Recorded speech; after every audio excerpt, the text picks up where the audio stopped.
This case, oh my god, where to start? What the hell is going on?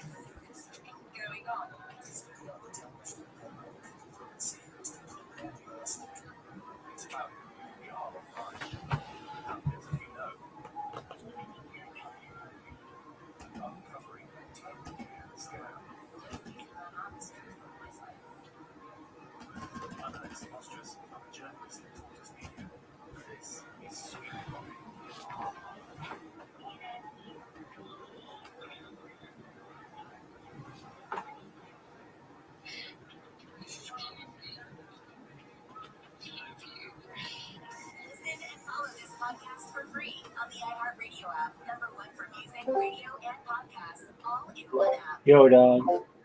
Yo. Yo. There we go. Streaming edition.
And that's to view on iHeartRadio. Happy binging.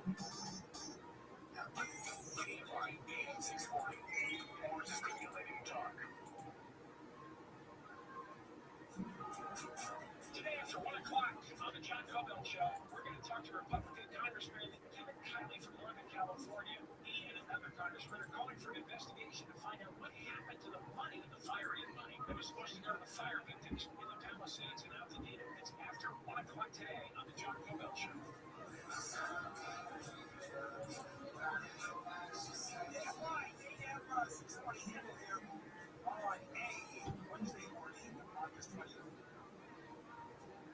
Now, I'm a big fan of various platforms on TV.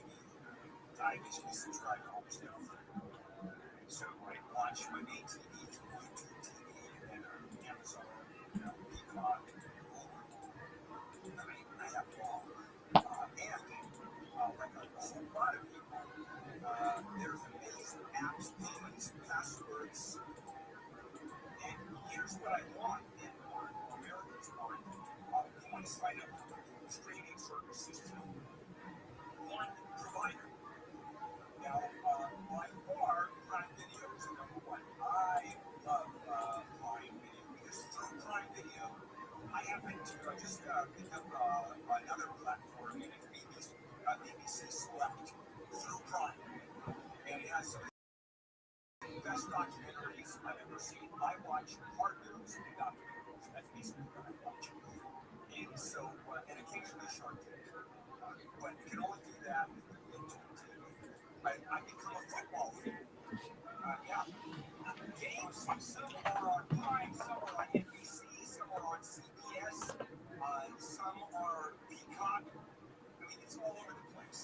And so I have to basically be a subscriber to almost everything. Well, can you imagine one platform that has everything you want? And that's where the future is. Now, right now, you can bundle, as we're going to do that, every corner, bundle.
I'll tell you about that.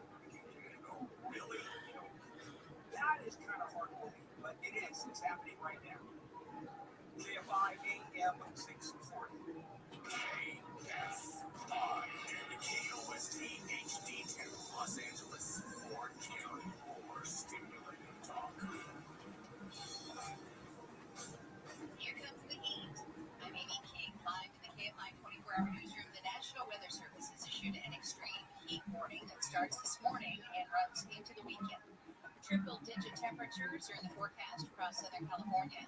Dr. Ariel Cohen with the Weather Service says parts of the San Fernando Valley could get up to 108, with desert areas even hotter. Temperatures this warm will be capable of creating an environment where extreme heat-related illnesses and even fatalities are a possibility. He's urged people to stay hydrated and stay inside with the air conditioning on, if possible. News brought to you by American Vision Windows. Boxer Julio Cesar Chavez Jr. has been deported to Mexico and sent to prison following his arrest in Studio City last month. Chavez's deportation was confirmed by Mexico's president. The feds accused Chavez of being linked to a drug cartel and having an active warrant in his native country. Chavez is the son of boxing champ Julio Cesar Chavez. A person of interest has been taken into custody for a triple murder in the Antelope Valley. 32-year-old Axel Abel Trevino is considered a suspect in a triple shooting, which happened this past Sunday afternoon off of a remote road near Lancaster. The Los Angeles County Sheriff's Department says 2 men were shot inside a truck, while a woman was shot inside a nearby car. Trevino was arrested on Tuesday night, not long after being announced as the person of interest. Daniel Martindale, KFI News. Staff at Los Angeles General Medical Center are looking for anyone who might recognize a patient who's been in their care since July 31st. He was found in the Torrance area.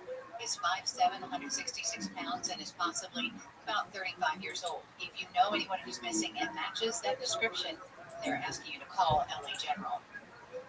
California has seen a decline in homelessness in some areas. Santa Cruz County reports a 20% drop in homelessness from 2024. LA County has a 4% decrease, and Contra Costa County is down 26%. But CalMatters reports in some communities, chronically homeless numbers have risen. How these crypto Jews were able for the trends, despite criticism from the California State Association of Counties over funding cuts. Last year, Newsom allocated $1 billion for homelessness, which has reduced to zero this were year. able to receive any kind of information about their faith, however distorted it often was. So, we're coming to the end of this. What happened to all these Jews? Just simple mathematical calculation indicates there are about 100 million descendants of those crypto Jews. If you want to take the strictest definition of who is a Jew, and you say it's all through the matrilineal line, we're still talking about double digits of millions of Jews who are just as Jewish as I am and have no conception of whatsoever. This has ironically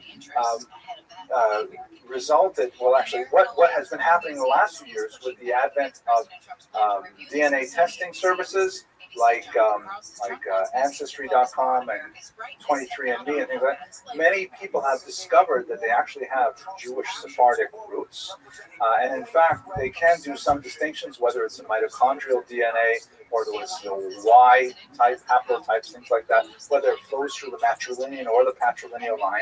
And all of a sudden, you have hundreds of thousands of people who are claiming Jewish ancestry with almost no understanding of what that actually means.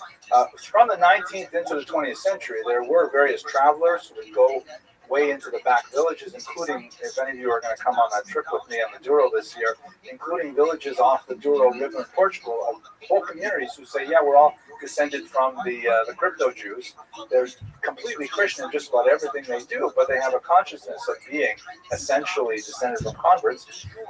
What do you do with these people? Many of them are so enthusiastic about coming back to Judaism that an organization called Reconectar, which is very active in Israel, is reaching out to such people when they find that they have Sephardic Jewish identity somewhere in their genetic history, and they're inviting them back into the Jewish body politic and saying, you'll explain what you need to know, and you can make your decisions.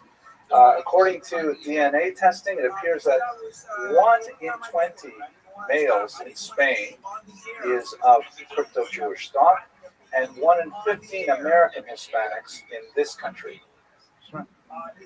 The Northwest, actually, I should say Southwest, sorry. I don't know who types these things up. So just ignore that, right? I was in a bit of a rush this morning. But it's a phenomenal thing that so many crypto Jews are, because of science. Now, the science obviously does not make a Jew. There are many people who are Jewish. There's a lot of things that go into it. But nevertheless, it does point to a renaissance of Sephardic Jewish identity from the most unlikely of sources. Those are my comments on this topic. I hope you found this as meaningful as I did. Next week, God willing, we'll have our concluding lecture on how Rabbi Yosef, back to the biographies, and I think you'll find his life absolutely fantastic and inspirational. Thank you very much for your attention. Hello, everyone. I hope you found that lecture interesting. I know that the material in Iblis's book is just overwhelming and absolutely fascinating. I just want to share one last concluding thought. I find it so tremendously ironic on a historical level that, the identity of these crypto Jews was so tenuous under such tremendously challenging environmental circumstances, and nevertheless, so many of them made often the ultimate sacrifice to try and preserve whatever scraps of Jewish theology or practice or belief they could preserve for themselves and for future generations. And we contrast that with the way we live here in contemporary North America, with incredible wealth and unprecedented freedom and the ability to explore our Jewish background and our Jewish heritage, thought, Jewish ideas. There's such a range of possibilities for Jews today, and the vast majority of American Here we are. Just first, before I start, I want to give a shout out to Delta Airlines for from their being Jewish heritage. That's it's one of those shocking realities that it's hard to pass over. If you had a chance to watch the Jewish History Manifesto video that I recorded a long time ago, it crystallizes my thinking and putting together this Jewish history series. And I'm hoping that people will get some kind of motivation to explore the greater aspects of Jewish identity and thought, the tremendous wealth that's present there, and that massive contribution to civilization. And I hope you share this video with your other videos, or look at other videos from other people. The whole point is to try and expand awareness of this civilization. But it's like, you guys made me so thank you very much for your attention, and final lecture of this spring 2019 season will be coming up. Could always be worse. You know what doesn't help? You know what really doesn't help? Your life could be worse. You know that saying? I know. There's nothing worse. I know you're supposed to be thankful for you should be thankful. But when you're going through stress, whatever it might be, and somebody goes, you could be in Gaza. Yeah, I know, dude. And it's like, there's nothing worse. Now I'm more depressed because I'm depressed. Good evening, everyone. Thank you for coming back night, week after week to these great lectures on the history of Sephardic Jewry. We've been studying them for an entire year. I myself have grown tremendously from the experience, and I'm really grateful for the therapeutic effect you have had on my own scholarship by listening to me talk about the things that I find really fascinating. Tonight is the final lecture of the series of the semester. God willing, will return in the fall. I've already decided what the topic will be, but I haven't yet decided how to release it. But it is going to be so cool. It's going to be a totally new approach to the way that we've done these things. I think using all the feedback that I've received from you in these classes, we're going to make something really amazing. At any rate, just a quick thank you for tonight. Tonight's lecture on Chacham Rabbi Yosef is sponsored by my friends Katie and Bill Pressman of Miami Beach. As last week, we sponsored a lecture as well.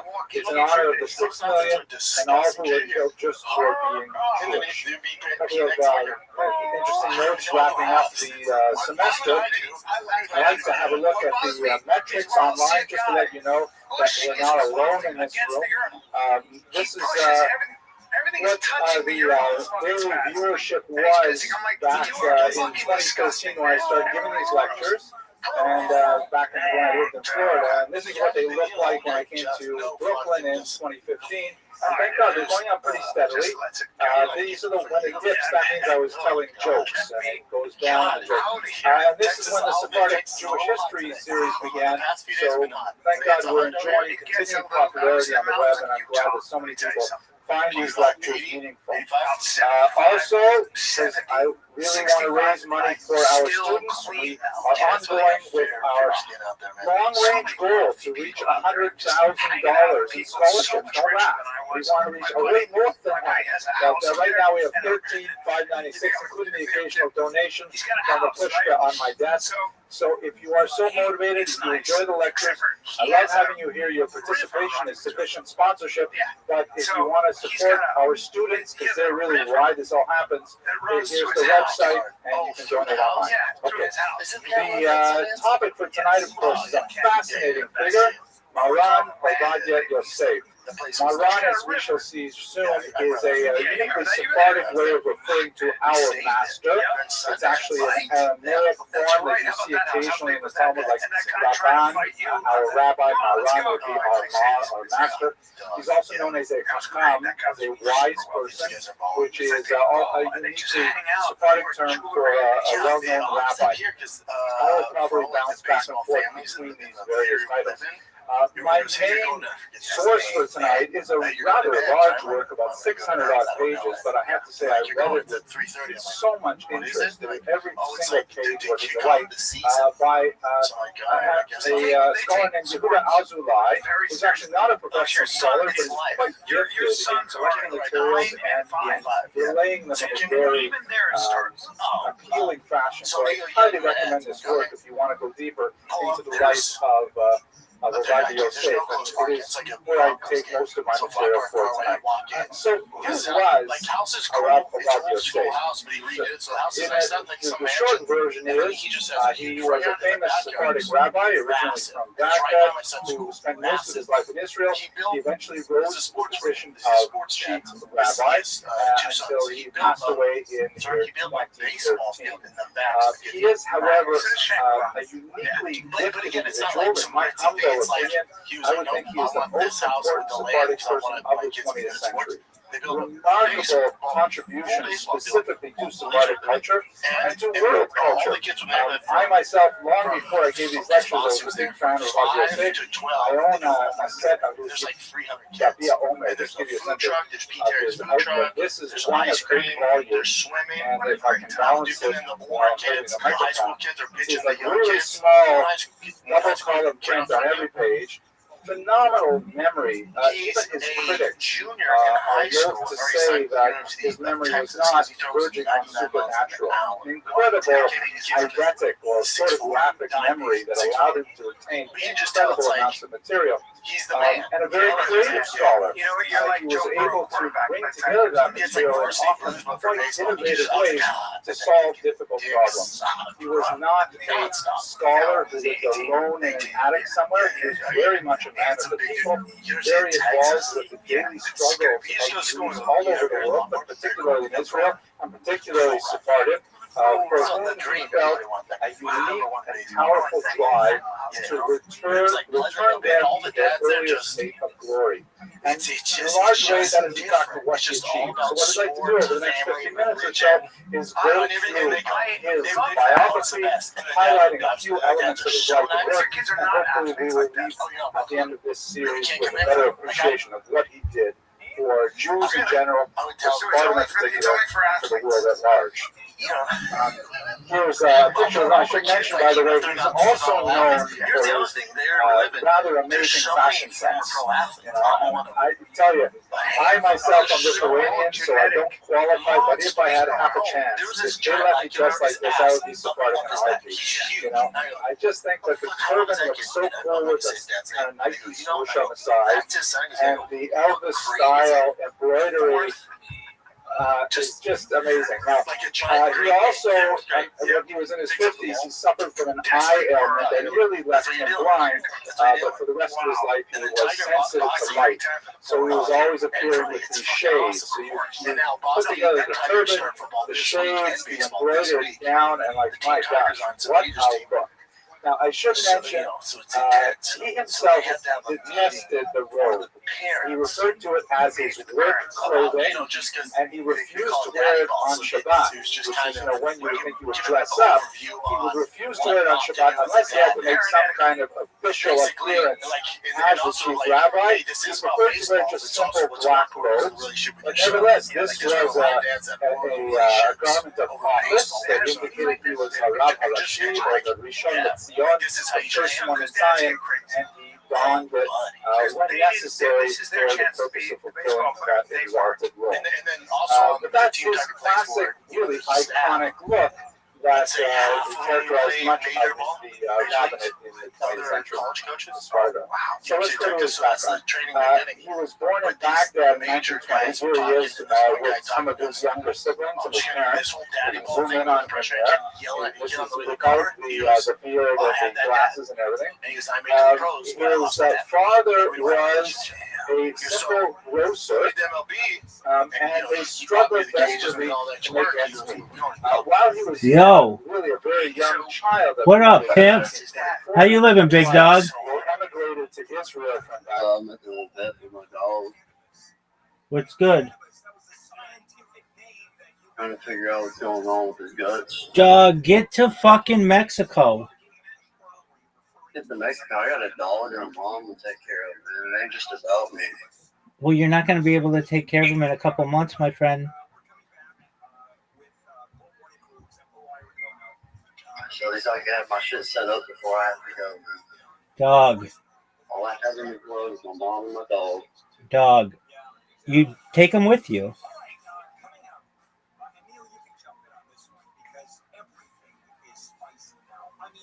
Take him with you, dog.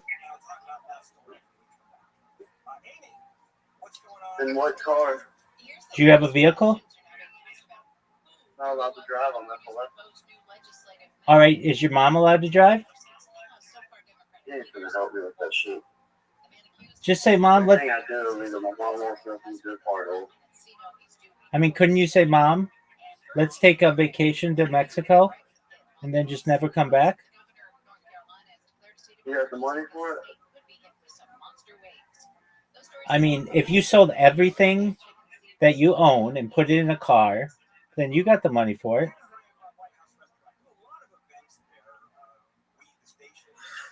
So everything where?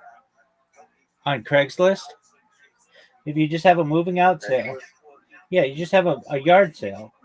And you put out all your stuff, or a tag sale, whatever you want to call it, or garage sale, I don't know what you call it, and you say everything must go. You get a few $1,000s from that, and then you and Mom and the dog get in the car and drive to Mexico. Mom's really not in. I could help me go on my run, man. All right, well then. She wanted to help me out, otherwise I'd still be into it. All right, well then you just say to her, Mom, I'm gonna bounce to Mexico, and I'm gonna take the dog if you want. I mean, she's got to pull $25,000 out of her ass. For what? For my bail. I'm already out on bail right now. If I jump bail, that means my mom gets held responsible for that, and she has to come out of pocket. Even further than the $5,000 she has to put up to get me out of jail. So wait a second. She put up $5,000 for you, right? Yeah. Okay. Do you have $5,000 you can give her? Nope. Okay. Do you have $5,000 in stuff you could give her? Nope. Okay. All my guns and shit were seized. Okay. Do you have like a TV? I have a TV. It don't be worth shit. Okay, but I mean, if you sold all your stuff right now, how much is it worth? Aside from your aside from probably $8,000. okay, so you get $5,000 together. You give that to your mom, and then you bounce with the remaining $3,000. So I expect you to make $5,000. You sell all And, your sell all your shit. I've tried to sell a lot of shit. Nobody wants to come to the middle of bumfuck nowhere. Come pick it up. All right. Well, you can. Okay. So why would your mom have to pay $25,000 if you bounce on 5,000? Because the bail bond's been put up to 20K to get me out. Okay, and it's on her credit. Yeah, on her credit. All right. Well, would she be interested in moving to Mexico? No. Would she be interested in She moving? doesn't understand. She's too racist to go to another fucking country. How about Canada? He still ain't gonna try to go to Canada, bro. He can give a fuck less what happens in prison for me. All right. I mean, you could just. I mean, all right. So then, you have an attorney. I got an appointment on the 25th. Go see an attorney. Okay, and see if they can get it lowered. I'm telling you, if you are looking at more than 2 years, then you bounce.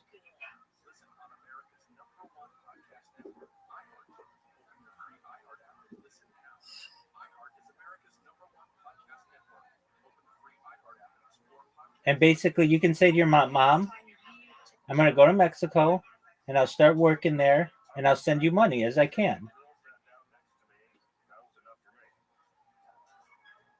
You're an able-bodied individual. I'm actually disabled. Okay. Well, you're able-bodied enough. Yeah, I know that. Okay. I know you have seizures.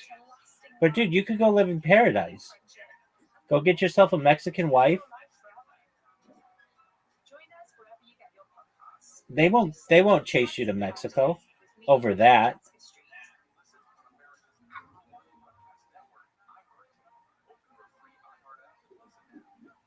Doug, if you're looking at losing 4 years of your life, it's enough time that you just would say to your mom, I could make $25,000 in 4 years and send it back to you. And at least this way I'll be free.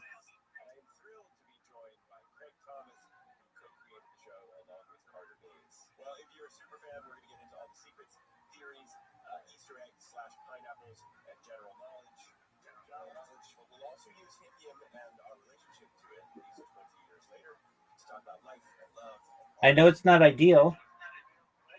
And if you don't want to do Mexico, get to Miami and just get on a cruise ship and go to one of their ports and just fucking stay.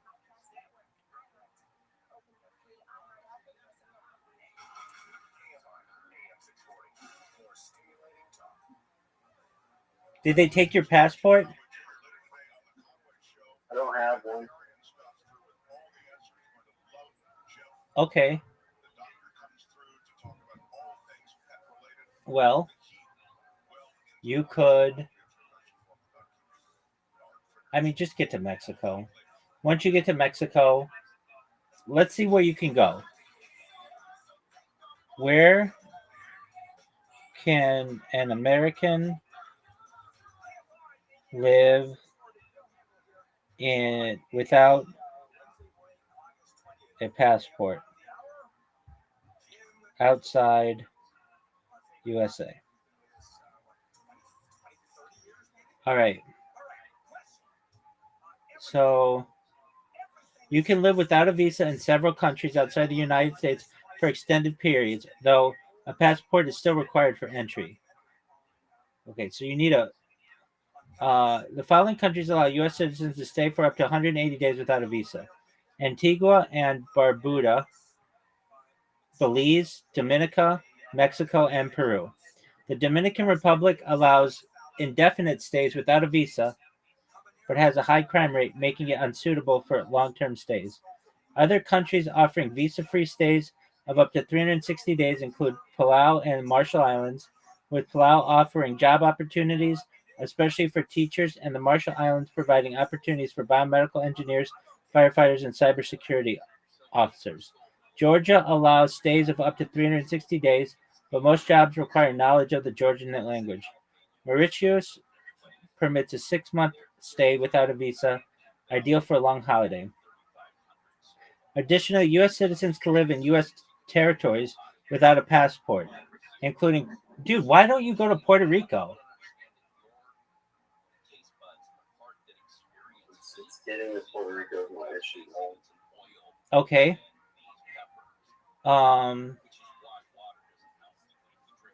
Why don't you just move out of? Why don't you just move out of state and then hope that they don't extradite you?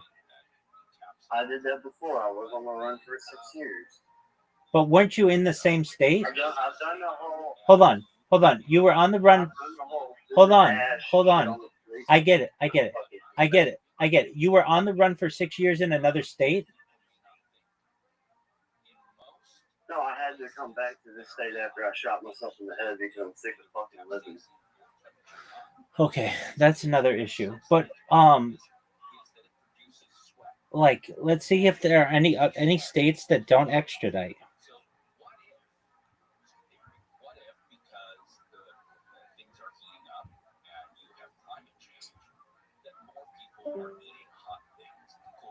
Okay, that makes sense.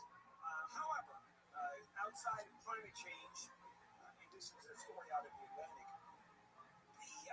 the hotness level of food across the board, processed food, restaurant food, is climbing like crazy. People just want heat. For some reason, it has just expanded. And I'm saying, way above, not that what you say doesn't make sense. Maybe It's a big what if, but there is change, and I think some of it is a stimulant. let me ask this, because I love Indian food, and I love Thai food, and I never go beyond mild or medium, and here's why. Because I want flavor, and once you get into heat, that overrides flavor. Absolutely. And you're going to a restaurant, a good restaurant that has really good flavor, flavorful foods. Indian food is particularly flavorful. Certainly Thai food, Chinese food, there's a lot of flavor to it. You put heat in there, that kills it. You might as well go to a crap restaurant if you want heat. My favorite Thai place in town is Cheap Lada, and it's fantastic.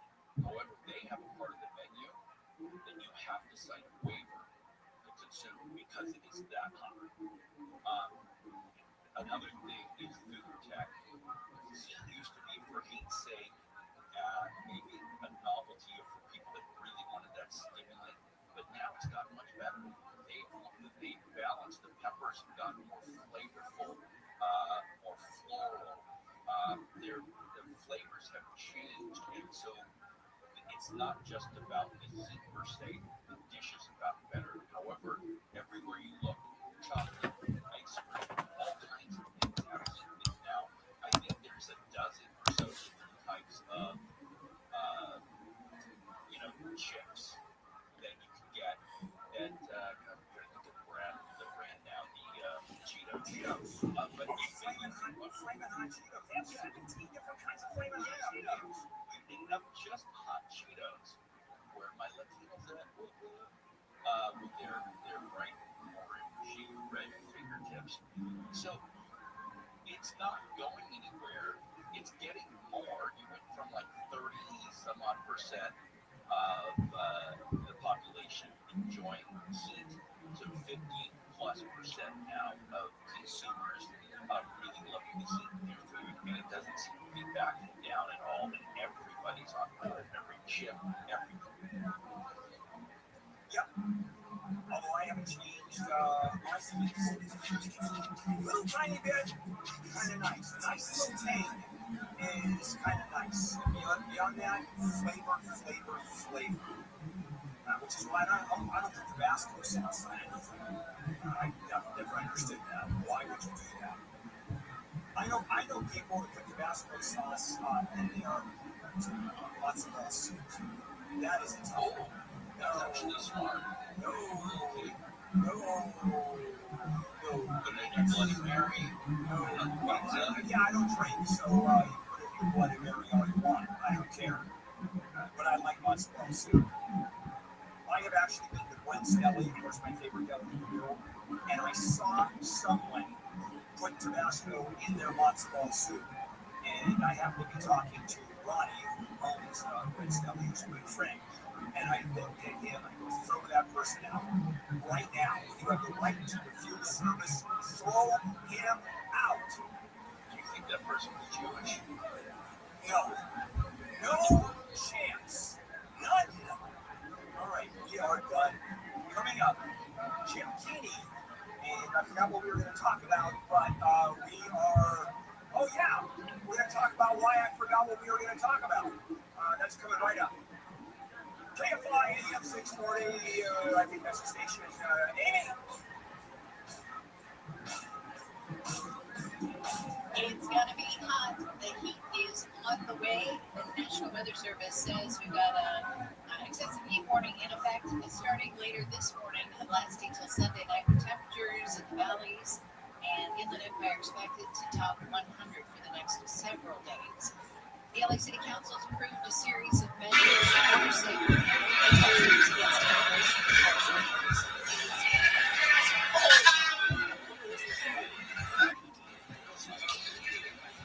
protections against immigration enforcement.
Republican Assemblyman David Tangiba had his mic cut off when he was questioning Pellerin. California is getting ready for a November 4th special election on those new congressional maps. Counties are scrambling for ballot printers, polling sites, and staff. They say they want the state to cover the costs so local services don't get cut. North Carolina Governor Josh Stein has declared a state of emergency as Hurricane Aaron threatens the coast with flooding and high winds. NBC's Aaron Gilchrist says Aaron is not expected to make landfall, but the storm is still really dangerous. Coastal flooding already impacting some areas along the Outer Banks, with Hatteras and Ocracoke Islands under mandatory evacuation orders, with more than 2,100 people ferried off Ocracoke. Many beachside rental properties threatened by Hurricane Aaron now empty. Residents have been urged to have emergency kits ready and to listen to weather alerts. Aaron is now a Category 2 hurricane. LA County DA Nathan Hoffman is going to honor 3 people who went above and beyond for their fellow residents. At the Westchester YMCA today, Hoffman's going to recognize a woman who intervened when a family member attacked another family member, a convenience store worker who helped stop a woman and her baby from being kidnapped, and a construction worker who stopped someone who randomly attacked a coworker. We'll check some problems on the 91 next. If you are living in Southern California and you're drinking the water, it's safe. I mean, there's no question about that. But God, it tastes so bad. I'm talking about city water, tap water. sink. And so what we do now, certainly didn't when I was a kid growing up here, is have home filter systems. It just didn't happen. And bottled water was the water that worked in that cooler. So let me tell you what I've done. 14 years ago, I had a Life Source whole house water filtration system installed in my house. And I've tried every filter under the sun. I've done the salt systems, I've done under the sink, even those pitchers with the filter going down the middle, you put in the fridge, and none of them compare to a Life Source. And that's easy. Life Source delivers water from outside the house. My filtration system is in my garage. So as it flows in, every faucet, every tap produces this highly filtered, absolutely delicious water.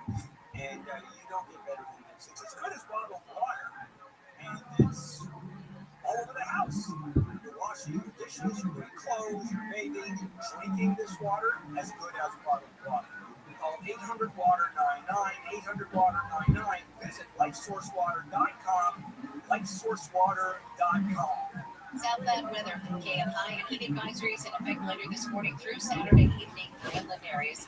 It's going to be sunny and hot. Highs in the low 80s at the beaches, 90s for Metro LA and Inland OC, 90s to about 105 for the valleys and Inland Empire, around 100 for the Antelope Valley. Hotter tomorrow with inland areas up to 109. It's going to be 80 at the beaches, or 80s at the beaches, 90s for the metro areas.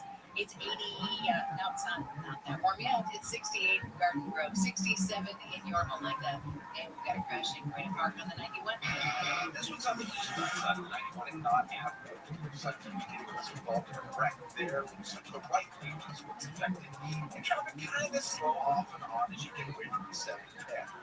Eastbound 91. Right around the corner, southbound side of the 5. This is going to be in Anaheim, southbound 5 in Lincoln.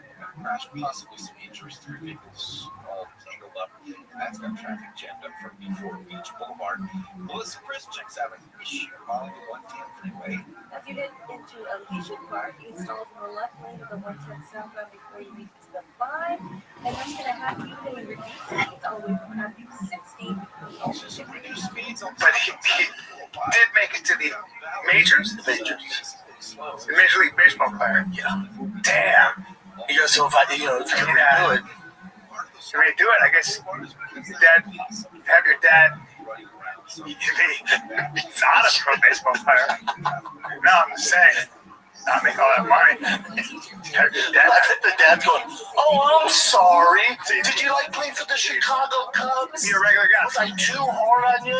But you played at Wrigley fucking Field, you ungrateful bastard. Dad's not there. I know. Did dad do his job? Like, did dad do it? Did dad do his job? Like, yeah, but guess what? You made it. You made it. To the major. So, welcome. Yeah, welcome. Right. Like my Make some money. Make some money in the major leagues. Make some money. Meet your wife by doing that. I mean, but No, but I'm telling you, if he could have his dad, kid, yeah. and would be working somewhere else. You're a regular guy. His dad's like, sure, okay, keep talking shit. Meet the pros. Hey, forgive your dad. Yeah, but you could call your dad. Call your dad. But there are crazy dads. And like, Sure, but he did his best. His dad, yeah. maybe, but he didn't. Or like I've seen, I've seen it personally where the dads are so like they're just tearing into the kid. Where the kid, he already knows he messes up on the field, and dad's yelling from the sidelines, from the bleachers, and then he's gonna tear into him on the way home. So you got an hour ride home. So the kid's just like, so it's the guy who's gonna mess up. Yeah. And then when you get in the car, the kid knows, and sometimes it lasts days. So you know, because you struck out or you made an error, which are kids, that for the next few days, it's going to be hell at home. That sucks. That sucks. Serena and Try not to do that. I know. But Serena and Venus Williams' father, I'm glad they made a movie about it, because I've always said that's the unsung hero who literally came out of nothing, didn't even understand tennis, and figured out a way to read books and psychologically get his children. I mean, he created some of the greatest female tennis player of all time, and his daughter. And not that the dads need credit, but like when Freddie Freeman hit that grand slam in the World Yeah, and he hugged his dad. Well, no, what do? He got on the mic and goes, "This is for my dad." Yeah, this is for my dad, who every night was thrown to me. That's right. Like so, That's right. No one talks about it, but the kids who are good, maybe football, soccer, and some stuff is different. When it comes to baseball, it takes so much work to get good at it. If you don't have a dad who's hands-on and spends time with you, it's gonna be super tough. Especially this day and age, the athletes in baseball are so good. If you don't have that dad doing the extra work, man, it's gonna be tough. So when you see, I love tennis, and you watch tennis, and you see those women and those men, especially the ones from Eastern Europe, or Russia, or really almost anywhere. It doesn't matter where. What people don't understand is that those kids go from tournament to tournament, and they live in a van with their father. Their father's their coach, because they can't afford to have a coach. Their father's their coach for the first 18 years, 20 years, literally 21 years. And their father, they literally will live in a van. I'm talking about a Volkswagen van. And they go from thing to thing. Well, I knew families in California that the dad worked 2 jobs, the mom worked 2 jobs just to pay for the kids' travel ball and lived in an apartment because the travel ball was so expensive for them that he would work overtime, everything, just to put his son through it. And he spent a ton of time with his son. His son was a baller. But he's 5'6", and the wife's 5'4". So you could say, well, there's a Tuve. It's like there's the one guy. That could be your North Star. Yeah, but it's and you could just feel the pressure on the kid. Now he dealt with it well. He's a baller. And he was a baller, but you could just tell. Yeah. Like when he had a bad game, like it was like he let down his dad, his mom. There's a lot of games. He's a baller, but you're like, man, at a certain level. I know a kid who was said that way. He was destined to be this great tennis player, and he doesn't talk to his dad. He hates tennis. I can't bring it up to him. He's like, at one point I could play with anybody in the world, and I fucking hate it. I don't even look at tennis. Right I tell parents all the time, the little advice I can give is, like, if you want your son to stop playing video games, if he's playing a lot of video games, you want to stop playing video games, when he plays video games, sit down next to him and critique everything he does. Go, no, go left, go right. What are you doing? And yell at him, and then yell at him for the next 2 days. He's going to stop playing video games. Wow. Same thing with baseball. Hands up. What are you doing? Elbow up. Yeah. Where's your prep step? Like, your kid's going to be like, fuck this. So, do you know, they did a study on this, and they found that the parents, the kids, the kids that played went on to play, so they were really good as kids, and then went on to be college and pro athletes. They did a study on this, and they found that the best thing a father can do is say the following words: "I love to watch you play." Yeah, that's it. Yeah. So a lot of times it's like he doesn't want to hear critique. It's like, man, I love watching you play. God, that's why you talk to any coach like this. Like, our favorite kids are the ones that come from parents who were athletes, because they know what it's like, and usually they're hands off because they know yelling from the bleachers it's never helped a kid in the history of baseball. Right. Ever. Or it has, right? I mean, no, never. I've never seen it work. It just embarrasses. How do you deal with it? It's hard for you though, right? Because you love it so much. And me and T working very hard at it. So when I see him not doing the things that we're working at, that's when I get mad. So I take myself out of the equation, and that's why I'll watch from right field. Because otherwise I can't help it.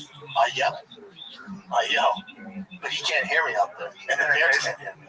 The parents can't hear me. Yeah. So I just take myself out of the equation. Let's take a little break, B. Take a little break. So the one supplement that's probably been studied more than any other supplement on the planet is creatine. And I've done my own research on this.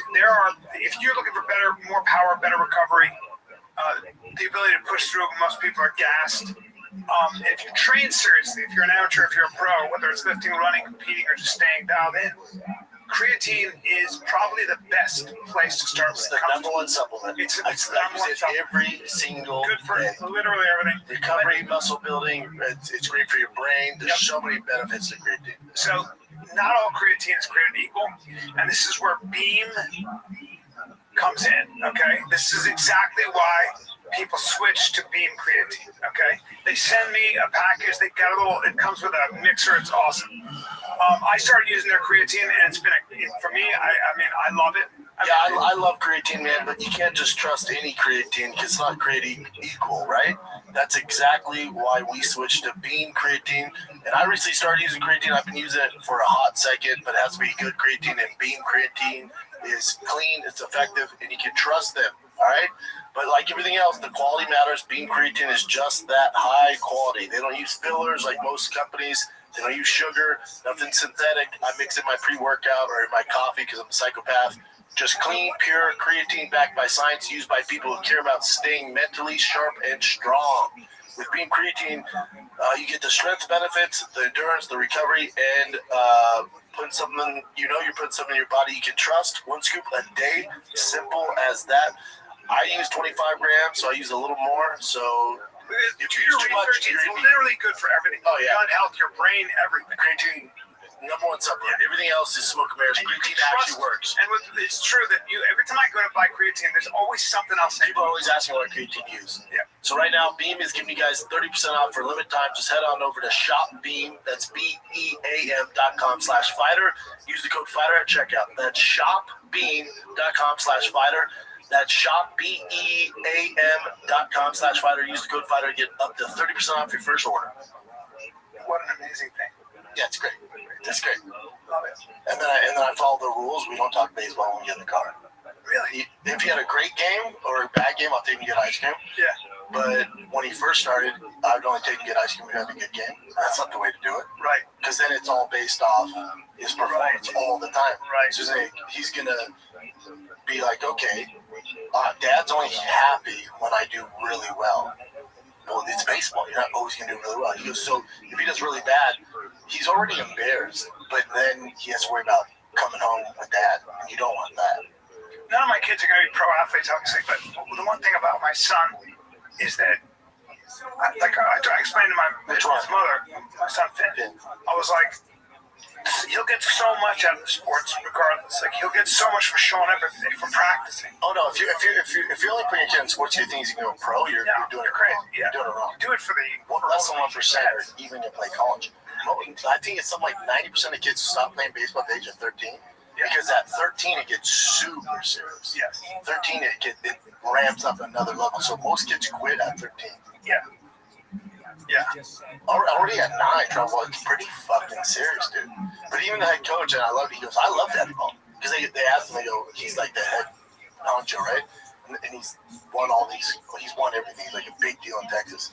And they ask him, like, what do you think of Dad? He goes, I love it. You just have to know how to manage it. Because now, I love it because it means dads care and they're invested. It was because the coaches make the same money no matter what. Whether we win 4 games on a Sunday or we win 1, I don't want the coach who goes, I don't care, I'm getting paid. I want the dads who are like, no, I want to be here from 8 a.m. to fucking 10:30 at night and watch my kid play ball. So you just have to know how to manage that energy. He goes, but that means they're investing, they care about their kid. But baseball requires a different kind of skill. Like, you've got to really work at that, no matter how athletic you are. But you can be a wide receiver in the NFL because you're ridiculously athletic, right? I mean, to a certain point, right? Like, some guys, you're going to get not in the NFL, but you're going to get to a certain level where those guys, everyone's just as athletic as you, but then they know the game, and you're going to get okay. So you need to know the game. You're going to have that at some point because you're going to have to come along and invest in it. What I saw with Travis Kelce, I kept wondering. I was like, why does he keep getting open? Well, he gets open because he knows exactly how to split those. Like, he knows that the route. He knows how to run around. But then there's guys like Antonio Gates who never played football, ever, and then he played basketball. And they're like, you have good footwork. So he never played football in college? No, never. Are you kidding? He didn't play football at all. Oh, until he got to the NFL. What? He just went in the Hall of Fame like 2 or 3 weeks ago. So he's just going to run out there and catch balls. Now his catching was amazing. His route running was amazing. His footwork amazing. His blocking was atrocious. It was a liability. Okay. Yeah, he couldn't block with shit. Because he didn't come up with it. Yeah. Did you watch the UFC fights, Brett? Dude, I could. So that party I was telling you about at my boy Ed's house was amazing. But I had this is how much I cared about watching this fight. I had a timer when the prelims started to go off on my phone because I was only 10 minutes away from the house. Yeah. As soon as that timer went off, I went, Bossy, we gotta go. Ran to the car, rushed home, I watched every single fight. I was so excited for this. And the card delivered. The card delivered. Michael Venom Page is just trying to strike with that guy is so unbelievable. Like, good luck. Yeah, the only knock on Michael Venom Page is he should have went for the finish instead of made a mistake. showboating. Yeah, made a mistake. He almost lost. Yeah. And at this level, especially Jared Cannonier, he's big, dude. So you let that guy hang around, and then you end up in mountain shit. It's like, dude, you could have finished. Is there a 42-year-old in better shape in history of the game?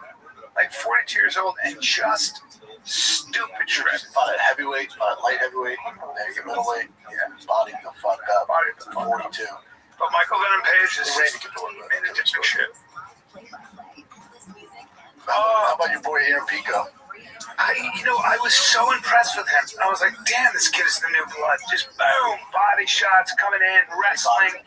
Yeah. But his wrestling, his boxing, everything was just unreal. Way too And I was like, look at this motherfucker. I told Chin on Chop Show, I looked at my wife, literally first like 20, 30 seconds, I went, oh, is he getting knocked down? You mean because he just kept pressing forward? I didn't see He's that. way too aggressive. And when he was throwing the shots, his he's like this. I didn't see that. His chin's over his feet. So He knows better, doesn't he? clearly fucking not. But it's the UFC, so you can get away with that Bellator and all that stuff. And he was so aggressive. And then you're fighting Jerome Murphy. I'm sorry. What'd you say? I mean, yes. You're fighting Murphy. Yeah. He's fighting Murphy, who's undefeated in the UFC, has beat some world-class guys. And he said in the lead-up, he goes, his aggression, he comes out really aggressive, I'm going to use it against him. At a world-class level, they go, oh, you're just going to rush in? Because I was like, for me, I was like, oh, he got lucky with that spinning back kick. He did. He knew exactly what he was doing. Yeah, of course. He even called it. He's like, I'll use it against him. That's what God. Aaron Pico's 28 with all that experience. You'd think he'd know. Because remember we watched him and he was so aggressive and he got slept his first time. I was working at Madison Square Garden. Remember? Yeah, it's like, why so aggressive? I know. No, this was a fight companion. When he got dropped, he got shut off right away. The one where he got choked out was Madison Square Garden. I worked it. This is the one where he got punched and just slept. And you were like, why so aggressive, right? It was this. Oh, probably Adam Borgs. I don't know. But it's like. Yeah, it's probably the Adam Borgs fight because the other one. But damn, he looks. Oh, no. Maybe it was the Henry Corrales one. That's where he got KO punched. Yeah. In 1 minute. Yeah, that's right. Yeah. We did a. Yes. Because we were watching because that was Inglewood. Yes. And then after that, they give him Adam Borgs, who's a beast. And then, again, he gets flying knee. Dude. It's like but then he went on a tear, and he gets with Greg Jackson. But listen, the UFC jitters are real. That's a real fucking thing. MVP talked about it because they go, why do you think these Bellator and PFL guys come over and struggle? He goes, listen, I've had 3 or 4 fights. He goes, I'm still not fighting like I should. It's just so big. Those guys are trying so hard, and they're coming out like in their tents. He said, because it's the big show. So that's why he was pushing. He was like, let me get out of this. Yep. And you get a guy like fucking Murphy. It was fantastic. He's a phenomenal athlete. What'd you think of the main event? It's what I expected. Because I think you did say Hamzat decision. Yeah, I just said Hamzat is going to. There's no way that Duplessis is going to deal with that wrestling. I just saw too much of it. I watched him with everybody, and I saw what happened with Duplessis and the hell's his name? Who's the black guy wrestler? Benson? I'm sorry, Benson. Yeah. Jeff Russell, my buddy from Derek Benson. He was. These guys were taking him down, putting him on his back, and I said, "You're dealing with a different level." And I just don't see how. Like people are saying, he's a really good submission fighter. Your jiu-jitsu is not going to get you out of this problem. Yeah, your jiu-jitsu, right? It's not going to get you out of this problem. That problem is that top pressure. That problem is that those takedowns. Did you enjoy the fight, or were you kind of like? I enjoyed the fuck out of it. Me too. I liked it too. I enjoyed the fuck out of it. People didn't like it because they wanted Hamza to go for the finish, but the thing about DDP, when he would go back to scoring, he's like, "Don't worry, I got it. Don't worry, something's gonna happen." And I was like, "I believe him." Well, he's amazing. Like he gets put in that crucifix and somehow survives it by burying his head. Like he is as rugged as it gets.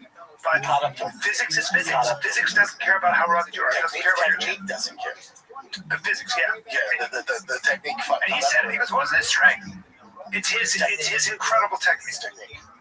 And especially when you told me you saw him wrestling with, you saw him playing with world class motherfuckers. And I didn't want to glaze him too hard and be on his nuts, but I was like, maybe because I've been. You said you've not seen anything like that since John Jones. I haven't seen John Jones do that.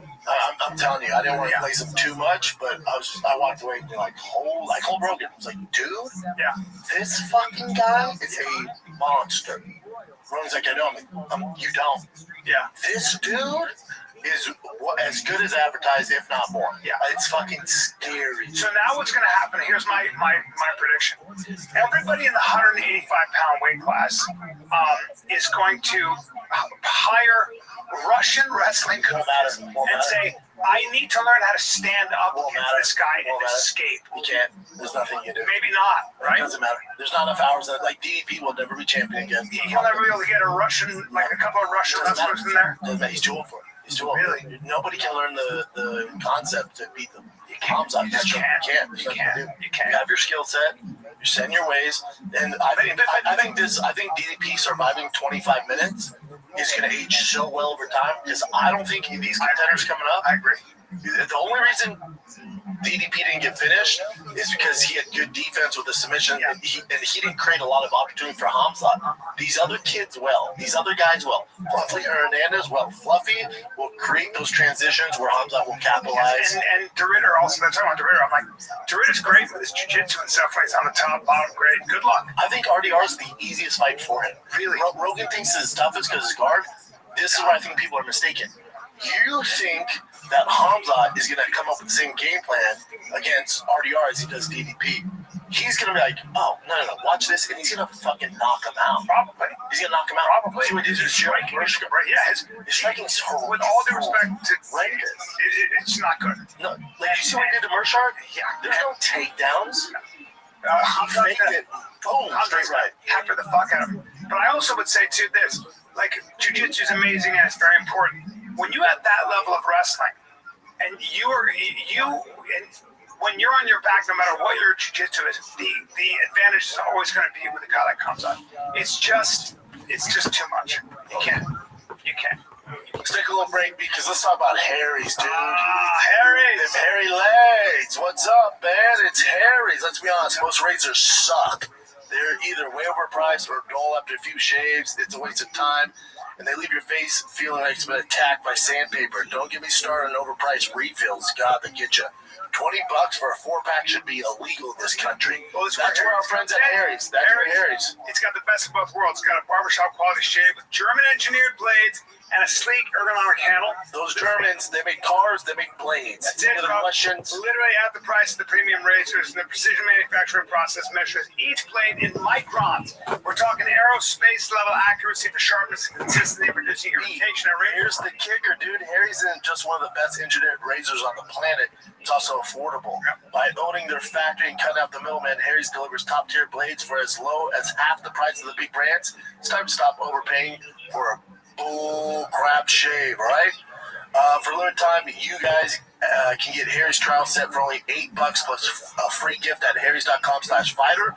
Just head on over to harrys.com/fighter to receive our exclusive discount. After you purchase, they will ask you where you heard about them. Please tell them the Fighter Kid sent you. And that's harrys.com/fighter. Don't make races. Got a full-on grooming essential shave. Oh, they got it all. Body wash, all of it, man. Just when you thought summer couldn't get any hotter, Pluto TV is turning up the heat with thousands of free movies. Presenting Summer of Cinema. Stream your favorite blockbuster films like Gladiator, I Will Have My Vengeance, Good Burger, This is what I call fast food. Beverly Hills Cop, The Girl with a Dragon Tattoo, and Julie and Julia. All for free on your favorite devices. Pluto TV. Stream now. Pay never. You cannot deal with that kind of pressure. Now, if you told me Hamzat's going to fight RDR and stay in his guard for 25 minutes, I'm like, he has a shot. I still don't think he wins, but he has a shot. He has to throw a Hail Mary. He'll be catching. Hopefully, Hamzat leaves a limb out or something like that, but he has more of a shot than DDP. He's going to end up on his back, and Hamzat will be inside. He's going to end up looking at the ceiling. He's going to end up knocked out. I think RDR is his easiest fight. And I'm a huge RDR fan. I don't know. He's got his stand-up. He's got that knee, and that's it. He's long. He has that knee against Bo Nick. Hamzat's not hearing a peep out of him. I agree with you. He's going to punch it. You know, yeah. I mean, Yeah, I don't see anybody beating Hamza unless he makes a mistake and they catch him with a flying knee or some random spinning back elbow. But if he's smart and calculated about it, I don't see anybody beating him. I'd love to see a wrestling match between Kamzat and Bo Nickel.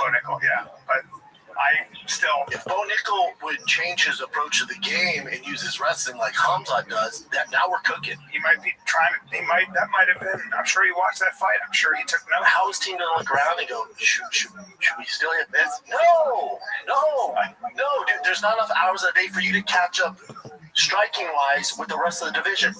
Fucking be John Fitch. Fucking wrestle these guys and get the wins. And Be John 10 wins. Grind that shit out. That's it, dude. If you find a submission, great. If we're winning fucking fights. Problem Fuck your striking. is that there are guys that like DeRitter that can stop his takedowns, knee him to Kingdom Come, just punch the shit out of him. You know what I'm saying? It drives me nuts. Yeah. It drives me nuts. The card was good. I mean, dive for the ankles. Just grab that fucking the back of that knee and take him down. Yeah, what I don't want to see is Bo Nickel in a striking war. No. What are you doing? No way. No. It's painful to watch. Yeah. They're just staring down the wrong road. Even DDP's team in the corner, dude, were you listening? They're just like, I don't know. Well, they don't. Yeah. I mean, I can't. Because DDP, his main attribute, his main skill is he's really big and really tough. Right. And I'm sure in the gym, And a hell of a submission wrestler. He's pretty good. Pretty good. But again, his main thing is being this big, tough dude. Well, and cardio. Sure. Yeah. Well, but when big and exactly. But when big and tough isn't paying, like we're in the fight, they kind of Kamzat doesn't care if you're big and tough. What? No. He doesn't care. He's gonna grab you about the small of the leg. Because that's my area. That's where I live, so I recognize it. And you're so big. You grab my idea. It's fine. We've done this before, but I want to remind you because I've been training so hard. You're like Hamza, dude. You're like an old gray Hamza. Well, first of all, dude, you got a new nickname, the Gray Wolf. yeah. Now, I come here. Where the teardrops at? I never come here. Now. Where the teardrops at? I don't want any of this. You don't want this. Yeah. I don't want any of this. No. But I love this. Yep. I love this. Right below the kneecap. And I love getting my head wet right there, and I drive, and your knee buckles, because you're only one man. Yep. Right? Yep. One man. Yep. Right? And then what do we get? You with the back injury? Your back blown out? No, look, am I grabbing your ankles? Oh, okay. Am I grabbing the top of your foot?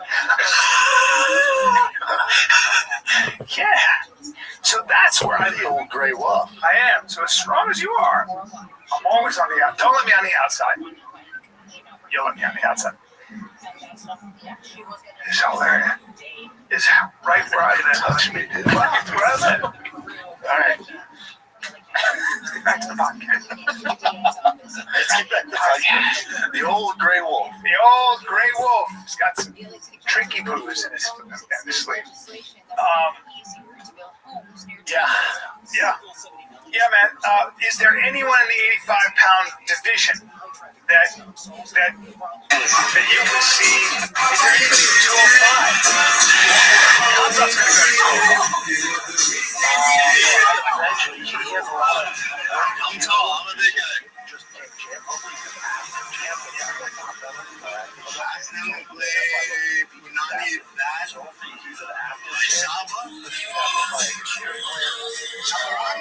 Okay. Maybe Izzy, RDR, Baralio, Fluffy. He'd have to take out those guys, and if he can clear out 5 to 6 guys, then he could go to 205. If he's dominant as hell at 85, Clive's going to be a problem. they'll give him Al-Kalive. Al-Kalive's striking. I rewatched that.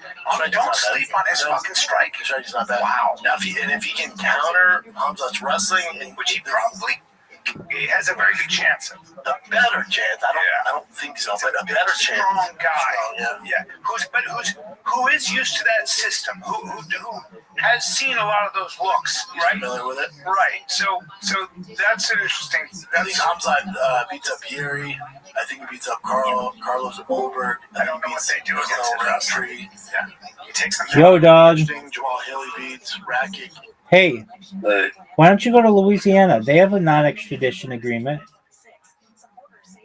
Yeah, if I go back to Louisiana, I've got to deal with some people that I don't think it's going to end up. It's not going to end up good. All right. I'd rather serve this little 4 years than to go down to Louisiana where my family's at and have to hunt down somebody. Fucking, there's somebody there that if I go to that state, I'm going to end up definitely murder. Okay, well, what about South Carolina? North Carolina. No, they'll extradite you. Montana? North Dakota. I don't have anybody there. South Dakota? No, North Dakota.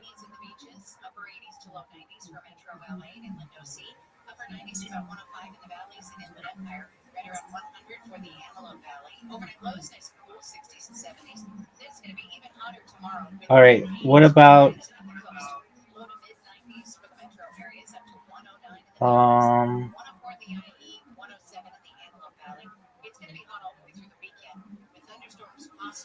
okay, let's see.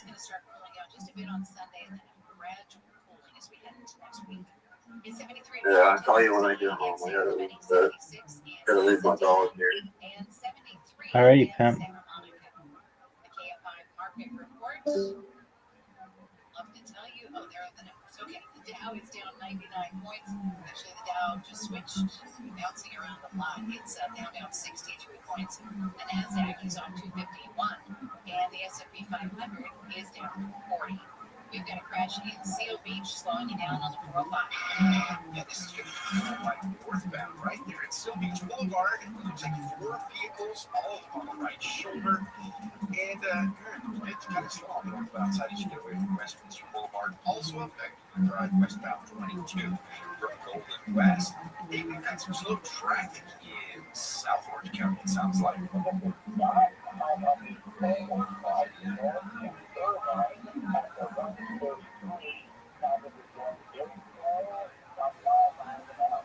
Yeah, you know what? And I don't know why. Northbound side of the 405 really slow as you get away from the 5 past the 133 up towards Jackson Road, and then it gets better. So we might have had something in lanes to move, so that's good. 5 southbound in Anaheim, still looking at some slow traffic there, right around Lincoln. Earlier, crashing and slow out of Buena Park. As far as LA, just slow in the East LA and downtown areas, all the freeways there. We'll kind of break that down for you next time around with Southern California's most accurate traffic reports. And we'll close around. Our iHeartRadio Music Festival presented by Capital One is back in Vegas. Streaming live only on Hulu. A weekend full of superstar performances. Keep listening for the next chance to win your way there. Capital One is the proud presenting partner of iHeartRadio Music Festival, bringing great products, rewards, and services to its customers. What's in your wallet? Widespread racism against the Asian American and Pacific Islander community is a serious and devastating issue that is impacting the lives of millions every day. It's up to all of us to stand up, speak out, and put an end to this racism. Stop AAPI is a national coalition that tracks incidents of hate and discrimination against the AAPI community across the United States. To report a hate incident or to learn more about what you can do to help, visit StopAAPIHate.org now. The free iHeartRadio app is #1 for music, radio, and podcasts, all in one. Discover a new podcast from our library of over 350,000 titles. Here's an iHeartRadio podcast preview. Interesting. No crazy beats. He's got big boys, by the way, at 85, 205. They're big boys. It's a significant size difference. Yeah, he can do it though. You can do it. It's too early. He just came middle Yeah, gym. I'm a little too. That's the casual take. Like, oh, let's have him jump this. Yeah. Whoa. Yeah. He has so much work to do at 85. He just got the belt. We're talking about the weight classes. Yeah. The fight would be if he could make 70 again and fight Makachev. Stop. Now we're cooking. Stop it. Now we're cooking. That's kind of crazy. Yeah. Yeah, that's interesting. 70's tough one, but he fought 70 It's before. really hard for him. But Islam versus Hamzat, Interesting. I'd love to see him at make it at 80. Islam has no problem at 80. you're talking that bullshit right now? Why? Because Catchweight. well, they don't do that, right? You're talking that bullshit right now? Hey, is this casual podcast? Just Is this the MMA casual? Why not 80, bro? Take it easy. Through collar and him, it's Well, gonna be we fun. can't Fuck get my face. We can't If you get start making up divisions. I'll go down the If you're gonna steps. start making up divisions, fuck my I'm face. adding a new division. This never happens. But I can't have Khamzat sucking down 70. It's too much weight. He's done before? He missed weight. Actually, it's No, he's made 70 before. I think it was 176. I think he missed. He's made 70 before. Has he? Yeah. See if he has. He was there for a while now.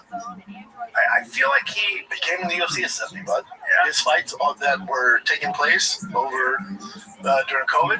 Look at it. Sucks. That is. I know he wrestled 70, but wasn't he over twice? So he fought. Wasn't the lightest he was 176? I feel like. Because I think for the Usman fight he was 176 in weight. Well, he made Gilbert Burns, right? Yeah.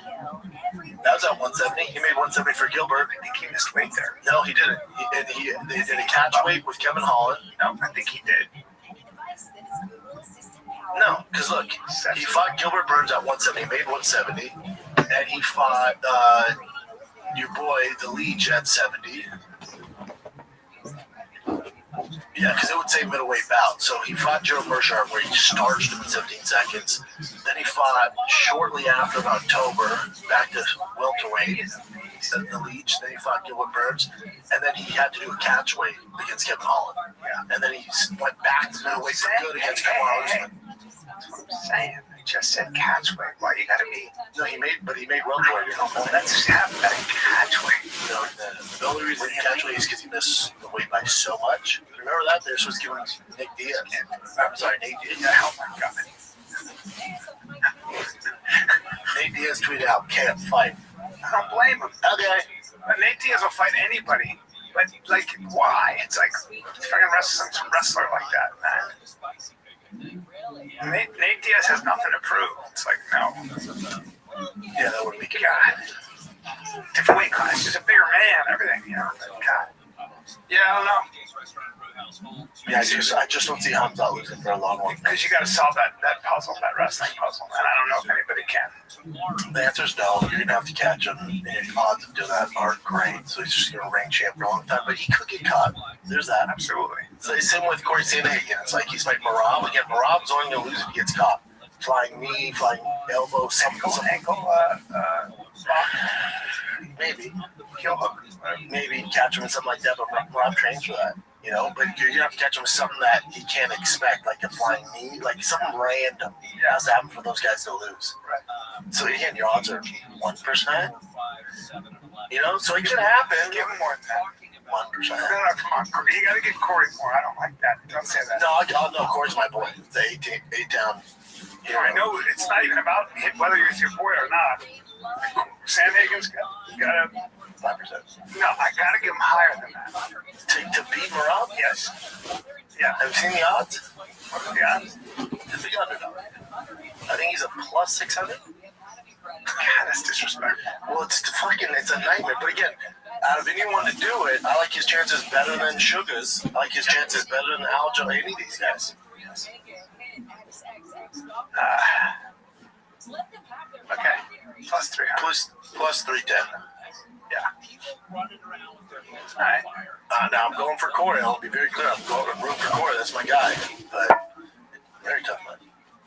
But if anybody's going to do it, it's going to be Corey. Because he has those Hail Marys he can pull out of his back. Great striking. Great striking. Great knees. Great punches. Great on the ground. I mean, remember, he gave Rob,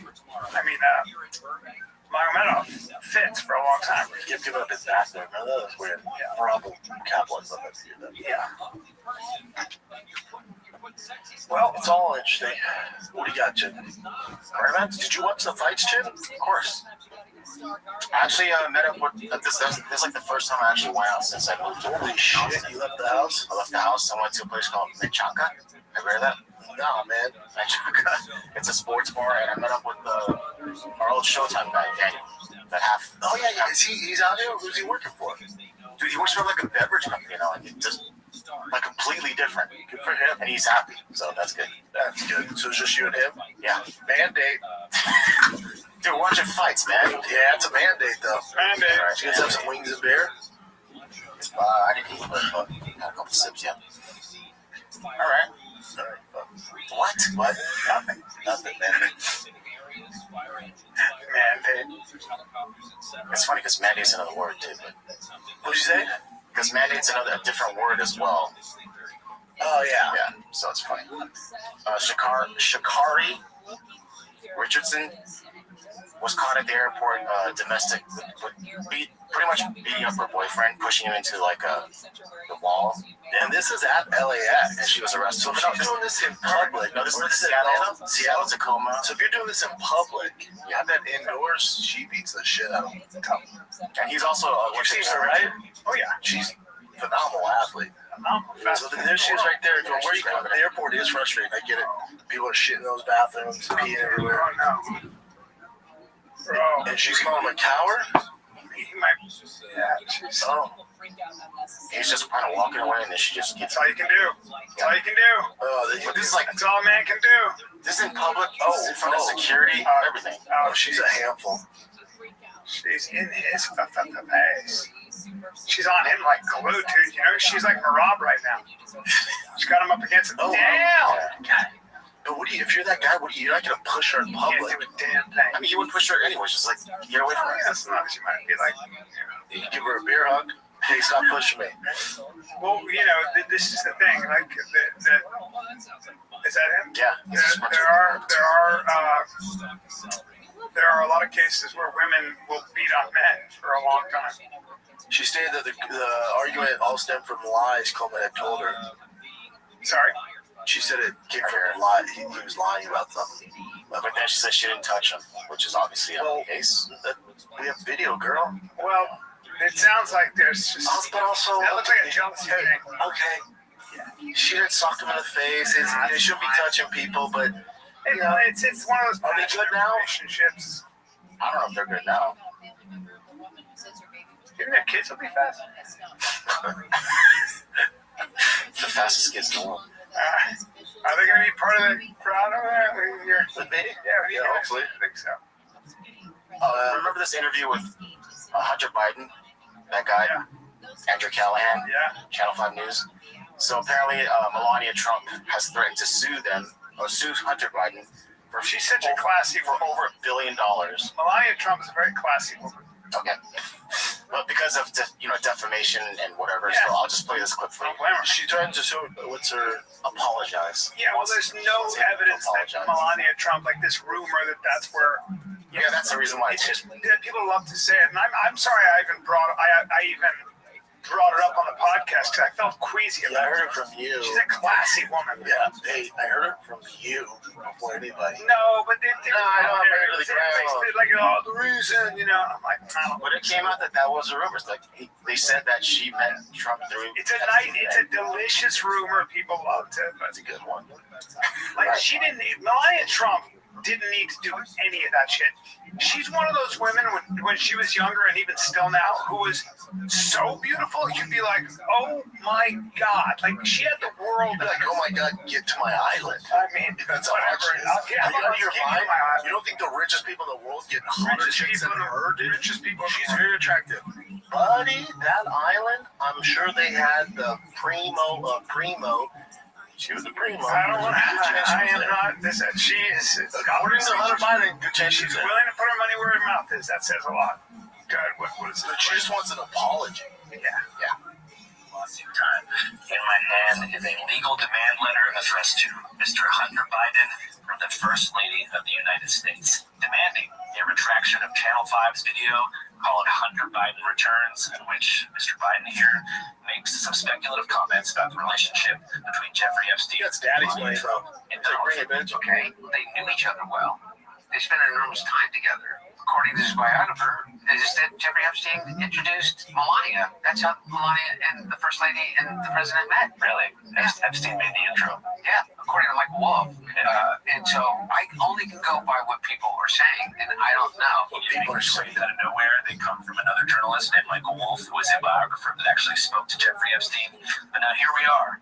And I've got $1 billion document in my hands because Mrs. Trump is seeking $1 billion in damages if we don't take the video down and if Hunter here doesn't issue a formal apology to Mrs. Trump. So now we're here, maybe to give you the platform to apologize to the First Lady for your statements that you made about her possible connection to Jeffrey Epstein. Fuck that. That's not gonna happen. Yeah, you're not gonna do it. He's the backing of his fucking dad. Well, he was echoing what someone else said, right? Yeah, but you can't do that in a public interview. This gets millions and millions of views. You can. You can. So here's how it goes. For a defamation case, you have to prove malice. And what Hunter Biden is saying, I was just saying what other people. Oh, he's saying I'm just saying what I heard. That's what he's saying. He goes, I didn't originate the story. Yeah. So if you go to court, he said, well, I heard that Jeffrey Epstein had introduced. Jeffrey Epstein knew a lot of people, a lot of women, beautiful women, and everything else. Not all of them were hookers, but he ran with a very rich crowd, so he might have met her. And there were pictures of them together, so that'd be a really hard case. The other thing is, too, let's say they did meet at the island. I don't think the island, every single party was whores and rich guys. Like, it could have been like a public party with a lot of like things. a petting zoo, and they had little kids there. Yes, there's also that. I think they had a kind of a smorgasbord of all that. Sure. Maybe they met that. That doesn't mean that she was part of this drug prostitute ring. They for sure met them. Right? That's what I heard. What else you got, Jen? Who knows? Let's do. I mean, if they met, there's like Lady in the Tramp, baby.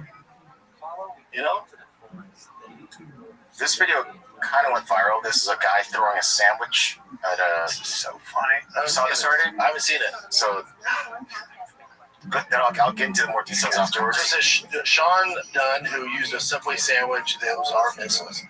Subway sandwich is a weapon to attack a federal officer deployed by President Trump on the streets of D.C. earlier this week. Has been charged with felony. Since you know what's going on in D.C., Is it a tuna? do you know what's going on in D.C.? Yeah.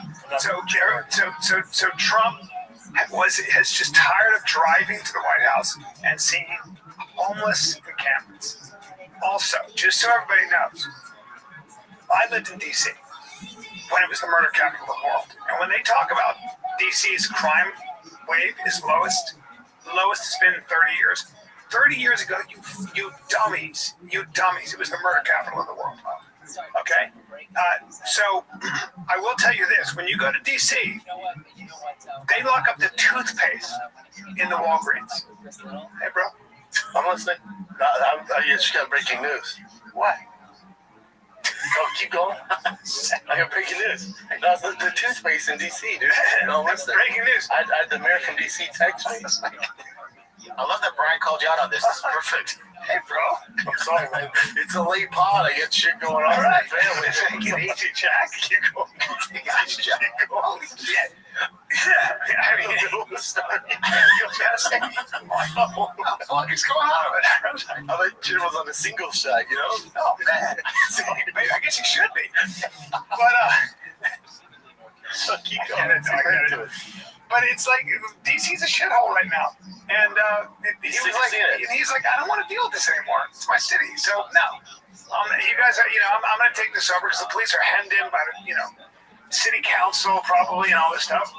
So, and I believe he is constitutionally within his right in DC to do this. Let me see the video, Jen. Yeah. Is it a 6-inch meatball? It looks pretty big. It's hot. Those come out. And he gets some white guy. I mean, judging by the way he dresses, I like the way he's dressed, but he looks like he's probably not taking a lot of punches to the face. Looks like he's pretty comfortable in his life.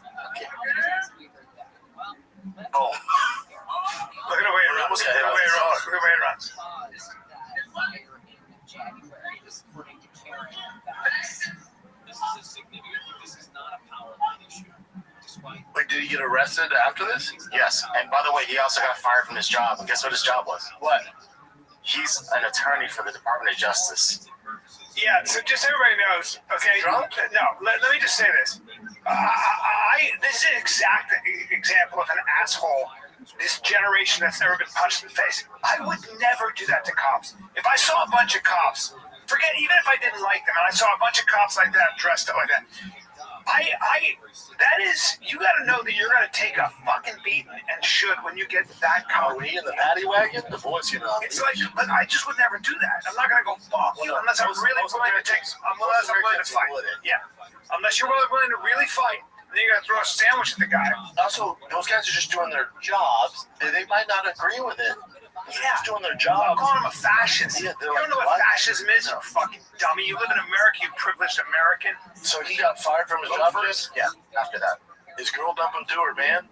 No. Follow up on the story, bro. So he got fired. Yeah. He was an attorney, a trial attorney. Wow. Throwing a sandwich at a federal agent. He must have been drunk, though. You know, you would assume. Yeah, maybe. But the other thing is, too, is do you think throwing that sandwich was going to change the policies? Let's take a little break. This podcast brought to you by Progressive Insurance. Do you ever find yourself playing the budgeting game, shifting a little money here, a little there, and hoping it all works out? Well, with the Name Your Price tool from Progressive, you can get a better budgeter and potentially lower your insurance bill, too. You tell Progressive what you want to pay for car insurance, and they'll help you find your options within your budget. Try it today at Progressive.com. Progressive Casualty Insurance Company and affiliates. Price and coverage match limited by state law. Not available in all states. Do you think by throwing that sandwich, let's say it hit him in the face, you think anything was going to change, Dum Dum? And he ran away too. It's like, what are you doing? No, he doesn't look very athletic. No, you got fired from his job. He's probably like, God damn it. Yeah, that's what happens. He's gonna have to leave DC. You know what it is? It's spoiled behavior. There are other ways to voice your opposition in this country, and you should voice your opposition if you have a problem with it. Yeah, do it like the Democrats. Get paid for it. Yeah. By the way. What else you got, Jen? See a mugshot of this fucking guy. Is there a mugshot? See what he looks like. I'll Google his name. I don't think it'll show, but you always gotta take a good mugshot. How would you take it, babe? Like this. I don't think you do anything with your hands. Just this. Yeah, mugshot. Yeah, see, you go viral with that. Yeah. And not in a good way. I like the ones the guys get kind of like, whoops. That might be it. There's no mug, huh? It's all right.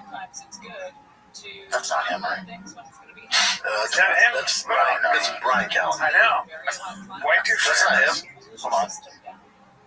Rose Subway. No, it's not. I guess that's That's all right. That's a great. It's a Marine. How dare you, Joe?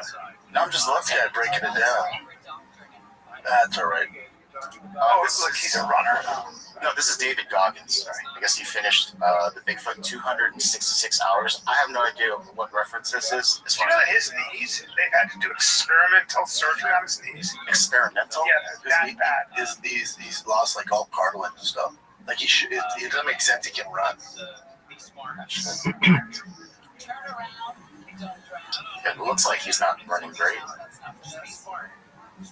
Dude, the last time we had significant flooding and cycling His knees look like they're hurting. Yeah, 66 hours. Look at this. The way he's walking.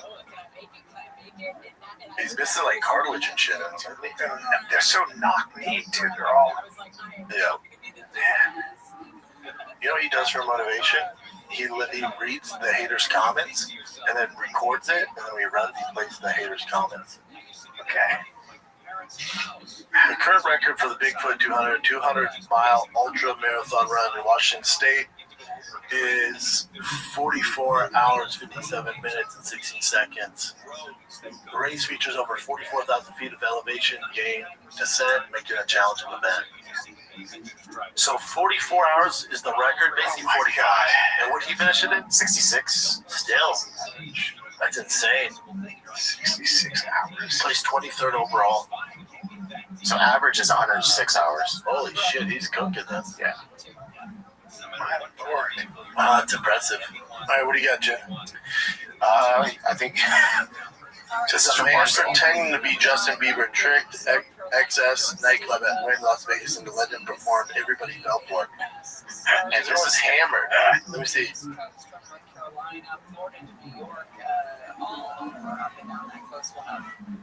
Oh, that's so good, dude. What a great story.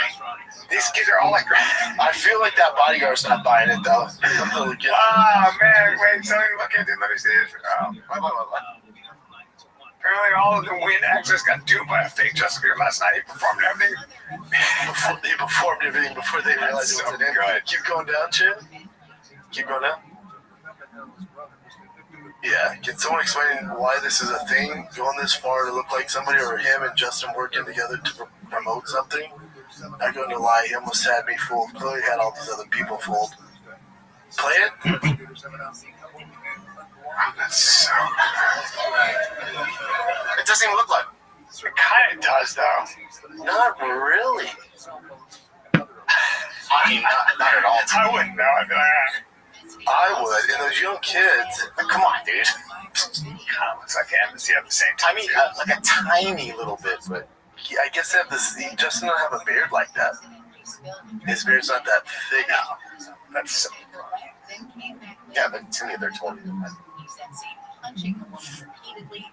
Weird. okay.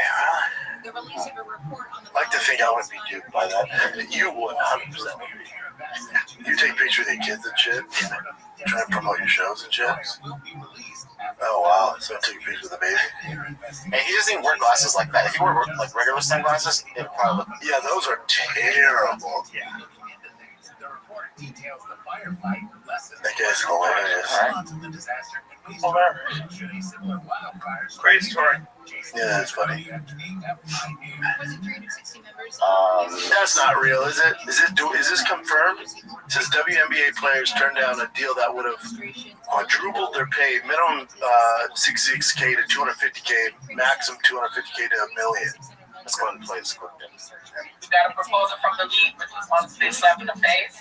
And I think we really have to put an emphasis on the players that are in our league right now. But I love to see the league growing. I think, adding these teams in Philly and Detroit, like that, how amazing is that the league can grow, but how cool would it also be to have like a little bit expansion on the rosters? Like, let's focus on the teams that have everything set up right now, and maybe focus on the teams also that find excuses continuously to lack investment into their players before we focus on adding more to the brain of people that can't. But you don't make any money.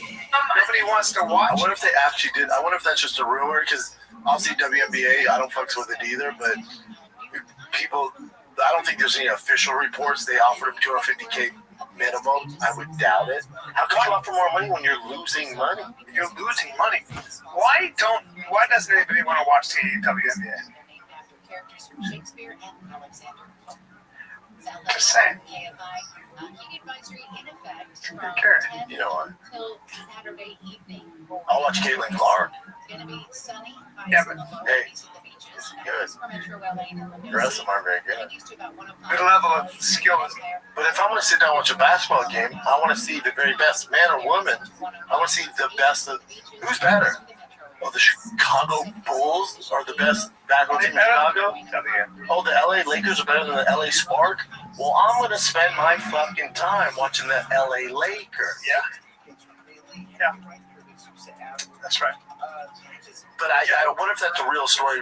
I doubt they would turn down 250,000. That sounds. You're not making any money. If they did, they're watches just here. dumb. Nobody watches them. That's charity. I'll watch Caitlin Clark, but even I'll be frank, I'll watch the highlights. Yeah, I watch WNBA like you watch UFC. I catch the highlights. No, that's not. Hey, guess not. No. I watch them. I would never pay for it. I always pay for my fights. I don't do that shit. So according to Yahoo Sports, I'm saying I wouldn't pay for the WNBA. Yeah, but I don't pirate UFC fights. I don't. Hey, I really don't. hey, No, I don't. they told you did one. No, I did it one time Somebody said, here's a website and pay for it. Said, I missed the fights. Yeah. And they sent me the website. I watched it. And then I was like, this is still shitty to the players. I mean, the fighters. So it doesn't matter. They make the same money. Do they? Yeah. Yeah, but The top dogs don't have to get pay-per-view points. The rest of them get pay-per-view points. I don't do anything. Hey, sure you don't. No, I really don't. I wouldn't even know where to go. Hey. I wouldn't even know where to go. Hey, you're the same guy that was watching Madden on YouTube and thought it was a live game. So, hey. That's not true. That's What else you got, Jen? I was gonna say, according to Yahoo Sports, it says it is true, and they're just holding out for a larger raise. I mean, you guys aren't worth it. You don't If make money. that's true, that is wow. You don't make money. Alright, let's check out some of these here. Is it too late to say sorry? You guys remember Nelly Furtado, right? Oh, she got.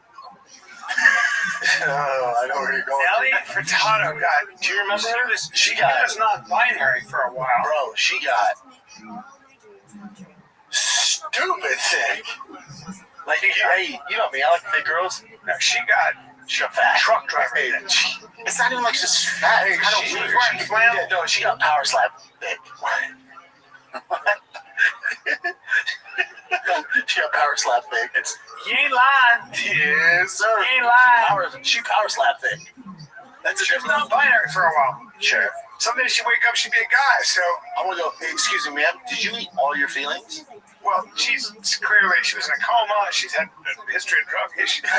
There's a lot of issues with Nelly. She Furtado. power She slap can thick. sing her ass That power slap thick is a different level of fat. She can sing.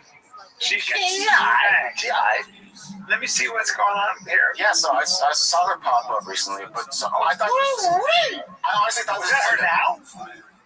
I thought this was She looks like Tom Photoshop off Tropic Thunder. Okay. She's thick. She looks like Ben Stiller from Dodgeball when he goes down south. Okay. Yeah. it's kind of wild, right? Like it's not like she Her and looks, Lena Dunham. Really. Hey, I like this comment. God forbid a woman feels comfortable in her own skin. Yeah, no doubt. Did you see before she got power slap I don't thick? think she feels very. No. Although she's kind of owning it. yeah, this is her walking I down. don't care. She can sing. I don't Remember when like Steve Nash? Steve Nash is like, thank God I didn't sign up for that. It's wild though, yeah. The truth I've is, her before. Nelly's. Damn. Gorgeous there. Yeah, Yeah. Gorgeous. here. Power slap thick. Beautiful. What Probably happened? starving herself. You know, I don't know, man. What are you saying? Starving herself? Be embarrassed. You're the opposite. Fucking hey. No, right The there. opposite. I'm saying Oh, you're on the before. You're saying there's no starvation. That's just her living life. And then something. Hey, wait a minute. That guy's teeth has got something to say. Yeah. That's a close up too. Oh, We gotta take care of this this teeth. bitch is. He has food in him.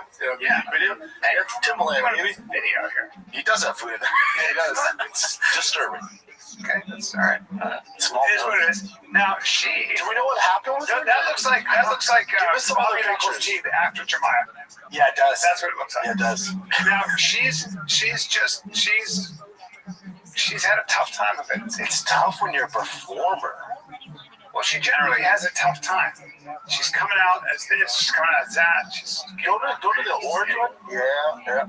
But even there, she's not as big as the one we see. She ain't small. She ain't small, but I mean, look, it's like It's kind of she probably that was her battles with a lot of. She battles with a lot of. cheeseburgers.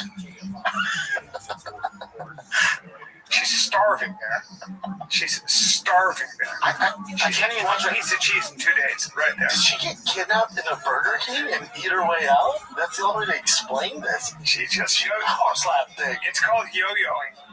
But I mean, her frame is so small. I don't see how. She turned into an evil villain. What happened? Yeah, she's. Oh, she's the Penguin. She's Colin Farrell, the Penguin. Yeah. There's a lot going on there. She can't be happy. I mean, she's smiling a lot now. That doesn't mean much. How she's embracing her new silhouette. There are a lot Yeah, of enablers. There's a lot of stuff going on. that's the problem. She needs friends of fat shamer. Right? I think she had some. Like, if you showed up like that, Yeah. we would be on the air, and I go, hold on. You're so fat. No, it's good. Girls, 100%, I go, whoa. Never do that to each other. Brian, are you competing in Power Stop with a fucking Under Armour shirt I on? just show up and I'm You're so fat. And you go, it's what, dude? Stop fucking eating. That's how guys talk to Yes, each other. stop eating. Girls don't talk to each other that way. But she had, I think she's had like serious issues in general. Like, didn't she go into a coma for drug overdose? I don't know. I'm sure, Brian. I think she she did. did. Amy Winehouse, and she No, I'm died. talking about Nelly Furtado. Who is the one who's into MMA for a while? Drug addiction into MMA. Yeah. Oh, you're thinking Gina Carano. Sing. No. Wait. Sorry. It's the one who can sing. You're thinking of homegirl who can sing. Yes. Dane Luke Rockhold. Yes. Oh, Demi Lovato. Demi Lovato. I've been thinking about this whole time. Who's a dime? That's what I've been thinking about. Demi Lovato. Big difference. Okay, Demi Lovato never got power slap thick. Okay, so now this is Nelly Furtado. Okay. Yeah. Okay. Demi Lovato. That's why I was like, she can sing. I was thinking about Demi. Okay. Demi Lovato. She's gorgeous. Yeah. Oh, she was very skinny too before. Yeah. But then She does the same thing. She goes through these things where she's dumb talented. Oh, dumb talented. Yeah, amazing. Yeah, she's one of my favorites. Yeah. But Gina Carano too, she gained a lot of weight. Well, Gina's just a big. But Gina's cutting weight. She has excuses, and she's fine now. She's an athlete. Her dad was a pro football player. She's back. But Nelly Furtado, she didn't take any punches to the face. No. Okay. You see, come on. Who's that? That's Gina Carano. Not now, Jen. Why are you doing her like that? No, I'm serious. Fine. As of, I think today, or as of present time, she got really big. No, she's not big anymore. She's not like super big. She was really big. She's better. And then plus, I think she was pregnant too, so that's also part of it. I don't think she has any kids, Jen. I see you trying to get yourself out of this. She didn't have any kids, but What that? Yeah, look at her face. Look at her face. So pretty. Look at her face in the hat. No, she's gorgeous. That's her right now. She's beautiful. Yeah, that's so filtered though, but yeah. But she's always been pretty. yeah, she's really pretty. That's why she was nice try, Chen. Sorry she doesn't look like her Strike Force days, you piece of shit. And she won the lawsuit against Disney, so I had all in Elon Musk. How big is she? How tall? You've hung out with her, right? Yeah, I've seen her a few times. She's great. She's not huge. Yeah, I'm a fan. My bad. Okay. I need auto parts, but I need friendly, knowledgeable service. I want new wiper blades. What if I want my battery changed when I'm still in my car, Brendan? I'm glad you asked, buddy. That's why our friends at O'Reilly Auto Parts offers friendly, helpful service and parts knowledge you'll need for all your maintenance and repairs. Right, whatever you need, whether you're a rookie or an expert in the car game, you'll find the employees at O'Reilly Auto Parts are knowledgeable, helpful, and best of all, super friendly. Professional parts people at O'Reilly Auto Parts are your one-stop shop for all things auto do-it-yourself. You can find what you need in-store online. Stop by O'Reilly Auto Parts today. Visit them at O'ReillyAuto.com/fighter. That's O'ReillyAuto.com/fighter. O'Reilly. Nice try, Jen. Whatever, dude. I thought this is hilarious by Brian too. Let me just play it. Hold on. Oh, yeah. There you go.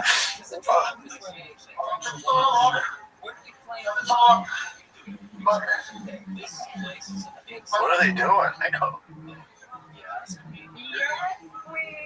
Yeah, for anybody who cares, this is Turkish oil wrestling. Great sport. Yeah, Timberland's teeth, huh? And this is the reason, not one of the reasons, but the reason that P. Diddy is a much better wrestler than people give him credit for. You guys gotta get your mind out of the gutter. Everybody's like, 1,000 bottles of baby oil. Anybody who's a fan of Turkish oil wrestling knew immediately that this was what was actually going on. P. Diddy clearly knows how to train and take his wrestling to the next level. Because let me tell you, you oiled up, if it works when you're oiled up, you and your partner, it's going to work when you guys are dry. And so that's probably the only good thing I can say about Diddy is he takes his wrestling seriously and trains properly. I don't like any of the other stuff about it. But either way, I'm looking forward to this Kamzat Duplessis fight. And I always say to all my UFC buddies, oil up, bro. Oil up. And when you get out there, it's going to make a big difference. But nobody listens to it. I mean, he is in his ass. I know, what the hell? That's what you do. You got to use the old pants. I've been around wrestling a long time. I never seen that. You got to do that, man. You got to get your I hands. wonder why they're doing that. It's a whole tournament, like a yearly tournament. It's so weird. They boil up, and they fuck each other. Yo, pimp. Yeah. Oh, I thought this was hilarious. I don't know how legit this is, but this is apparently a pit stop for an electric vehicle race. They're so gay. They make no noise.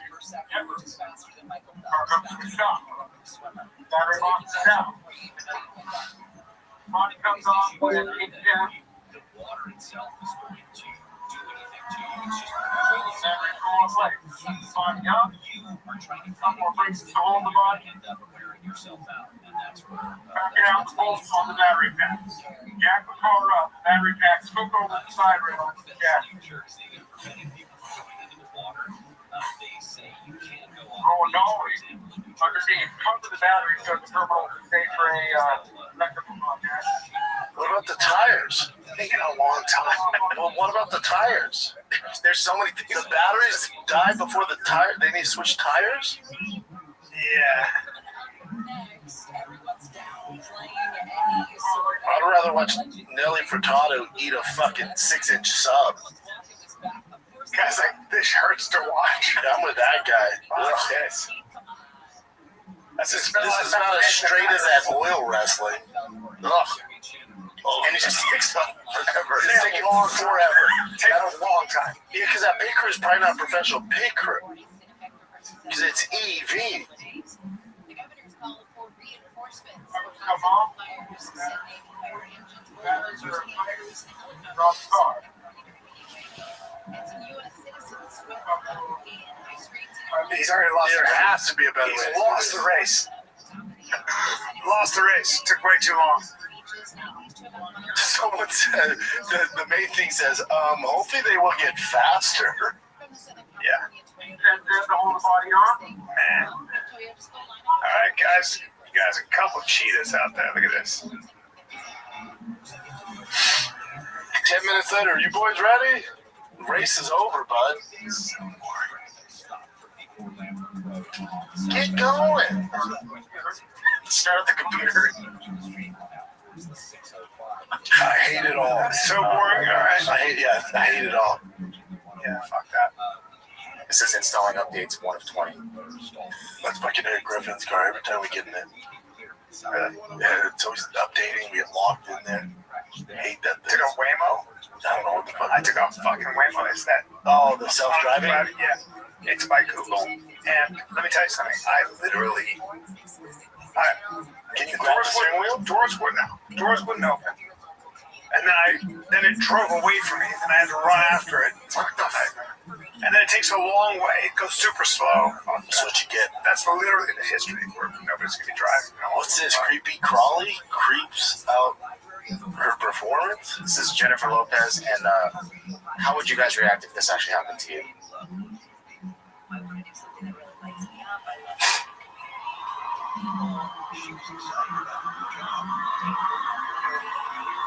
Oh, that bug? Yeah, did you see it? What is it, though? It's only like a grasshopper or a cricket or something. I wouldn't give a fuck, but you wouldn't know.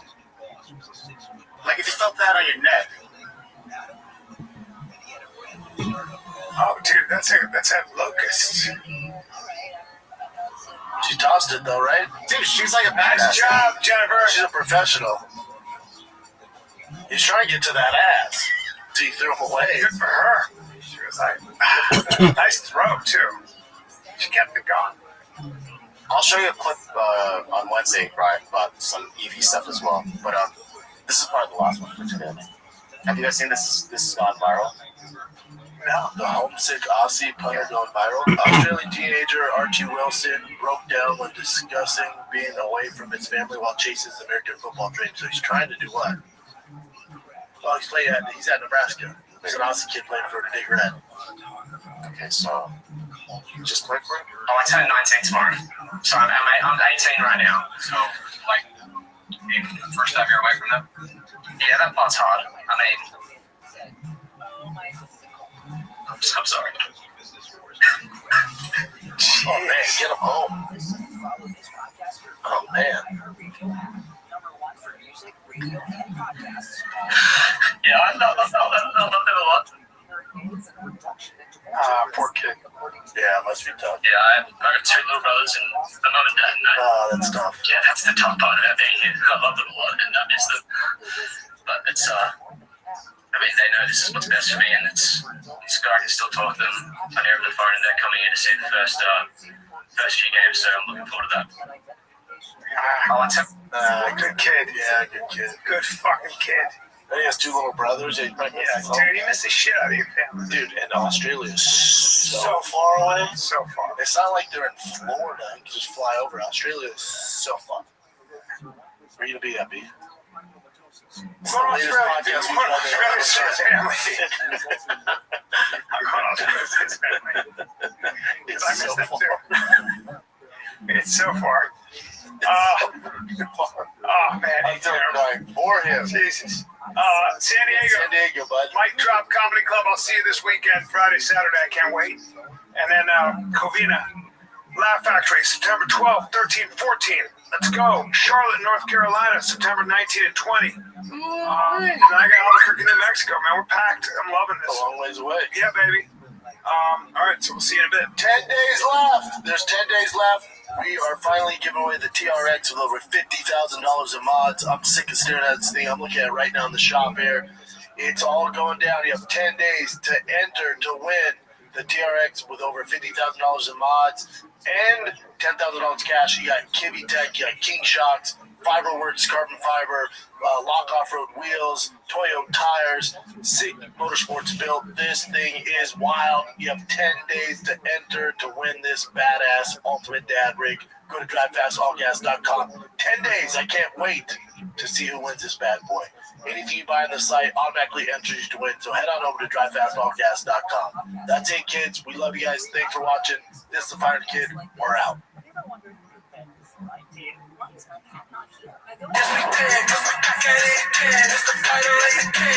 This is really the Fighter and the Kid. Here we are. So first, before I start, I want to give a shout out to Delta Airlines for being terrible and being so much worse than they used to be. Thank you for those smelly bathrooms always, and thank you for always being delayed. I don't know. I don't even like to go in too hard in the paint on an airline. So what are you gonna do? It's like a bus service, and they have so much to do all the time. It's they're dealing with airports. Maybe So what are you gonna do? What are you gonna do? Not fly Delta? I'll get What Delta does? Okay.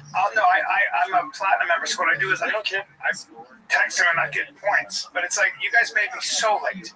And then we sat on the tarmac. But is that the airport floor? And it doesn't matter, does it? Because Shit happens. Shit happens. Could be worse. Could have crashed. Could always be worse. You know what doesn't help? You know what really doesn't help? Your wife? Could be worse. You know that saying? I know there's nothing worse. I know you're supposed to be thankful for you should be thankful. But when you're going through stress, whatever it might be, and somebody goes, you could be in Gaza. Yeah, I know, dude. And it's like, there's nothing worse. Now I'm more depressed because I'm depressed that there are people suffering more, like way far. Also, that didn't help anything. And it also makes me, you piss me off that I'm being a bitch. Well, the third person tell you the worst thing that happened to you is the worst thing that happened to you. Fuck, dude. Yeah, I could be in Ukraine or God. I hear you. But I'm not. Yeah. So today, and it doesn't help to remind me that other people are miserable even more than I am by far. None of it helps. No. But those bathrooms at the airport, whatever it is, the guys are just like, I'm at the airport, I'm going to shit everywhere. Oh, guess what? Do you mind if I write my name and shit on the wall? What is that? I don't know. People are a little weird. Oh, I hate when I don't shit at the airport. When I just have to take a piss, and you got to walk by all the guys just holding their shit in, waiting for the shitter. God, it's so And there's a line of 15 at all times. And they look, and they all, for whatever reason, look exactly like the kind of guys that do that. Then you see them, they're like, And they just are. No, not ashamed of it. Just and they sit on the seat, and their clothes are draped over everything. They're generally a walking petri dish. Those bathrooms are disgusting. Cause you hear, and then it'd be pee next to here. And no one laughs. What bothers me? I laugh. Yeah. What bothers me is when I'll see a guy push his clothing against the urinal. He pushes everything. Everything is touching the urinal. This fucking spaz. And he's pissing. I'm like, you are fucking disgusting, man. Everybody's gross. And the guy, the old guy, just no fucks him. Just yeah. Just lets it go. You're like, get it for you, man. Yeah, man. Oh God. Get me God, out of here. Texas, I'll admit, Texas is a little hot today. The past few days have been hot. When it hits 100 here, it gets a little. I was in the mountains of Utah. Let me tell you something. It's about 80, 85, about 75, 70, 65 at night. Still clean mountains. Yeah, that's why they got fair skin out there, man. So many wealthy people out there, just hanging out with people so much richer than I was. My buddy has a house up there, and you think I'm kidding? He's got a house, right? So it's nice, except for he has a river running through it. Yeah. So he has a river that runs through his house. Backyard. Oh, through the house? Yeah, through his house. Is it the guy who lived at Sundance? Yes. Oh, yeah. Ken. Yeah. The best. Yeah. Owns all the land that they leased it. That place. Yeah, I remember that river. Yeah, you remember that? You were there. I was there. We stayed there. Yeah. During Sundance. Right. Yeah. That's right. How about that house? How big was that? Yeah, and that guy trying to fight you on the, come on, let's go. You're like, no. please save me. God, dog. Yeah. That was great. That guy was super wealthy These too. guys are balling. It's like they ball and they just hang out. They wear jewelry and they. Yeah, opposite here, because for all like the baseball families in the area we live in, everyone goes, "Hey, you're going to," I forget the guy's name, Ed. You're going to Ed's. I'm like, why would I go to Ed's? I don't know Ed. Yeah. And they're like, you're going. It's at 3:30. I'm like, what is it? They're like, oh, it's like to kick off the season. So I'm like, all right, I guess. So they take sports very seriously. Your son it's is life. Your sons are the right 9 and 5. 5, yes. So and even there it starts. Oh, so they go, you gotta go to Ed's. I'm like, okay. Pull up. There's no close parking. It's like a Broncos game. So if I park far away, I walk in. He has his house. Like, house is cool. It's an old school house, but he redid it. So the house is nice. It's not like some mansion. And then he just has a huge front yard, and the backyard is massive. And it's right by my son's school. Massive. He built, it's a sports for him. He's a sports dad. He has 2 sons. He built a baseball field in the back so the kids can practice. Yeah. But again, it's not like some ritzy thing. It's like, he was like, nope, I want this house with the land because I wanted my kids to be good at sports. They built a full baseball field, full bleachers, and all the kids from the neighborhood from his boss who's there, from 5 to 12, they do a home run derby. And there's like 300 kids. And there's a food truck, there's Pete Terry's food truck, there's ice cream, there's swimming. What a great time. Oh, dude. And then the older kids, the high school kids are pitching the young kids. The one high school kid I'm talking to, he's a junior in high school and already signed with the University of Texas because he throws 99 miles an hour. What? How big is he? 6'4", dime piece, 6'4". But you can just tell it's like, he's the man. You know, like he was like, yeah. No. You know, you're like Joe Burrow quarterback by the time he was. Yeah, it's like Varsity Blues, but for baseball. And you just, I was like, I bet that kid dicks bro, nonstop. Yeah, how old is he? 18? 18. Yeah. Handsome big dude. You ever see Texas? Yeah, it's gonna be. You just go to school and go, have you heard of Longhorns? Very cool. That's all. Full ride. That's what the dream everybody wants. I mean, the number 1 in baseball. Football. Yeah. But it was like Pleasantville, and all the dads there just, it's just different. It's just all about sports, family, religion. And they love that. Oh, it's the best. And the dads are so nice. What if your kids are not athletes like that? Oh, yeah, well, we can't come in, bro. Like really? I would tell. So it's only for athletes. You know. Oh, but all their kids, like, even if they're not phenomenal athletes, here's the other thing: the area we live in, there's so many former pro athletes. I'm one of a handful. There's so many. Whole genetic monster thing going on. Oh, there was this giant black kid, remember? His ass up his back. He's huge. Now you go, Well, fuck, how old is that kid? And I'm not gonna say his dad's name. And they go, you know, I go, that's his son. Because I go, what grade is it? 4th. Just like a giant Great Dane. 4th grade. Yep. Picks up the ball. Destined for. That's what you're dealing with. That's what you're dealing with. Wow. And then Tiger and Bossy. Great time for the boy. Oh, dude. And for me, it's fucking awesome. Of course. And now Bossy and Tiger start football this week and baseball this week. The Team Tiger's on some majors team. So, you know, so it's intense. So they have to have a meeting for the parents. A meeting for the parents. About, you know, just because they call it daddy ball. So it was just kind of giving an overview on what not to do as a dad. Parent etiquette. Basically, like, and also, like, hey, this is about baseball, but it's also, what's more important is the relationship with your son. Yeah. Like, there's been a lot of dads that ruin their relationships over baseball. They had a meeting like this? And just like, yeah, like, this is how you should handle it. Because dads get crazy. Oh, buddy. Because they didn't, this is their chance to be the baseball player. They weren't. And then also on the team Tiger plays for, you know, there's a staff. I'd say half of them played major leagues. The other are college coaches. Oh, wow. University of Texas. So that's the training they're getting. But these major guys were talking, and this one guy talking goes, I'm just going to, this whole daddy ball thing, putting the pressure on a kid and yelling at a kid on the way to the car. He goes, I had that dad. And he goes, I made it to the pros, but I lost my dad. Like, we don't have a relationship.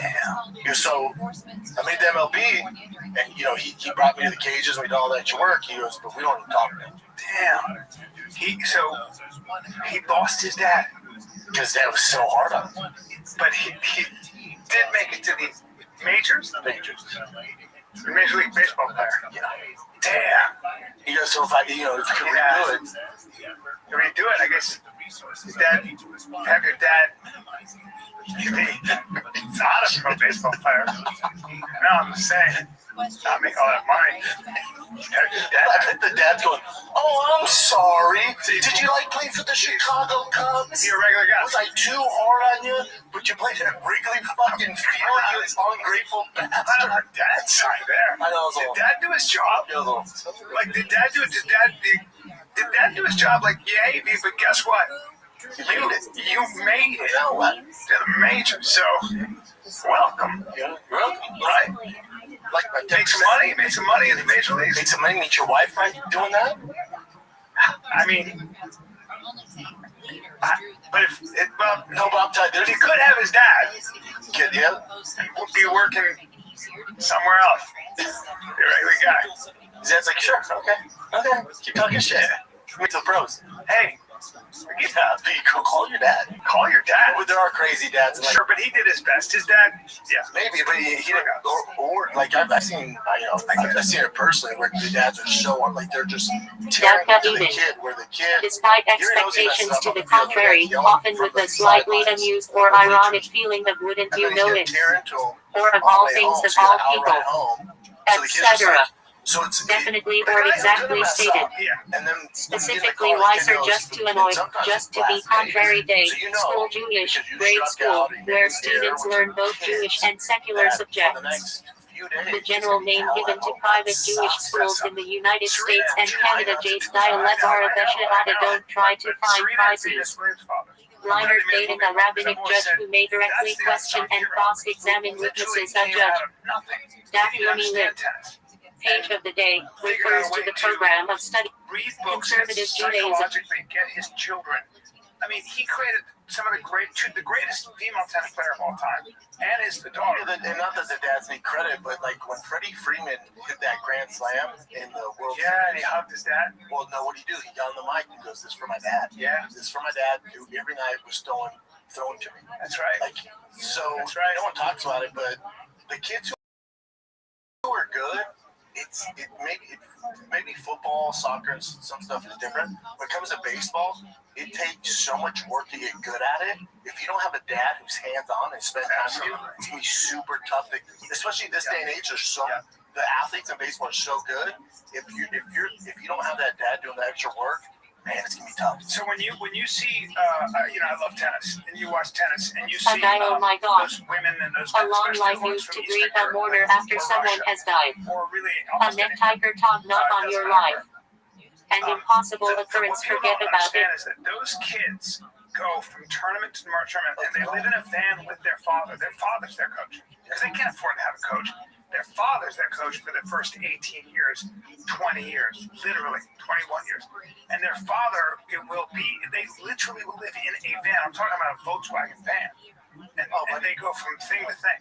No, I knew families in California that the dad worked 2 jobs, the mom worked 2 jobs just to pay for their kids' travel ball and lived in an apartment because the travel ball was so expensive for them that he would work overtime, everything, just to put his son through it. And his son was Oh my God. his son was a A long life used to grieve a mourner after someone has died. He's A necktie for Todd, not on your life.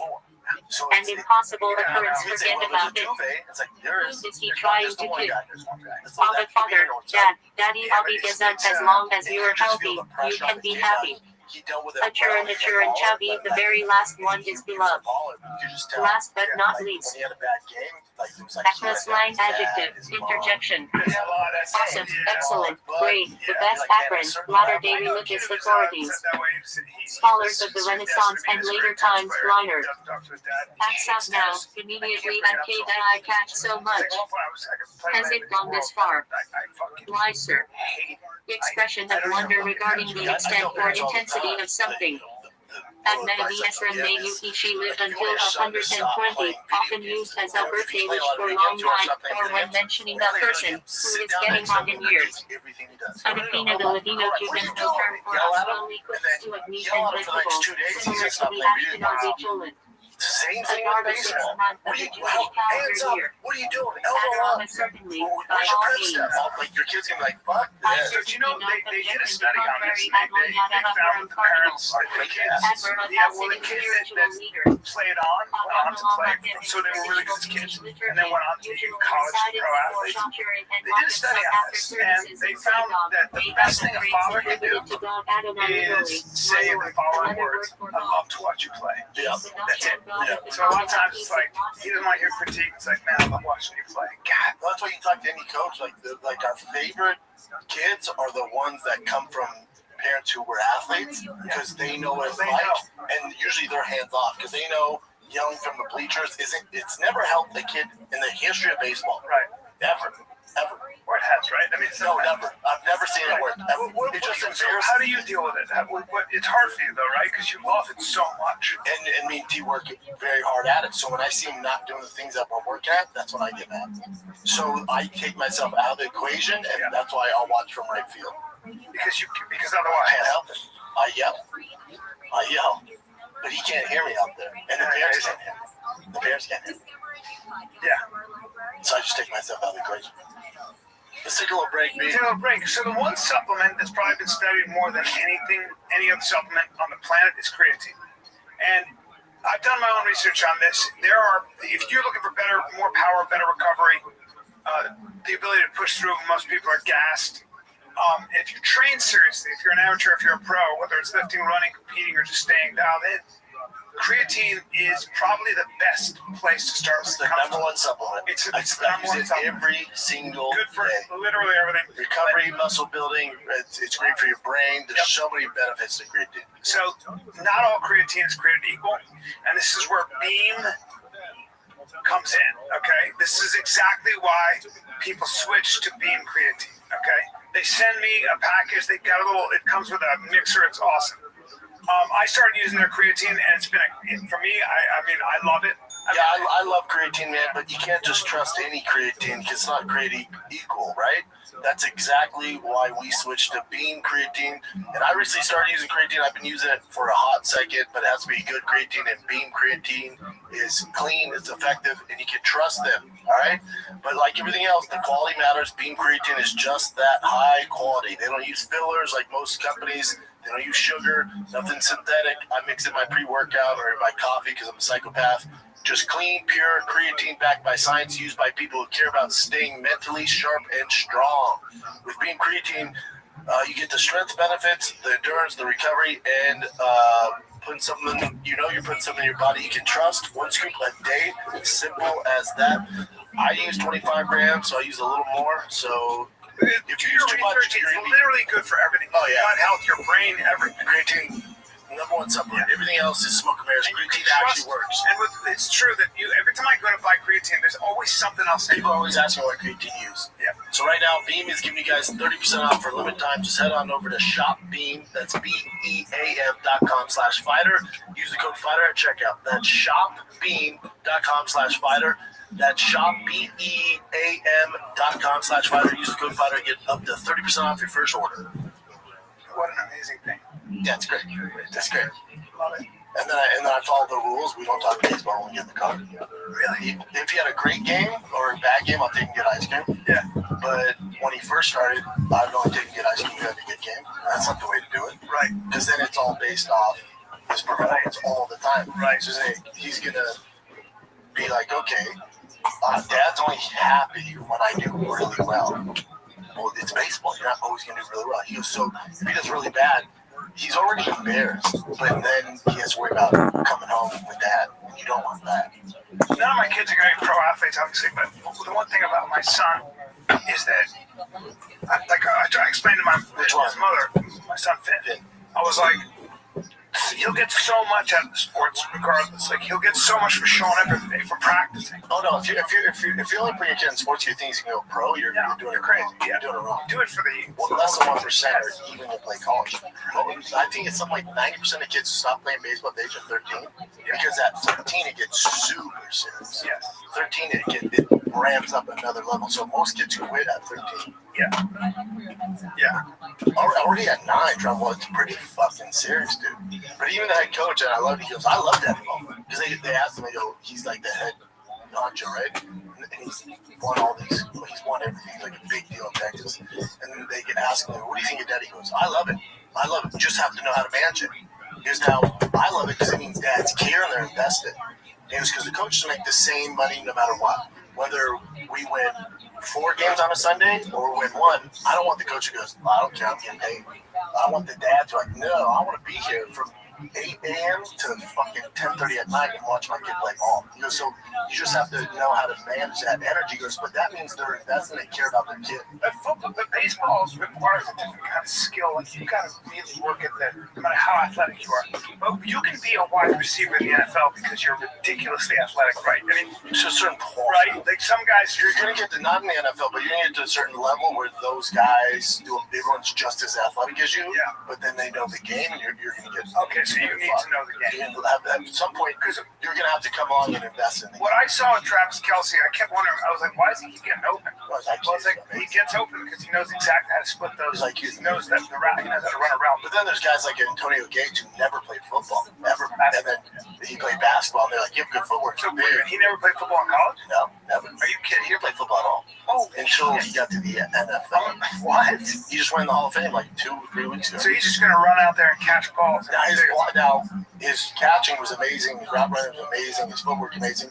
His blocking was atrocious. It was a liability. Okay. Yeah, he couldn't block with shit. Because he didn't come up with it. Yeah. Did you watch the UFC fights, Brett? Dude, I could. So that party I was telling you about at my boy Ed's house was amazing. But I had a ton. This is how much I cared about watching this fight. I had a timer when the prelim started to go off on my phone because I was only 10 minutes away from the house. Yeah. As soon as that timer went off, I went, Bossy, we gotta go. Ran to the car, rushed home. I watched every single fight. I was so excited for this. And the card delivered. The card delivered.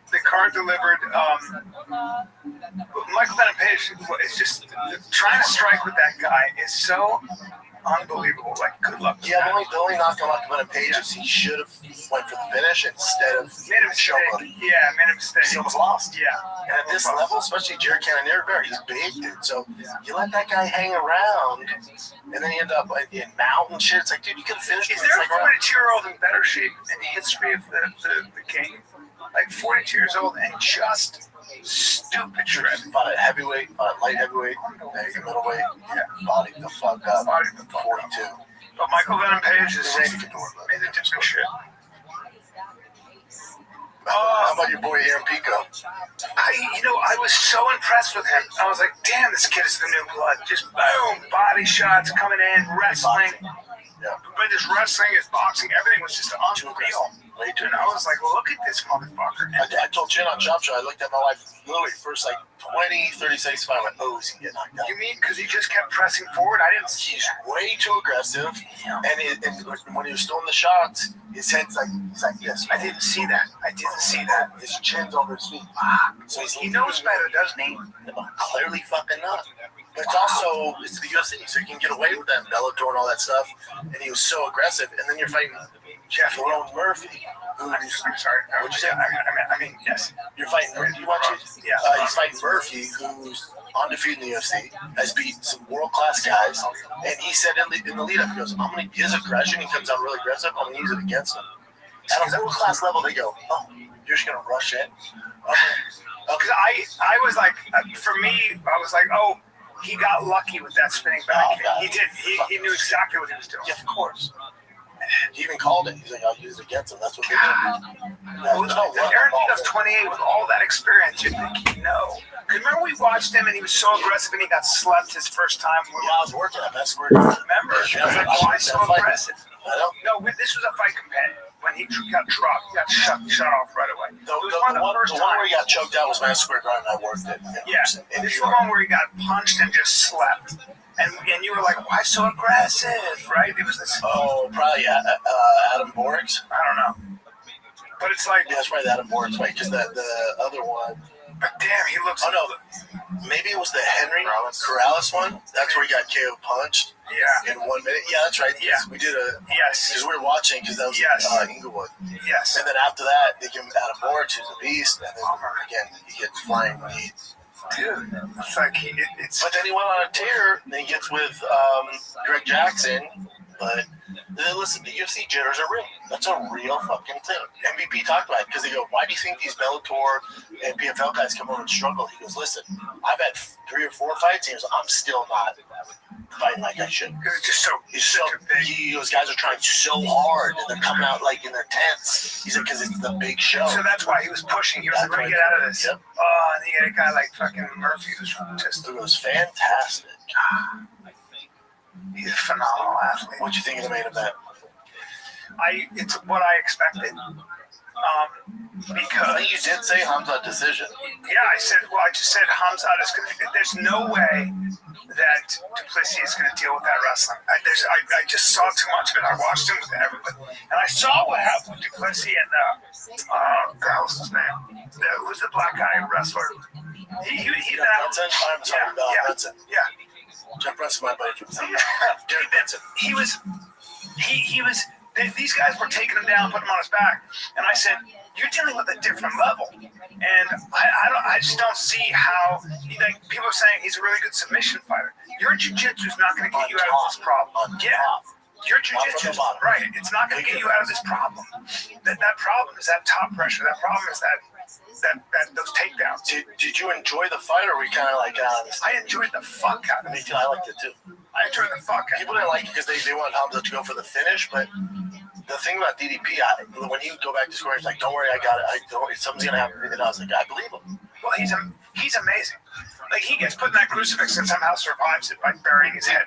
Like, he is as rugged as it gets. But physics is physics. Physics doesn't care about how rugged you are. It doesn't care about your technique. Doesn't care. The physics, yeah. The technique. And he said it. He goes, "It wasn't his strength. It's his incredible technique." And especially when you told me you saw him wrestling with, you saw him playing with world-class motherfuckers. And I didn't want to blaze him too hard and be on his nuts, but I was like, maybe because I've been. You said you've not seen anything like that since John Jones. I haven't seen John Jones do that. I'm telling you, I didn't want to blaze him too much, but I walked away and be like, like Hulk Hogan. I was like, dude, this fucking guy is a monster.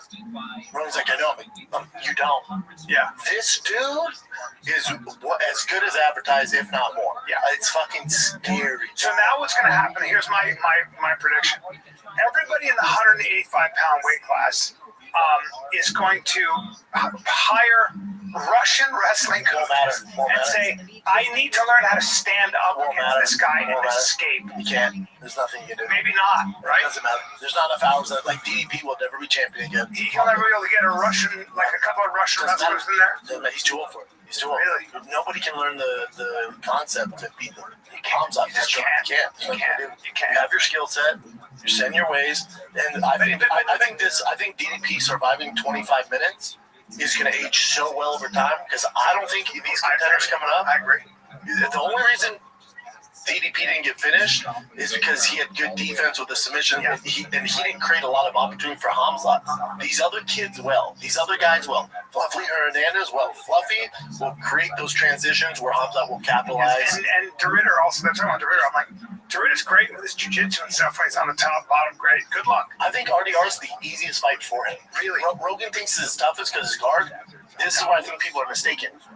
You think that Hamzat is going to come up with the same game plan against RDR as he does DDP. He's going to be like, oh, no, watch this, and he's going to fucking knock him out. Probably. He's going to knock him out. Probably. See what his striking is. Yeah, his striking is horrible. With all due respect to horrendous. It's not good. No, like you see what he did to Mershard? Yeah. There's no takedowns. Faked it. Boom. Right. Hamper the fuck out of me. I also would say, too, this. Like, jiu-jitsu is amazing and it's very important. When you at that level of wrestling, and when you're on your back, no matter what your jiu-jitsu is, the advantage is always going to be how that comes up. It's just too much. You can't. Let's take a little break because let's talk about Harry's, dude. Harry Legs. What's up, man? It's Harry's. Let's be honest, most razors suck. They're either way overpriced or dull after a few shaves. It's a waste of time, and they leave your face feeling like it's been attacked by sandpaper. Don't get me started on overpriced refills. God, they get you. $20 for a 4-pack should be illegal in this country. Well, that's where our friends at Harry's. That's where Harry's. It's got the best of both worlds. It's got a barbershop quality shave with German-engineered blades and a sleek ergonomic handle. Those Germans, they make cars, they make blades. That's it, bro. Questions? Literally at the price of the premium razors, and the precision manufacturing process measures each blade in microns. We're talking aerospace level accuracy for sharpness and consistency, reducing irritation and razor. Here's the kicker, dude. Harry's isn't just one of the best engineered razors on the planet. It's also affordable. By owning their factory and cutting out the middleman, Harry's delivers top-tier blades for as low as half the price of the big brands. It's time to stop overpaying for a bull crap shave, right? For a limited time, you guys can get Harry's trial set for only $8 plus a free gift at harrys.com/fighter. Just head on over to harrys.com/fighter to receive our exclusive discount. After you purchase, they will ask you what you heard about them. Please tell them the Fighter Kid sent you. And that's harrys.com/fighter. Don't make razors. You got a full-on grooming essential shave. They got it all. Body wash, all of it, man. Just when you thought summer couldn't get any hotter, Pluto TV is turning up the heat with thousands of free movies. Presenting Summer of Cinema. Stream your favorite blockbuster films like Gladiator. I will have my vengeance. Good Burger. This is what I call fast food. Beverly Hills Cop. The Girl with a Dragon Tattoo. And Julie and Julia. All for free on your favorite devices. Pluto TV. Stream now. Pay never. You cannot deal with that kind of pressure. Now, if you told me Hamzat's going to fight RDR and stay in his guard for 25 minutes, I'm like, he has a shot. I still don't think he wins, but he has a shot. He has to throw a Hail Mary, he'll be catching. Hopefully Hamzat leaves a limb out or something like that, but he has more of a shot than DDP. He's going to end up on his back, and Hamzat will be inside. He's going to end up looking at the ceiling. He's going to end up knocked out. I think RDR is his easiest right. And I'm a huge RDR fan. I don't know. He's got his stand-up, he's got that knee, and that's it. He's long. He has that knee against Bo Nickal. Hamzat's not hearing a peep out of him. I agree with you. He's going to punch it. Yeah. I mean, I don't see anybody beating Hamzat unless he makes a mistake and they catch him with a flying knee or some random spinning back elbow. But if he's smart and calculated about it, I don't see anybody beating him.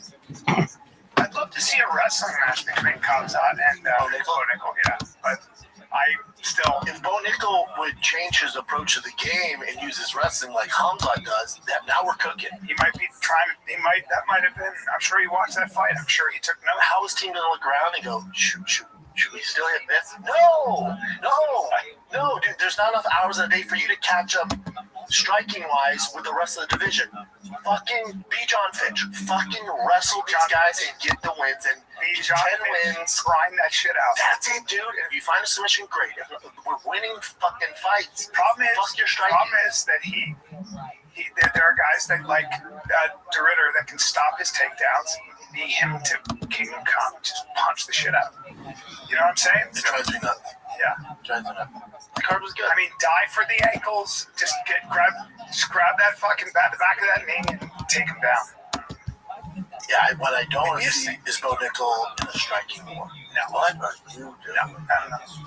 No way. No. It's painful to watch. Yeah. They're just staring down the wrong road. Even DDP's team in the corner, dude, were you listening? They're just like, oh. Well, I mean, I can't.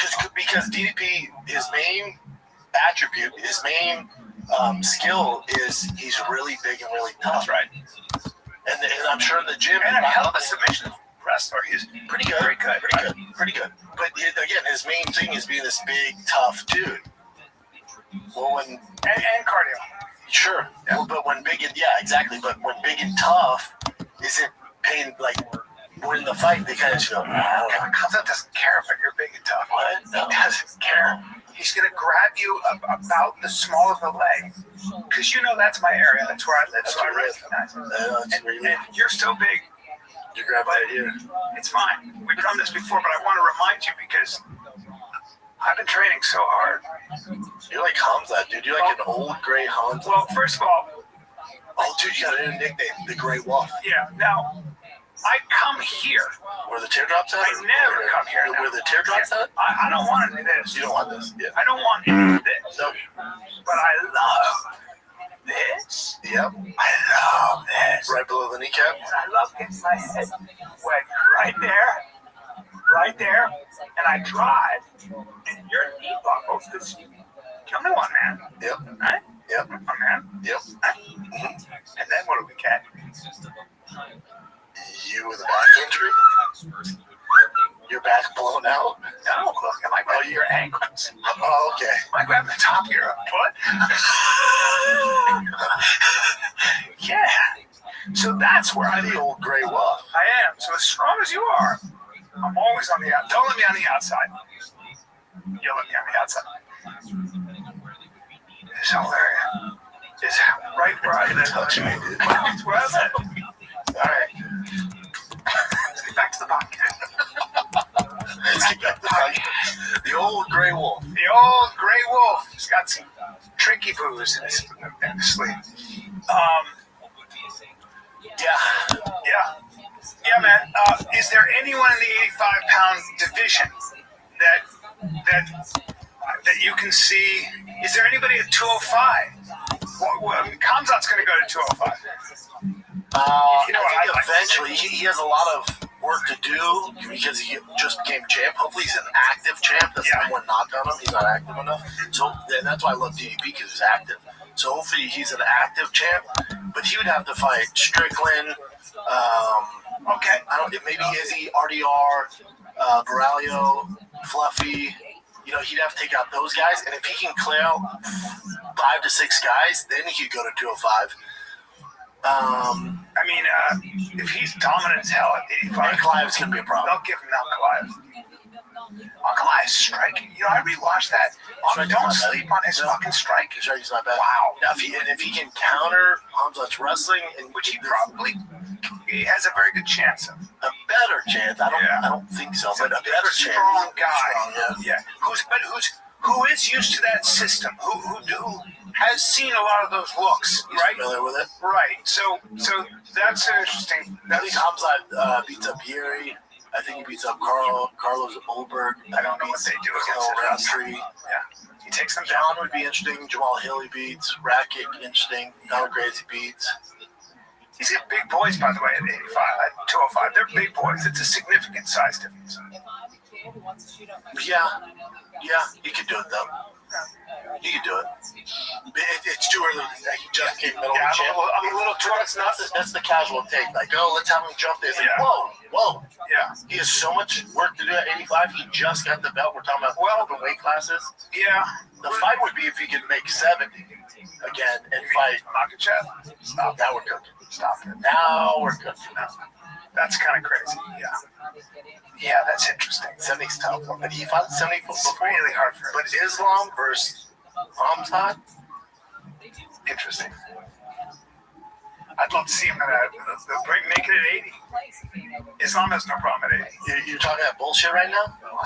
Because well, they don't do that, right? You're talking that bullshit right now? No. Hey, is this casual podcast? I'm just saying. Is this the MMA casual? Why not 80, bro? Take it easy. Dude, Collar and him, it's Well, gonna be we fine. can't Fuck get my face. We can't If you get start making up divisions. Go down the If you start making up divisions, fuck my I'm face. adding a new division.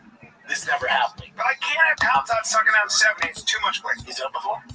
He missed weight, actually, at 70. No, he's made 70 before. I think it was 176. I think he missed. He's made 70 before. Has he? Yeah. See if he has. He's been there for a while now. I feel like he came in the UFC at 70, bud. Yeah. His fights that were taking place over during COVID. Look at it. Sucked. I know he wrestled 70, but wasn't he over twice? So he fought. Wasn't the lightest he was 176? I feel like.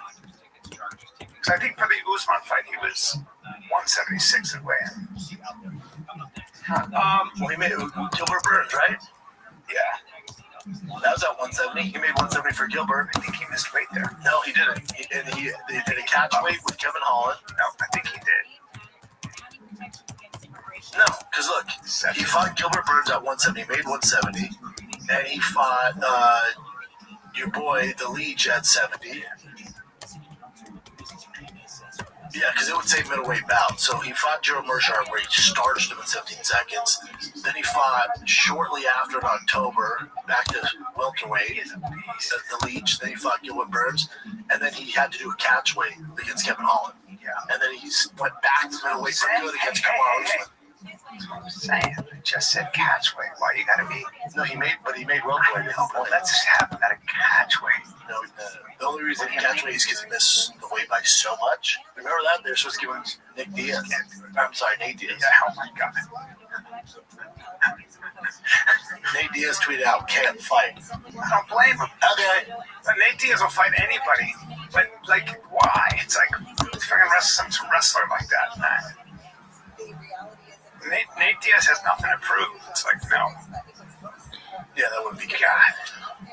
Different weight class, just a bigger man and everything, you know. But God. Yeah, I don't know.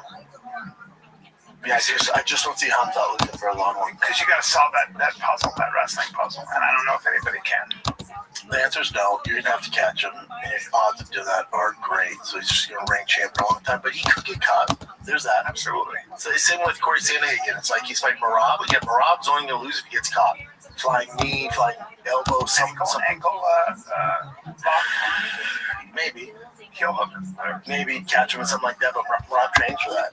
You know, but you're gonna have to catch him with something that you can't expect, like a flying knee, like something random. It has to happen for those guys to lose. Right. So again, your odds are 1%. You know, so it could happen. Give him more than that. 1%. No, come on. You got to give Corey more. I don't like that. Don't say that. No, no, Corey's my boy. It's the 8-down. I know it's not even about whether he's your boy or not. Sandhagen's got a 5%. No, I got to give him higher than that. To beat Marab? Yes. Yeah. Have you seen the odds? What are the odds? He's a big underdog. I think he's a plus 600. God, that's disrespectful. Well, it's a nightmare. But again, out of anyone to do it, I like his chances better than Sugar's. I like his chances better than Aljo, any of these guys. Yes. Okay. Plus 300. Plus 310. Yeah. All right. Now I'm going for Corey. I'll be very clear. I'm going room for Corey. That's my guy. But very tough fight. But if anybody's going to do it, it's going to be Corey. Because he has those Hail Marys he can pull out of his bed. Great striking. Great striking. Great knees. Great punches. Great on the ground. I mean, remember, he gave Magomedov fits for a long time. He kept giving up his back there. Remember that was weird. Yeah, Rob will capitalize on that if you do that. Yeah. Well, it's all interesting. What do you got, Chin? Did you watch the fights, Chin? Of course. I actually met up with this is like the first time I actually went out since I moved here. Holy shit, you left the house? I left the house. I went to a place called Menchaca. Have you heard of that? Nah, man. Menchaca. It's a sports bar, and I met up with our old Showtime guy, Daniel. That half. Oh, yeah. He's out here? Who's he working for? Dude, he works for like a beverage company, you know, like just like completely different. Good for him. And he's happy, so that's good. That's good. So it's just you and him? Yeah, mandate. Dude, we're watching fights, man. Yeah, it's a mandate, though. Mandate. All right, you guys have some wings and beer? I didn't eat, but had a couple sips, yeah. All right. What? Nothing, man. Mandates. It's funny because mandate's another word, too. But what did you say? Because mandate's a different word as well. Oh, yeah. Yeah, so it's funny. Sha'Carri Richardson was caught at the airport pretty much beating up her boyfriend, pushing him into the wall. And this is at LAX, and she was arrested. So she's doing this in public. No, this is Seattle. Seattle's Tacoma. So if you're doing this in public, I bet indoors she beats the shit out of him. And he's also you've seen her, right? Oh yeah, she's a phenomenal athlete. So there she is right there. Where you go to the airport is frustrating. I get it. People are shitting in those bathrooms, peeing everywhere. And she's calling him a coward? He might. Yeah, she's. Oh. He's just kind of walking away, and then she just keeps. That's all you can do. That's all you can do. Oh, but this is that's all a man can do. This is in public. This is in front of security. Everything. Oh, she's a handful. She's in his face. She's on him like glue, dude. You know, she's like Marab right now. She's got him up against it. Oh, damn! God. But if you're that guy, you're not gonna push her in public. Can't do a damn thing. I mean, you would push her anyways, just like get away from her. Yeah, she might be like, you can give her a beer hug. Hey, stop pushing me. Well, you know, this is the thing. Like, is that him? Yeah. There are a lot of cases where women will beat on men for a long time. She stated that the argument all stemmed from lies Coleman had told her. Sorry? She said it came from her lie. He was lying about something. But then she said she didn't touch him, which is obviously the case. We have video, girl. Well, it sounds like there's just. But also, that looks like a jealousy thing. Okay. She didn't sock him in the face. You shouldn't be touching people, but.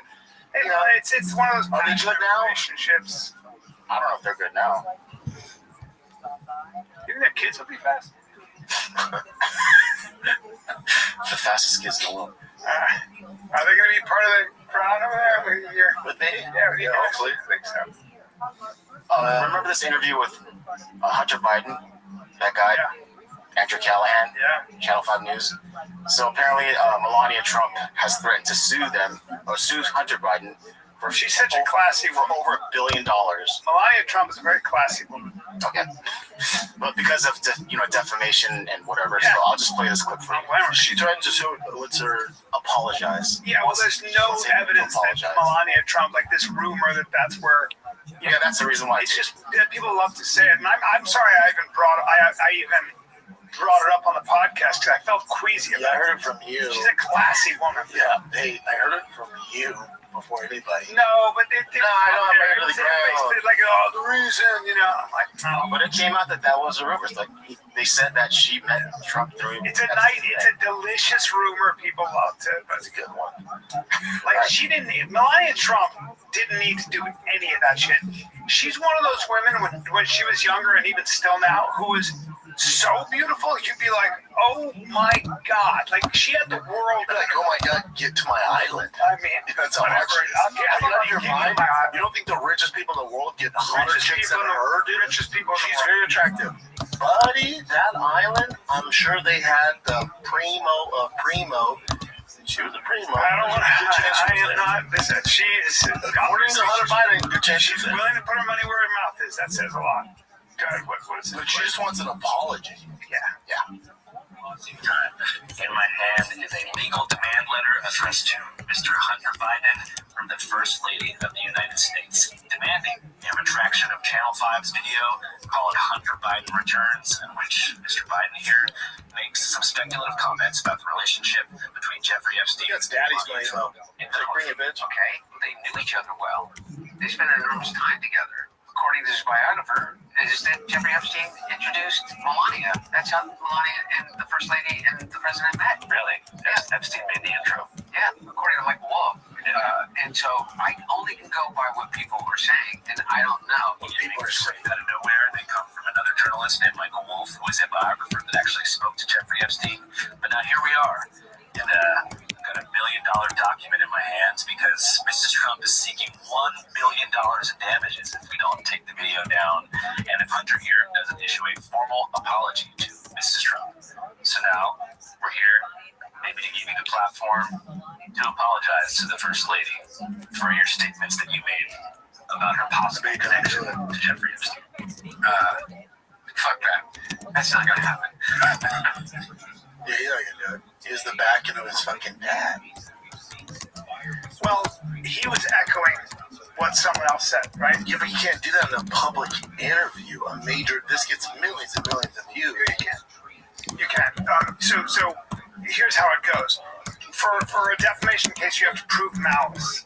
And what Hunter Biden is saying, I was just saying what other people. Oh, he's saying I'm just saying what I heard. That's what he's saying. He goes, I didn't originate the story. Yeah. So if you go to court, he said, well, I heard that Jeffrey Epstein had introduced. Jeffrey Epstein knew a lot of people, a lot of women, beautiful women, and everything else.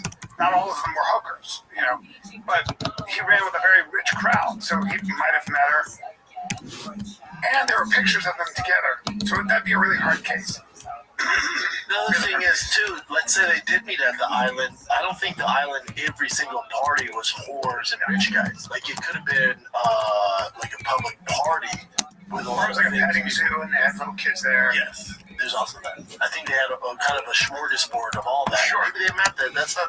That doesn't mean that she was part of this drug prostitute ring. They for sure met there. Right? That's what I heard. What else you got, Jen?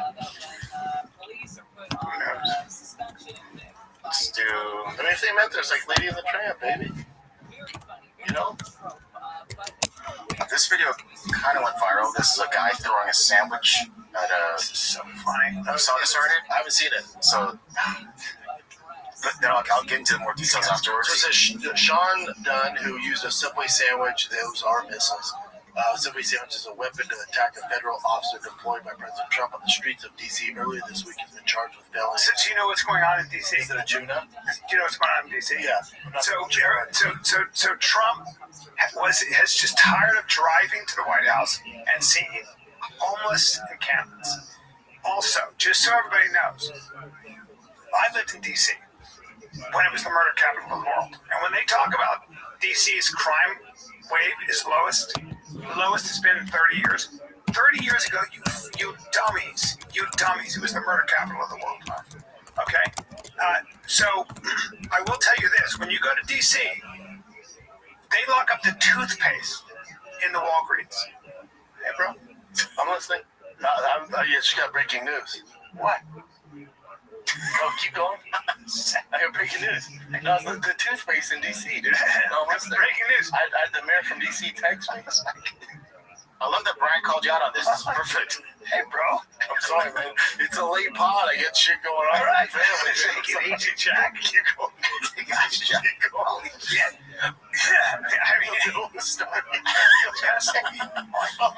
What is going on over there? I thought Jim was on a single shot, Oh, man. I guess he should be. But, keep I going. get it. But it's like, DC's a shithole right now. And he's like, I don't want to deal with this anymore. It's my city. So, no. You guys are, I'm going to take this over because the police are hemmed in by the, city council probably and all this stuff. So, and I believe he is constitutionally within his right in DC to do this. Let me see the video, Jen. Yeah. Is it a 6-inch meatball? It looks pretty big. It's hot. Those come out. And you get some white guy who probably, just judging by the way he dresses, I like the way he's dressed, but he looks like he's probably not taking a lot of punches to the face. Looks like he's been pretty comfortable in his life. Okay. Oh. Look at the way it runs. Look at the way it runs.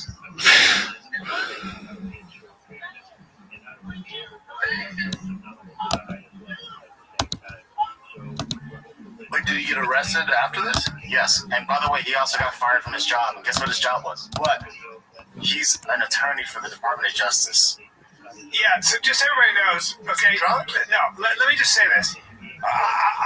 This is an exact example of an asshole, this generation that's never been punched in the face. I would never do that to cops. If I saw a bunch of cops, even if I didn't like them, and I saw a bunch of cops like that, dressed up like that, That is, you got to know that you're going to take a fucking beating and should when you get that cocky. In the paddy wagon, the boys, It's like, but I just would never do that. I'm not going to go fuck you unless I'm really willing to take. Unless I'm willing to fight.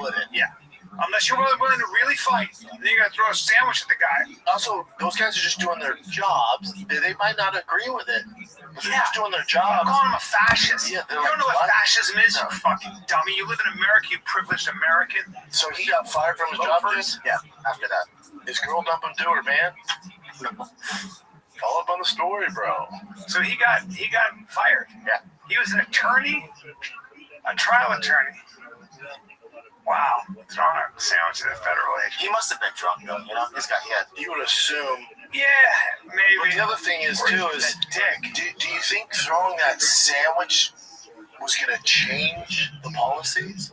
Let's take a little break. This podcast brought to you by Progressive Insurance. Do you ever find yourself playing the budgeting game, shifting a little money here, a little there, and hoping it all works out? Well, with the Name Your Price tool from Progressive, you can get a better budgeter and potentially lower your insurance bill too. You tell Progressive what you want to pay for car insurance, and they'll help you find your options within your budget. Try it today at progressive.com. Progressive Casualty Insurance Company and affiliates. Price and coverage match limited by state law. Not available in all states. Do you think by throwing that sandwich, let's say hit him in the face, you think anything was going to change, Dum Dum? And he ran away too, which is like, what are you doing? No, he doesn't look very athletic. No, I got fired from his job. He's probably like, God damn it. Yeah, that's what happens. He's going to have to leave DC. You know what it is? It's spoiled behavior. There are other ways to voice your opposition in this country, and you should voice your opposition if you have a problem with it. Yeah, do it like the Democrats. Get paid for it. Yeah. By the way. What else you got, Jed? See a mugshot of this fucking guy. Can you bring Is there a mugshot? See what he looks like. I'll Google his name. I don't think it'll show, but you always gotta take a good mug shot. How would you take it, B? Like this. I don't think you do anything with your hands. Just this. Yeah, mug shot. Yeah, see, you go viral with that. Yeah. And not in a good way. I like the one for the guys because it's kind of like, whoops, that might be it. There's no mug, huh? It's all right. That's not him, right? That's not him. That's Brian Callen. I know. Wait, that's not him. Come on. Bro, Subway. No, it's not. I guess that's a Marine. It's a Marine. How dare you, John? No, I'm just lucky at breaking it down. That's all right. Look, he's a runner. No, this is David Goggins. I guess he finished the Bigfoot 266 hours. I have no idea what reference this is. As you far know as his knees, they've had to do experimental surgery on his knees. Experimental? Yeah, that bad. He's lost like all cartilage and stuff. Like it doesn't make sense he can run. It looks like he's not running great. We've been talking about the hot temperatures coming up triple digits. You want to keep that heat on the outside of your house. His knees look like they're hurting. Yeah, 66 hours. Look at his, the way he's walking. He's missing like cartilage and shit. And they're so knock-kneed, too. They're all. Yeah. You know what he does for motivation? He reads the haters' comments and then records it, and then when he runs, he plays the haters' comments. Okay. The current record for the Bigfoot 200-mile ultra marathon run in Washington State is 44 hours, 57 minutes, and 16 seconds. The race features over 44,000 feet of elevation gain, descent, making it a challenging event. So 44 hours is the record, basically 45. And what did he finish it in? 66. Still, that's insane. 66 hours. Placed 23rd overall. So average is 106 hours. Holy shit, he's cooking them. Yeah. My Lord. Wow, that's impressive. All right, what do you got, Jen? I think This is fans pretending to be Justin Bieber tricked XS nightclub at Wynn, Las Vegas, and to let him perform. Everybody fell for it. And this is hammered. Let me see. From the Southern California Toyota Dealer Traffic Center, save more at the pump with Toyota's full lineup of fuel-efficient vehicles. Oh, that's so good, dude. What a great story. These kids are all like... I feel like that bodyguard's not buying it, though. Oh, man. Wait, something look at it. Let me see this. Oh, what? Apparently, all of the Win access got duped by a fake Justin Bieber last night. He performed everything. They performed everything before they realized it was an end. Keep going down, Chip. Keep going down. Yeah, can someone explain why this is a thing? Going this far to look like somebody, or him and Justin working together to promote something? Not going to lie, he almost had me fooled. Clearly had all these other people fooled. Play it?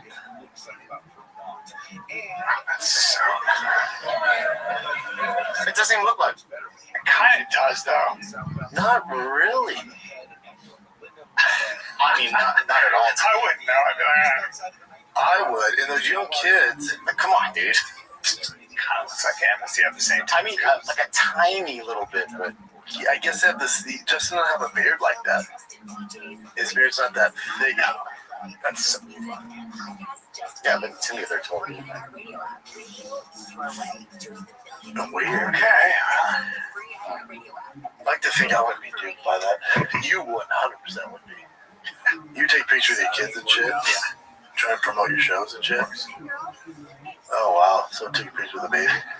And he doesn't even wear glasses like that. If he wore like regular sunglasses, it'd probably look. Yeah, those are terrible.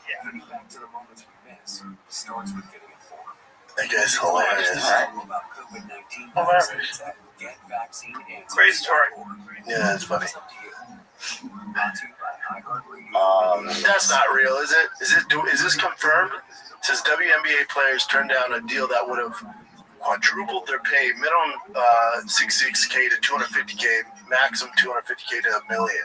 Let's go ahead and play this clip. We got a proposal from the league, which was one big slap in the face, and I think we really have to put an emphasis on the players that are in our league right now. But I love to see the league growing. I think, adding these teams in Philly and Detroit, like that, how amazing is that the league can grow, but how cool would it also be to have like a little bit expansion on the rosters? Like, let's focus on the teams that have everything set up right now, and maybe focus on the teams also that find excuses continuously to lack investment into their players before we focus on adding more to the brain of people that can. But you don't make any money. Nobody wants to watch. I wonder if they actually did. I wonder if that's just a rumor, because obviously WNBA, I don't fucks with it either, but people, I don't think there's any official reports they offered him $250K minimum. I would doubt it. How could you offer more money when you're losing money? You're losing money. Why doesn't anybody want to watch the WNBA? I'm thrilled to be joined by Craig Thomas. Just saying. Show along with Carter Bates. Well, if you're a super fan, you know what? Secrets, theories, Easter eggs, I'll watch Caitlin Clark. And general knowledge. Yeah, but hey, We'll also use good. him and our relationship. The rest of them are very good. Good level of skill. But if I'm going to sit down and watch a basketball game, I want to see the very best, man or woman. I want to see the best of who's better. Oh, the Chicago Bulls are the best basketball team in Chicago? Oh, the LA Lakers are better than the LA Spark? Well, I'm going to spend my fucking time watching the LA Lakers. Yeah. Yeah. That's right. But I wonder if that's a real story. I doubt they would turn down $250,000. That sounds. You're not making any money. If they did, nobody watches you. Dumb. Nobody watches them. That's charity. I'll watch Caitlin Clark, but even I'll be frank, I'll watch the highlights. Yeah. I watch WNBA like you watch UFC. I catch the highlights. No, that's not. Hey, catch the highlights. No. Yeah.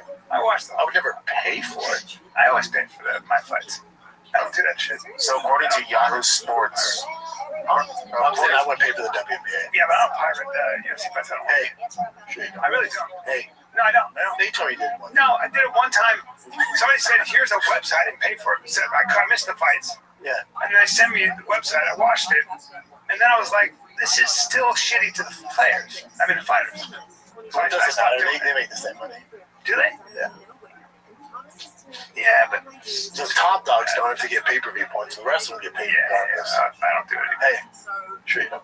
No, I really don't. I wouldn't even know where to go. Hey. No, I wouldn't even know where to go. Hey, you're the same guy that was watching Madden on YouTube and thought it was a live game. So, hey. That's not true. That's all. What else you got, Jensen? I was going to say, according to Yahoo Sports, it says it is true, and they're just holding out for a larger raise. I mean, you guys aren't worth it. You don't If that's true, that is Wow. Make money. Alright, let's check out some of these here. Is it too late to say sorry? You guys remember Nelly Furtado, right? Oh, she got.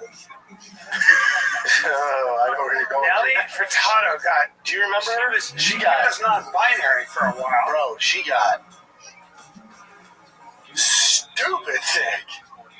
Like, hey, you know me, I like thick girls. No, she got fat. Truck driver. Hey, it's not even like just fat. It's kind of weird. No, she got power slap thick. She got power slap thick.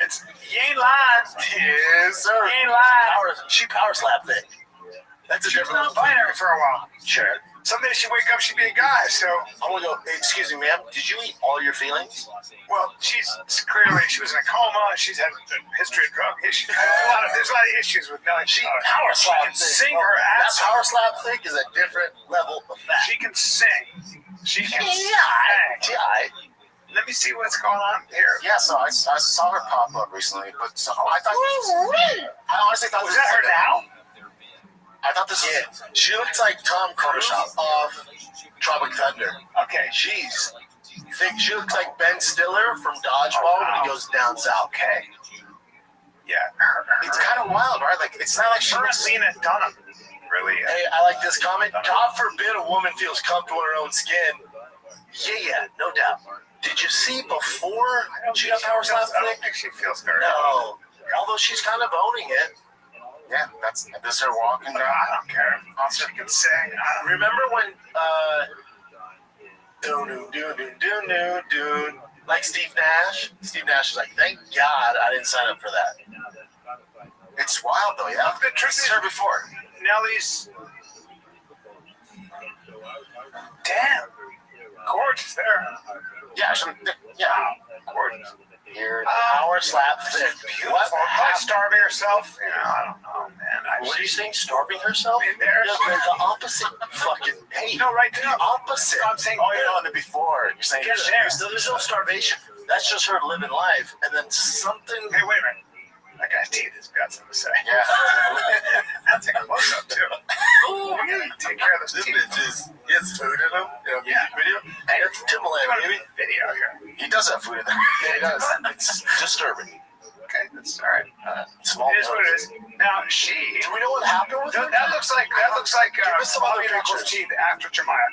Yeah, it does. That's what it looks like. Yeah, it does. Now she's had a tough time of it. It's tough when you're a performer. Well, she generally has a tough time. She's coming out as this, she's coming out as that.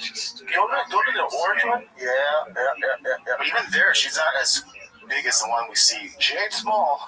She's small. But, I mean, look, it's like, it's kind of, I think she probably battles with a lot of cheeseburgers. She's starving there. She's starving there. I can't even watch a piece of cheese in 2 days, right there. Did she get kidnapped in a Burger King and eat her way out? That's the only way to explain this. She just power slap thick. It's called yo-yoing. But I mean, her frame is so small. I don't see how. Because she turned into an evil villain. What happened? Yeah, she's the Penguin. She's called Farrell the Penguin. Yeah. There's a lot going on there. She can't be happy. No. I mean, she's smiling a lot now. That doesn't mean much. How she's embracing her new silhouette. There are a lot of enablers. There's a lot of stuff going on. That's the problem. She needs friends to fat shame her. Right? I think she has some. Like, if you showed up like that, we would be on the air and I go, hold on. You're so fat. You would not do that. Girls, 100%, I'd go, whoa. Never do that to each other. Brian, are you competing in power stop with a fucking Under Armour shirt on? Show up and you're so fat. And you go, it's what, dude? Stop fucking eating. That's how guys talk to each other. Stop eating. Girls don't talk to each other that way. But I think she's had, like, serious issues in general. Like, didn't she go into a coma for drug overdose? I'm sure about it. I think she did. Amy Winehouse, and she died. I'm talking about Nelly Furtado. Who is the one who's into MMA for a while? Drug addiction. Into MMA? Yeah. Oh, you're thinking Gina Carano. Sing. No. Wait. Sorry. The one who can sing. You're thinking of homegirl who can sing. Yes. Luke Rockhold. Yes. Oh, Demi Lovato. Demi Lovato. I've been thinking about this whole time. Who's a dime? That's what I've been thinking about. Demi Lovato. Big difference. Okay, Demi Lovato never got power slap thick. Okay, so now this is Nelly Furtado. Okay. Yeah. Okay. Demi Lovato. That's why I was like, she can sing. I was thinking about Demi. Okay.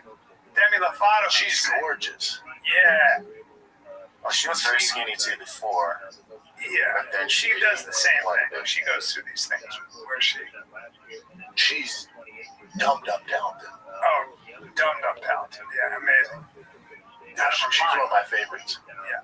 But Gina Carano too, she gained a lot of weight. Well, Gina's just a big. But Gina's cutting weight. She has excuses, and she's fine now. She's an athlete. Her dad was a pro football player. She's a bad. But Nelly Furtado, she didn't take any punches to the face. No. Okay. You see, come on. Who's that? That's Gina Carano. Not now, Jen. Why are you doing her like that? No, I'm serious. Fine. As of, I think today, or as of present time, she got really big. No, she's not big anymore. She's not like super big. She was really big. She's better. And then plus, I think she was pregnant too, so that's also part of it. I don't think she has any kids, Jen. I see you trying to get yourself out of this. She didn't have any kids, but with that, yeah. Look at her face. Look at her face. Over there. Look at her face in the hat. No, she's gorgeous. That's her right now. She's beautiful. Yeah, it's so filtered though, but yeah.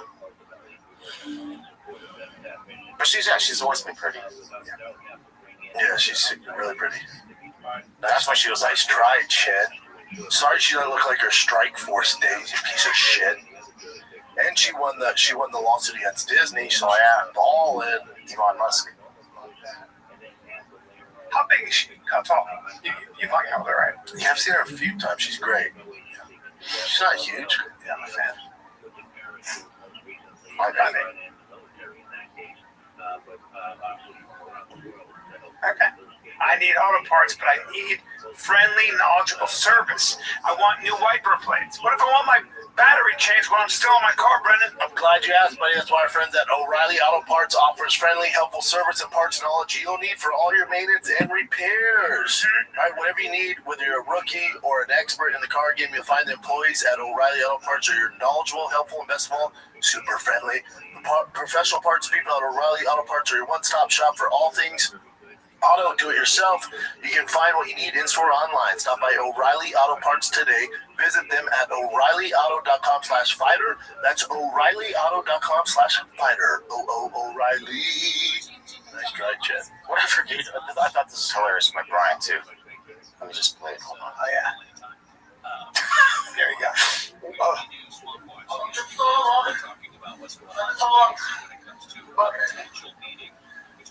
What are they doing? I know.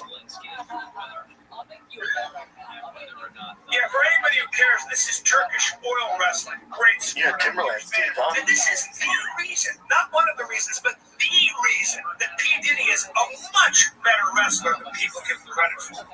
You guys gotta get your mind out of the gutter. Everybody's like, 1,000 bottles of baby oil. Anybody who's a fan of Turkish oil wrestling knew immediately that this was what was actually going on. P. Diddy clearly knows how to train and take his wrestling to the next level. Because let me tell you, you oil up. If it works when you're oiled up, you and your partner, it's going to work when you guys are dry. And so that's the one, probably the only good thing I can say about Diddy is he takes his wrestling seriously and trains properly. I don't like any of the other stuff about it. But either way, I'm looking forward to this Kamzat Duplessis fight. And I always say to all my UFC buddies, oil up, bro. Oil up. And when you get out there, it's going to make a big difference, but nobody listens to it. I mean, he is in his ass. I know. What the hell? That's what you do. You got to use the old pants.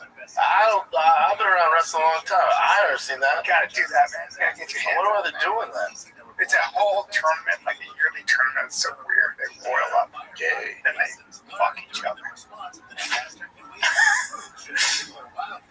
Yeah. Well, I thought this was hilarious. I don't know how legit this is, but this is apparently a pit stop for an electric vehicle race. They're so gay. They make no noise. Battery box is out. Mine comes off with 810. She told her mom, I don't want to be with him. I want to Battery full of place. Body up. She was going to do that. Couple of braces to hold the body. Working on the paperwork needed to bring the suspect Back out the bolts on the battery pack. Jack the power up. Battery pack slip over the side rail. Yeah. Don't speak English or traffic stops. The system is built right into an officer's body camera. Throw a dolly underneath. Cover the batteries so the terminal stays for a technical contact. What about the tires? Taking a long time. Well, what about the tires? There's so many things. The batteries die before the tire. They need to switch tires? Yeah. I'd rather watch Nelly Furtado eat a fucking 6-inch sub. Guys, like, this hurts to watch. Yeah, I'm with that guy. Wow, this. This is not as straight as that oil wrestling. Ugh. And it just takes forever. It's taking forever. It takes a long time. Yeah, because that pit crew is probably not a professional pit crew. Because it's EV. Come on. North Carolina Governor Josh Stein declared a state of emergency with Hurricane Aaron turning offshore. NBC's Aaron Gilchrist reports the storm is not expected to make landfall. He's already lost. There has to be a better way. He's lost the race. Lost the race. Took way too long. Someone said, the main thing says, hopefully they will get faster. Yeah. To hold the body on. All right, guys. You guys are a couple of cheetahs out there. Look at this. The Trump administration is launching a review of Smithsonian. 10 minutes later, you boys ready? Race is over, bud. Critics argue the Smithsonian's Get going. Start of history. Start the computer. Israeli government is calling up more service members. I hate it all. So boring. All right. I hate it all. Yeah, fuck that. This is installing updates 1 of 20. That's fucking Eric Griffin's car every time we get in there. Yeah, it's always updating. We get locked in there. Hate that thing. Took a Waymo. I don't know what the fuck. I took a fucking Waymo. Is that? Oh, the self-driving? Yeah. It's by Google. And let me tell you something. I literally. Can you grab the steering wheel? Doors wouldn't open. And then it drove away from me. Then I had to run after it. And then it takes a long way. It goes super slow. That's what you get. That's literally the history where nobody's gonna be driving. What's this? Creepy Crawly creeps out her performance? This is Jennifer Lopez, and how would you guys react if this actually happened to you? Thursday, it's more of the same. Right now, 81 degrees in Oklahoma, 78 in Orange, 84 in Studio City, 83 in Santa Monica. Oh, that bug? Yeah, did you see it? What is it, though? It's only like a grasshopper or a cricket or something. I wouldn't give a fuck, but you wouldn't know. Like if you felt that on your neck. Oh, dude, that's a locust. She tossed it, though, right? Dude, she's like a Nice badass. job, Jennifer. She's a professional. He's trying to get to that ass until you threw him away. Good for her. She was like, nice throw, too. She kept it going. I'll show you a clip on Wednesday about some EV stuff as well. But this is probably the last one for today. Have you guys seen this? This has gone viral. No, the homesick Aussie punter going viral. Australian teenager Archie Wilson broke down when discussing being away from his family while chasing his American football dream. So he's trying to do what? Oh, he's at Nebraska. He's an Aussie kid playing for Big Red. Okay, so just play for him. Oh, I turn 19 tomorrow. So I'm 18 right now. So, like, first time you're away from them? Yeah, that part's hard. I mean, I'm sorry. Oh, man, get him home. Oh, man. Yeah, I felt that a lot. Poor kid. Yeah, it must be tough. Yeah, I have two little brothers and a mom and dad. And Oh, that's tough. yeah, that's the tough part about being here. I love them a lot and I miss them. But it's, I mean, they know this is what's best for me and it's good. I can still talk to them plenty over the phone and they're coming here to see the first few games, so I'm looking forward to that. What's up? Good kid. Yeah, good kid. Good fucking kid. He has 2 little brothers. Yeah, he probably Yeah, misses dude, you miss the shit out of your family. Dude, and Australia is so far away. So far. It's not like they're in Florida. You can just fly over. Australia is so far. Where you gonna be, Uppy? It's the latest podcast we've done there. I'm going to Australia to his family. It's I miss so them far. too. It's so far. Oh, man. I'm still crying for him. Jesus. San Diego. San Diego, bud. Mike Drop Comedy Club. I'll see you this weekend, Friday, Saturday. I can't wait. And then Covina Laugh Factory, September 12th, 13th, 14th. Let's go. Charlotte, North Carolina, September 19th and 20th. And then I got Albuquerque, New Mexico. Man, we're packed. I'm loving this. A long ways away. Yeah, baby. All right, so we'll see you in a bit. 10 days left. There's 10 days left. We are finally giving away the TRX with over $50,000 in mods. I'm sick of staring at this thing. I'm looking at it right now in the shop here. It's all going down. You have 10 days to enter to win the TRX with over $50,000 in mods and $10,000 cash. You got Kibby Tech, you got King Shocks, Fiberworks carbon fiber, Lock Off-Road wheels, Toyo tires, Sig Motorsports built. This thing is wild. You have 10 days to enter to win this badass Ultimate Dad rig. Go to drivefastallgas.com. 10 days. I can't wait to see who wins this bad boy. Anything you buy on the site automatically enters you to win. So head on over to drivefastallgas.com. That's it, kids. We love you guys. Thanks for watching. This is the Fire Kid. We're out. A nice heat wave coming through Southern California. Today, we'll see temperatures approach the triple digits, but if you're out in the desert, it's going to get well above the triple digits. The bigger issue, I think, coming through is going to be Friday, Saturday, into Sunday. The potential for monsoonal thunderstorms. They're talking about localized flooding, reflows, destructive winds, potential lightning that come in, and that could obviously cause some problems. The center of Hurricane Aaron is out past North Carolina's Outer Banks, distance of less than 300 miles or so right now, which means they are seeing some significant winds and rain. Most heavy wave action is going to be through today and tomorrow because of Hurricane Aaron before it moves farther north. Loses some strength. It's still going to cause problems up and down the eastern seaboard though for a couple of days. Would you like your Jeopardy question? All right, I love it.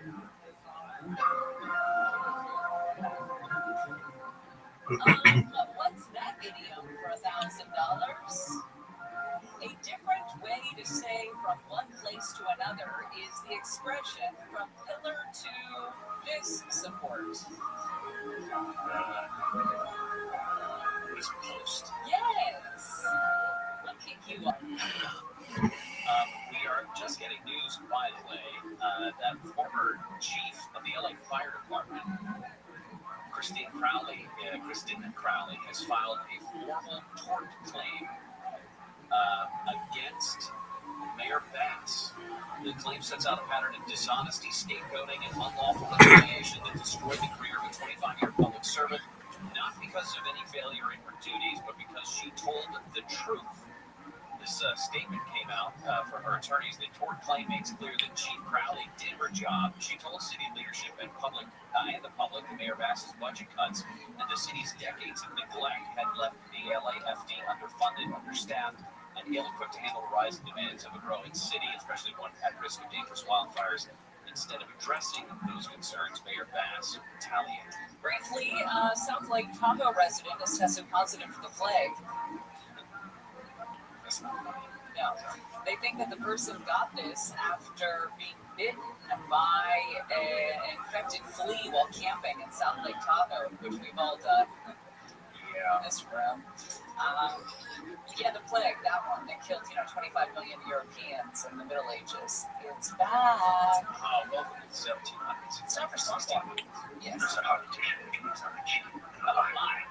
I don't know, kiss the babies. I'm stealing their lollipops. Here we go. Your problem is that our leaders are dumb. The other side never quits.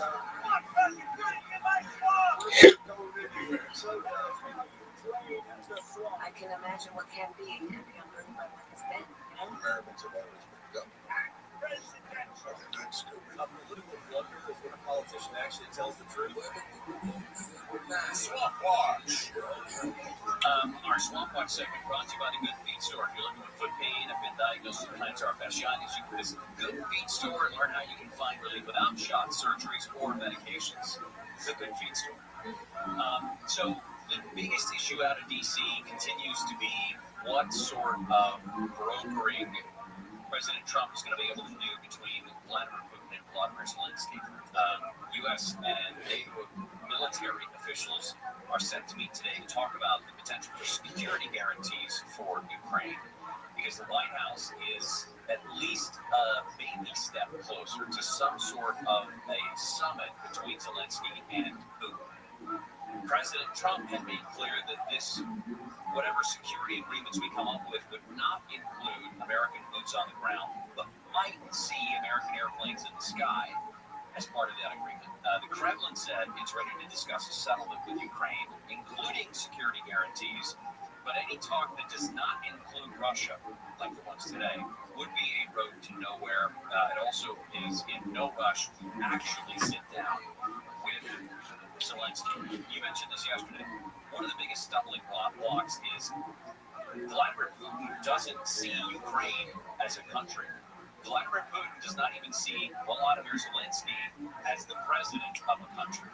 So he's going to have to kind of go against what he has publicly said repeatedly in order for this summit to actually take place. If that would be $10 by September 30th, is that what you're saying? I'm saying it's not going to happen. Right.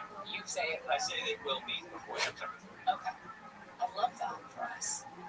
Gotta have a little skin in the game. A little challenge. You know, skin in the game. $10 will get you, $10 get half of a Starbucks drink. Maybe. I mentioned this earlier. In the Sacramento swamp, there was a shouting match at a California legislative hearing yesterday. A Republican lawmaker got into it with Democrats over this plan to rewrite the U.S. House maps to win the Democrats more seats. It got ugly. Women yelling at each other. It's always awkward. Women yelling at each other. Women yell at each other. It's worse. It's like a fight in a football stadium. Yeah, you'd rather see men throwing beers at each other. When it's women, it's worse. But anyway, the redistricting fight is getting. Everyone's trying to make a name for themselves, which is why I'm not naming names, because you've never heard about these assembly members. I'm certainly not going to give them name recognition for behaving like children. But it did get heated. At least at the assembly side, I did see a report earlier that was diagramming that fight basically, and they said at the Senate side things were much more calm. Sure. I don't know if you expect that out of the Senate, don't you? Yeah, the state Senate. Meanwhile, in Texas, legislators are scheduled to vote on that plan to redraw their congressional maps. Democratic lawmakers did head back to Austin. If you remember, a couple of weeks ago, they fled to places like Illinois, California, and New York to try to prevent the state house there in Texas from having a quorum that was required to vote. Several of them actually spent last night on the floor of the state house in protest, which I guess matters. State Republicans here are also suing to try to block the action on Gavin Newsom's redistricting gerrymandering plan, because there are a couple that they argued in their emergency petition to the Supreme Court, state Supreme Court. The Constitution bars consideration of the plan until September 18th because new legislation, according to the state constitution, new legislation would require a 30-day review period before lawmakers can act on it. And Republicans are arguing that the governor and others opposing this plan are not following the Constitution when it comes to this legislation. Well, there are different theories on what makes a good life. One says good life is a happy life. You're pursuing comfort and satisfaction and joy. The second says a good life is a meaningful life, purpose, connection, make the world better. Recently, researchers have come up with a third answer. We'll tell you about it when we come back. Gary and Shannon will continue. Rashida D'Agostino's live in the KFI 24-hour newsroom. Here's the latest. California lawmakers weigh a plan to let taxpayer money fund political campaigns to even the playing field for underfunded candidates. Plus, new research warns don't believe every flashing scientific study you see. And President Trump says Europe, not the U.S., will carry the load if Russia strikes Ukraine again. Going to a wreck in Diamond tomorrow at 60. Westbound, right before you ran down, there's several cars involved in this. One of them is going to be second lane from the left, the rest over on the right shoulder. It's stopped right now from the 71. In Moreno Valley, 60 westbound and Redlands Boulevard got an accident in the center lane. It's heavy from the WLC Parkway. Anaheim Hills, 91 westbound Imperial Highway. Got a stall trying to clear from the middle lane. And in Hollywood, 101 southbound before Melrose Avenue. Got that disabled car cleared from the right lane over the right shoulder. With Southern California's most accurate traffic reports, I'm Jenny Ahmed. Get into summer with iHeartRadio. Rewind to a decade of music that defined a generation. From the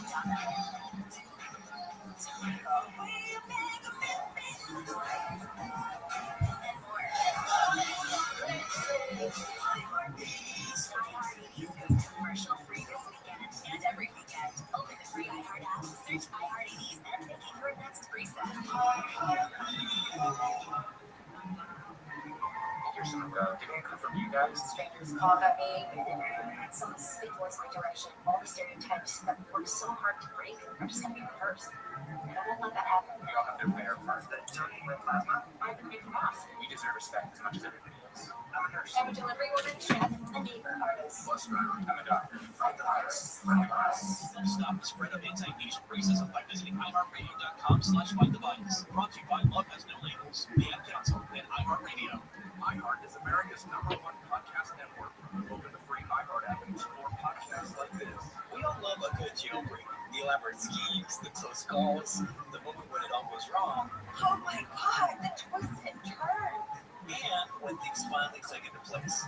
Thank God we live to tell the tale. I'm Arturo Castro, and I've been lucky enough to do stuff like Broad City and Narcos and Roadhouse and so many commercials about backing. And now I'm starting a podcast because honestly, guys, I don't feel the space is crowded enough. Get ready for Greatest Escapes, a new comedy podcast about the wildest true escape stories in history. Very few people know this story. Each week, I'll be sitting down with some of the most hilarious actors and writers and comedians, people like Ed Helms, And I climbed up and it was just like, Diane Guerrero, And she goes, you're on your own. You have to run. and Joseph Gordon-Levitt. I love storytelling and I love you, so I can't wait. Together, we're going to puzzle our way through the most buck-wild true escape stories of all time. like, what should you do? Maybe write a musical? I would hide under the desk. I'll tie a rope around the fish's neck and use it to like water ski across the boat. So we'd love for you to come hang with us for some of the greatest escapes in history. Listen on America's #1 podcast network, iHeart. Open the free iHeart app. Listen now. iHeartRadio brings you News View, streaming edition. Looking for something to watch? Listen up. Next week on Netflix, Tuesday, the second season of reality docu-series With Love Meghan, with the Duchess of Sussex, Meghan Markle. Next Wednesday, the launch of the Netflix docu-series Katrina, Come Hell and High Water. Next Thursday on Netflix, the season 2 debut of the kids' animated series Marvel Mysteries. Season 2 of the romantic drama My Life with the Walter Boys, as well as the new Netflix mystery comedy The Thursday Murder Club starring Helen Mirren, Pierce Brosnan, and Ben Kingsley. Next Friday, the premiere of the Netflix documentary Unknown Number, The High School Catfish, as well as the new Spanish mystery series Two Graves. Next Tuesday on Hulu, the launch of the docu-series Ruby Red-Handed, stealing America's most famous pair of shoes. Next Wednesday on Hulu, the debut of the reality series Love Thy Mater. Next Thursday on Hulu, the premiere of the documentary film Imported. Next Friday on Apple TV Plus, the launch of the music competition series K-pop, as well as season 2 of the kids show Shape Island. Next Monday on Disney Plus, the debut of the movie Lego Disney Princess Villains Unite. Next Monday on Paramount Plus, the streaming premiere of the movie The Friends, starring Bill Murray and Naomi Watts. Next Wednesday, the season 2 launch of the Disney Plus series Shipwreck Hunters Australia. Next Wednesday on Amazon Prime Video, the new action drama series The Terminal List Dark Wolf, starring Chris Pratt and Taylor Kitsch, a prequel to the original Terminal List series. And next Thursday on AMC Plus, the debut of the Ripped from the Headlines true crime series Kidnapped, the Chloe Ailing story, starring Nadia Parks. And that's News View on iHeartRadio. Happy listening. AM 640, our stimulating talk.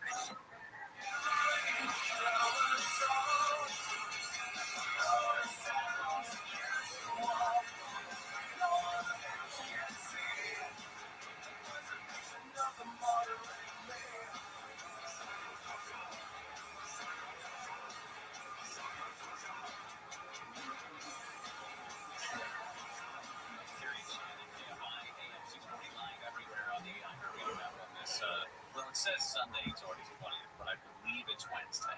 Who said that? Oh, wow, look at that. Is it August 20th for real? It is the 20th. Okay, but it's not Sunday. It's not Sunday. It's Weird. I thought we did a show on Sunday. So when there was an attempt on the president's life, that may have I been the last time we usually have things on Sunday. Again, the developing story out of downtown Los Angeles, former LA Fire Department Chief Kristen Crowley, of course fired by Mayor Bass after the Palisades fire, has now filed a legal claim against the city and the mayor. Bass fired Chief Crowley back in February. 6 weeks after the fire started, she actually praised the chief and the firefighting effort early on, but said she later learned that there was an additional 1,000 firefighters that could have been deployed on the day the fire started. Bass also said that Crowley rebuffed a request to prepare a report on the fires that would be a critical part of investigations into what happened and why.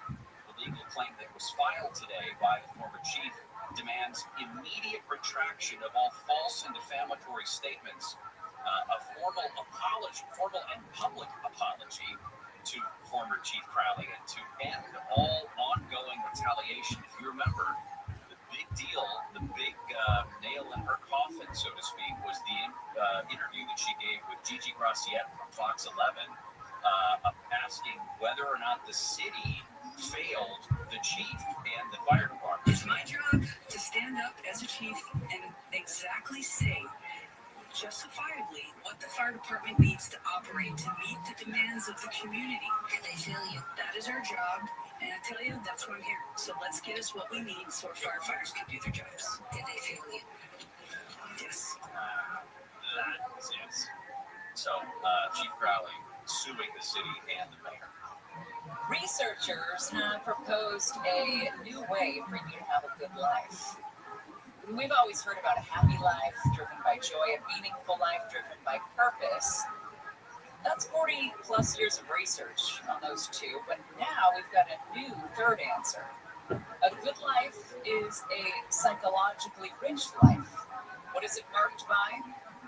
New experiences, perspective shifting insights, complexity, discomfort, and challenges. Psychologists at the University of Chicago first conceptualized this psychological richness, and we wanted to capture more explorative, adventurous, creative types of good life, like those of artists and poets, people who struggle because they don't make any money in life. That's where the discomfort and the challenges come in. But you keep an open mind, that can be a recipe for a happy life.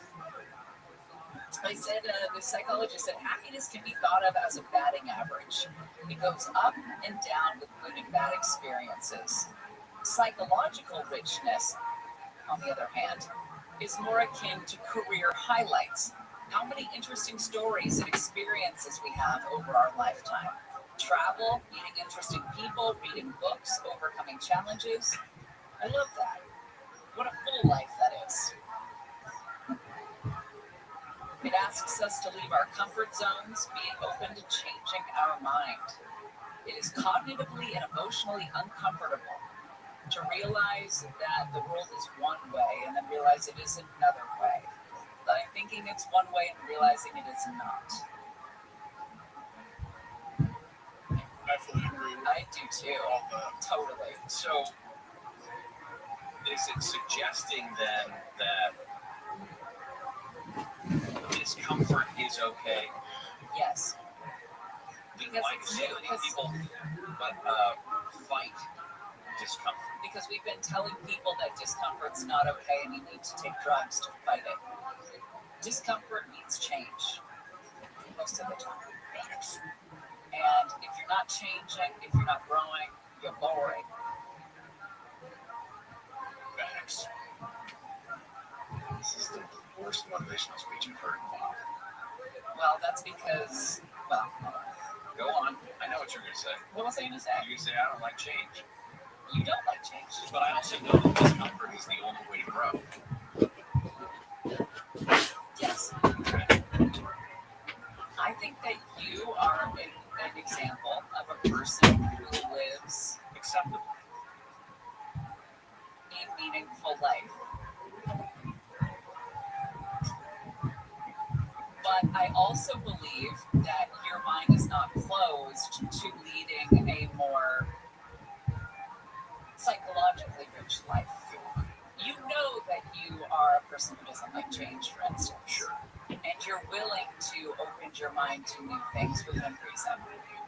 You're not, throwing caution, but you're not gonna go on a meditative retreat and take mushrooms.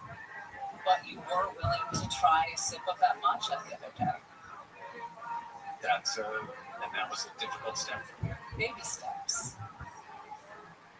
But I like this because it shows that when you struggle, you grow as a person, and that growing as a person really can lead to you being satisfied on the deathbed. There's a study of obituaries that people did in terms of trying to flesh out the differences between the happy life, the meaningful life, and the psychologically rich or good life. And they said psychologically rich lives are often meaningful, but they're not usually super happy. Any good story does involve a challenge or involves a problem. And I'll go back to that. In every context of your development, human development, whether it's nutrition, health, wellness, attitude, personality, something, in order for you to get better at that thing, you have to have gone through some amount of discomfort, whether it was intentional discomfort, accidental discomfort, whatever it is, mental discomfort. Hopefully you come out more positive on the other side, or you come out having learned something on the other side, having developed some, some strength that you didn't have before. And again, it's all context of human development: strength, health, mental health, all of that stuff. But I guess it's just how far do you go to develop this psychologically rich life? You got to go far, but you're picking up golf. It's a new experience. I suppose that's one way. That's what people do, right? You got a cliche, isn't it? If you're 50, it's okay to be cliche. They're cliches for a reason. That's what I tell myself every time I take my collagen gummy and my protein bar at 45 years old. Everyone's doing this, and they're all doing this for a reason. Speaking of everybody doing this thing, there is a growing trend. It's not spectacular. It's not blowing the doors off of adoption agencies, but there's a growing number of straight single men who are going about parenting alone. And there's an interesting article in The Atlantic about this growing cohort of single dads who are choosing to do so. Not after a divorce, not something losing a spouse or something like that, but choosing to go about fatherhood by themselves. When they say the cohort is growing, did it go from like 2 dudes to like 6 dudes in the country? They reference the writer does reference that the number's bigger than that, and that other groups that deal specifically with men having babies. That's one of the group's names. That they've seen an influx in the number of people who want to do this thing. So we'll talk about that next. Gary and Shannon will continue. Regina D'Agostino's live in the KFI 24-hour newsroom. The former Los Angeles fire chief has filed a new legal claim against the city. She says she was wrongfully fired after January's wildfires. In her legal filing, former Los Angeles fire chief Ik ben al zo lang samen met dezelfde frisdrank. En er zijn gewoon geen verrassingen meer. Ching chang chong. Te lang samen met je. Fucking chicken scratch. ABC's Alex Stone says Crowley claims she was fired not for failing her duties, but for telling the truth. She criticized Mayor Bazzi. What's happening, beautiful people? Uncle Joey and Lisa Ann here for the Church New Testament. It's Tuesday, the 19th of August. Chip, chip.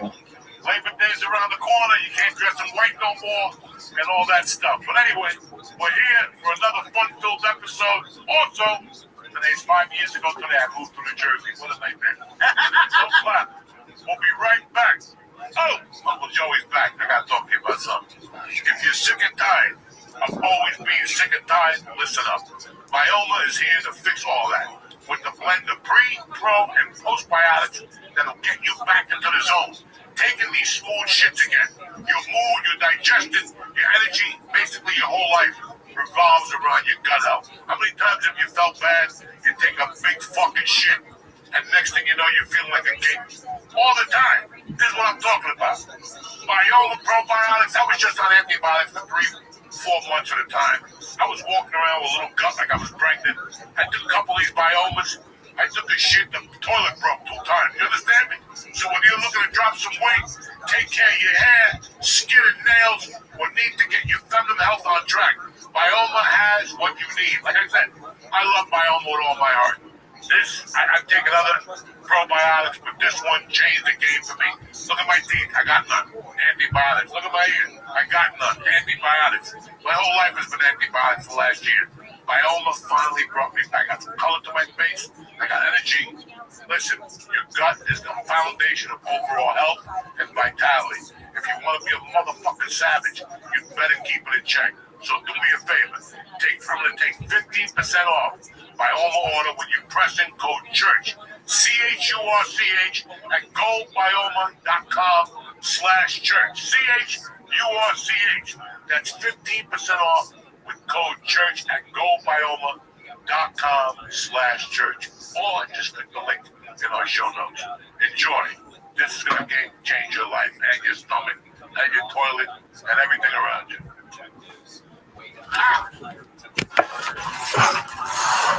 Kick this motherfucker, Julie.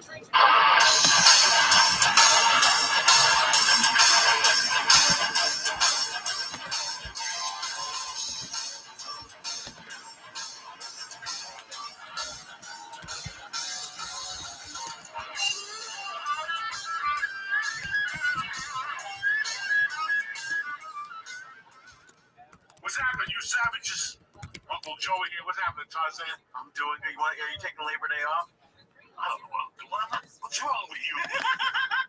You came in. Are you excited for Florida? Well, we got to do Philly first. Let's do Philly first.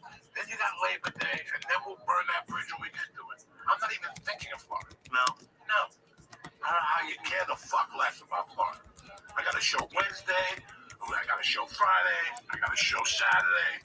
And then I got 2 more weeks of training. Then we got fucking Labor Day. And then we got Florida. So Florida's not even on my horizon. Not even thinking. Don't even care. People call me now. Hey, can you go on a list? There ain't no list yet. Call me 2 days before. Bye.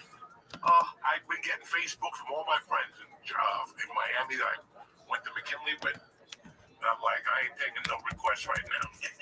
And then 2 days before, your phone's gonna die. No, I'm all of mine. Half of them hit me up on Facebook. But I just can't. Guys, I've never been able to do that. That is my weakness in life. I like to focus on what's in front of me.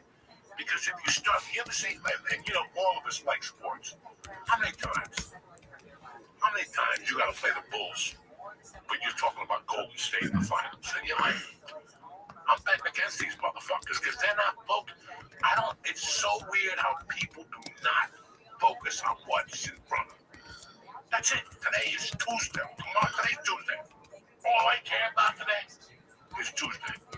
I got jiu-jitsu and I got bocce tonight. Anything else that comes in. But that's all I'm worried about. If you call me about Thursday, you know what I'm going to tell you. Go fuck yourself. And I do it to everybody now. It's over. Like, I used to be kind of nice. Like, no, listen. Because I don't have that time. I got a daughter. I got a life now. It's not like comedy's all I do. Right? But even when I do, I see these people in their schedules at comedy clubs. And you talk to them, and they'll tell you, oh, we got a bad weekend with George. No. Because you already advertising fucking Nick in September. Right. Keep Nick away from that fucking computer. You should be just pushing George. If you want a busy weekend. But no, you're pushing the Smothers Brothers in December at a New Year's show. Nobody's even thinking about that. You know the economy sucks. Nobody's thinking that. Let's go. Nobody. All this pre-sale shit, unless you're the Beatles, that shit's going to end. Because people are not going to decide what they have to do till the week of. Not even then sometimes. Usually it's like day of for people. It's a day of. It's the week of. We live in New Jersey. Nothing gets called till Friday night in this town. Am I lying, George? Am I lying, Nick? The week is the week. If you talk to people in Jersey, the week is the week. We just came back from the shore. Holy shit, it was a party. Okay. But the week is the week. But they'll tell you, like, they'll start checking the weather Tuesday. Jersey people. And they don't know anything until Friday. So if you got a show on Saturday, they're holding on. And then it's going to rain. So now okay, Georgie's at Atlantic City. How much is a hotel for the night? $500. We ain't doing that. We ain't doing that. We don't even buy the ticket. We're dropping $500. Right. And that's the thing. That people are going to call up and how much for the hotel? $5. This ticket is one. That's $8. That's $7. That's without parking. You got to eat. You got to throw some dice. And then you think about your vacation with the kids to Disneyland in August, and you're like, fuck, George. We'll stay home and play Monopoly. Yeah. So every week is very, and this is the life we live in now. But you've been like that pretty much the whole time I've known you. It's like you don't, like I think, we were planning on shooting the documentary, and I was asking you questions about like where we were going to shoot and who we were going to, and like I think eventually your wife was like, why do you keep asking these questions? Don't ask me any questions. You do a lot. Anybody does a lot better, but they don't have to ask me a question. But you do a lot better in life with no question. When you don't, like, what time is the show Saturday? I don't even answer that. It's 2 in the afternoon. Tell people that 2 in the afternoon. Really? No. Then why the fuck did you ask? Right. You just fucking want to aggravate me.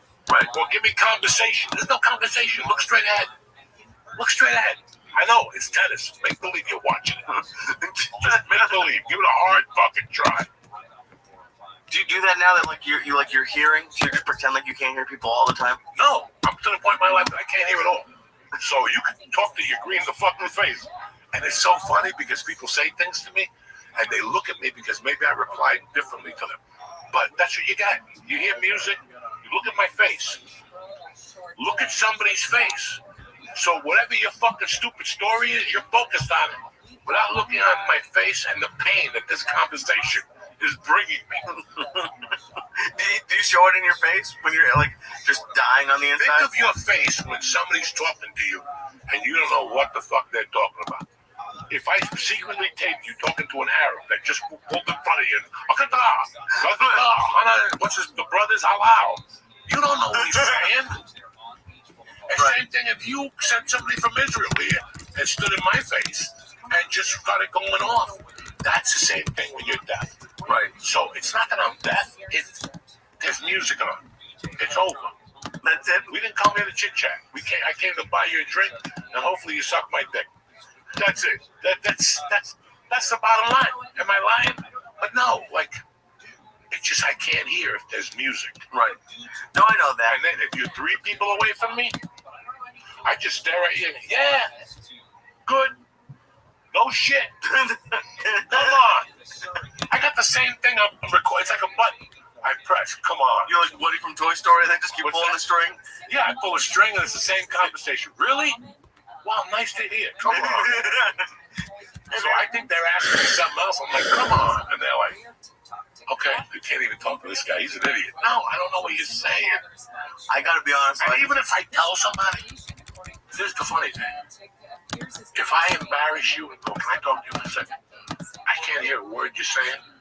9 out of 10 times, what do you think they'll do? Say it again? No, they double up. Now they give me a bigger ear beating than the one before. Now my blood pressure starts boiling. Because I already told you, I can't hear a word you're saying. Now you want to tell me more. You want to double up. I just don't even look at you anymore.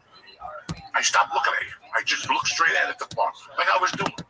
Until you go away or something happens. I mean, because I'm fucking deaf. I just told you. Right? I can't hear a word you're fucking saying.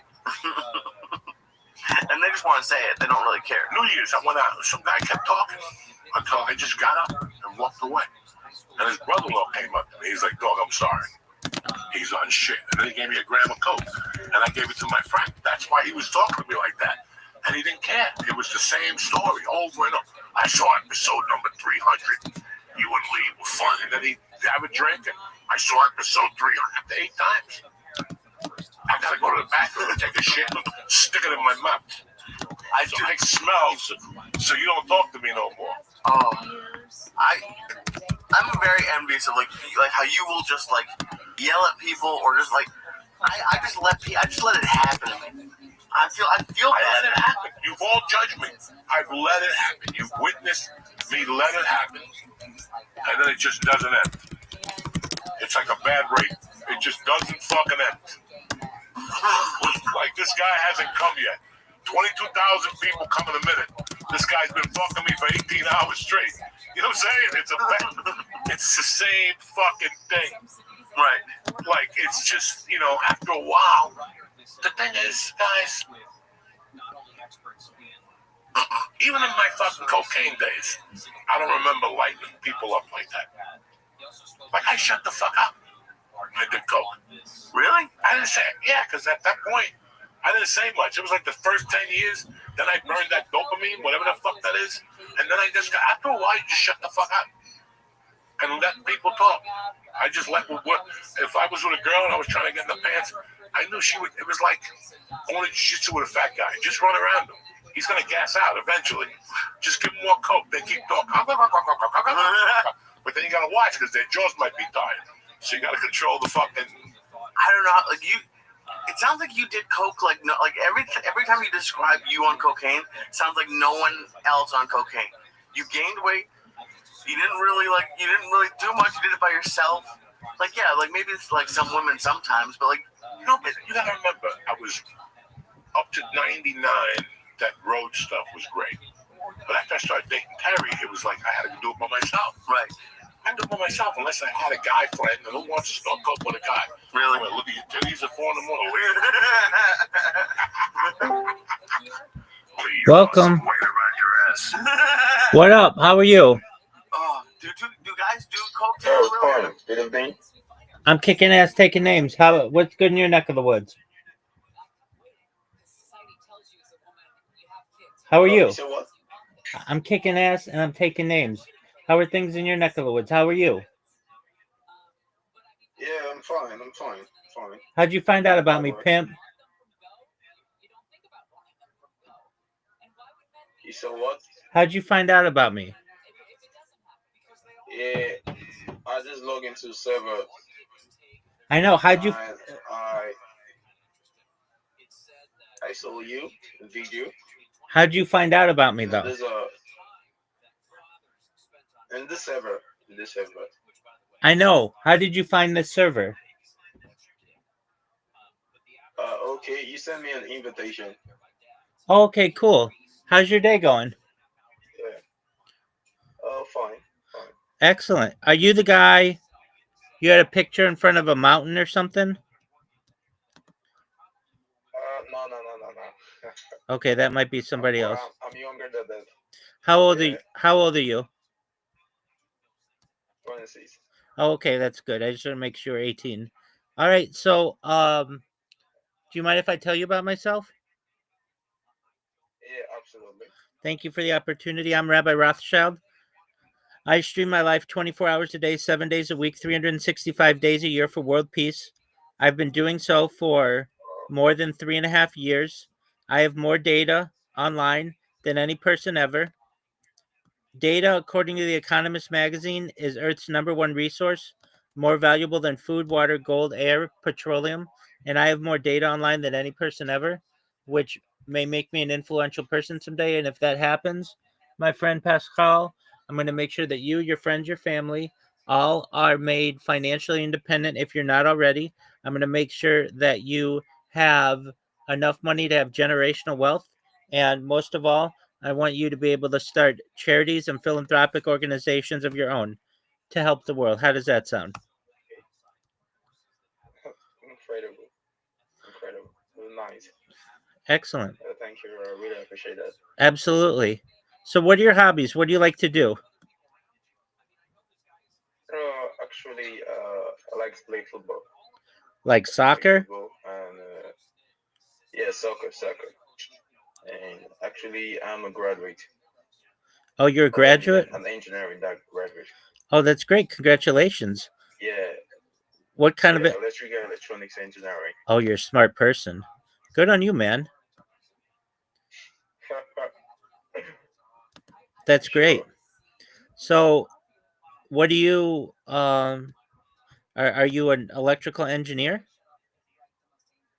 Yeah, I'm an electrical engineer. Okay, very cool. And what do you work for a company? Actually, not yet. Just self-employed. Oh, you're self-employed? Self-employed. Yeah, Okay, yeah. very well. Well, cool, man. Yeah. Uh, what are your Thank you. aside from soccer or football? What are your other hobbies? Actually, I read books. I read books. What kind of I read books.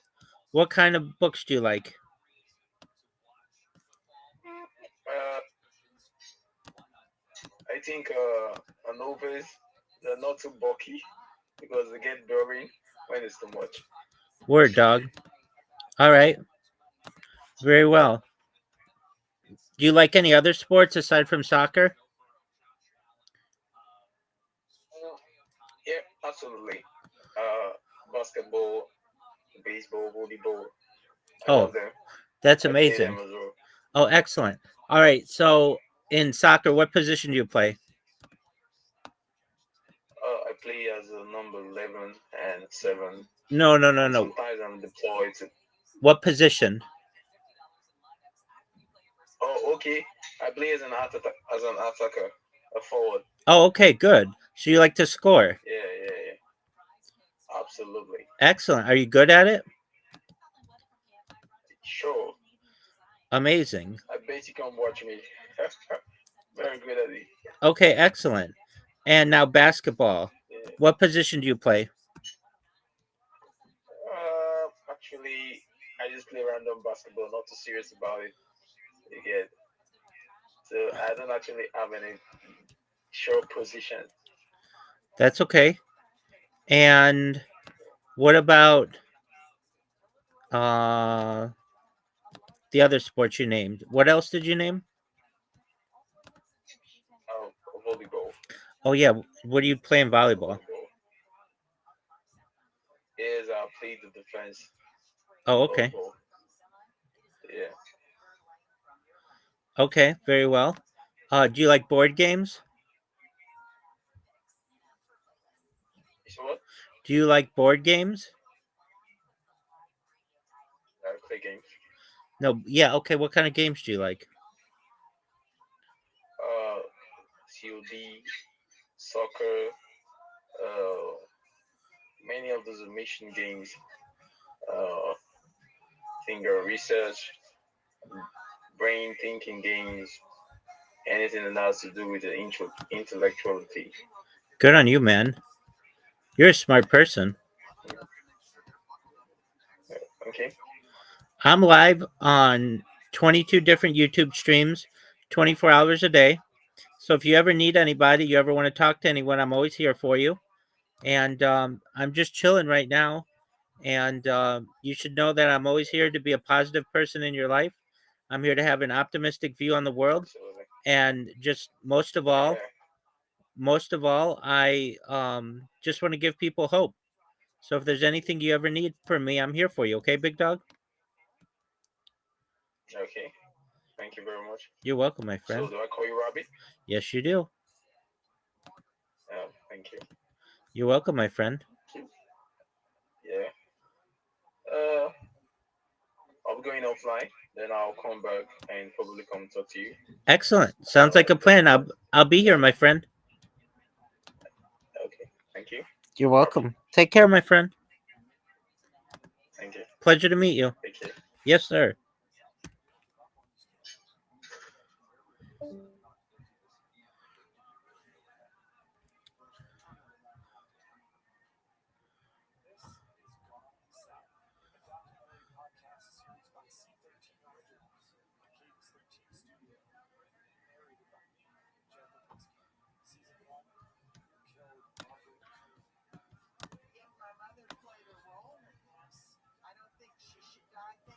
She got away with it.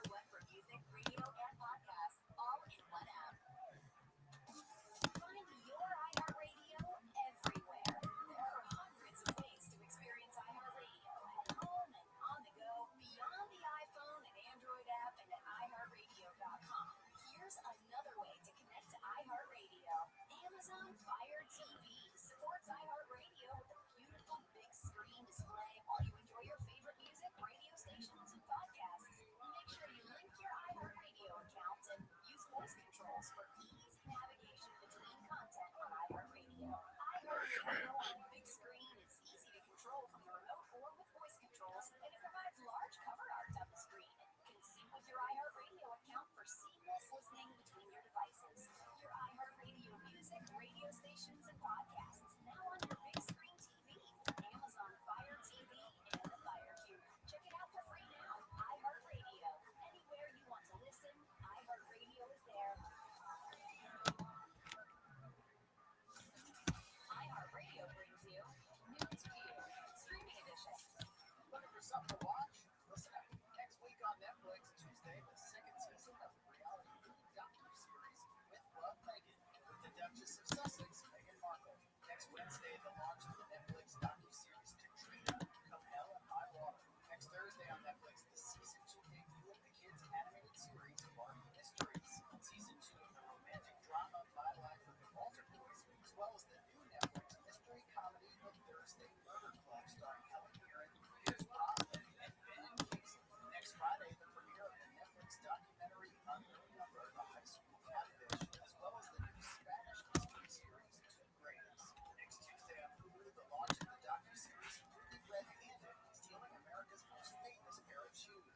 Next Wednesday on Hulu, the debut of the reality series Love Thy Hater. Next Thursday on Hulu, the premiere of the documentary film Imported.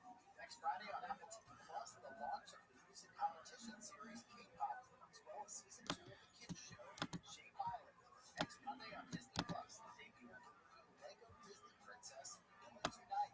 Next Monday on Paramount Plus, the streaming premiere of the movie The Friends, starring Bill Murray and Naomi Watts. Next Wednesday, the season 2 launch of the Disney Plus series Shipwreck Hunters Australia. Next Wednesday on Amazon Prime Video, the new action drama series The Terminal List Dark Wolf, starring Chris Pratt and Taylor Kitsch, a prequel to the original Terminal List series. And next Thursday on AMC Plus, the debut of the Ripped from the Headlines true crime series Kidnapped, Chloe Ayling story, starring Nadia Parks. And that's New to You on iHeartRadio.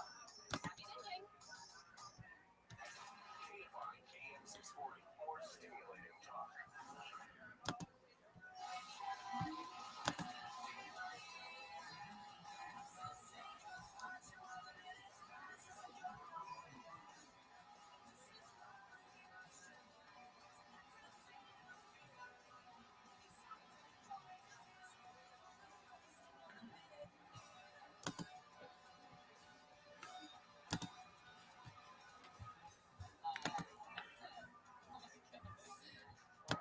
Gary and Shannon, KFI AM 640 live everywhere on the iHeartRadio app. Bunch of stories that are going on. The big deal is that former LA Fire Department Chief Kristen Crowley has filed a legal claim against the city and the mayor. Of course, Mayor Bass fired her back in February, 6 weeks after the Palisades fire. She praised Kristen Crowley in the first few days, but then fired her a few weeks later. The hot temperatures expected this week, only one of 3 major concerns. Of course, extreme heat. We're going to see near record temperatures throughout the next couple of days, and add to that the threat of monsoonal thunderstorms they're talking about that could come in starting on Friday. I went to go get my water out of the refrigerator. Since you told me yesterday that I should be drinking cold water for weight loss, I had a bottle of warm water, and you said, have you heard that cold water helps you lose weight? That's not what I said. So I probably put this in the refrigerator and then forgot about it and drank no water all day. It was parched. Reds beat the Angels again yesterday, 6-4. They played good tonight. Dodgers beat the Rockies 11-4. They also played good tonight. So cold. Those sandpaper. It seems like some of the chickens may be coming home to roost when it comes to the semaglutides, GLP-1s, etc. You knew there would be lawsuits, right?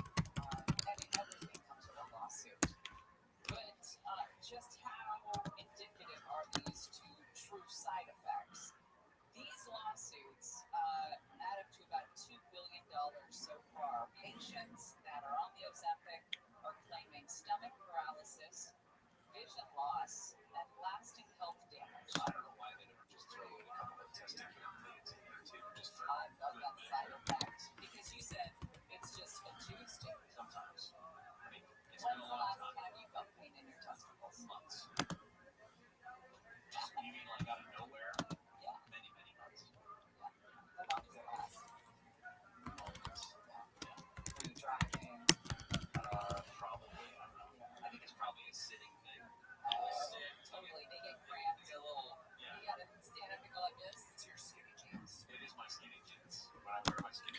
No way. If this fucking worked.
Charles Munger Jr. is a physicist from Palo Alto. He's reportedly contributed over 150 grand to socially conservative causes over the last 25 years. Some of the causes include independent redistricting and legislative transparency, but the Democrats are said to be focusing on his other contributions to organizations that oppose abortion rights and religious groups that are against LGBTQ plus rights. Those organizations say funding those groups speaks volumes about Munger's values, but the millionaire spokesperson says the attack was just a distraction. Jason Campodonia, KFI News. In case you haven't noticed, it's hot out there. We're really going to be seeing this as a significant heat wave that's coming to shore. The National Weather Service warns of a multi-day heat wave lasting through Saturday. Well over 100 across many interior sections in Antelope Valley, looking at temperatures upwards of 105 to 100 Fahrenheit. Dr. Ariel Cohen from the National Weather Service says it's also going to be hot at night. Overnight lows will actually be on the warmer side, potentially staying above 70 degrees, and this is going to cause stress. Red flag warnings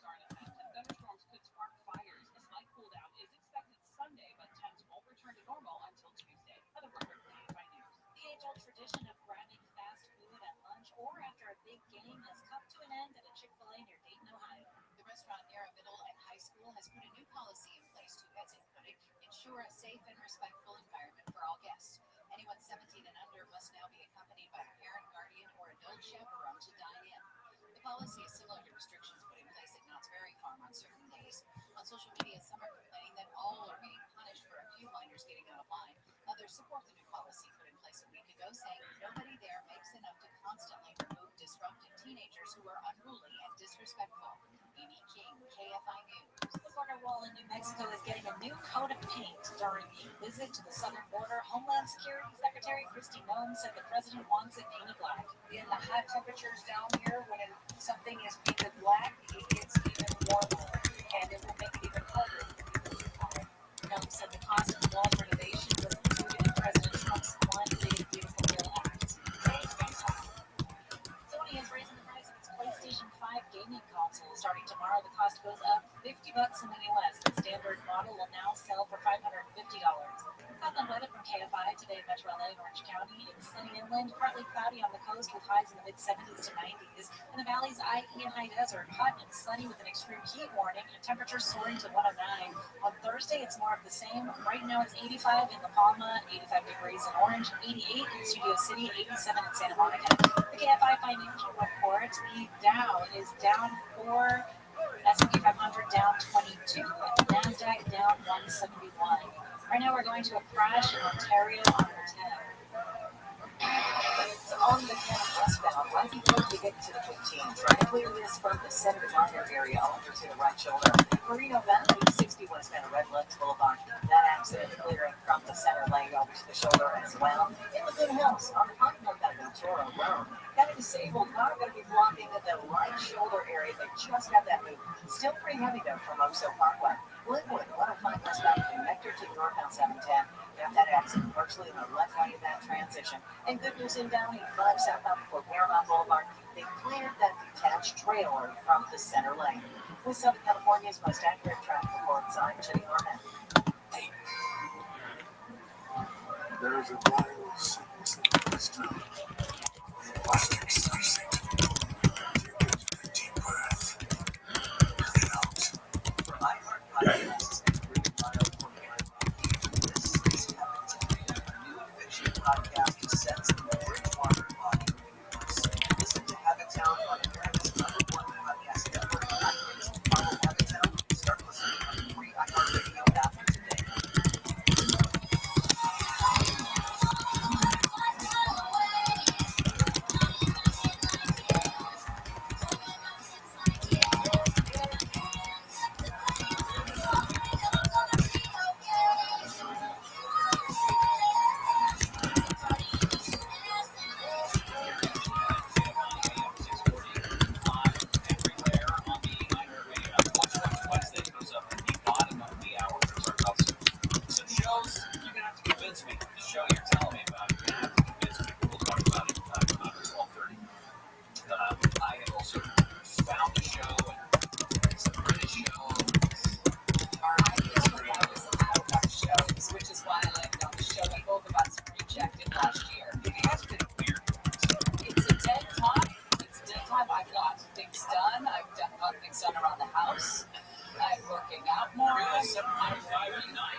That was accurate. What else is going on? Time for What's Happening. Well, we've been mentioning this ever since the news broke just about an hour ago. Former LA Fire Department Chief Kristen Crowley suing the city and the mayor. This goes back to the fires and the fire response from January. The mayor was out of town and came back to hellfire in terms of public perception on her being out of town when she knew the forecast. So it seemed like a head needed to roll, and LA Fire Department Chief Kristen Crowley was that head. Called out to the carpet by Max, who said she didn't do an after-action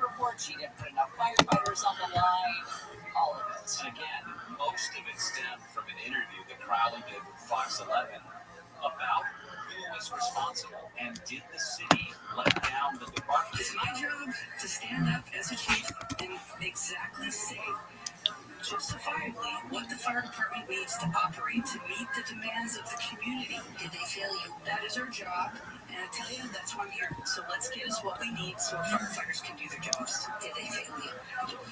Yes. In the lawsuit or in the claim, the quote is the lies, deceit, exaggerations, and misrepresentations need to be addressed, but the only thing that can refute them, the true facts. As firefighters, we run towards uncertainty and are willing to risk it all. Doing the right thing even when it is hard is always the right decision. And Crowley writes, that is why I'm continuing to fight for the resources our firefighters need to keep us all safe. West Hollywood has chosen to ban retail sales of nearly all live animals. They had an existing ban on the retail sale of dogs and cats. That's been in effect over a decade. So is this like puppy stores and things like that, like a designer puppy? Is this what he's trying to crack down on? I guess. Didn't know there were that. Listen, people that are rich are going to buy their fancy animals not in a storefront. There's numbers, there's a network of people. How did you buy your fancy dogs? You know somebody. We had somebody who came in here who had a Scottish Terrier, and that's what we were looking for, was a specific Scottish Terrier. Right. If somebody is going to buy an animal, it was but through connections. It wasn't. It's not a store, right? I mean, you've seen the documentaries about the stores, though. They're horrific. They're awful. The way that you said designer puppies are treated, the chihuahuas and the like. But anyway, nearly all live animals. What else were people trying to buy? Apparently, reptiles, rabbits, rodents, hermit crabs, amphibians, arachnids, birds, and fish. Hermit crabs? Where am I supposed to buy a fish if I can't get it in the fish store? I have a connection to buy goldfish. Go to the carnival, probably. I could throw the ping pong ball into the bowl and you get the fish. It's awful, isn't it? They've got to want that, right? It's poor little goldfish. Food and Drug Administration, speaking of animals, investigating contamination reports in frozen shrimp sold at Walmart. We should get a fish. We've done that before. We never had a fish. According to a press release from the FDA, they found cesium-137 detected by Customs and Border Protection in shipping containers that arrived in the ports of LA, Houston, Miami, and Savannah, Georgia. Samples found the presence of the cesium-137 in a shipment of breaded shrimp, most of it being sold in the South and the Midwest. Please do not eat radioactive shrimp. In that vein, we've got the plague. The plague has made a comeback. I'm assuming the bad shrimp ends up with gastrointestinal issues. I think that's how the plague starts, right? Anyway, the plague, yes, this is the same plague that wiped out all those people in the 1600s in Europe. It's in Lake Tahoe, South Lake Tahoe. Somebody went camping, got bit by an infected flea, and now they have tested positive for the plague. Squirrels and chipmunks carry these little darlings. Let's see. Symptoms include they happen within 2 weeks of exposure. They include fever, nausea, weakness, swollen lymph nodes.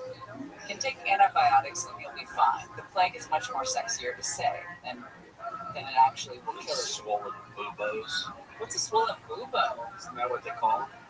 Isn't it the nodes that get swollen? A bubo? That's why they call it the bubonic plague. Really? What a fun name. Bubo.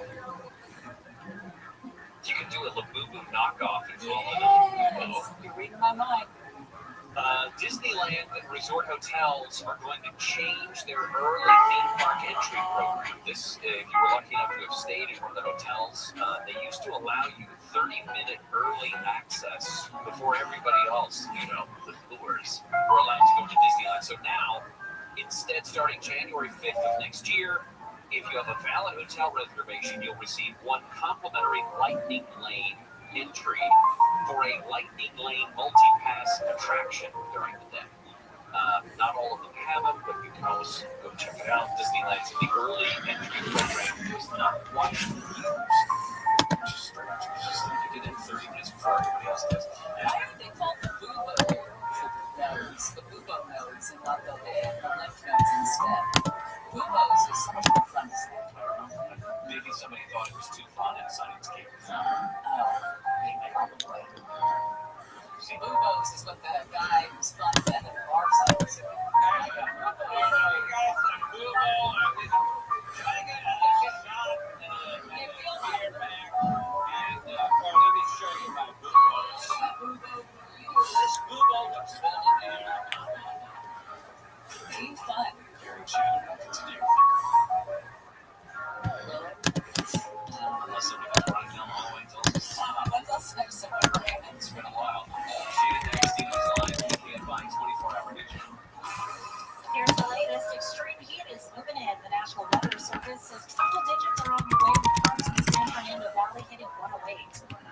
LA Fire Chief Kristen Crowley takes on the city and their mass saying she was unfairly pushed out, and the families of young girls killed in a Texas summer shooting are breaking their silence. Right now we're going to a ranking reminder for a while.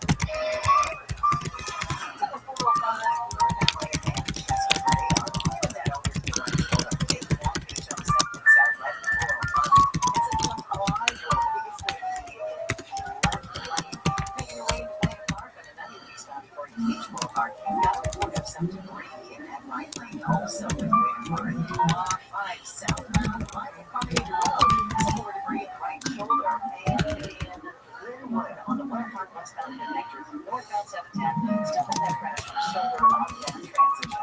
With southbound Northeast West accurate traffic reports on Chicago.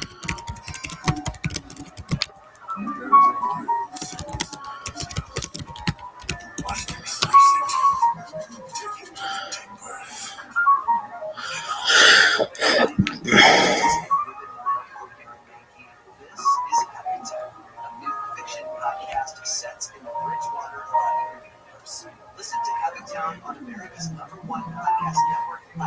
Follow Habitat and start listening on the free iHeartRadio app today. Welcome to How We Made Your Mother, which I think we're calling Way We Made Your Mother. This is our new podcast. We're watching 208 episodes of How I Met Your Mother. I'm Josh Radner, and I played Ted Mosby on the show for 9 seasons. I am thrilled to be joined by Craig Thomas, who co-created the show along with his partner Hayes. Well, if you're super fun, we're going to get into all the secrets, theories, Easter eggs / pineapples, and general knowledge. We'll also use any of the men our relationship to movies 20 years later. Let's talk about life, love, art, and everything.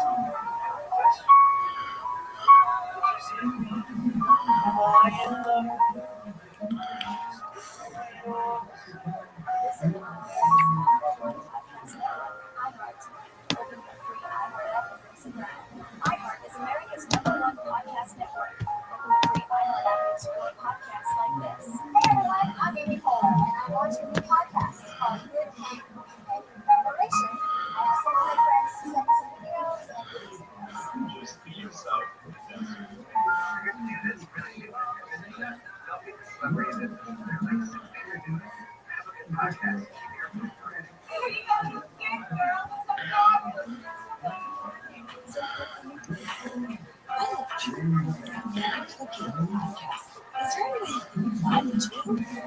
everybody has an opinion and a podcast. So join me for Good App. It's rough out there. We're just trying to lighten it up. Listen on America's #1 podcast network, iHeart. Open your free iHeart app and listen now. iHeart is America's #1 podcast network. Open the free iHeart app and explore podcasts like this. Los Angeles, 2021. A friendly neighborhood right from nowhere promises to make all my dreams come true. Let's not forget that David Boyle was a professional product, so you understand the cats. But I figured this would out before he realizes it, and I started living a dream life.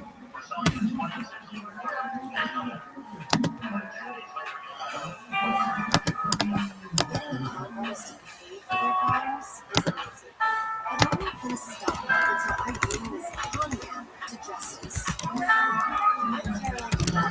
This is how I used to down my skin on Once Upon a Con, starting February 12th on the iHeartRadio app. iHeart is America's #1 podcast network. Open the free iHeart app and explore podcasts like this. Zero on zero days. We all have a certain confidence that some places are safe from chaos, violence.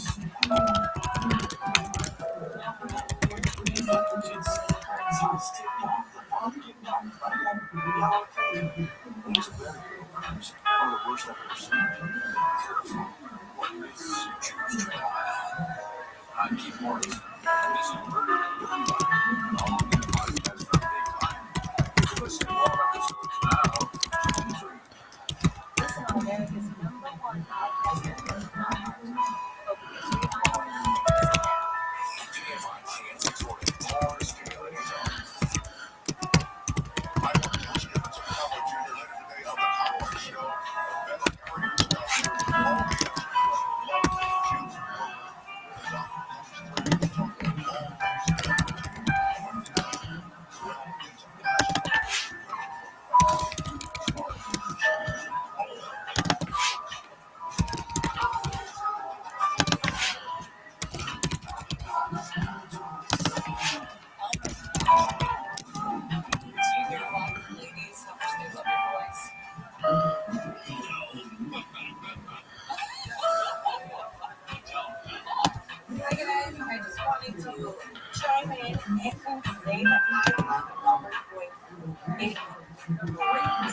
Love you guys. Have a great day. Thank you very much. That's not the first time we've heard that either. Oh, thanks, stranger. You're right. Okay. I wanted to bring this to your attention. There was a survey of doctors released today. This is from NBC News. We've talked about, WebMD and all the pitfalls of Googling whatever your ailment is and how it's going to lead you to think of cancer within 3 clicks. But apparently, it's gone crazy. It's gone crazy. It's not just online, but also within the walls of medical exam rooms where doctors and patients talk. Medical falsehoods become like fake news, really. That's what the doctors were saying. Fake news. People become obsessed with things on social media, whether it's skinny talk or it is different medical treatments for your face, different procedures, what have you, and they just snowball. Like one conversation snowballs into a trend, snowballs into a truth, and it's got peak crazy according to the Physicians Foundation. 61% of doctors now say they've encountered patients influenced by misinformation or disinformation over the past year. And yeah, if you're going to get into it, some of it's political as well. I wonder if this is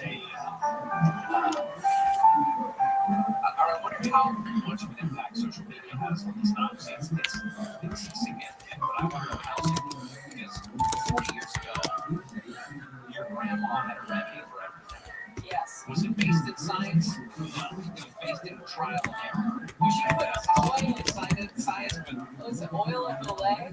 Put that on it. Yeah, or the silly from Windex? Big Fat Greek Wedding. Yeah. Chris Rock and the Windex bit. Well, that was Big Fat Greek Wedding. Oh, When that grandpa would drink Windex. Chris Rock's was cousin. Yeah, Cousin. The overwhelming majority of physicians, 86%, said the incidence of the falsehoods among patients increased over the last 5 years. Now, this is something we cannot ignore.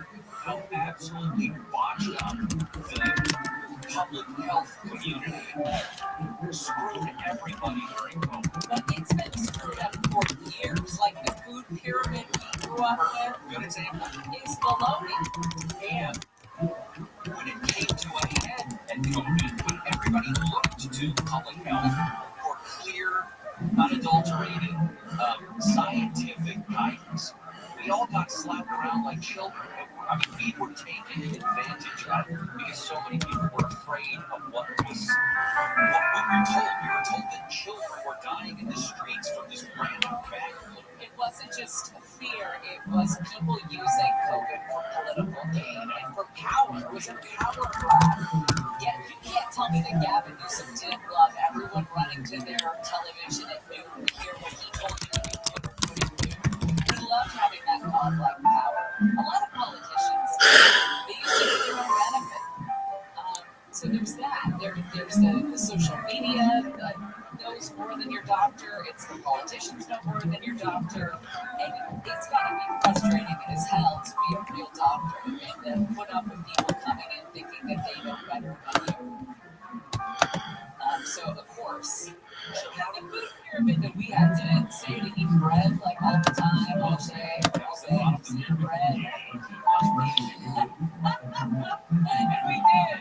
Oh, man. Come figure out The 80s, you had bread. 75% of adults have diabetes. You had bread with every meal. I mean, you had toast in the morning, you had sandwich in the afternoon, you had bread in supper. Did we say supper? Do I say supper now? Holy hell. Is that how we learned to love bread? We just forced it on us. Big great. Sold us bread as being healthy. And then we got pissed. There was anarchy and riots in the street. We went the other way to sort of making us pay for bread in the restaurants. You want bread with your meal, you have to pay $6 for it. Something Chinese meal. My mom was still do that. She'll get bread. My mom is going to eat bread. It's just the safety and the principle of having the bread on the table. Some places where the bread is necessary. Yeah.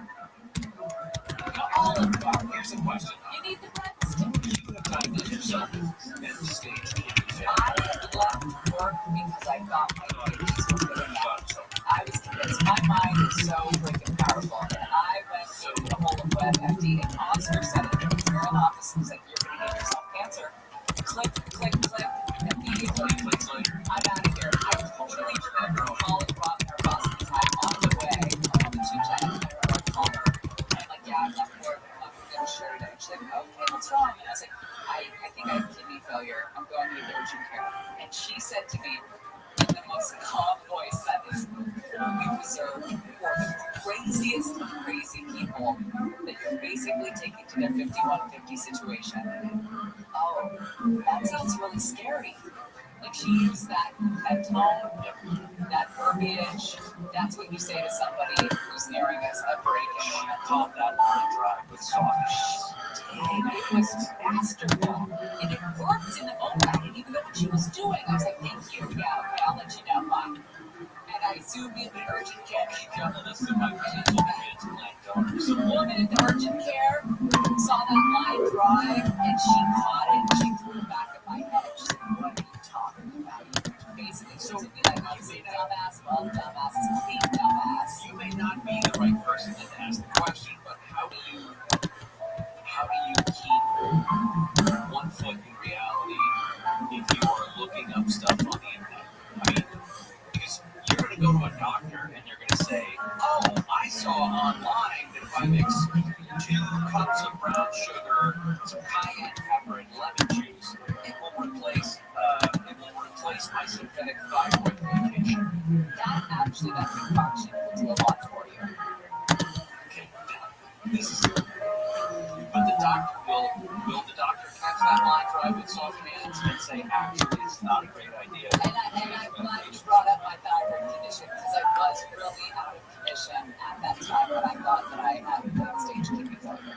It was having a very hormonal impact on my thinking process. The idea of now having pain in my back, which really just turned out to be slight back pain and thinking it's kidney failure, is bonkers. That's insane. That's an insane person. Well, and that's how powerful the thyroid is. Check your thyroid.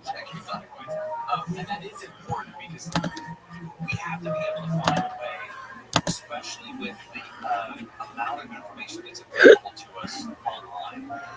How do you synthesize the information that's available to you and make an accurate decision? Or even this, how do you come up with the right questions to ask your doctor? Your doctor's human too. Your doctor is fallible. Your doctor can get things wrong. Hopefully not. And hopefully if they have questions, if they ask their doctor friends or whatever, I mean, that's the whole process of the scientific process is going to be the trial and error. But is there a way for us to do this and keep ourselves grounded in reality and not go off into not get ourselves? For some of us, yes. For some of us, never know. There's some people who are always going to jump to conclusions with their ailments. All right, what you watching Wednesday when we come back? Do not forget that tomorrow is our news and news going to be live at BJ's Restaurant and Brewhouse on Beach Boulevard in Huntington Beach tomorrow. Stop by for your chance to win gift cards to BJ's. Gift for Gary and Shannon, Joe Swag, all the Dodgers tickets, the Chargers tickets. Grab a Suzuki, grab that deep dish pizza, grab a burger.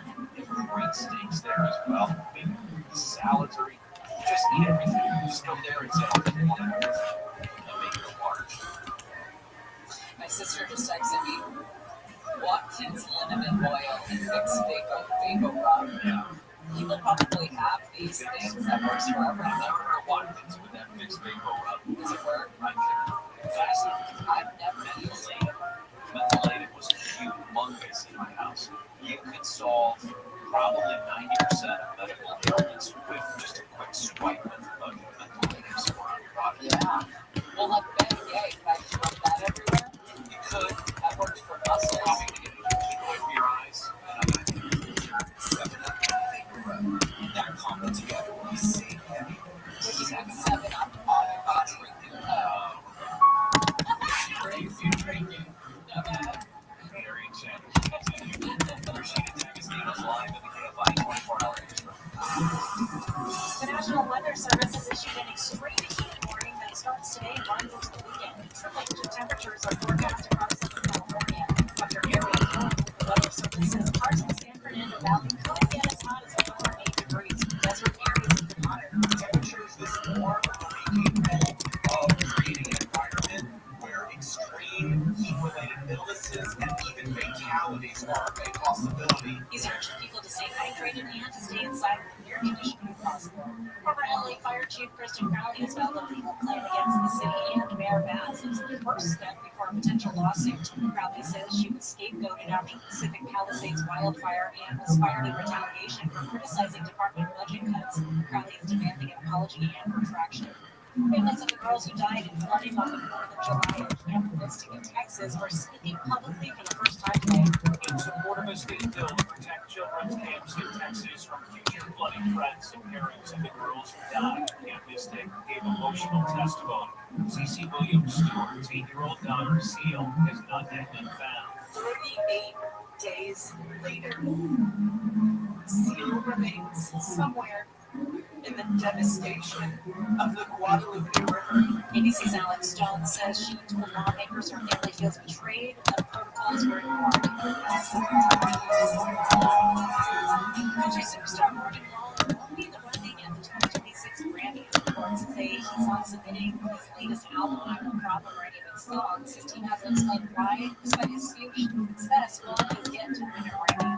Reaching the 710 freeway next. Being hurt in an accident can change your life. We want you to be empowered in that situation. That's why we told Jen for years now to call Sweet James. One of our listeners was hurt in a motorcycle accident, was pretty shocked by the offer, the very low offer he got from the insurance company. Remember, 4 wheels carry the body, 2 wheels carry the soul. Anyway, he called Sweet James. The attorneys at Sweet James helped him get the medical care he needed so he could recover as quickly as possible and get back up on that soul delivery system. And they fought tirelessly to deliver a $400,000 win for him. Listen, if you're ever hurt in an accident, you're gonna need a team of local attorneys who have the care, the skill, and the resources to win the most for you. Compensation is a huge part of that, but it's also about compassion, care, and justice. Sweet James brings over 500 trials of experience to every case, big or small, and that's why they win 98% of the time. They win big. So call Sweet James, 800-9-million. They can't guarantee the outcome, but you want to make sure you have them by your side. 800-9-million, 800-9-million. 800-900-0000 or go to sweetjames.com. Upland weather for KFI today, Metro LA and Orange County. It's sunny inland, partly cloudy on the coast with highs in the mid-70s to 90s. Valleys, IE, high desert, hot and sunny with an extreme heat warning with temperature soaring to 109. Right now it's 83 degrees in Fountain Valley, 85 in Garden Grove. Let's do a crash on the 710 in Long Beach. Southbound, like before, got a good run off the semi. Trying to clear the shoulder and make real hard on the 91 Boulevard. We got some ground transport with engine lane closures there.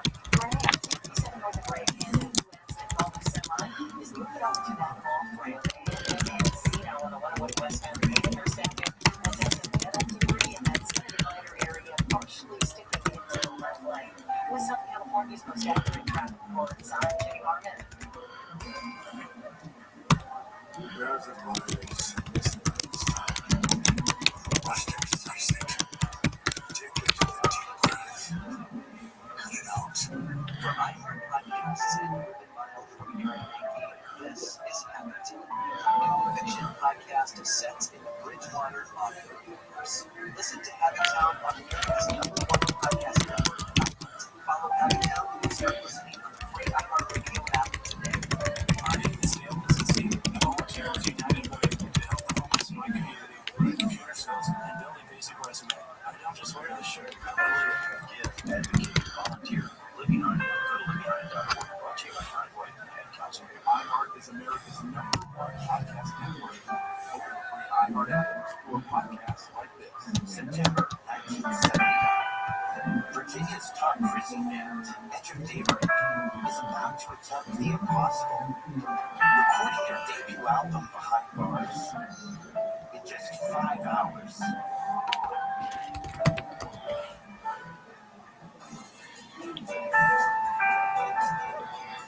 They were black artists serving extremely long felony sentences. Each had grown up under segregation, only to get caught up in America's prison boom during their 20s. I'm Jordan Petrie, music and culture editor. For the past 5 years, I've been talking to the band's 3 surviving members, Jamal Jahan Newman, Neil Cave, and Harry Cupcake Cole. We were the of the state penal system. They would come in and stand around the wall and sweat would pour off them just like it poured off first, just to hear us play. They're out of prison now and in their 70s. Their past behind them. But they also have some unfinished business. Anyway, how's the love? We're supposed to be fucking up by another hour. They never got that opportunity, but they never stopped dreaming either.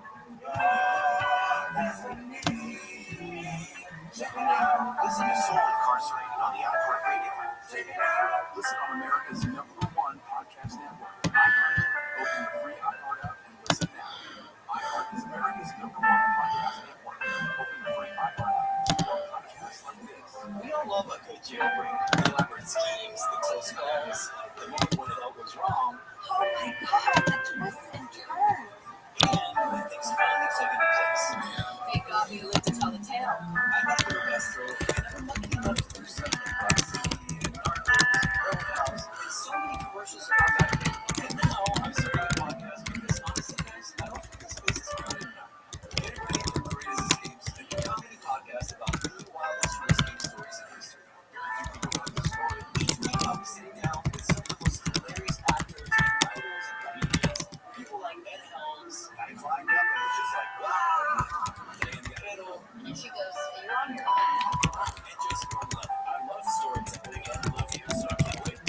Together, we're going to puzzle our way through the most wild escape stories of all time. Like what should you do? Maybe write a musical. I would hide under the desk. I'll tie a rope around the fish's neck and use it to like water ski across the road.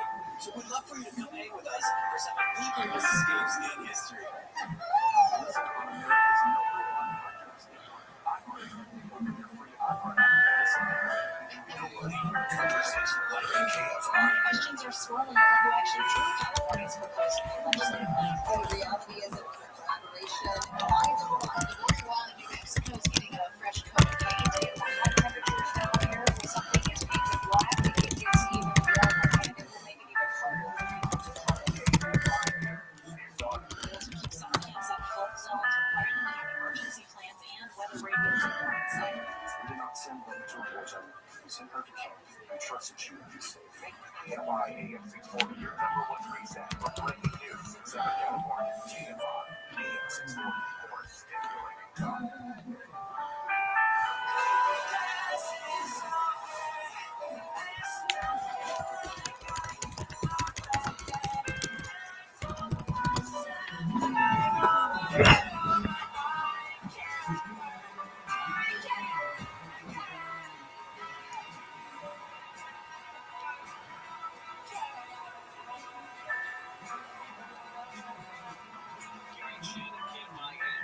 Live everywhere on the iHeartRadio app.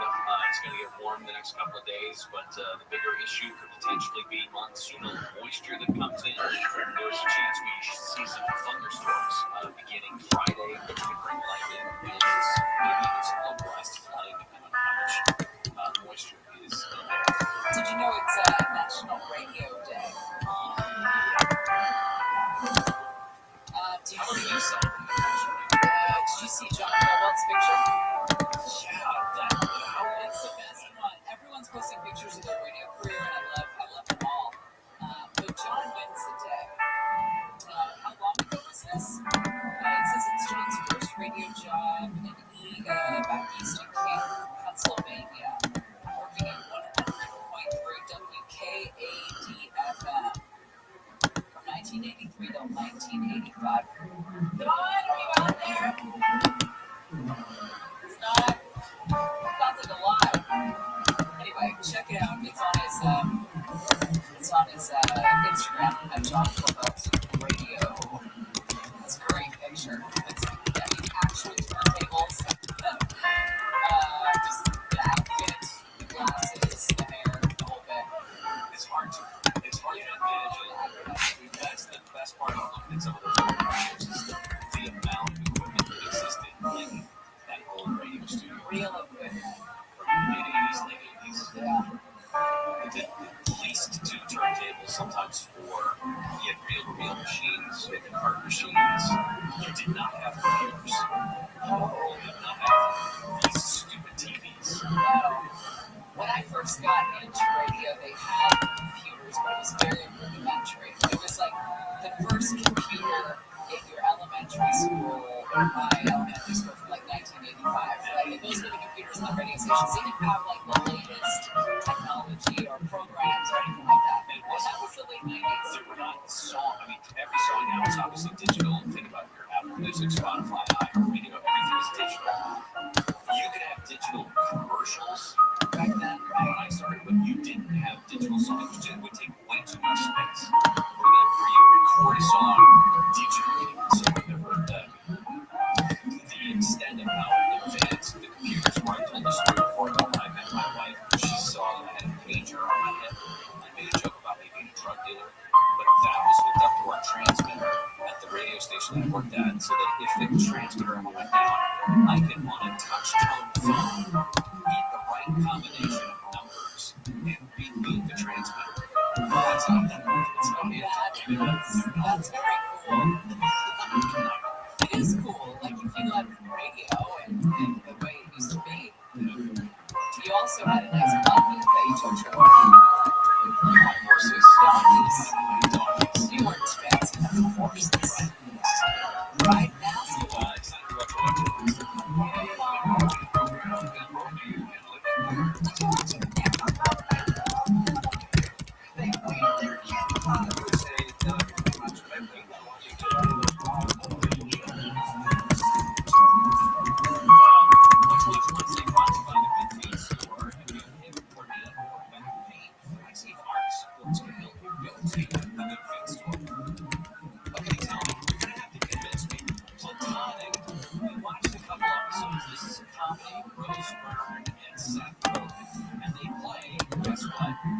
Friends.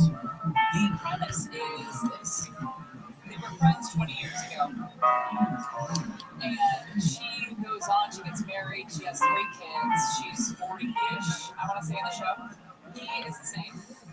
He owns a brewery, kind of came up through bars and stuff, and ended up, partners, a couple guys, and they own a brewery downtown LA.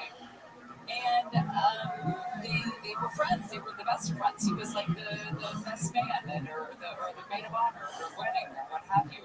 And then he also got married. And the reason that they start talking again is because he's going through a divorce. He's divorcing this woman. So she reaches out, like, I should reach out to my friend. It's been a long time, and it's falling out because she didn't like the wife when they were dating and then soon to be married. And so you know that if you're a dude, and your wife doesn't like one of your friends, and it's a female, you're probably not going to see her. You're probably not going to see her that much. It's just the way it is. The wives kind of make the social calendar. That's just the way it is. And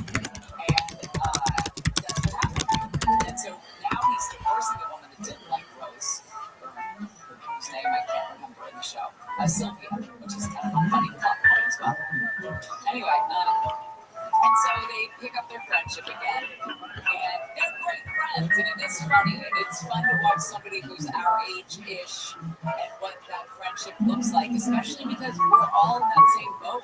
We had these great friends in our 20s, and then people get busy with life, and you move on, and you have kids, and that's your priority, as it should be, and then when you hang out again, it's kind of cool. You regress a little bit. You kind of have to find your road about how your friendship's going to look 20 years later. And I gave up on it because I thought it was going to be one of those obvious rom-coms where they're friends and it's platonic, but it's more, and they end up together. And I didn't want to sign up for that because it's been done. When Harry Met's how they can't be touched in my opinion. So that's why I gave up on it. I thought I saw the writing on the wall. And then I saw something about season 2 of Platonic, and whatever I saw about it is they're still friends. They're not, that was never a thing. And I thought, I'm going to give that show another chance. And so I did, because I had run out of the internet. Like, I had run out of shows to I started watching The Real Housewives of New York, but it's the vacation one with the old housewives. And I was like, I gotta find something to watch. This is bottom of the barrel stuff. And I think it's like The Real Housewives Vacation Edition or something. I don't know. It was pretty bad. And so I'm watching Ramona, for the 100th year of my life. And I'm like, I gotta find something. And I bounced back to Platonic.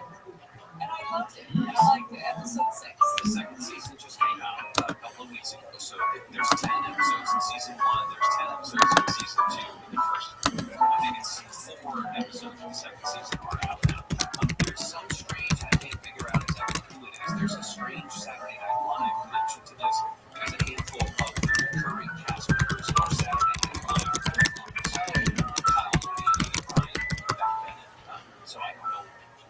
I don't recognize any of the other names like producers or anything like that, or writers. I just haven't. Listen, I tried to watch Seth Rogen in the studio, and I got about 5 episodes in. I was joking on right now, like it was a healthy meal, and I just I couldn't. I don't know what it is about Seth Rogen. I get it too, but I really enjoyed it in the show.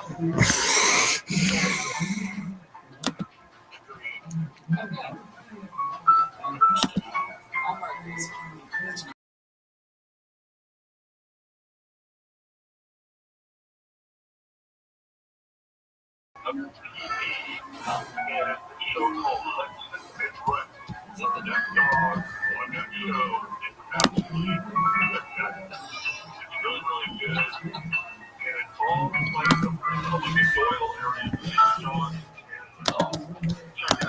Cinnamon Rex. And the dog is a great actor. Do more of what you watch Wednesday. Gary Shannon will continue. Regina has the news. Here's the latest. A long-awaited report on the Palisades fire is delayed again. Northern California police are testing AI body cam to help officers communicate with people who speak English during traffic stops. President Trump is blasting Smithsonian museums, calling them woke. Critics push back, and overseas, Israel is sending more troops into Gaza. Health and weather from KFI brought to you by Audible. Today, sunny inland, partly cloudy on the coast with highs in the 70s to 90s. In the valleys, high desert, hot and sunny with an extreme heat warning and temperatures soaring all the way to 109. From the Southern California Toyota Dealer Traffic Center, they ignored the Camry Toyota's full lineup of full-emission vehicles. Right now, we're going to a crash in Pico Rivera, 605. 605 southbound Washington, new exit from looks like this is in the lanes. It's already still running from the 60 all the way down to the 5. Take a look at 710 southbound at Delano. Now got an accident involving a semi blocking the right lane. It stepped up from the 91 in Mission Viejo. Up the front that will pause. We get a disabled semi. It's going to be blocking the right lane. And on 7, we've been crashed right here from that off ramp. South California's most accurate traffic report sign. Hi, I'm Shelly. This is my Cloudflare second. Same logo, same subject line, I see reporting types. I clicked it before I even thought about it. Look up within seconds. Cloudflare flagging. Maliciously blocked. Our whole system could have been compromised. A customer could have been impacted. Just one click. One mistake. But Cloudflare stopped it cold. Thanks, Cloudflare. Security awareness month. It helps sometimes all it takes is one click, one fake login, one scammer, and your company could be at risk. Cloudflare can stop threats in real time before they ever reach your end. Cloudflare. Connect, protect, and build everywhere. Trusted DJs, breaking news, play. This music and podcast just for you. It's the free radio app. You already have it. Download the free Radio app, the #1 app for radio.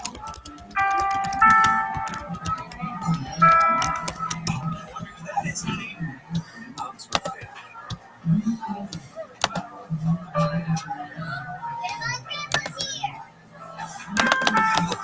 Getting back to the roots of this starts with and the latest info about COVID-19 vaccines at getvaccineanswers.org. It's up to you. Brought to you by iHeartRadio and the Ad Council. The journey back home to spiritual Georgia History Podcast. You can also join Hillary Caroline's Level Up Podcast as she uncovers the disappearances and death of all Westerners who are taking a spiritual pilgrimage to India. I'm going to India because this is a vicious drive-by for pure gold. Listen to us today on the iHeartRadio app or wherever you get your podcasts. Find your iHeartRadio everywhere. There are hundreds of ways to experience iHeartRadio at home and on the go beyond the iPhone and Android app at iHeartRadio.com. Here's another way to connect to iHeartRadio. Sonos speakers. Activate iHeartRadio within Sonos to access all your music, radio stations, and podcasts. Or even easier, from the player screen in the iHeartRadio app for the available connections app. Then you can cast directly to your Sonos network and control the Sonos experience directly from within the iHeartRadio app. If you've got Sonos speakers throughout your house, you can have iHeartRadio throughout your house too. iHeartRadio, everywhere you want to listen, including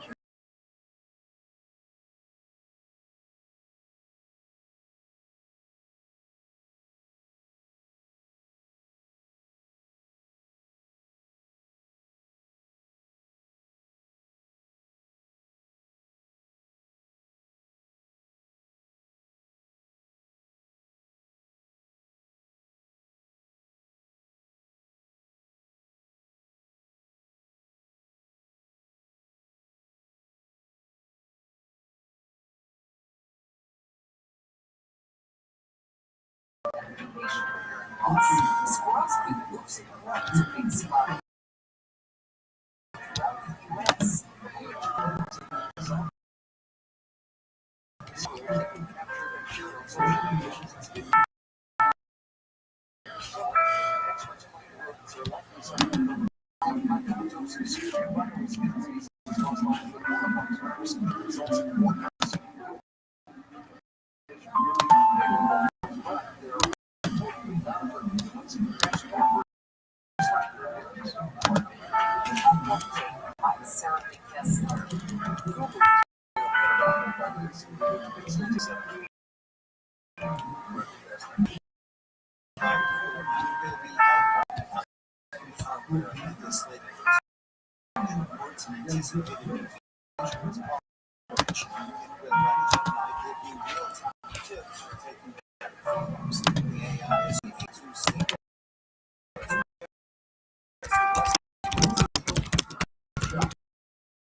Everywhere on the iHeartRadio app. Big stuff. What you watching Wednesday? Talking about that are on right now. Coming up. There's a couple of trailers that I've seen. Or did you ever watch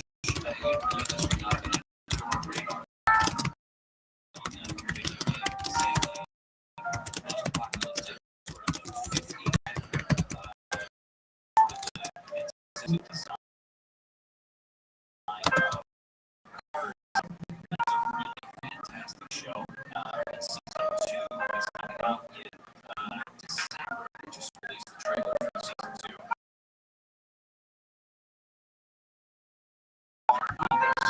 And the turtle is follow Chris Pratt as the main. This was the first series, and then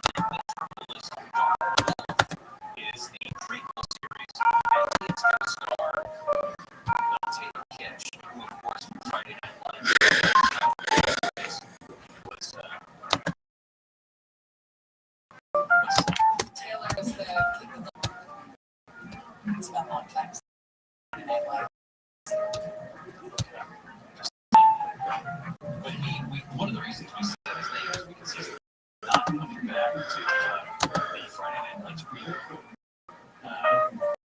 But he was the Friday Night Lights. His name was so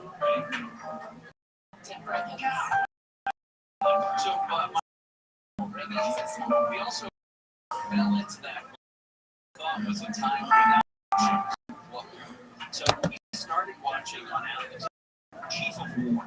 Jason wrote it's better than I think it's not flying, unfortunately, but it's like an acquisition project. Always have a very low bar. And that's why I was afraid of it. But Don, body coverage, yeah.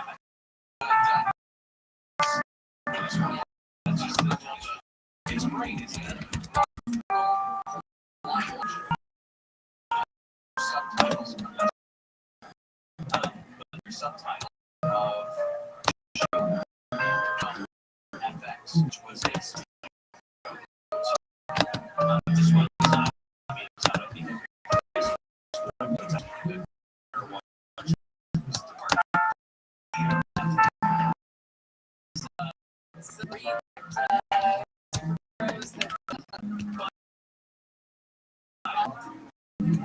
that's an animated film. This is a police officer. They're investigating inside the scene, inside the house. They go to the shop.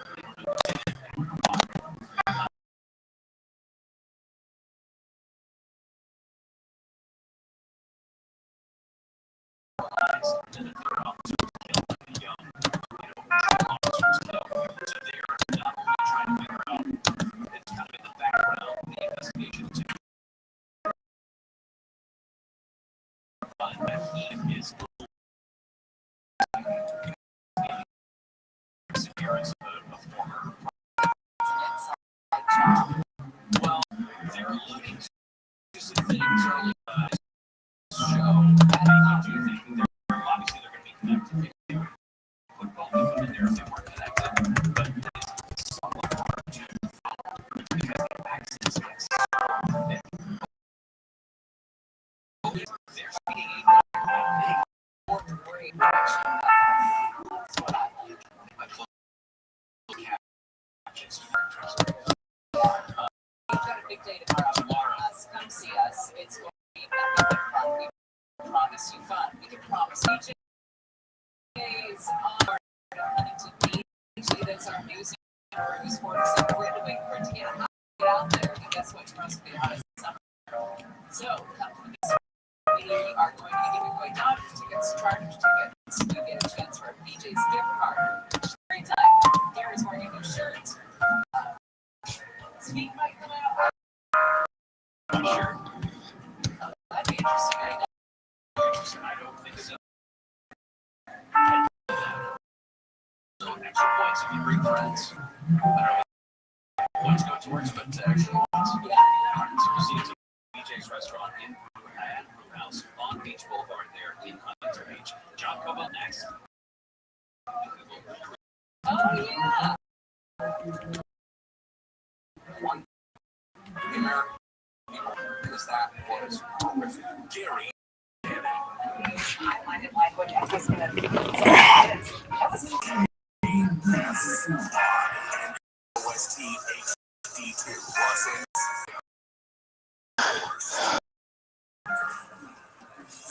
waiting to the D'Agostino Bonnie by 24-hour newsroom. The release of Palisade Spider has been delayed. Said Tuesday that the action report on the devastating and deadly release. Investigators complete their investigation. She says the Department of Justice asked the city to hold off on releasing the report as the feds continue to report details the firefight lessons learned during the response of the Druid wildfires. Strike again, Jason King at High News. News brought to you by Cellular expanding its animal protection models. The Utah City Council voted to ban the sale of nearly all live animals.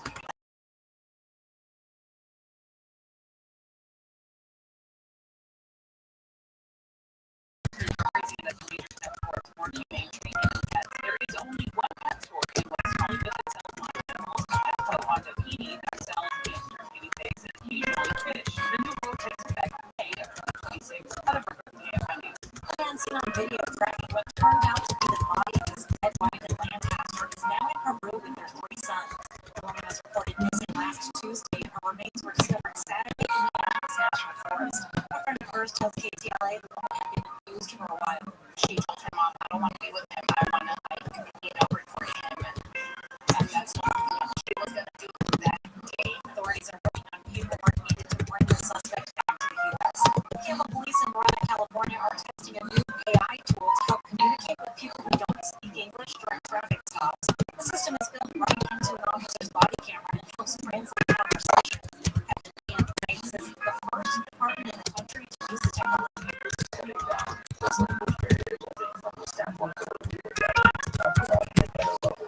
The AI system supports more than 50 languages and records interactions so they can be used later in court. North Carolina Governor Josh Stein has declared a state of emergency with Hurricane Aaron turning offshore. NBC's Aaron Gilchrist reports the storm isn't expected to make landfall, but it's still Coastal flooding already impacting some areas along the Outer Banks. Manhattans and islands under mandatory evacuation orders, with more than 2,100 people ferried off Ophir Coast. Threatened by Hurricane Aaron. asked to have emergency. Listen to weather alerts. Aaron is now right to hurricane. Smithsonian Museum. President Trump says they focus much on what's wrong with the country. But critics argue the Smithsonian's job is to read, including the good and bad. The Israeli government is calling up more service members to send into Gaza. Israel's military has said we'll need about soldiers to meet the manpower needed to take over Gaza City. In addition to 60,000, the 20,000 reservists have already been pulled up and they've received more orders. ABC's says the expanded military operation has been criticized by rights groups. They want an expanded.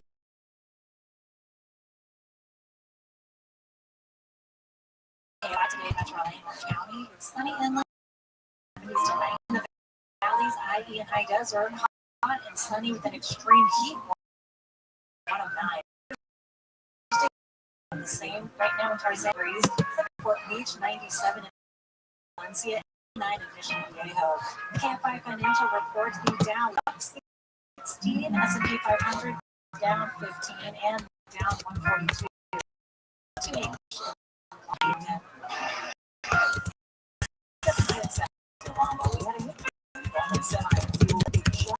Just push that all over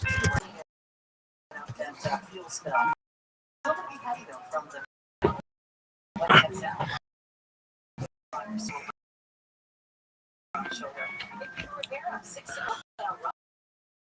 Washington had that 3 crash to your right shoulder.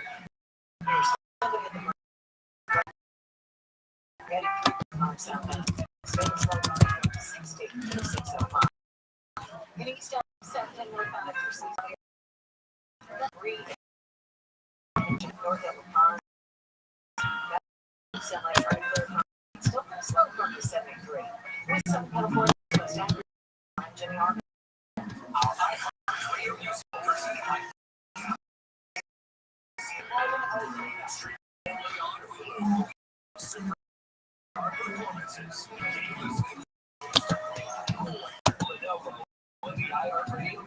Festival.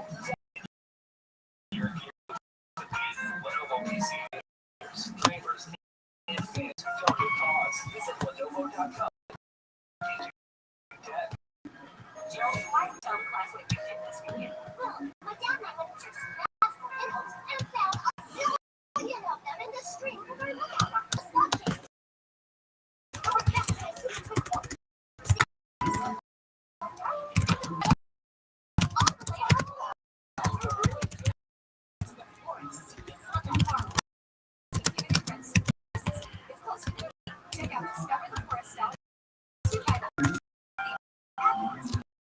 The free iHeartRadio app is music, radio, and podcasts all in one. Discover a library of hundreds of thousands of titles. Use iHeartcast preview. From the creator of the Bright Sections to I know you like to do your own, but this is a serious investigation. I need to figure this out.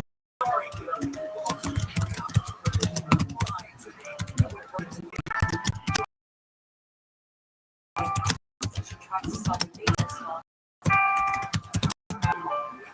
that Riley has copies. You're going to find Riley that he watched us.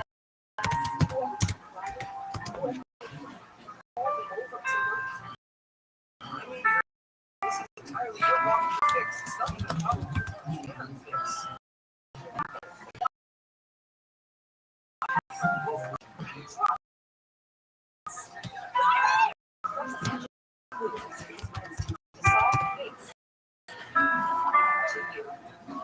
Damn, girl.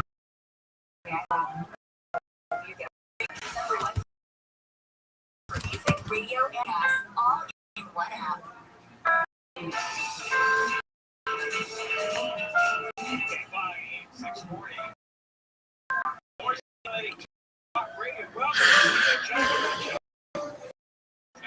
we're here. We're on every document. It's John Cobell Show on the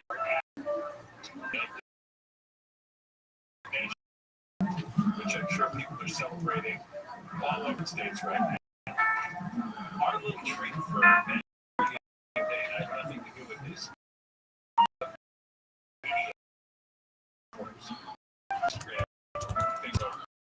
Next, you will see kind of a format.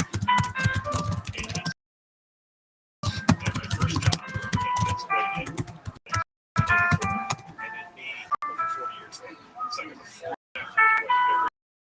And so I want to see those two photos from my first job.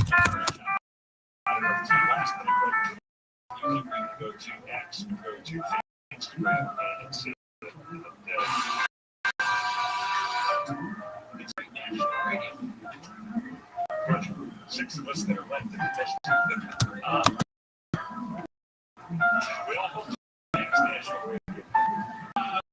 There's a lot of good news today, like more good news. Former tire chief of the city of Los Angeles, you may remember her. She has filed a lawsuit against the city.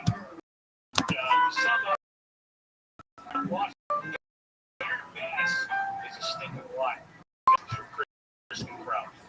And she is Mayor Bass of defamation. Bass. When she was in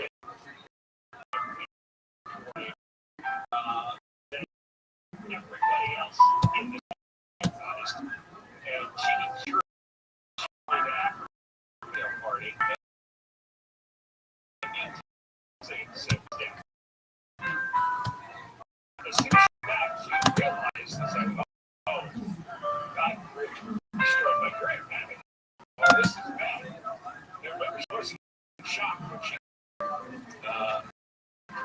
from Africa, a reporter chased her for about a minute and a half, and she did her total silence. Really bad. I mean, she wouldn't even offer any fake bit of people who were actively losing their home. And in finally stuff, she should have been here.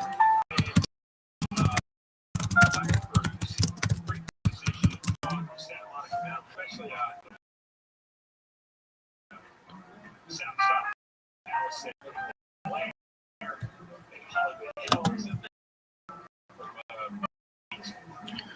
but she didn't hold that meeting. She didn't care. There's no two ways to put it, you know. It didn't matter. She was there in Los Angeles. I'm not for it. Weather Service would give out for it. There's actually never one that's perfect. And she realized she had to believe something. And so she lied about risking rally, according to the press. It's called a torture complaint. And the law, you have to file that first. And the city dismisses it. You go to the lawsuit.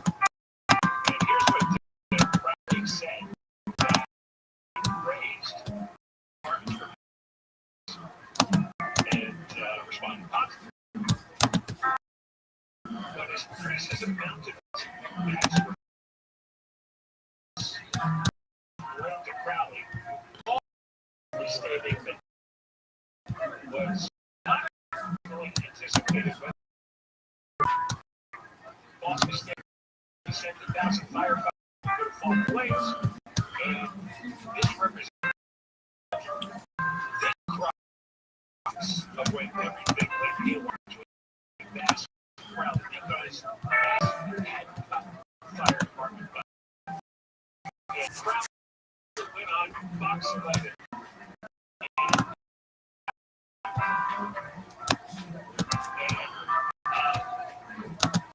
What was really to be properly funded? As of January 10th, mayor's office enlisted Bass's responsibility to cut $18 million. Eliminated, according to Crowley, positions to carriage trucks.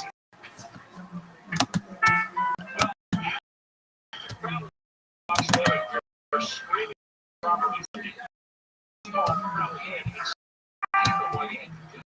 luckily around say stuff to the media.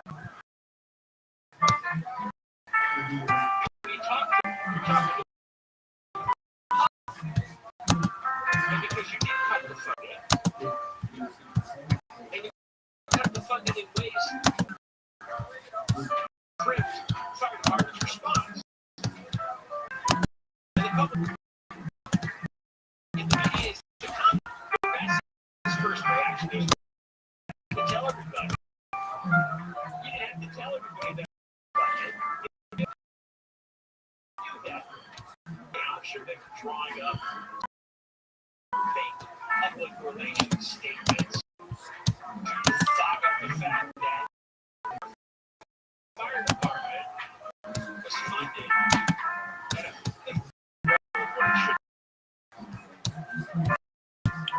50%.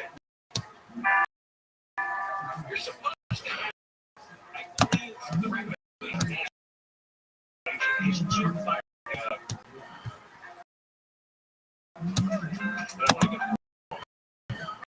Firefighters per X. We had one firefighter per X. We didn't protect them. Not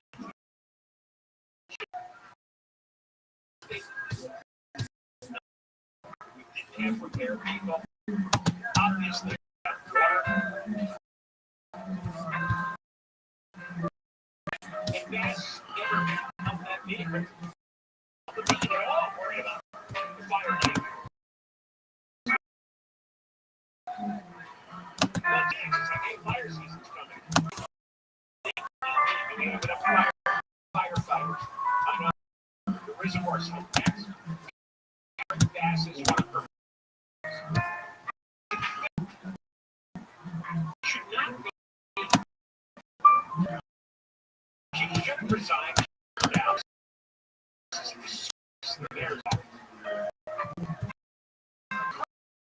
Colorado refunded.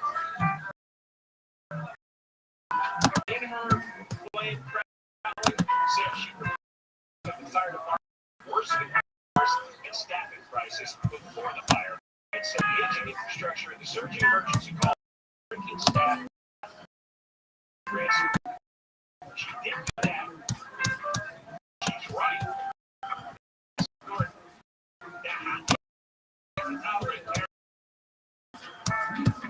And then fires. Everything.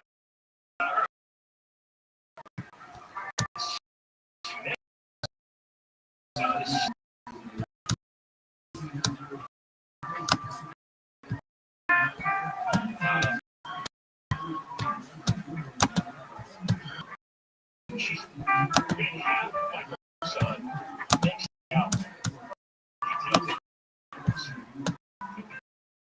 Go through self-explain. Probably says Bass. Hey, I think we're going to time, didn't you? I think we all do. We got fired.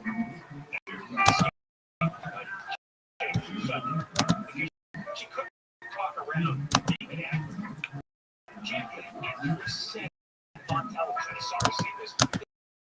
Fire. She played no fighting.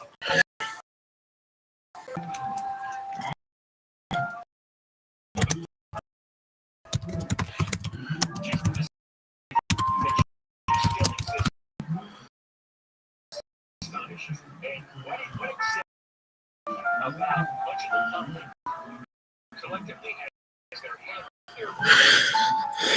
scrolling on their God. But this woman's a disaster. And a disaster of a mayor. We had Sandy for 9 years and then passed. We had this go on long enough. Look at our notes only half. And nobody's in place. This coming up, we'll talk a lot to cover with Newsom's nonsense district. And Stino's live in their market.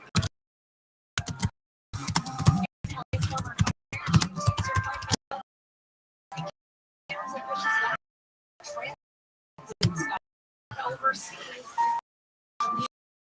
Strike says talks of meeting hangs in the air.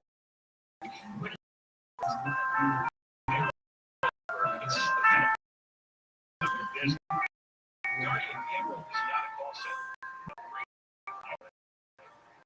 Build a system that's accurate, tailored to your business. Pick up the phone.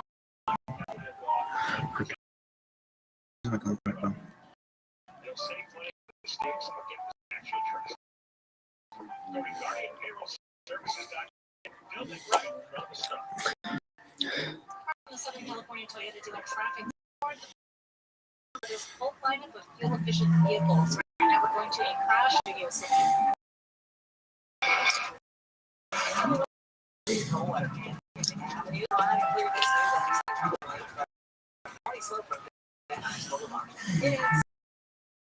It is stall block. So our farm sound is mattress is in the lanes. In Acton, 14 South Banner. Silver Dead. And then there's some big repair down by Washington. That accident has moved to the right shoulder as well.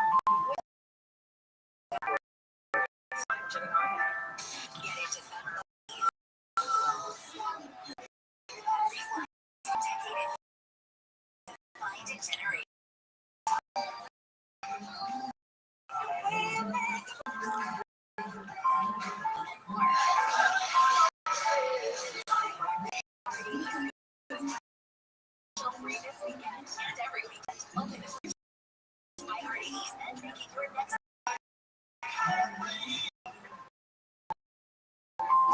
iHeartRadio spending time outdoors can improve wellness.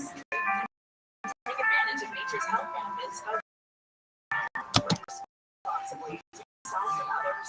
Make the outdoors safe and well. People of all identities and abilities. Brought to you from the National Environmental Education. Sustainable living in your own radio.com/earth. Radio everywhere. Ways to experience on the go, iPhone and Android app at iHeartRadio.com. To connect to iHeartRadio, Xfinity customers. Available free on Xfinity X1. On Xfinity Flex, the easiest way to access iHeartRadio, just press on your Xfinity remote and say iHeartRadio. And you the iHeartRadio. Listen to all your favorite music radio stations. 1932. Plus, check out Xfinity Ambient Moods to send beautiful photos and videos paired with and curated and play the radio to set the right mood. Watch the home and you never knew that it was.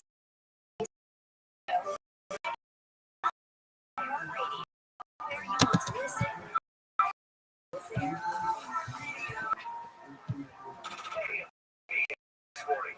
Stimulating talk. I'm Archives Virginia on the show of Scott through with all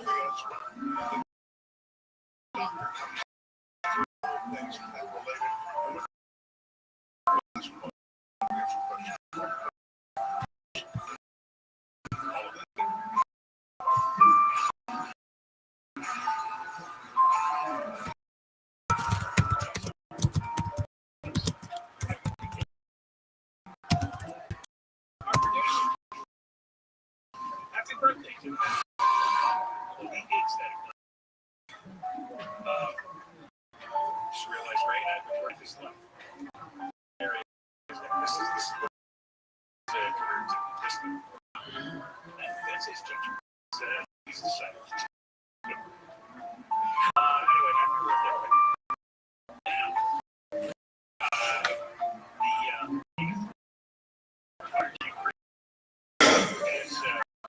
the Writers have released the official, they call it formal answer to the lawsuit against the state.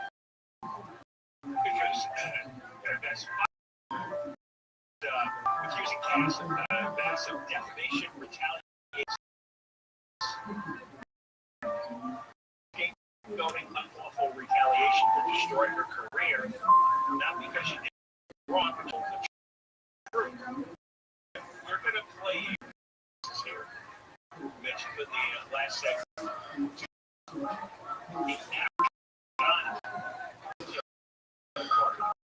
Because the president has gotten it out. They're not really. Yeah, well, man, the pounds are coming together. TV, Ritz, 19, what was it? We, you know, some nights I come home, like I used to do, I love when a friend of mine comes home together at 2 long night. Snoring, and I come home at 3, and George comes home at 3 from the city. I love that was always a great. What do you got left, George? I got this. That's what I got left. And then at the end of the night, George, what do you got? I gotta work. No, I had it. I went to the bathroom to pee and it fell out of my pocket. Gee, drugs like that are better alone? No. Do you like to do it with people? I like, Yeah.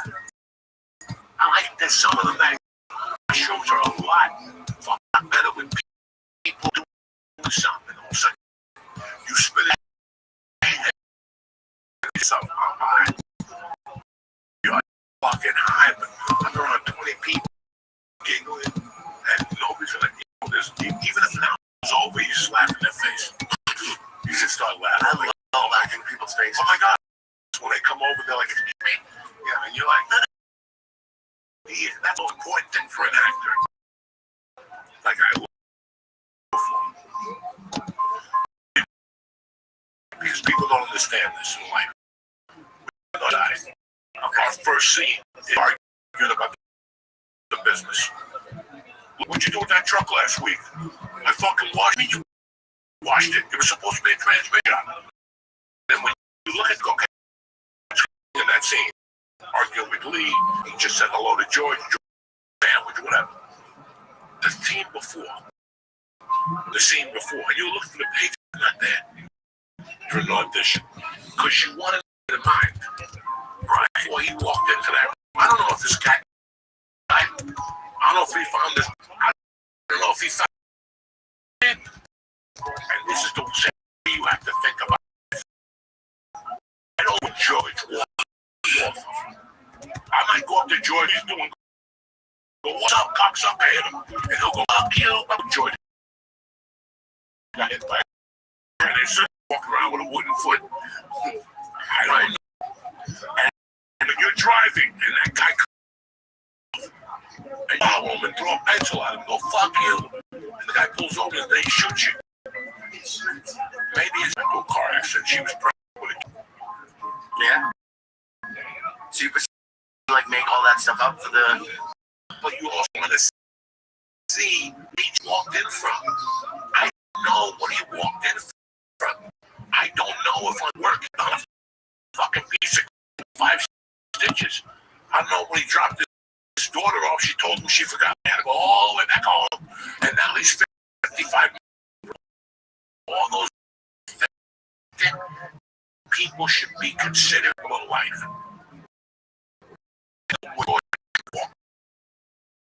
I don't know when they're walking. And I don't know. So hands up. I want to 5 minutes before you come up here and go, hey, can you I just got here. Yeah. I don't know. You don't know who you 6 little goofy friends. Hey, get a picture. You don't know. You have to take a share. Yeah, people don't understand what life is really about. They don't know. We really fuck Segovia. Hey, Jordan, fuck you. I'm trying to fucking live it. But I could always call George to pick me up. But on that particular day, I'm happy. Yeah, fucking meet the fire department or some stupid shit. Right? I don't know that. And I'm very wrong for doing it. Because you can. Why don't what happened to it? That's why I drink my coffee.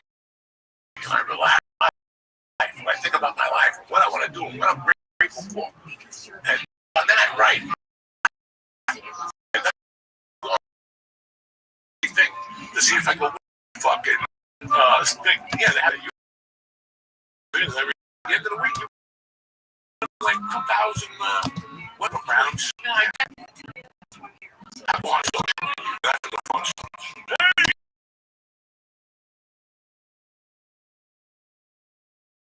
I start thinking about it.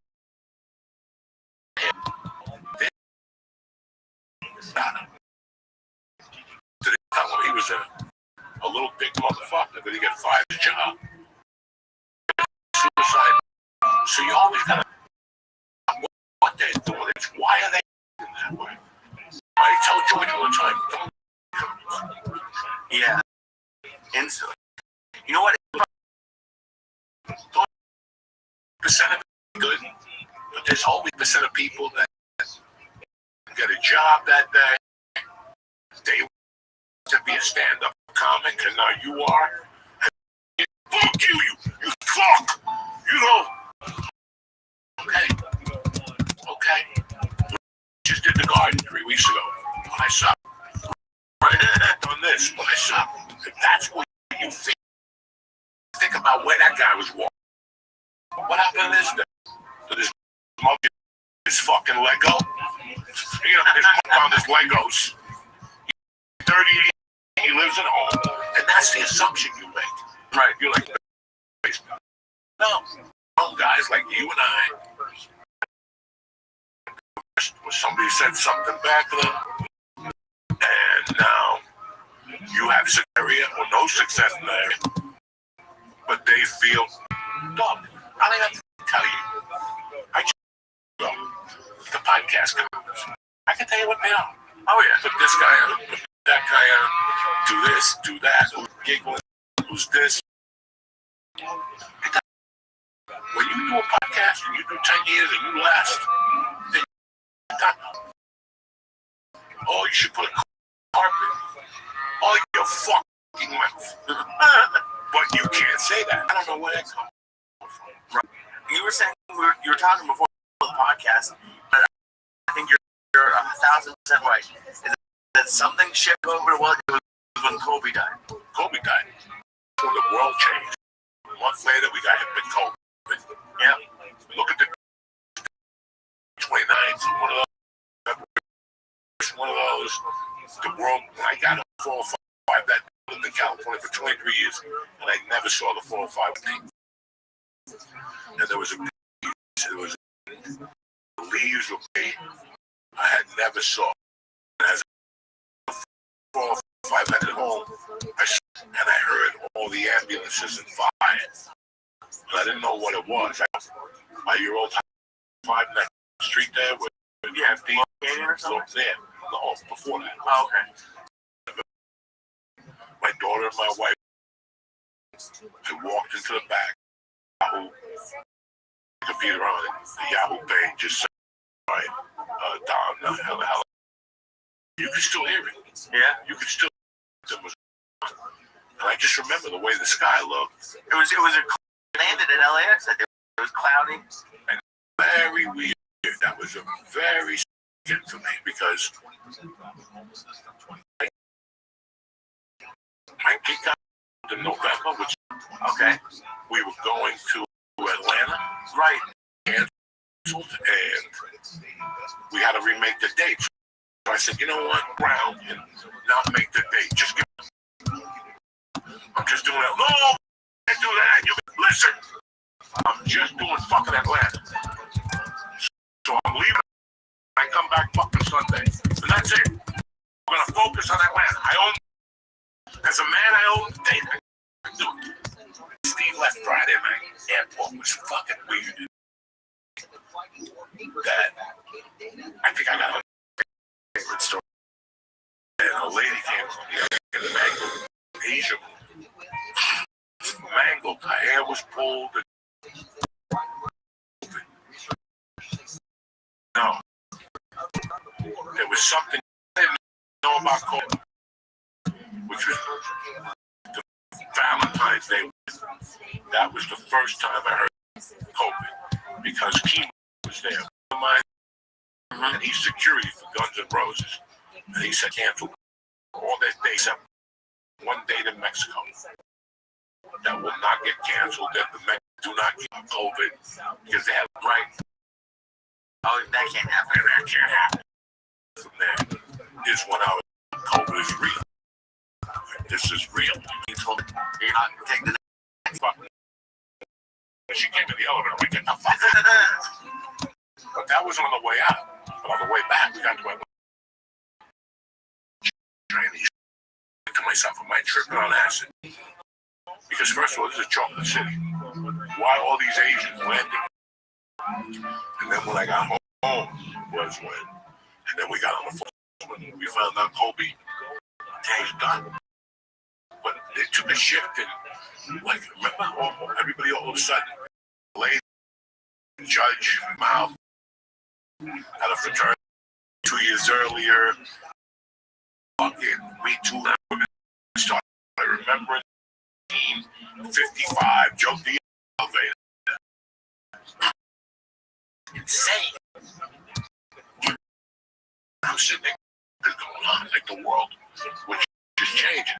And I'll never forget that this dumb girl was a fucking coke comic. I didn't know where she is. They took the kid away. She snorted so much coke. Selling her. We did a show time. I don't think I stayed with you that night. I did a show called I had to go to Harlem to do the Disney bus.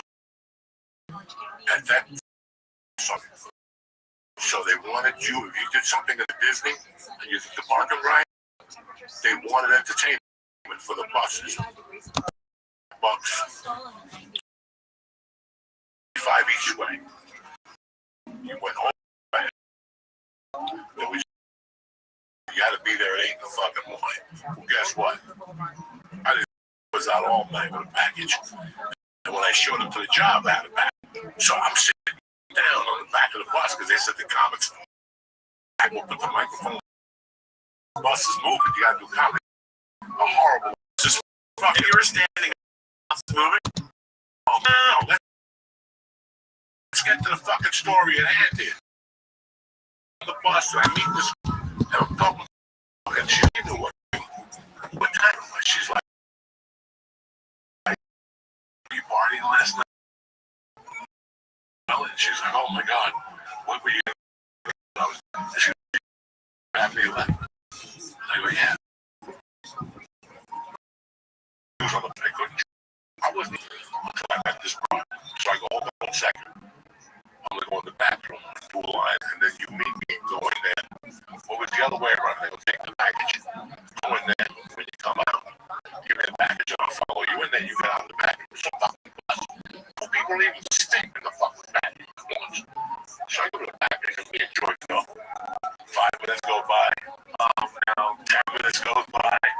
15. We get to the city. I'm about to get on fucking. Well, I don't know if it's on stage. I'm about to stand next to the bus driver and do a little fucking musical there. I thought I'm waiting out there, and I'm like, she's like, well, you're so tough. You're like, I started pounding on the fucking door. I thought you were lasted 15 minutes. Shield D like the chicken. The chicken boogie night shit, flung all over the face. And then, you know what happened? The guy smacks him in the face. Shut up. Shut up. The second girl that OD'd this week. Maybe you should get different stuff. That was the best line. Not stop doing it. Just get different So stuff. she finally opens the door and I'm like, what the fuck are you doing? Where's the coat? And she goes, right here. I was taking care of myself. So I took the coat and she went out. I thought about it again. I think I gave her the rest of the package. Let me sort it. Then do I just go to Dundee? And then she was one night telling me about this.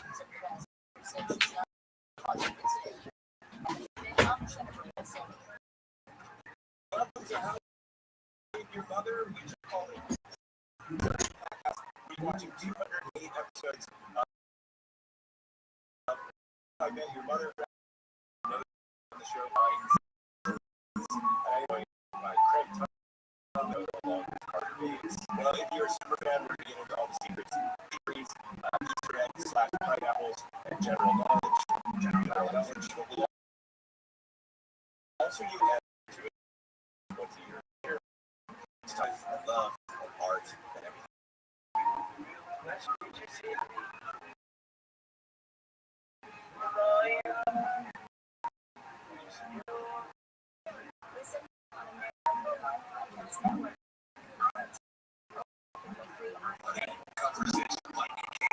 Questions are swelling over who actually took California's proposed new legislative map. The reality is it was collaborative alliance. According to paint in the high temperature zone here, when something is painted black, it gets even warmer, and it would make it even harder for people to hide. Those two summer camps have flood zones require them to have emergency plans and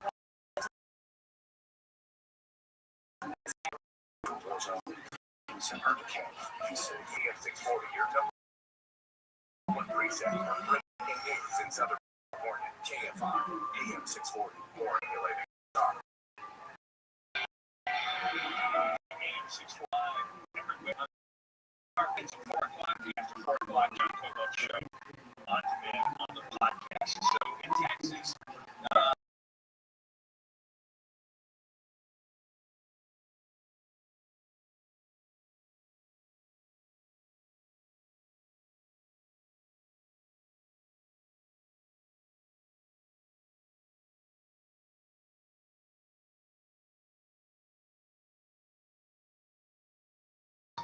as many Republican congressional districts as possible by redrawing the lines. Now, he can't do that because the Constitution says that the lines have to be drawn by an independent commission.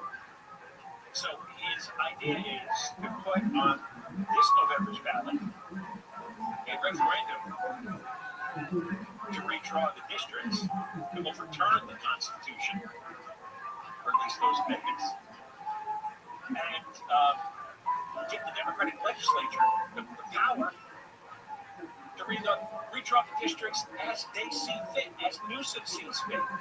Instead of an independent panel, instead of outsiders, Newsom wants control.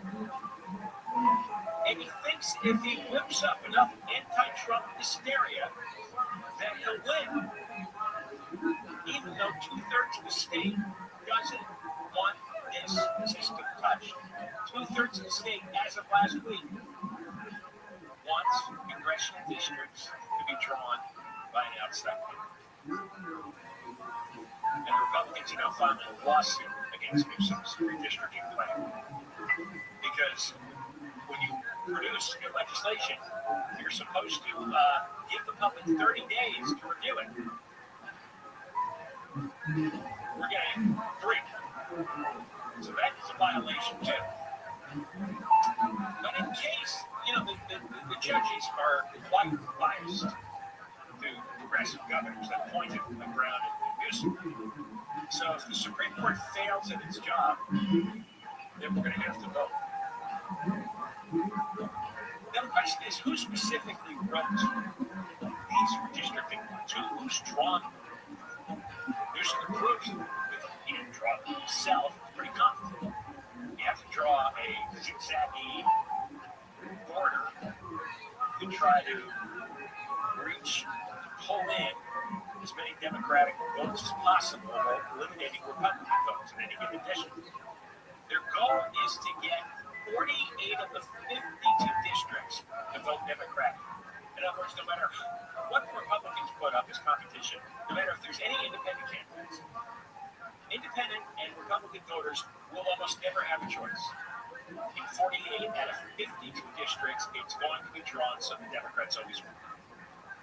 Which, of course, is disgusting. But that's what he's doing. Now, nobody seems to want to admit who is drawing the maps. I'm going to play you this clip, and you are going to hear Sabrina Cervantes. She's the California State Senate Elections Committee chairman. Ashley Zavala from Channel 3 in Sacramento, KCRA, is grilling Cervantes about who drew the maps. And listen to Cervantes do the big dodge. So the rules committee was responsible for putting maps onto our public website, the city's committee on elections. So that has now been posted since Friday and then adjusted on Monday per 8604. Okay, so did this committee meet then to draw the lines? We were just trying to ascertain who exactly is responsible for drawing these maps at this point. So the criteria remain the same for the CRC. 76% of the districts remain the same, and that is what Californians will see. There are many folks, stakeholders who have input on the map drawing process, but ultimately this is up to the decision of California voters, whereas the CRC, which we respect, we want to make sure that there's a nationwide citizens redistricting commission, but the reality is we are in an emergency, and this is our emergency. Wait, stop. There's no emergency. Not one person outside of Gavin Newsom has votes in the state of California. I have no interest in what they do in Texas. Not our business. You're going to have tens of thousands of people who are independent or Republican, and they will have no chance to have a Republican candidate in the district get elected.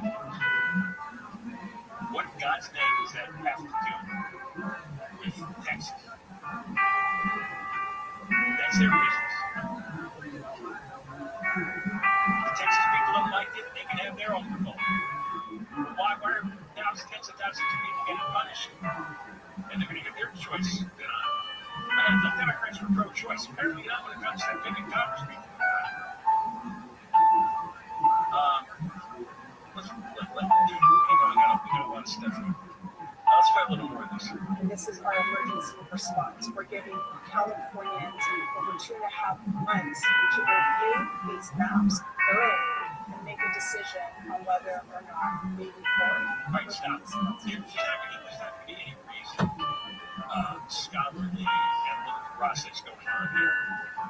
It's just going to be people screaming about Trump trying to whip up the anti-Trump passion. That's going to be the extent of the campaign. Because most people don't pay attention to any of this. Listen to the top one here. The Assemblywoman Alexandra Messina trying to get a straight answer out of the Assembly Majority Leader Cecilia Aguilar-Curry. Messina's a Republican, Aguilar-Curry's a Democrat. Same question. Who drew the redistricting map? Nobody wants to say. Who drew these maps? And I'm not saying general groups, I'd like specific names. Who specifically drew these maps? So these are the legislators' maps, the legislature's maps. We did 3 important things. We took the knowledge of public input from the commission, we keep the more cities whole within the commission's map, and we are letting our voters see the maps and make the ultimate decision. Madam Majority, I understand. I've heard all that. Who drew the maps? It's a very simple question. Names, preferably. Okay, I'm in the assembly and I did not draw these maps. No, and I'm aware of that. But the same way that in this bill it says that the Assembly Elections Committee, not Chair Pellerin, not Assemblymember Salache, not Assemblymember Bennett. I am a part of that group. So by association, I have been lumped in, Mr. Bennett. So I'm asking, who drew these maps? The legislature drew the maps. Who specifically in the legislature? The legislature drew the maps. This is transparency that we don't get to know who drew the maps. Legislature drew the maps. Again, over 76% of this. That's not what I'm asking. I've heard the maps are I have heard your response to that. I'm asking the you Citizen specific Redistricting question. Commission, which is bipartisan. Let's have one person speak at a time, please. And my question has not been answered. The information you've given, I've already heard. I've got it here. The question has been answered. You just don't like the answer. You said the legislature. I am the legislature. I am part of the legislature. Is that correct, Madam Chair? Because I am not a Democrat. I'm a Remember that. Can I just try to answer? It's my turn, In folks. faith? Yeah, we could. But when we say the legislature, all kinds of things happen in the legislature. We're not all involved in our one, but they're all controlled by the legislative leadership. The legislative leadership wrote these maps. Combination, we have a leader right here. So She's part of the leadership. So you wrote the maps or helped write the maps. Leadership team. So then there you go. She's in leadership and she just said she didn't write the maps. She was part of the leadership team. Okay, can we bring the debate back to the chair? It's a team. Okay. You know who the team is. I think we've answered the question has been answered. Do you have another question? And I'm sorry, did you have a comment? I just wanted to say, you can all verify this week's edition of Capital Weekly podcast. And Paul Mitchell is our guest for Political Data.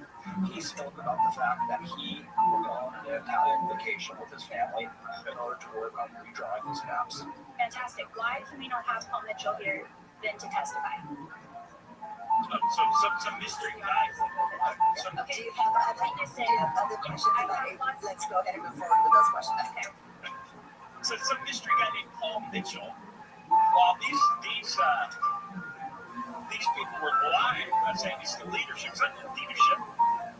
These people are stupid, simple people. They can't draw complex maps to account for variables so that they can rig the election. Got another one. Come back. It's never marked. It's Virginia Dynasty. Live by 24-hour news.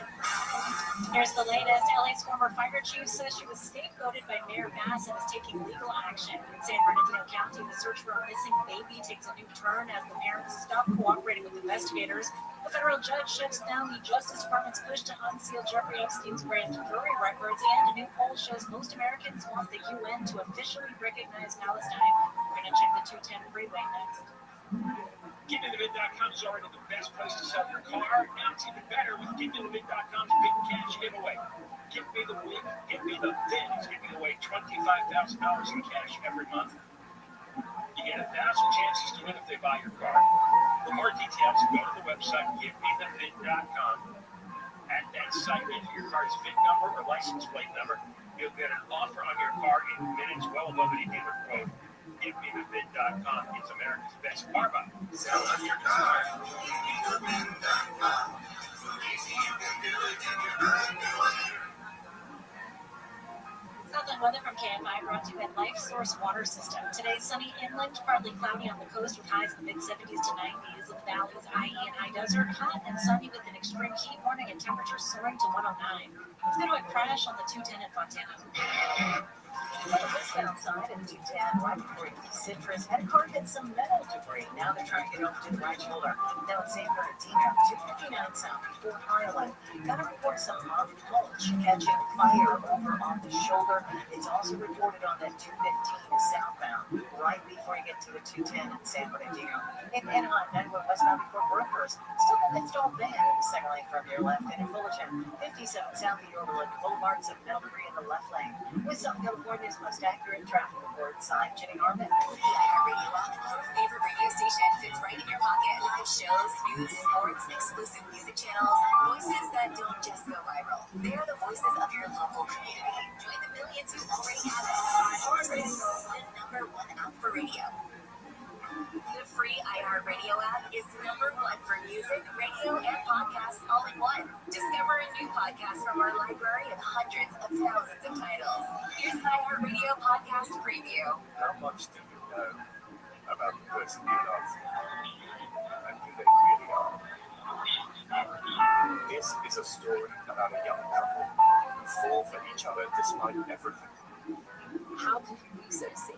It's a story of manipulation on an epic scale. This case, oh my god, where to start? What the hell is going on? It's about the television people that would see it completely unrealistic. It's about who we are online, how little we know, and uncovering a 10-year scam. The only thing I have is truth on my side. I'm Alex Mostrous. I'm a journalist at Tortoise Media, and this is Sweet Hobby.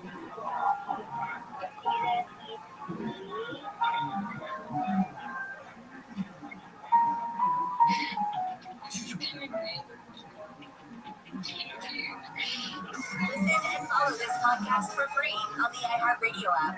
#1 for music, radio, and podcasts, all in one app.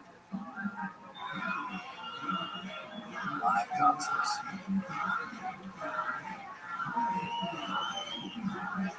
Getting back to the moments we miss starts with Get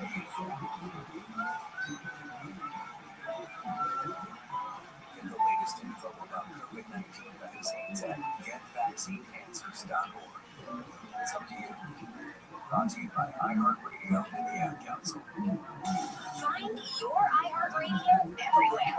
There are hundreds of ways to experience iHeartRadio at home and on the go, beyond the iPhone and Android app at iHeartRadio.com. Here's another way to connect to iHeartRadio. Apple CarPlay. Our iOS app comes alive in your car's dashboard with a seamless way to play your favorite music, radio stations, and podcasts. Developed with driver safety in mind, the Apple CarPlay interface was built for simple navigation and to limit driver distraction while making sure you can still access all your favorite content from iHeartRadio. No need to download another app. Just plug or pair your iPhone with your dash, and if CarPlay is available in your vehicle, iHeartRadio will sync automatically. iHeartRadio, everywhere you want to listen, including in your car through Apple CarPlay. Check it out for free now. iHeartRadio, anywhere you want to listen, iHeartRadio is there. iHeart is America's #1 podcast network. Open the free iHeart app and explore podcasts like this. Almost every drug investigation in America is based on a confidential informant. People with their own troubles see a path forward by telling someone else.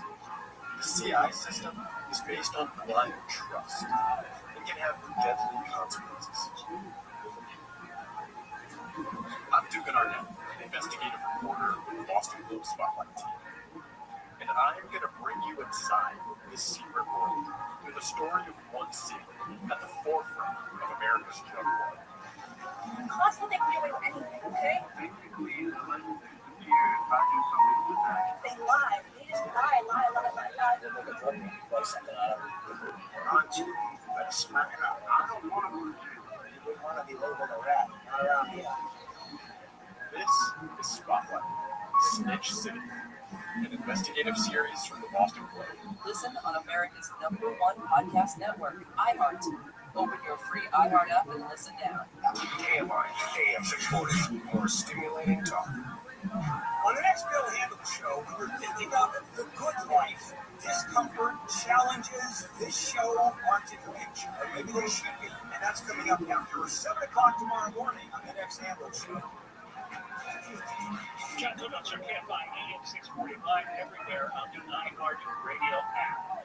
So, fighting in Sacramento because the Democrats found some strange data.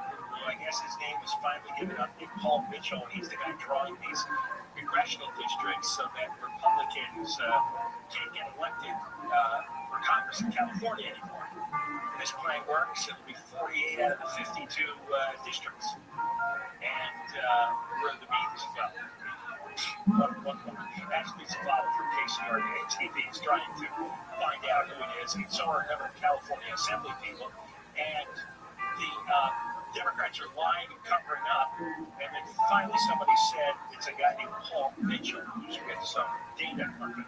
Apparently went on vacation in Italy to drop the lines to screw tens of thousands of people out of a choice for who they want as a congressman.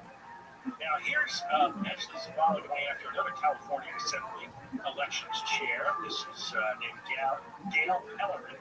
Against in question who drew the redistricting maps, and listen to Pellerin do his hands. Who exactly is responsible for the maps? Who do we tell California voters drew these?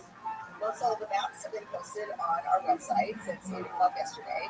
The lines are very clear. We can go on and observe and see what we're doing. There are adjustments.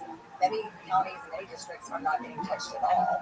So, Chair, I'm sorry, my question is, who is responsible for the maps specifically? Who do we let California voters know are responsible for the maps that they are being presented? It was a collaboration. Yeah, several people involved. Who specifically? I don't have the full list right here with me, but we can certainly get that to you. But these apps are transparent. They're there for voters. The names of the people, the organizations. I mean, Governor Gavin Newsom promised that no special interests or this would be transparent. This would not be done in a back room. So we're trying to ascertain in the very short amount of time that you have to deliberate this, who exactly are the maps responsible for it? Very quickly, and the folks that were drawing the maps went back to the Independent Redistricting Commission's testimony and what they heard during their time when they were deliberating this, and they themselves ran out of time to do the work that they needed to do. And so we're basing these on the Voting Rights Act, and we're looking at really bringing the voters into this process, and that's why we're going to an election on November 4th, because at the end of the day,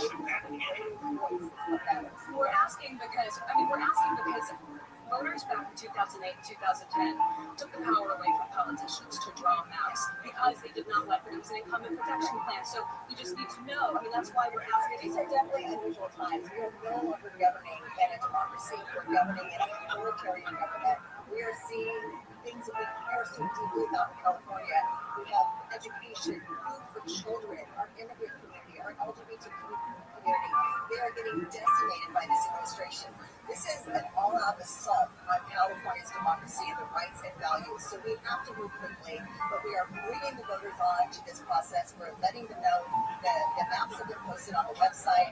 We have this election on November 4th, and at the end of the day, the voters will decide what is important to them and whether they want to adjust these maps to give California the voice it needs in Congress. Whether or not state lawmakers That's my knowledge. So they adjusted them last night at 8 p.m. As my understanding that they were by 8 a.m. They were out there.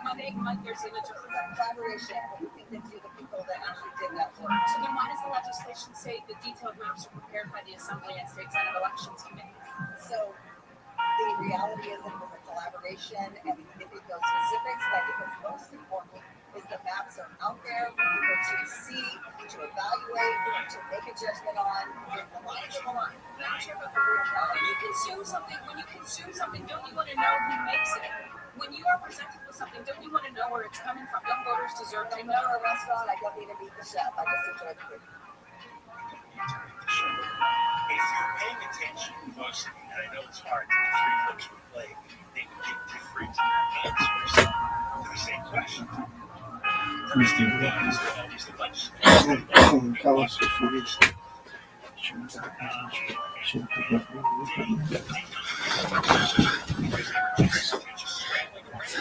Trying to find a way to get Ashley Zavala to shut up.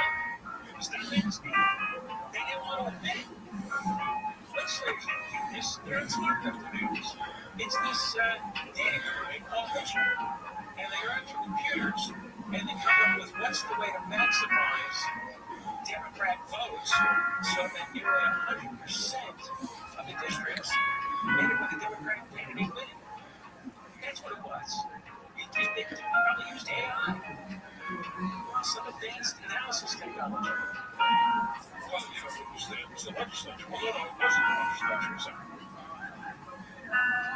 And then they say in unprecedented times that democracy is being threatened. So democracy is being threatened. You're taking away the choice from tens of thousands, hundreds of thousands of voters by reinforcing one-party rule in California. And only Democrats can win congressional seats over 90% of the time. That's what they're doing. And they figure if they talk fast and they contradict themselves and just blather and babble, you're not going to notice.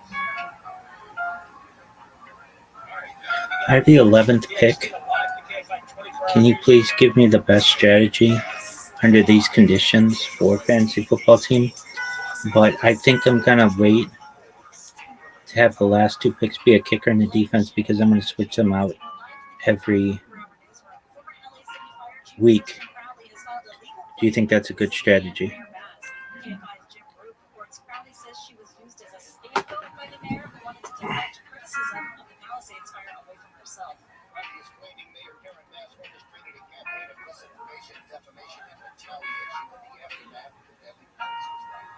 Also accuses Bass of trying to hide the extent to which she undermined public safety. That's to the fire department's weapon. Crowley had criticized Mayor Bass for allegedly cutting the fire department's budget by millions of dollars before the fires. She was let go shortly after. News brought to you by Sit and Sleep. Bed Bath & Beyond execs have decided it's not in their best interest to operate in California. The decision isn't about politics, according to a statement from Marcus Levinas, the executive chairman of Bed Bath & Beyond. He claims California has made it nearly impossible for businesses to succeed. Blames overregulation, higher taxes, higher fees, and higher wages that many businesses can't sustain. The strategy for California will be to instead offer products directly through their website, 24 to 48-hour delivery. The business model aimed prices fair. Anthony Gonzalez, AFI News. San Bernardino County investigators are looking into a reported Kern County sighting of a missing 7-month-old from Yucaipa. The parents have stopped cooperating and the father has hired a lawyer. His car has since been impounded. If you haven't noticed, it's hot out there. The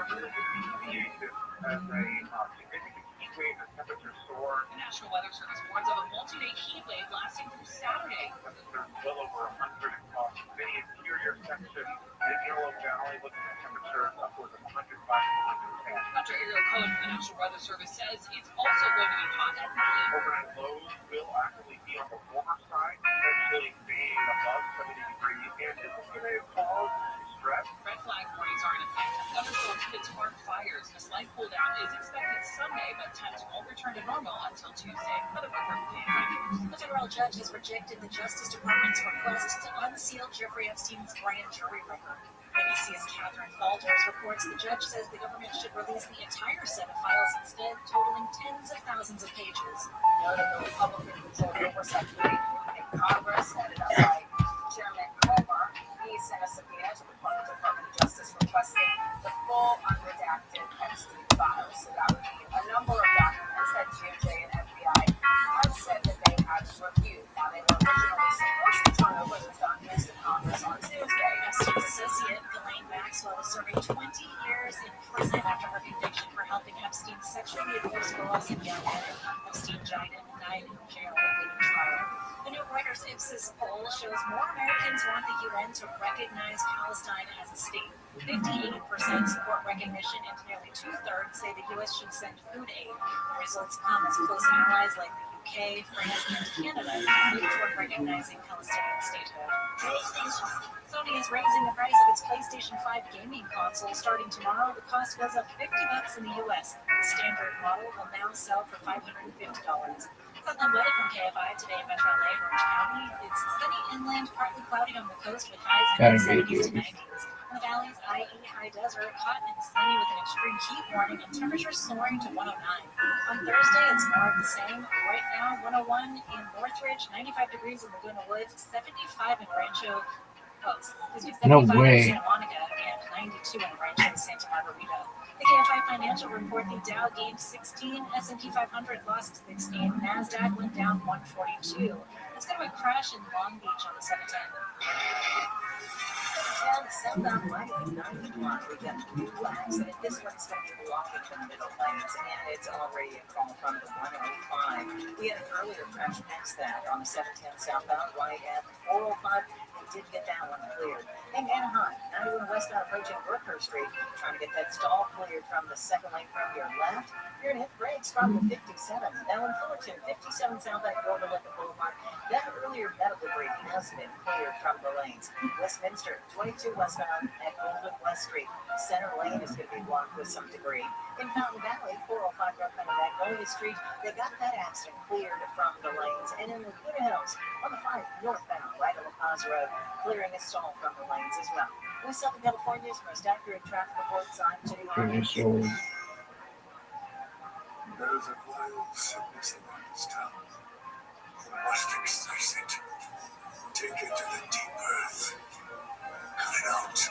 From iHeart Podcasts and Ribbon Mile from Eric A. King, this is Habitat, a new fiction podcast set in the Bridgewater audio universe. Listen to Habitat on America's #1 podcast network, iHeart. Follow Habitat and start listening on the free iHeartRadio app today. iHeartRadio Earth is here with little tips for a healthier planet. Less than 1% of water on Earth is drinkable, and humans are using it faster than nature can replenish it. Reduce the amount of water you use by taking shorter showers and turning water off while you brush your teeth. Brought to you by iHeartRadio Earth and the National Environmental Education Foundation. To find more tips for smarter, sustainable living, or to take action in your own community, go to iHeartRadio.com/earth. The free iHeartRadio app is #1 for music, radio, and podcasts, all in one. Discover a new podcast. Got some strong ass legs. 150,000 titles. Here's an iHeartRadio podcast preview. Party soon disappears. Everybody's a suspect. At Public University in Middle California, so frustrating that it can't be resolved. You can't think of a safer location. However, it's just like any location. There are one or two people who can destroy someone's life. Tell me everything that your son has told you about the night when they were supposed to go out.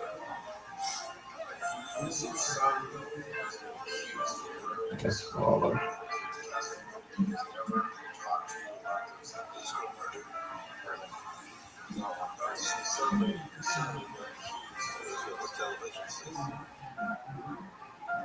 Your own backyard. The disappearance of crystals. Listen and follow this podcast for free on the iHeartRadio app. #1 for music, radio, and podcasts, all in one. John Copeland Show, KFI AM 640 live on the iHeartRadio app. Every day we are on 1 to 4 o'clock. You can count on that. After 4 o'clock, John Copeland Show on demand. People on the iHeart app to catch up on whatever you missed. We opened the show by telling you about Parrot Bass, now being targeted by the former fire chief Kristen Crowley. Officially, it's a claim that Crowley's making. This leads to a lawsuit. She's saying Bass defended she got fired over fire dance in Palisades. Bass was there. Michael Plutz was deeply stabbed, and he has more details. I'm holding the claim in my hands, and it's interesting to look at this thing because it's basically the same document you would fill out if you fell down the steps in City Hall or if a city vehicle might have run over your foot. In fact, they've got this, our listeners can't see it, but you can. There's a diagram where you can basically indicate that with an X, which part of the street this crash might have happened on. So it's a very simple city employee document that she has filed. But as you know, the same legal claim could be a precursor to a lawsuit. So let's go back to earlier this year. Palisades catch on fire in a very significant way, destroys this neighborhood, and where Karen Bass is under public pressure. And Chief Crowley claims here that the mayor wanted to deflect some of that pressure towards her when she made this announcement back in February. As you know, I have called for a full investigation of everything leading up to January 7th. A necessary step to the investigation was the president of the Fire Commission telling Chief Crowley to do an after-action report on the fires. The fire chief refused.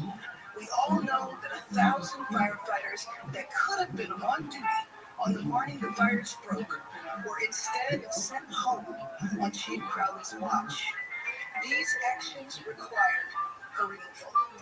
So that was the day that Chief Crowley was fired. And you recall that shortly after that, there was a pretty dramatic hearing at LA City Hall. The firefighters showed up to support the chief, but she did not peel off enough support from city council members to overturn Mayor Bass's decision. So today, we learned this was not the last that we heard here from Chief Crowley. Mike. I'm sorry, I thought you were leading up to it. She's looking for money ultimately here, right? She wants to be made whole because she got Sheila's claim she lost wages.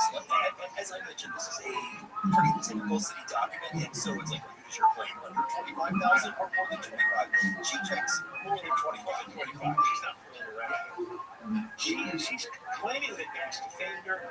She said she only got in trouble when she told the truth, specifically when she went on Fox 11 and she was asked repeatedly, did the city bail us? And she finally said yes. And she said, we've been screaming for funding, we're underfunded. The whole routine. It didn't seem like that was the turning point in the relationship there where she decided enough of this, I'm going to tell the truth. And Bass has defunded us to some extent. That's exactly right. When you go back to that era, even to the city council meeting where they decided they would not overturn the mayor's decision, you saw people expressing sympathy for the position Chief Crowley found herself in and saying that this relationship between mayor and chief was clearly irrevocable at this point. So it was for the best of the city that the chief moved on with her life. But in a longer claim filed in addition to the city document, Chief Crowley spells out each date in which one, in 2024, she begged the city for more money for the fire department to support her claim that she's now making the city cut her fire department budget by more than $17 million. And then she goes on the attack against Karen Bass, the mayor, by early 2025, saying that the mayor knew well in advance that wildfire potential was extremely serious, but she went to Ghana anyway. And the reason the mayor fired the fire chief is because she was derelict in her own duty and needed a scapegoat. It's impossible to believe that Karen Bass didn't know the firestorm was coming. And maybe it's because we worked in the bubble of the radio station, but that was big news for a number of days that was coming. The warnings went as early as January 2nd, I think, and it was January 7th when this happened. And she was here until 4th or 5th. I'm astonished that she's sticking to the story that she had no idea that she was possible. The timeline provided by the fire chief in this complaint and this claim, she spells out where Bass was basically minute by minute on January 7th. Okay, she's statements. Saying not only was the mayor talking about the danger that the area was facing, she was praising the very fire department that Chief Crowley was leading for the position. She said had public statements about the fire possibility. By almost noon on January 7th, after Chief Crowley, this is a quote I'm reading from the claim, Crowley again updated Bass's office on the Palisades fire. Bass posted a message on X accurately advising the public that in preparation for high winds, LAFD deployed strike teams in near areas prone to wildfire. Firefighters now actively and aggressively respond. Nobody saw those strike teams in the Palisades. I got a lot of friends who were there. Nobody was there. Well, in the morning, in fact, nobody was there, even to sunset. Nobody showed up. And the questions that you're raising are related to the job that was done by the LA Fire Department. I don't think we've seen a full picture on what the plan was, and we're still waiting on the after-action report, which was just delayed again this week. So we still don't know everything. It should have been out by now. That's right. Now it's been delayed because they're claiming the feds have gotten involved. It was a very strange position for just bystanders, especially Palisades residents, to find themselves in this Karen Bass versus Christy Crowley battle, because there were apparent deficiencies in both of their performances leading up to the fires and in the aftermath of the fires. So a lot of people felt weird perhaps having to take a side in this battle, because it does seem, well, it might be fair to say that each of them made mistakes. A lot of the charges came from LA Times reporting, for example, claiming that Crowley sent home 1,000 firefighters. that there were sporting engines sitting idle and could have been used. The Times reported that, and Bass has also taken that information to bolster her argument that Crowley had to be fired. Crowley is outright denying those claims. Completely denying them. And you notice in the clip that we played of the mayor when she announced the removal of Kristen Crowley as fire chief, she only named two things. She did not say Kristen Crowley went on Fox 11 and said we didn't give them enough money, even though we knew that was where the relationship started to break down. She said two things. One, we asked the fire commission to do an after-action report. The chief allegedly refused to participate in that. And two, there were 1,000 firefighters who should have been available for someone instead on the fire chief's watch. That's what the mayor said. Yeah, that's why Kristen Crowley had to go. Yeah, and the Times reported that's not the Bass will admit. And also something that Crowley very opinion on this. I don't know how to sort of this. Well, again, refers to a lawsuit. We shall see another lawsuit that the city might have to pay. With what? We're never going to dig out of this hole. All right, Michael Munch, very good. KFI News on the case. And it's Deborah Mark. We got Virginia D'Agostino live in the KFI 24-hour newsroom. Here's the latest. LA County's top prosecutor has tough words on the Menendez brothers' push for release. A California resident has tested positive for the plague. Parents of the girls killed in that Texas summer camp flood are demanding new safety laws. And in Gaza, Israel's defense minister has signed off on a major new phase of the war. We're going to check the 605 freeway next. If I've ever heard an accident, I'll talk to Sweet James. I already know that's the team I want on my side, and so should you. Because the attorneys at Sweet James don't just win, they win the most. One of my listeners was injured after being rear-ended at a red light, and the insurance company offered him $60,000, which might seem like a lot of money. But they got Sweet James to fight for them instead, and they were awarded $745,000. Not just 60. They can't guarantee the outcome of the case, but whether it's a car crash, motorcycle accident, trucking accident, the attorneys at Sweet James are unstoppable in pursuit of justice, and you pay nothing until they win.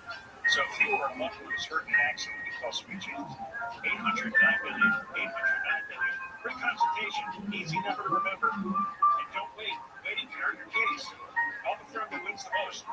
Call Sweet James, 800-9 million, 800-9 million. SweetJames.com. From the Southern California Toyota Dealer Traffic Center, save more at the pump with Toyota's whole lineup of fuel-efficient vehicles. Right now, we're going to be a crash on the 605 in Baldwin Park. 605 southbound, right into the Woodlawn Route. We crashed directly from the two right lanes. Looks like you're just now getting into the shoulder, but you're already stacking from the Arrow Highway. In Rosemead, 10 east at Rosemead Boulevard, heads a little lighter in the left lane. In Boyle Heights on 5 south at Indiana Street. Got a new accident making its way to the shoulder. It's going to be a slow ride all the way down to the 605. And in Encino on the 101 north at Wino, that stall cleared from the left lane. It's going to be backed up now all the way to Woodman. With Southern California's most accurate traffic report, Sergeant Arnett. There's a grave sickness in this town. You must excise it. Take it to the deep earth. Cut it out. From iHeart Podcasts, I'm Lyle from Airbnb. This is Town, a new fiction podcast set in the Bridgewater audio universe. Listen to Town on America's #1 podcast network, iHeart. Follow Town and start listening on the free iHeartRadio app today. Hey everybody, it's me, Kate Nolan, here to talk to you about a new podcast called Casuals, starting January 21st.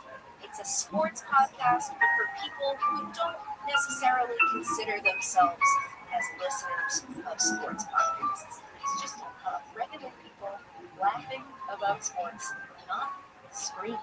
I mean, we might scream, but it's going to be about something very silly and not about something as serious. We're just not going to take it seriously. Is this making sense? You guys kind of get the vibe. Tuesdays and Thursdays, if you're feeling froggy, go ahead and click that follow button. Because listen, it's unclickable. You can always unclick it if you feel like that was a bad decision. It's not like I get a notification when you do that. But if you click it now, you'll never miss an episode. And that's ideal because it's going to be good. Oh, it's going to be good. Listen on America's #1 podcast network, iHeart. Open your free iHeart app and listen now. iHeart is America's #1 podcast network. Open the free iHeart app and explore podcasts like this. When is the last time you took a chance? I was traveling, and a few girls sat down next to me. That was enough for me. I'm Francesca Street, CNN travel journalist, and this is Chance Encounters, a podcast about the incredible connections we make while traveling. Each week, we'll journey through moving, funny, and heartwarming real-life stories about how travel can lead to lasting love, decades-spanning friendship, and ultimately change your life forever. Join us wherever you get your podcasts. Just search for Chance Encounters with me, Francesca Street. Listen to America's #1 podcast network, iHeart. Open your free iHeart app and listen. iHeart is America's #1 podcast network. Open the free iHeart app and explore podcasts like this. A few miles from the glass spires of Midtown Atlanta lies the South River Forest. In 2021 and 2022, the woods became a home to activists from all over the country. I found a struggle worth fighting for.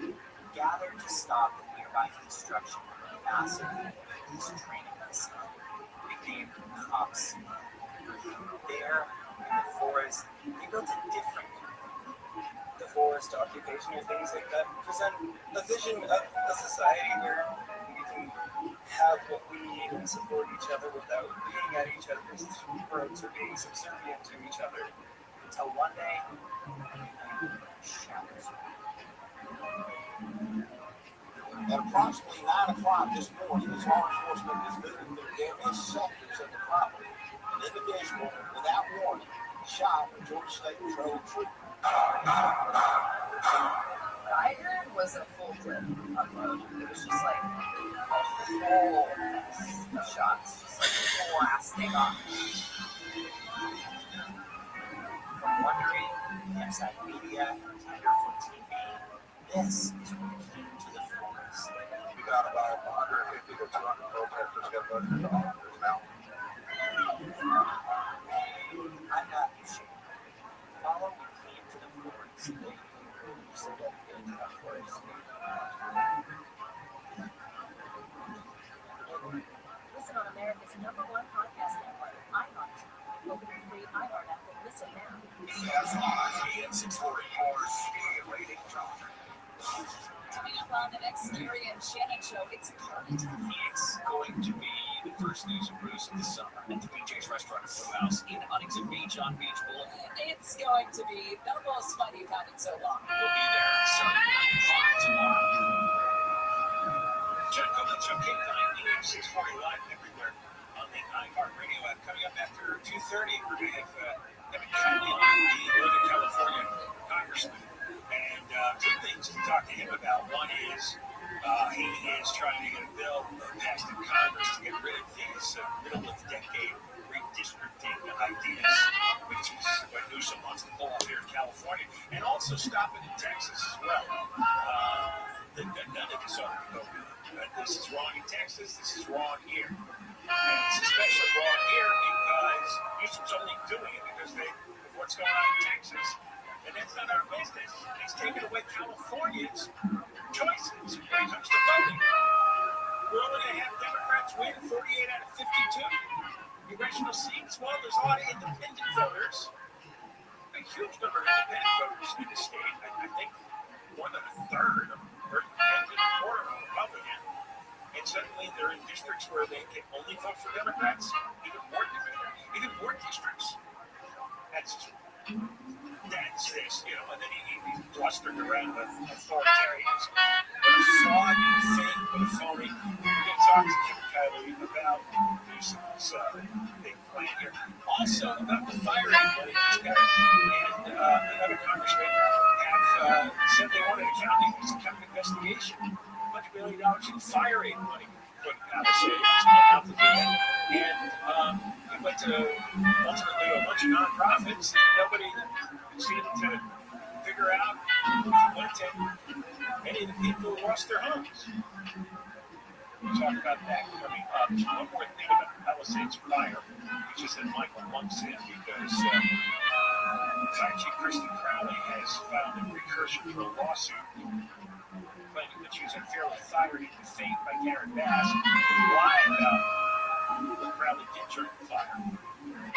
And there's supposed to be an after-action report that state law requires the report to examine the city's response to the fire. But Mass says the U.S. Attorney's Office, the Fed, through the Bill of Sailor's office, reached out to LA City leaders to postpone its release. Their own government, specifically the Bureau of Alcohol, Tobacco, and Firearms, is still investigating what started the fire on January 2nd. This is such a peculiar case. The longer it goes on, the longer I think that there's something bad here that nobody wants publicized, or some big lie was told. I don't really get it. They know that the story is teenagers started the fire early New Year's Eve morning, 2, 3 in the morning, and it burned a number of acres. Fire department put it out, but the big winds a week later may have stirred it up again, which is possible. Not likely, but it's possible. And if it is possible, why did the fire department have a crew right there on the spot? It didn't start near where the old fire happened. And I don't know, 7 months later, they don't seem to have a handle on this yet, or at least nothing they want to admit to. Bass had a statement saying, according to state regulations, cities are required to complete an after-action report. Last week, the U.S. Attorney's Office requested the report be held to avoid interference with the ongoing federal investigation. Don't know what that's about. I don't know if you saw this today. LA Times had a story. You know that downtown skyscraper that has graffiti all over it? It's the most disgusting eyesore imaginable. You see it whenever they cover a sporting event in LA. If they have an aerial shot from a helicopter or plane, this is one of the towers that sticks up into the sky and it has all this primitive-looking graffiti all over it. Just nonsense. And because you had all these local street thugs climbing over the fence, climbing up the stairs, and they painted all this graffiti on 3 unfinished high-rises. You can see it on the 110, you can see it on the 10. And it's right across the street and from the crypto arena. And it's still there. And no action's being taken to get rid of this. It's so embarrassing. I've never seen anything like this. This is like a sign of LA's total decay, total collapse.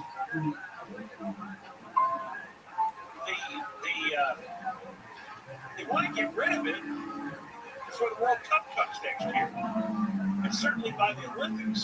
The towers, one of them is 49 stories high, and it's really depressing. Casey Horton is co-founder of the Downtown LA Residents Association and said the graffiti towers have worldwide infamy. It's like this beacon that shines and says, come create mischief down here and you'll get into trouble. This is the spot to do it. I don't know why. I don't understand why the city can't go in and clean it up just so it doesn't look so gross. They're waiting on a new owner. They're going to auction the property off September 17th. Actually, they auctioned it off September 17th, but the winner couldn't come up with the money. So the real estate broker handling the case said there are 2 companies that are competing as bidders, but it might be the end of the year before it closes. There's a lot of debts to pay, and it's obviously very expensive to continue to rebuild. They should be covered. Or they should send a team up there and scrub that away. And they should build impenetrable security. You know, kind of like the border wall. Speaking of the border wall, I don't know if you saw, but Trump is having the border wall painted black. So it's always really, really hot, and it'll make it difficult to climb, especially in the summertime. Because it'll be hot steel. So that northern wall, because you're still going to be only think about 700 miles.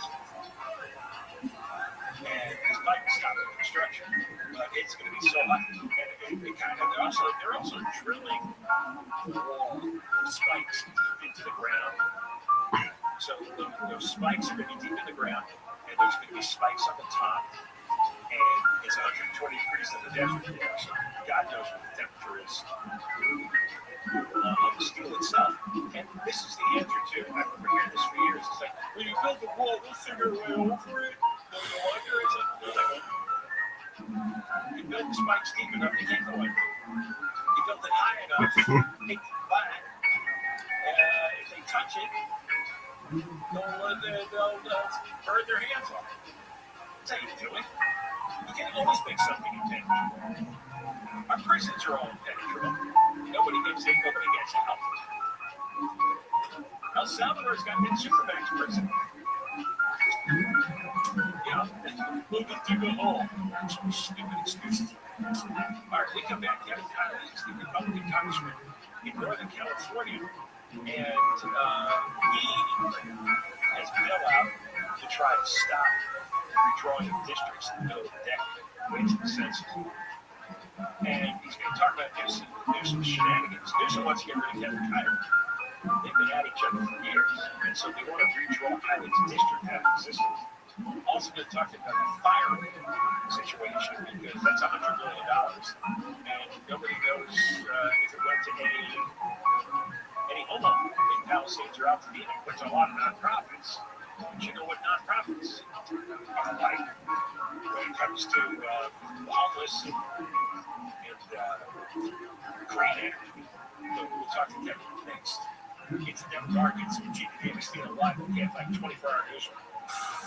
LA County's top prosecutor isn't mincing words. DA Nathan Hoffman released a scathing statement today on whether Lyle and Eric Menendez, the brothers convicted of murdering their parents in 1989, should be freed from prison. Hoffman says the pair have never accepted responsibility, continue to promote a false narrative of self-defense, and remain a risk to society. He compared their case to Sirhan Sirhan, who was denied parole for assassinating Robert F. Kennedy. Hoffman says renewed media attention doesn't change the facts. He says the Menendez brothers were convicted of brutal murders, and justice must be guided by law, not spectacle. Heather Booker, KFI News. News brought to you by St. James Accident Attorneys. A resident of California has tested positive for plague. Now recovering at home, a resident in South Lake Tahoe has tested positive for the plague. According to local health officials, they believe the person was bitten by an infected flea while camping. In a separate incident last month, a person in Arizona died from the plague. ABC's Alex Stone reports plague is a disease caused by a type of bacteria. There are about 7 cases every year in the U.S. and it circulates among wild rodents and other animals. Questions are swirling over who actually drew California's proposed new legislative map. During a hearing Tuesday, Assemblywoman Alexandra Macedo asked for details, but Elections Committee Chair Gail Kellerin would only say the work was done by several people without offering names. The reality is it was a collaboration. If we know specifics, but I think what's most important is the maps are out there for people to see, to evaluate, to make a judgment on. The lines are on. Republican Assemblyman David Tongipa had his microphone cut as he questioned Kellerin. Vice President J.D. Vance and other administration officials visited National Guard troops at Washington, D.C.'s main train station. Hey guys, how you doing? Chance of D.C. could be heard as the Vice President delivered hamburgers to National Guard troops at Amtrak's Union Station. You can hear these guys outside here screaming at us. Of course, these are a bunch of crazy protesters. J.D. Vance said these would fall being verbally accosted by vagrants with his family at the station years ago. ABC's Stephen Portnoy reports White House advisor Stephen Miller says the protesters should go home and called them stupid white parents. The parents of the 27 girls who died in last month's flooding at Camp Mystic are calling on Texas lawmakers to back new bills aimed at making summer camps safer. Michael McCown, who lost his 8-year-old daughter, says more protections are needed. We did not send Letty to a war zone. We sent her to camp. We trusted she would be safe. No parent should ever again face what we are living through now. If passed, the bills would keep summer camps out of flood zones, require them to have emergency plans, weather radios, and warning sirens. Israel's defense minister has approved a new phase of operations in Gaza's most crowded areas. The military says it will call up tens of thousands of reservists, while rights groups warn the expanded assault could worsen the humanitarian crisis. We're going to check the 57 freeway next. If you're looking to sell your home, you call Seller's Advantage and they're going to make you a cash offer. No need for repairs. With Seller's Advantage, there's no real estate agents. So they close deals. They buy with cash, as is. They might offer a $10,000 advance to help. Go read the reviews online and call for a no obligation offer at 888-321-AS-IS. 888-321-AS-IS. 888-321-2747. SellersAdvantage.com. DR number 0196-1658.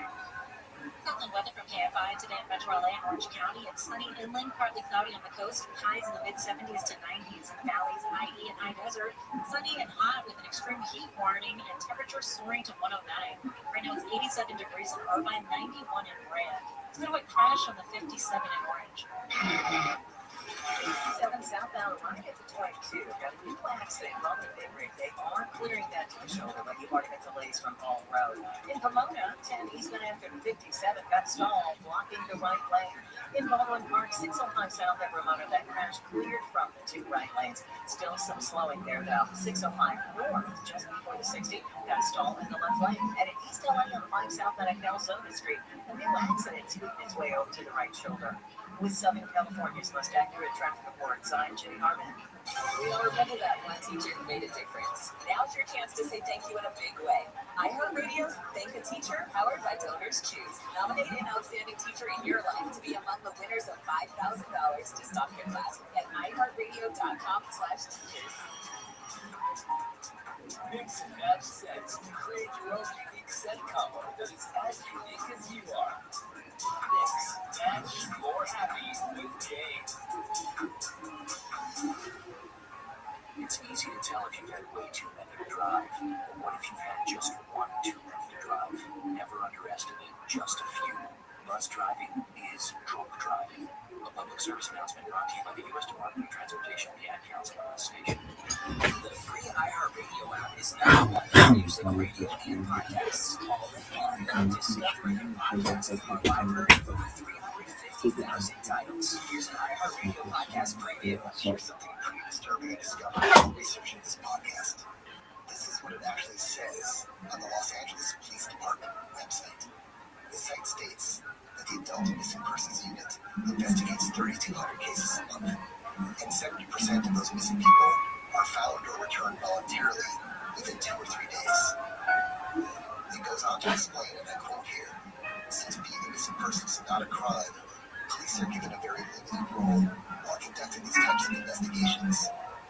At the bottom of the webpage, it gets more disturbing. There's a section titled, What if they never return? And here's the official police advice. In some situations, you may want to enlist the services of a private investigator to assist in your search. If you can't afford a PI, the police elaborates, quote, another option would be to contact the Salvation Army, which has a missing persons locator program. There's not a single sentence on the LAPD website that would lead a loved one of a missing person to have any faith that the police will properly investigate it. What the LAPD is basically saying is, if someone you love goes missing, don't overreact. They'll probably turn up, unless they don't, in which case you should get someone besides the police to look into it. All this is my way of saying, if the police took missing persons cases as seriously as they do, say, bank robberies, wouldn't have had to do this podcast in the first place, and end up chasing a violent hero halfway around the country. I'm Neil Strauss, and you can hear the full story of To Live and Die in LA. Listen and follow this podcast for free on the iHeartRadio app. #1 for music, radio, and podcasts all in one. Nobody covers this like KFI. Questions are swelling over who actually drew California's most recent legislative act. The reality is it was a collaboration, live and live. The border wall in New Mexico is getting a fresh coat of paint. In the hot temperatures down here, where something is painted black, it gets even warmer, and it will make it even harder for people to find. Hands on. Bills will keep summer camps out of flood zones, require them to have emergency plans and weather trust you exclusively. KFI AM 640, your number one preset for breaking news in Southern California. KFI AM 640, more stimulating talk. KFI AM 640, more stimulating talk radio. John Cobell Show. Every day from 1 until 4, and then after 4 o'clock, you can listen to what you missed on the podcast. John Cobell Show on demand. We have Congressman Kevin Kiley from Northern California, Republican, coming on with us. Two things. One, he and another congressman have called for some kind of accounting investigation into what happened to the fire aid money that was supposed to benefit homeowners in the Palisades and Altadena, $100 million. And there's been a lot of questions, a lot of complaints saying, hey, we don't know anybody who's seen the money. Also, obviously, we have to talk about the district idea to do some ads because they're trying to redistrict and how they have resistance. So let's get Kevin on. How are you? I'm doing great. How are you? I'm all right. Let's start with the districting thing because that's the hottest thing going at the moment. And we'll talk about fire rate. It's like so you're under threat personally if his redraw goes through. Well, you know, what else to do? He's going to come after me whenever we can. We defeat every attempt that he made for our state office, even against the staff member of the new last year, the one that 40,000 votes. So, one way or another, even if it's here again, that goes through, I'm confident that I can beat him again. But we're going to make sure it's justice. This is absolutely outrageous to the front to the voters of our state. It is an attempt to throw off our state constitution. And so we have a lot of ways to stop this. I'm working on a bill in Congress. We've got lawsuits coming, and we can beat them at the ballot box despite every attempt we can make to keep draft voters. Is there a federal angle to this legally? That a federal lawsuit could be filed to stop this nonsense? Well, there will be lawsuits that come to voting rights act probably at some point. Most of the illegal habits though are going to be in the court. Right. And did this surprise you that it seemed to blow up out of nowhere that he suddenly, he's in response to text. Still, we have a state constitution that's pretty clear. Right. It's an independent redistricting panel that does this. It passed in 2010, 6139, I think. It is still during the poll last week. Popular 64 to 36. I think most people like having, and I know this is not a perfect panel, but it's better than what he's proposed. Are you surprised to see that this on? Well, I guess I'm not surprised that there's nothing to defeat them. There seems to be sort of no limit to his corruption and what he will do in terms of overturning the will of voters, in terms of restoring what is legally allowable in order to expand his own political self-interest. But, I guess to your point, I guess the real guys are like even parties that jump the ball. All right, on to the fire aid. So $100 million they raised.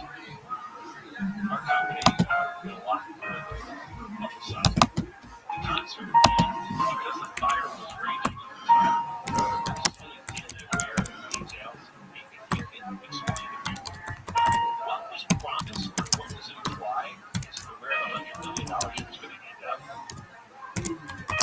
Yeah, so, this is massive concert, and, a lot of celebrities came from very generous, and then you had Californians and people in South America who gave in a generous way, raised over $100 million for the fire victims, and that is the place that has been time and time again that is protection for the funds.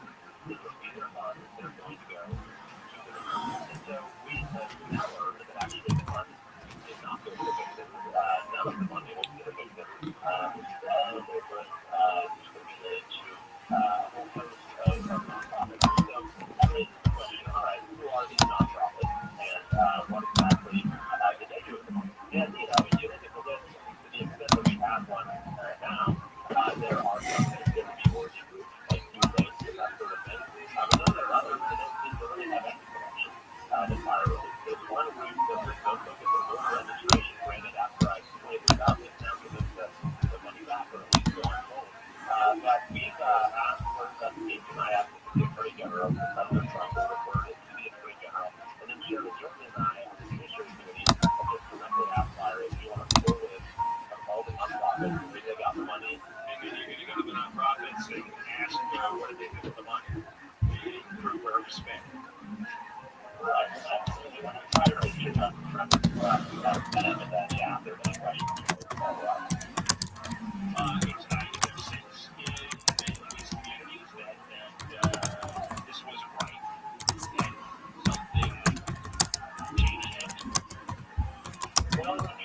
towards what it was intended for. Otherwise, people will be less likely to be able to give in the future. So we want to make sure that we can restore trust among the donors and people in terms of how they go. Nonprofits pretty questionable culture. There's so many pennies that have disappeared for nonprofits. It's supposed to be honest. Here in California, so I'm sure you know, my dad lives in one day entire dad. And she's reading a story today about the nonprofits connected to climate change. We sound like EPA trying to find out where $20 billion again every spell for nonprofits. So this whole system seems to be really corrupt. Yeah, absolutely. And we also want to make sure that there's going to be a relief measure coming from Congress for the victims in LA that we don't then see as being repeat itself on a larger scale. Because we've seen, that certainly nonprofits that have benefited from government grants and from the rise Sherlock was the recipient of a substantial amount of state and from federal funding. $34 million they got from the state. I saw the documentation. $34 million. Exactly. $34 million, and then they helped organize some unsuccessful players organizing these riots and from law enforcement. I didn't think there was Congress, by the way, that passed close to riot act that would make sure that those acts don't get any money going forward. President Trump has said maybe passed the meeting. This is what we've come to. You have to write it down. It's necessary. All right. Well, Kevin, thank you for coming on with us. And this is going to be an exciting few months. And anytime you want to come on, welcome. Thanks very much. We're going to have to get the word out of this stuff too. Oh, yeah, definitely. It's Kevin Kiley, Republican Congressman in Northern California. Listen, various reasons. It highly makes sense. There's listen. I should also share my heart publicized distribution, election distribution. That all happened after the fact outside of my heart's control. All right, more coming in. John Cobell Show, KFI 640, and we have Virginia D'Agostino. It's Deborah Mark live at the KFI News Center. Here's the latest. A man has been arrested on suspicion of pulling off a multi-million-dollar cargo heist in LA. Northern California police are testing AI body cams to help officers communicate with people who don't speak English during traffic stops. President Trump is blasting Smithsonian museums, calling them woke, while critics push back. And overseas, Israel is sending more troops into Gaza. We're going to check the 605 freeway next. GiveMeTheBid.com is already the best place to sell your car. Now it's even better. GiveMeTheBid.com, big cash giveaway. GiveMeTheBid is giving away $25,000 in cash every month. Get 1,000 chances to win if they buy your car. And for more details, go to their website, GiveMeTheBid.com. They want to buy your daily driver, pickup truck, SUV, minivan, exotic car. You go to GiveMeTheBid.com, enter your car's VIN or license plate number. That'd be better than any other dealer's offer. Enter your car's VIN or license plate number. GiveMeTheBid.com is America's best car buy. Sell on your car.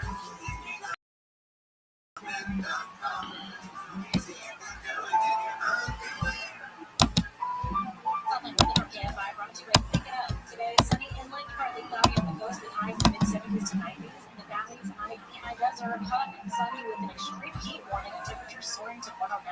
Especially a crash on the 605 in Almonte. On the south side of the 605, in the 60 direct freeways in Washington Lane, you're going to be stopped on the 10.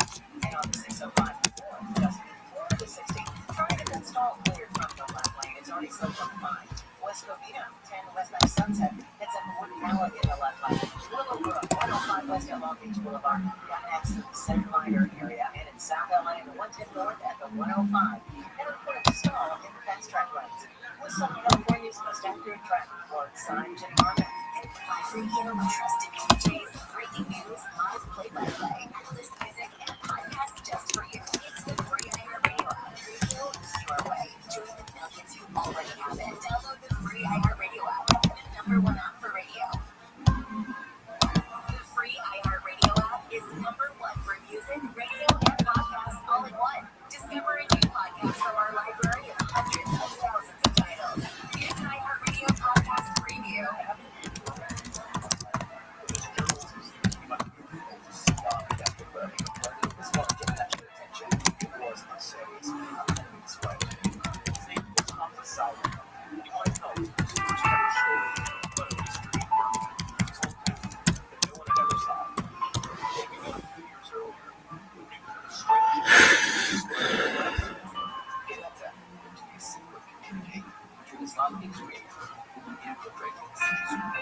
the supposed plot of Operation Trojan Horse.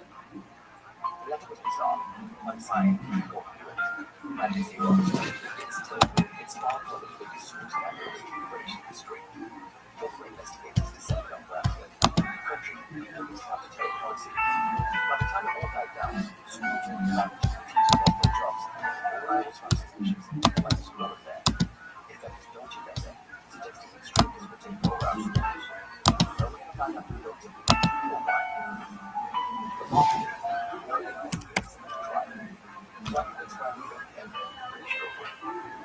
It's especially the first radio that we recommend to hear. How's that sleep? Is that who is the better living? The question that we want to figuring out the real course letter. That's the first list to recommend. We started to see these visually before the what they were going to do. And how that became something that people did not want to talk about. Can you give us a bit of a detail about the situation? Two people who are for serial productions at the New York Times. I'm Brian Rand, and I'm about to say, it's the Trojan Horse a mystery parts that a lot of people don't know. Listen and follow this podcast for free on the iHeartRadio app. #1 for music, radio, and podcasts, all in one app. iHeartRadio Earth is here with little tips for a healthier planet. This spring, you can share your own observations about nature with scientists and play a critical role in scientific discovery by adding to their data collection. Discover more about citizen science programs such as monitoring weather, observing plants and animals, and more. Brought to you by iHeartRadio Earth and the National Environmental Education Foundation. To find more tips for smarter, sustainable living, or to take action in your own community, go to iHeartRadio.com/earth. Find your iHeartRadio everywhere. There are hundreds of ways to experience iHeartRadio at home and on the go, beyond the iPhone and Android app and at iHeartRadio.com. Here's another way to connect to iHeartRadio. Amazon Fire TV supports iHeartRadio with a beautiful big screen display while you enjoy your favorite music, radio stations, and podcasts. Make sure you link your iHeartRadio account and use voice controls for easy navigation between content on iHeartRadio. iHeartRadio on the big screen is easy to control from remote or with voice controls, and it provides large coverage on the screen. You can sync with your iHeartRadio account for seamless listening between your devices. Your iHeartRadio music, radio stations, and podcasts now on your big screen TV, Amazon Fire TV, and the Fire. Check it out for free now. iHeartRadio. Anywhere you want to listen, iHeartRadio is there. AM 640 for stimulating talk.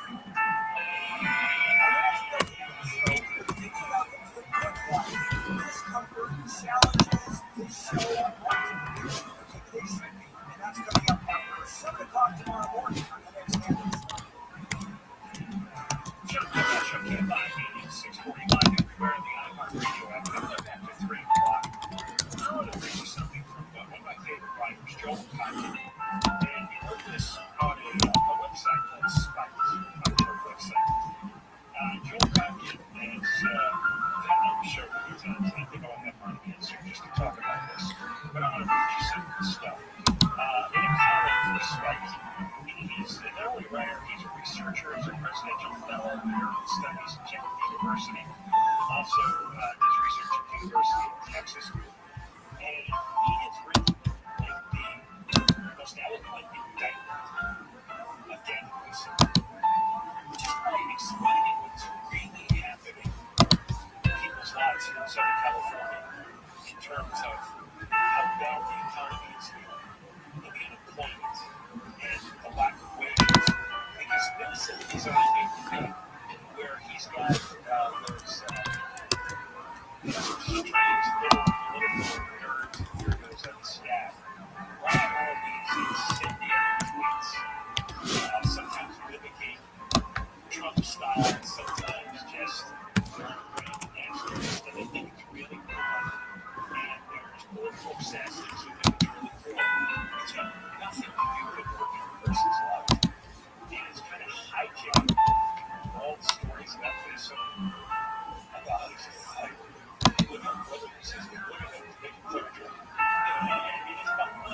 all this redistricting nonsense too. None of it has anything to do. There's a lot of struggling in California, more than any other state, not just in raw numbers, which we're the largest state, but in terms of percentages. And Joel Cocken puts this together so well. And I'll read you something. It's something you absolutely have to listen to, because in this distracted, hyperactive media company, you can only think of one thing at a time. You can only read one thing at a time. You can only discuss one thing at a time. And you're going to get so far afield worrying about Twitter feed. Next people, and they completely forget what it's like for most people just getting up in the morning and trying to make it to the end of the day, the end of the week. So I'll tell you about that coming up. I mentioned in the last segment we had Kevin Howard on. He wants, well, House of Representatives say official legal evidence. They want to know what happened to the firing of what has been for the leaving and policies others. Talking about nonprofits.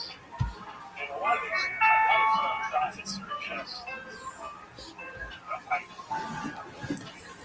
they're just fronts for criminal operations. Do you remember early this year, they Zeldin was at the Environmental Protection Agency, and he said there was $20 billion that the Biden administration sent to nonprofits that was being thrown out the door. You remember that there was an undercover interview done with a Biden bureaucrat who admitted it was like tossing gold bars off the Titanic after Biden lost the election and Trump was coming in, and they knew gold spending was going to be locked. Well, Zeldin went on a podcast that the New York Post has called Hot Force One, and he said this kind of investigated with great enthusiasm and eagerness. And every time we overturned a rock, this is about the $20 billion in that great New Deal spending, we found something under it that was either filled with self-dealing and conflicts of interest, unqualified recipients, or reduced oversight. This is how they do it. The Biden administration decided to have a certain bank that had about $20 billion in an account, the Citibank. So Biden's government put $20 billion in the Citibank, and they decided to have that bank send their money through 8 pass-through nonprofits. There's only 8 nonprofit organizations.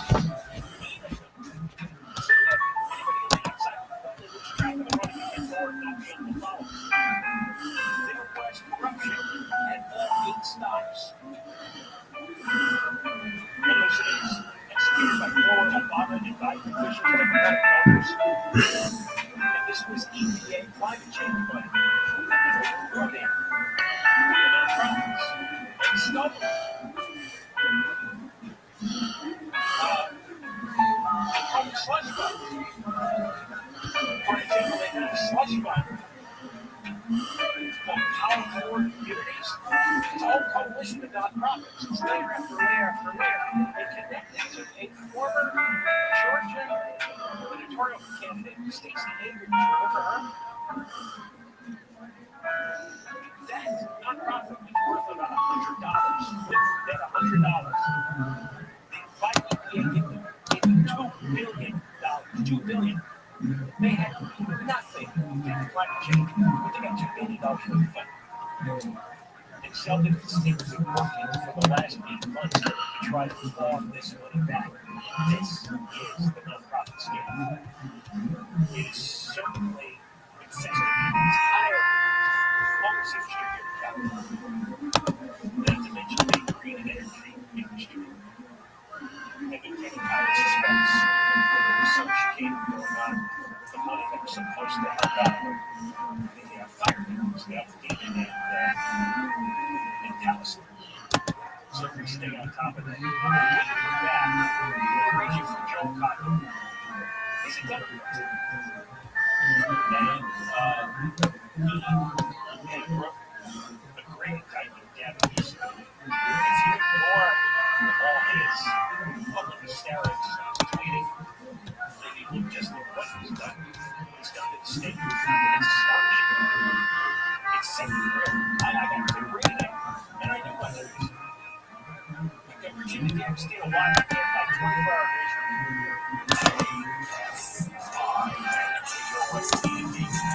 Los Angeles, Orange County, or stimulating talk. Cargo heist and Chief Casino live in the KFI 24-hour news from the LAPD says a man under arrest accused of stealing more than $4.5 million worth of goods from cargo shipments moving through LA port, air, and railways. Police Chief Jim McDonald says the items were swiped in transit and then resold through a business called DJ General Tool and Wire.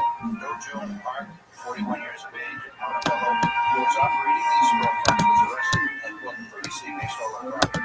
With his arrest, it stopped him from being able to profit on these stolen goods. Merchandise including tools, appliances, bikes, and other items stolen from brands like Dyson, Lockheed, Walton, and Akita. News brought to you by Sellers Advantage. West Hollywood is expanding its animal protection laws. The New York City Council voted to ban the sale of nearly all live animals and pet stores, birds, reptiles, fish, rabbits, and rodents. The move is built on a 2010 ban selling cats and dogs. Animal rights groups are praising it as a major step towards helping mainstream their pets. There is only one pet store in West Hollywood that sells live animals, a Petco on Topini that sells hamsters, guinea pigs, and occasionally fish. The new rule takes effect May of 2026. Other worker News. A man seen on video dragging what turned out to be the body of his dead wife in Lancaster is now in Peru with her 3 sons. The woman was reported missing last Tuesday, and her remains were discovered Saturday in the Angeles National Forest. A friend of hers tells KTLA the woman had been abused for a while. She told her mom, "I don't want to be with him. I want to, report him." And that's what, she was going to do that day. Authorities are working on the paperwork needed to bring the suspect back to the U.S. Campbell Police in Northern California are testing a new AI tool to help communicate with people who don't speak English during traffic stops. The system is built right into an officer's body camera and helps translate conversations. Antonio White says it's the first department in the country to use the technology. This is cutting down those language barriers, I think, from the standpoint of where people candidates about providing a better level of service. The AI system supports more than 50 languages and reports interactions that can be used later in court. The federal judge has blocked the Justice Department's attempt to unseal grand jury materials from the Jeffrey Epstein case. DOJ had asked judges in both Florida and New York to unseal grand jury materials that were related to his case, but also admitted in court filings that they didn't believe any of those materials would necessarily be new. So we do know that previously 2 federal judges denied that request. So this is the latest federal judge to deny this request. The judge says the government should release all the Epstein files instead, which number tens of thousands of pages. Epstein died in jail while awaiting trial on charges that he sexually abused young girls. The Trump administration is launching a review of the Smithsonian Museum. President Trump says they focus too much on what's wrong with the country, calling them quote unquote. Critics argue the Smithsonian's job, however, is to tell the full story of history, including the good and bad. The Israeli government is calling up more service members to send into Gaza. The military has said will need about 60,000 reserve soldiers to meet the manpower needed to take over Gaza City. In addition, more than 20,000 reservists have already been called up, and they'll receive a notice extending their current orders. ABC's Matthew Woolley says the expanded military operation has been criticized by international leaders and rights groups. They warn an expanded assault could worsen Gaza's humanitarian crisis. From the weather from AFI, it's been Metro in Orange County. Sunny inland, partly cloudy on the coast, high 70s to 90s. In the valleys, IE and high desert, hot and sunny with an extreme heat warning. Temperature soaring to 109. Thursday, it's more of the same. Right now, 101 degrees in Encino, 97 in Laguna Woods, 75 in Santa Monica, 95 in Westminster. BKFI Financial Report, the Dow gained 16, S&P 500 lost 16, NASDAQ down 142. Let's go to a slowdown on the 101 in Calabasas. It's the southbound side. You can see heavy stretches of slowing between Las Virgenes and the 170 and the 5. So, yeah, the 170 and the 134 side. Now, beyond 101 southbound, slows ahead in Hollywood from Sunset Boulevard into downtown Los Angeles. It's also crowding up on the 5 southbound. This is getting out of Burbank with the Alameda. That's pretty heavy as you continue all the way to the 605. The 105 in Hawthorne has been delays from the 405 all the way to Lakewood Boulevard. Also heading out to Anaheim Hills, 91 eastbound. The delays that started Anaheim from Kramer Roselle all the way to Wood River. Tucking Corona, 15 southbound, leaving the 91 freeway, taking you ahead to Temescal Canyon Road. For Southern California's most accurate traffic reports, I'm Angel Martinez. Our iHeartRadio Music Festival presented by Capital One is back in Vegas. Streaming live only on Hulu. Full of superstar performances. Keep listening for the next chance to Capital One is the proud presenting partner of iHeartRadio Music Festival, bringing great products, rewards, and services to its customers. What's in your home? Okay, forest animals. Kids are coming to the forest, and it's up to us to make their visit a good one. Sparrow, have you practiced the most popular bird songs for the year?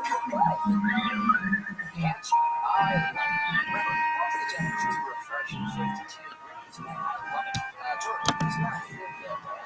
He's late every morning. Okay, Sparrow the Forest has been preparing just for you. To learn more about cool things to do in the forest, visit discovertheforest.org. Brought to you by the U.S. Forest Service and the Ad Council. The free iHeartRadio app is #1 for music, radio, and podcasts. All in one. Discover a new podcast from our library of over 350,000 titles. Here's an iHeartRadio podcast preview. Recent enterprise and mayday report from the Eric's Code. From all the Lafayette was asked if she has to pay taxes 52 times.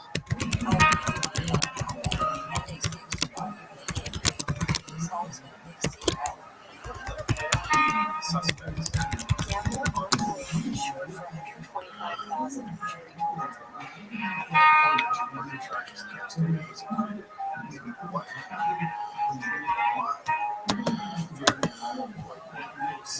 You didn't have any friends. You were told.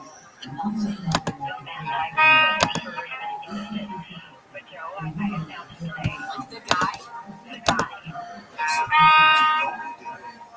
He said, we have a very good idea. Responsible person was. From CBC Podcasts and CBC's The National, hosted by me, Ian Henrys, and Johanna Wexler.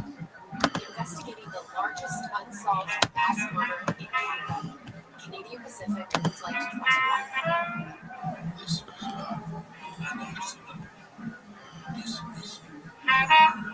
Uncover Season 2, all on board. Listen and follow this podcast for free on the iHeartRadio app. #1 for music, radio, and podcasts. All in one.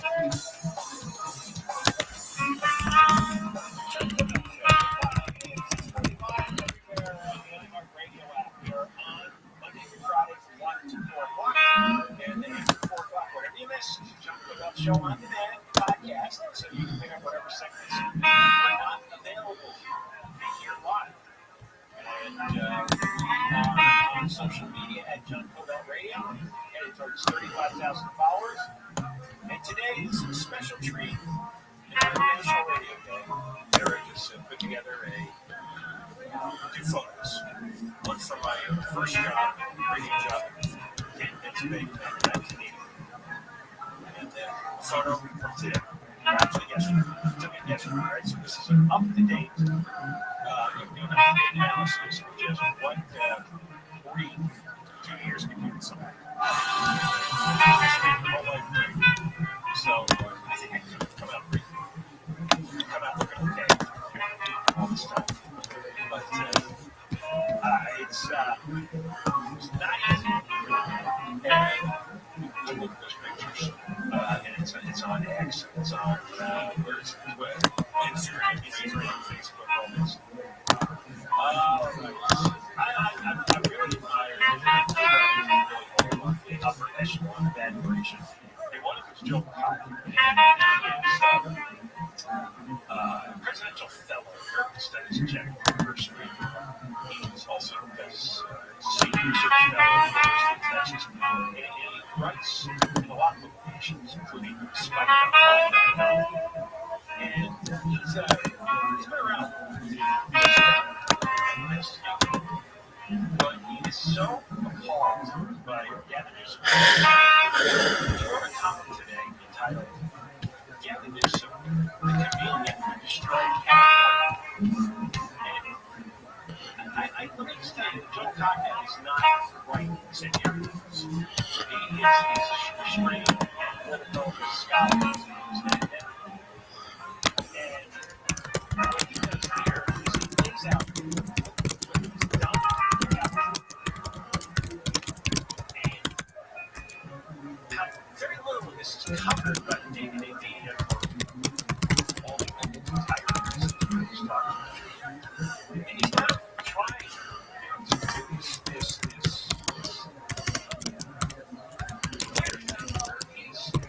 for his staff. I really not for himself. His staff puts out these Trump-like announcements, and all the sycophants go, "Oh, we're doing fun Trump." And it's like a bad invitation. It's more like a high school kid. It's really pathetic. I don't know how they don't see how pathetic it comes across, but that little bubble, oh wow, that's big. Trump is fighting. And then they have their own, they're not even Trump, they have their own nastiness. And it's just no stay totally communicating with the voters. He's got this stupid petition idea. But here's what Gavin Newsom may be saddled with an awful right. But the California governor is rapidly emerging as a leading bad race for presidential nomination. How is this possible? He says the city managers Newsom has the ultimate attention deficit generation. He's a political chameleon who changes positions compulsively, not according to facts, but whatever best seems to fit the national mood. I'll give you one example here. He gives several. One of his core issues was climate change. And this time we write this but in April he basically fell on his knees before big oil after two companies said they were shutting down California oil refineries. He does something insanely irresponsible and stupid and dangerous, taxing and regulating oil refineries out of business. And then when they say fine, and adding your what did I do? What did I do? What can I do for you? We need oil, we need gas.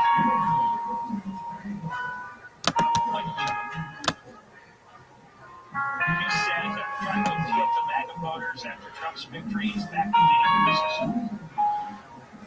But here's what he's actually done. Here's the resume. This is what's really important. He says the state wants the infield. And we have huge wealth concentrated in a few hands. And we have half of America's homeless population.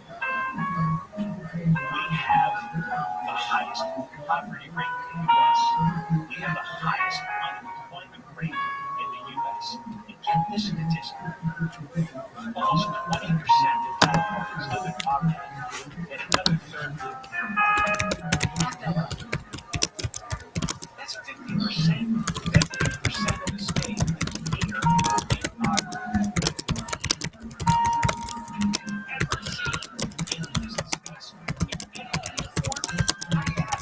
It's the biggest state in the union. Almost 40 million people. We have 20 million near or in poverty. I saw the other day only 15% of the public can afford to buy a home. It is the single worst state by new rights for creating above average paid jobs. But it's number one for producing below average and low paid jobs. California averaged 1.6 million above average paid jobs in the last decade, more than twice as many as any other state. We lost 1.6 million above average paid jobs. 1.6 million in 10 years. Since 2008, we created 5 times as many low-wage jobs as high-wage jobs. Few areas have exposed the incompetence of Newsom's economics and energy policy. California now has the highest Energy prices in the continental United States 30% more than the national average, which is amazing the great policies. This has hugely increased day-to-day living costs for poor and working families.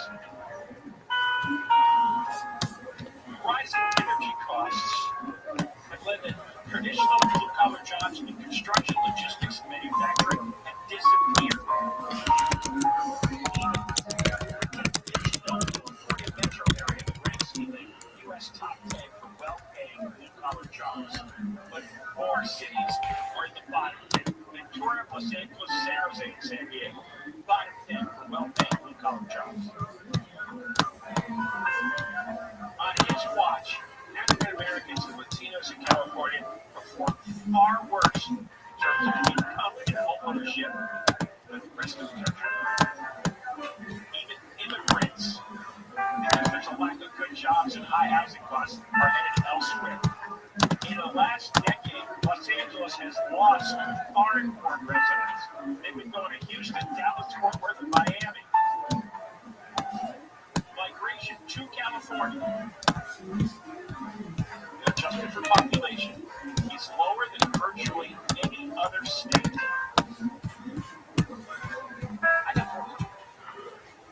This is his record. This is what he's done to us. This is what he's done to you. And I'm reading every day about it. Snarky tweet and some a-hole and stabs it down. And that's cool. Look at this indictment here. It is comprehensive. There's nothing he's touched that hasn't turned to crap. He's destroyed the economy with his policies. We got more coming up. It's a deck mark. We got Virginia Epstein alive again by 24-hour news. There's the latest. The kidney disease outbreak is hitting sea lions along California's coast, and it can spread to dogs and people. A Texas judge puts the brakes on a new law that would require the 10 Commandments in classrooms and overseas Ukraine and Russia trade drone strikes. We're going to check the 5 freeway next. Time to sell your home. Maybe you want to downsize. Maybe you want to move. Maybe you inherited a home that you don't want to hang on to. Whatever your reason, you call Seller's Advantage. They've been buying homes for decades. Their seller reviews speak for themselves. They offer and will buy with cash. And then closing dates. And you don't have to worry about spending money in repairs or preparing your home to be shown. So if you want to sell, you call Seller's Advantage. Free no obligation offer. 888-321-AS-IS. 888-321-AS-IS. 888-321-2747. SellersAdvantage.com. Sellers Advantage will buy your home, make it easy so that you don't have to worry. Sell happy and Sellers Advantage. Dealing number 0196-1658. Upland weather from KFI brought to you by unbound.org. Today, sunny inland, partly cloudy on the coast, highs in the mid-70s to 90s, valleys and high desert, hot and sunny with an extreme heat warning and temps soaring to 109. Let's go to a slowdown on the 5 freeway. South and southbound side remains crowded up at the Alameda along the racing stretches as you continue all the way to the 605. Let's also head out to U-Haul. This is 45 northbound right past the 14 freeway. A car fire off to the shoulder sparked a little brush fire. Currently, all lanes are stopped. This is just where we get things situated, and we are starting to see a backup here that's all the way from the 405 merge out of Selmar. It's causing some spectators slowing on the southbound side as well, from just about Calbro. If you see this, count 250 keeper KFI traffic.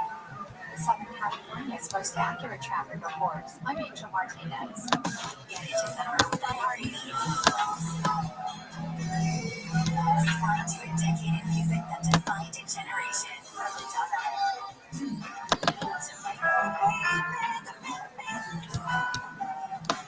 more. Commercial-free this weekend and every weekend. Open the free iHeart app and search iHeartRadio and making your next reset.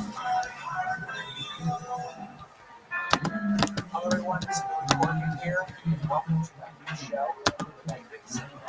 I can't do a baby guy now, so I don't know how I can be original so let's get real. The Magnificent Others is a long-form show where we explore with great artists,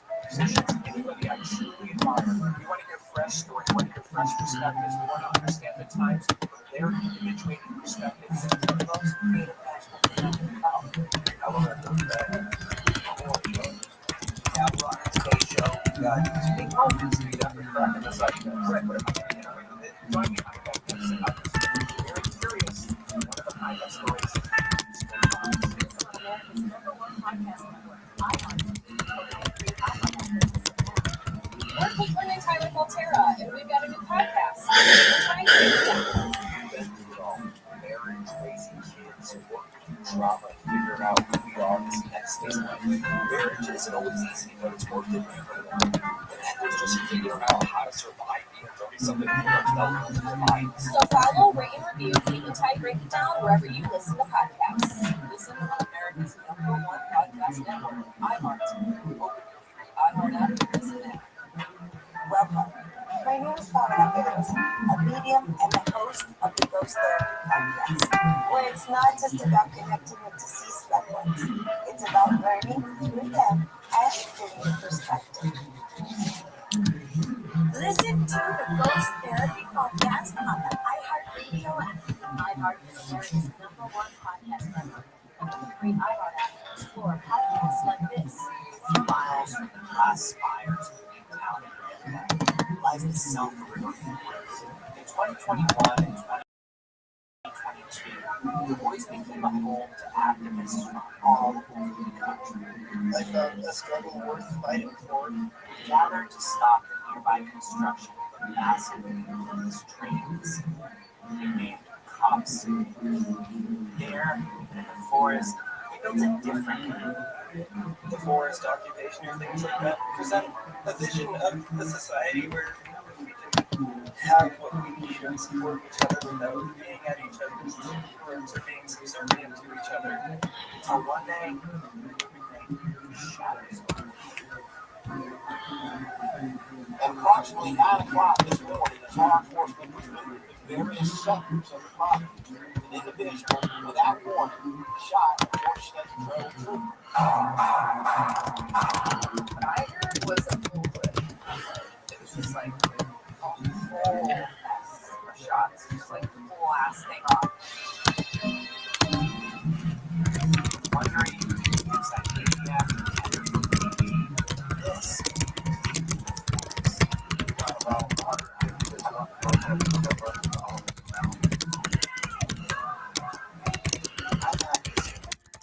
Following the team to the forest, they Listen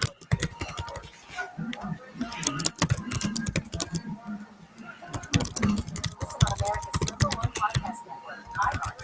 Open your free iHeart app and listen now. In few films have been as successful as The Godfather. Francis Ford Coppola's gangster epic set a new standard, not just for movies about the mafia, but for movies in general. Although, if you talk to the people who made it, Godfather's prospects for success were far from assured. In fact, before its release, they were pretty bleak. And they said, we're finished. This is over. There only something going to work. Just gotta get rid of those guys. It's a fact. Leave the gun, take the cannoli. My co-host Mark Seal and I strip back the varnish of movie history and talk to never before heard from sources to get at what really made the process so arduous. Leave the gun, take the cannoli is based on my co-host Mark's best-selling book of the same title. And on this show, we call upon his years of research to help unpack the story behind the Godfather's book from start to finish.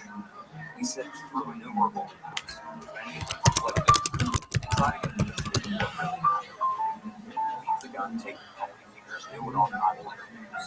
Francis Ford Coppola, Robert Evans, James Hahn, what's coming next? Success Black Boy, you up and drive around the block. Now, I said, I gotta call for these guys. It was a lot of trouble. Talia Shire. Everything was a very arduous chess game. And the others. We still aren't entirely sure what's true and what's not, but we can promise that our 10-part series gives everyone who's involved a chance to tell their side of the story. Listen and subscribe to Leave the Gun, Take the Cannoli. This is America's #1 podcast network, iHeart. Your free iHeart app to listen now. KMI AM 640. More stimulating talk. Coming up on the next Gary and Shannon show, it's party time. It's going to be the first news release of the summer at the DJ Friend Brothers' house in Huntington. It's going to be the most fun you've had in so long. I'll be there starting 9 o'clock tomorrow. John Cobell Show, KFI 640 live everywhere on the iHeartRadio app. Runs from 1 until 4 o'clock. Podcast posted after 4 o'clock. We're talking about history by Joel Clockton. He's a presidential urban studies champion, university, among other things. He's SpiceOnline.com, advocacy of the alien to destroy California. And this is all factual stuff. He puts his opinion in here. He's a Democrat. His opinion is based on the facts I gave you. I'll just briefly run through them again in case you join us. We have half of the homeless population in the country. We have the highest poverty rate in the U.S. We have the highest unemployment rate in the U.S. If you add up people in poverty and people near poverty, that's 50% of the state. It is the worst state for creating above average paying jobs. We've lost 1,000,006 above average paying jobs. Twice as many as any other state. Highest energy prices in the continental U.S., 30% more than national average. Bill California Metro area ranks in the top 10 for well-paid blue-collar jobs. 4 are in the bottom. We're losing even immigrants.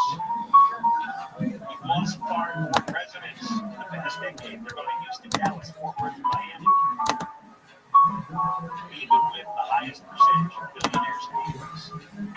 We've got these huge budget deficits.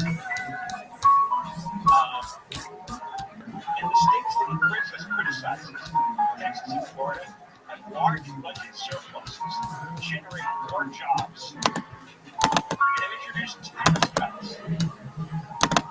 Yeah, Florida and Texas budget surpluses, more jobs, tax cuts. He says, compare this to Newsom's bullet train farce.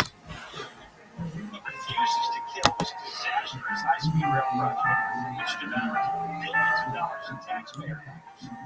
Billions of taxpayer dollars. Its chances of being finished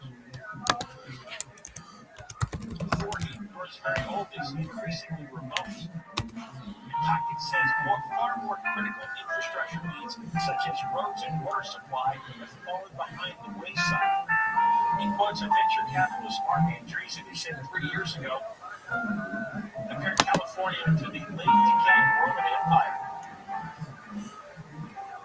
He says the liberal media may ignore these issues like they did with Joe Biden's mental deterioration. But the rest of the country's not there. Have the wolf pulled over its eyes so easily. And he says people here in California, they know something is off. Most people, according to UC Berkeley polls, say the state is headed in the wrong direction. By a 2-to-1 margin, Californians see Newsom as more concerned with the president than being a decent government. Only 1 in 3 residents think California is a good place to achieve American dream. And an LA Times survey found that only 15% thought California was a model other states. But he clusters on with his nonsense and lies, stupidity, and now it's mimicking Trump's tweets. Now it's violating the California Constitution and redrawing the district lines because he wants to fight Trump. I mean, he is a mental patient, a narcissistic ego, a manipulative, narcissistic psycho. And he's done real deep damage to the state.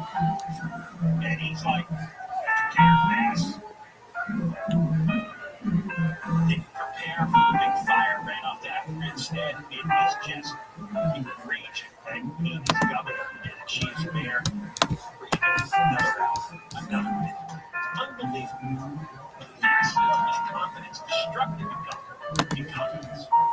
Not this kind of laissez-faire, oh, well, this was aggressive competence. And all he can do is have his weirdos on his staff write stupid, snarky tweets. And they're supposed to allow him with that without thoughts. It's over.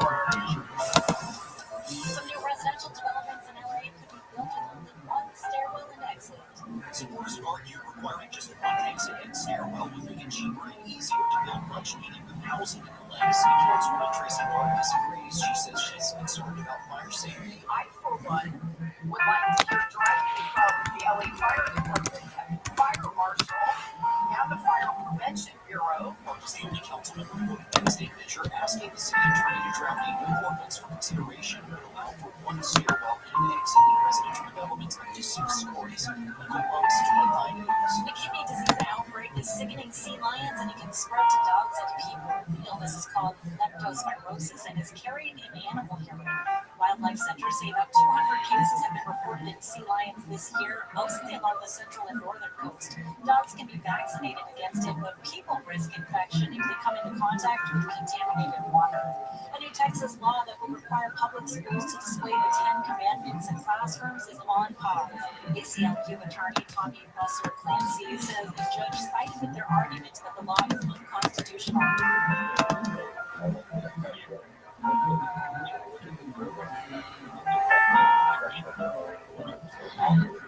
The judge said forcing students to see a state-approved Christian version of the 10 Commandments is coercive. The case is expected to head to the Fifth Circuit, which already blocked a similar law in Louisiana. Ukraine and Russia traded drone strikes today, more than 90 into Ukraine, and Russia says it downed over 40 from Ukraine. There's still no date for a possible meeting between Presidents Zelensky and Putin. ABC's Tom Silvey-Burridge says Zelensky talked about what that meeting would look like. He's saying that Putin was planning for a possible bilateral between Putin and himself, made on the US side by the likes of Steve Witkoff, Marco Rubio, and JD Vance, saying that the Ukrainians don't have any direct contact with the Russians about sending that message, that potential hitting up. The Ukrainians don't have any real preference of a venue. He says they'd like a neutral European country to host, but won't rule out other venues. We're going to check the freeways next. If you're getting close to retirement or just thinking ahead, you really have done a solid job saving. But here's something that most people don't consider. How much of that money is just sitting in cash? Plenty of saving, but having too much cash guarantees one thing. You're losing purchasing power. Inflation eats away at it, the dollar's value keeps slipping. That's why more people are looking at real assets like physical gold and silver to protect your savings. One company that makes it easy is Noble Gold Investments. You can buy gold or silver, coins or bars, and have them shipped to your house. They'll be stored securely. It's a smart way to convert cash into something that Noble Gold is a fair, transparent process. They don't pressure you. Just solid information, real options. Visit NobleGoldInvestments.com, NobleGoldInvestments.com, NobleGoldInvestments.com. When you have real assets, you have real wealth. Past performance may not be indicative of future results. Investing in precious metals involves risk. Consult your financial advisor before making investment decisions. Southland weather from KFI today in Metro LA and Orange County. It's sunny inland, partly cloudy on the coast with highs in the mid-70s to 90s. Valleys high, high desert, hot, sunny, extreme heat warning and temps soaring to 109. Right now it's 88 degrees in Irvine, 94 in Brea. Going to a car fire on the 5 in Santa Monica. So this is on the northbound side, just past 14. Started off as a car fire, off to the right shoulder, and then that car fire sparked a brush fire. Now the wind was blowing all the smoke from this over into southbound lanes. So here's what's happening now. They've got southbound lanes blocked off due to smoke, and they also have the truck lanes blocked off as a result of all the smoke. This is according to the Highway Patrol. Northbound also, mainline lanes are blocked, but they're saying that the traffic is squeezing by on the far left shoulder. Fire crews are on the scene, dousing the flames. So things are just about out, and it says they just about have this fire out, so things should be rolling here shortly. But in the meantime, it has caused a little bit of a jam up. That 5 northbound pretty jammed all the way up Selmar, away from the 405 merge. And you have some delays on the southbound side as well. The West Chandler closing down the old road as a result of the smoke that was blowing across. So we may have some restrictions there. If you see it on 250, keyword heading out by traffic. That's what Tom LA did. Thanks for the call. With Southern California's most accurate traffic reports, I'm Rachel Martinez.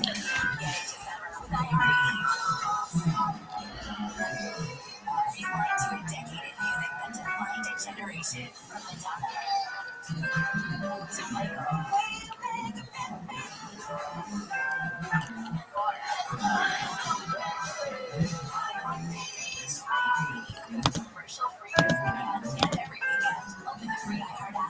iHeart is now making your next preset. Here's that song again. Here's that song again. For the helping time today. Here's that song again. It's been on your head all day. Here's that song again. It will make you cray cray. You love your kids enough to watch that TV show about a bajillion times. Love them enough to make sure they're in the right car seat, their age and size. Show them you love them and keep them safe. Visit nhtsa.gov/therights. Brought to you by the National Highway Traffic Safety Administration and the advertiser. The free iHeartRadio app is #1 for music, radio, and podcasts all in one. Discover a new podcast from our library of over 350,000 titles. Here's an iHeartRadio podcast preview. Ahabad. Anush, lit. People of our brotherhood. The Lubavitch community. Aser Bishvul Shethisasher, tithe so that you shall be rich. Askin/Iskanis, activists/ism. Obalim, mourners. The story of who killed her and how takes wild twists and turns. A second woman kidnapped.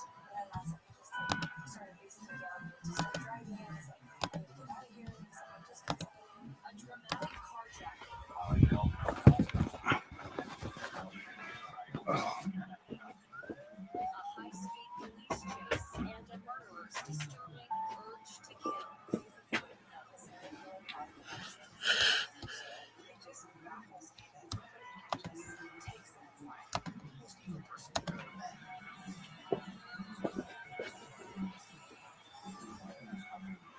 Urge to Kill, a new podcast from KTW News and Vault Studios.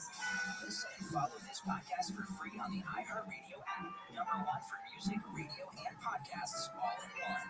Nobody covers it like KFI. Questions are swirling over who actually drew California's proposed new legislative map. The reality is that it was a collaboration and a line to line. The border wall in New Mexico is getting a fresh coat of paint. In the hot temperatures down here, where something is painted black, it gets even warmer, and it will make it even harder for people to fly. KFI News is on it. Those who keep summer camps at flood zones require them to have emergency plans and weather radios and warning sirens. Uncertain ways reports are similar to camp.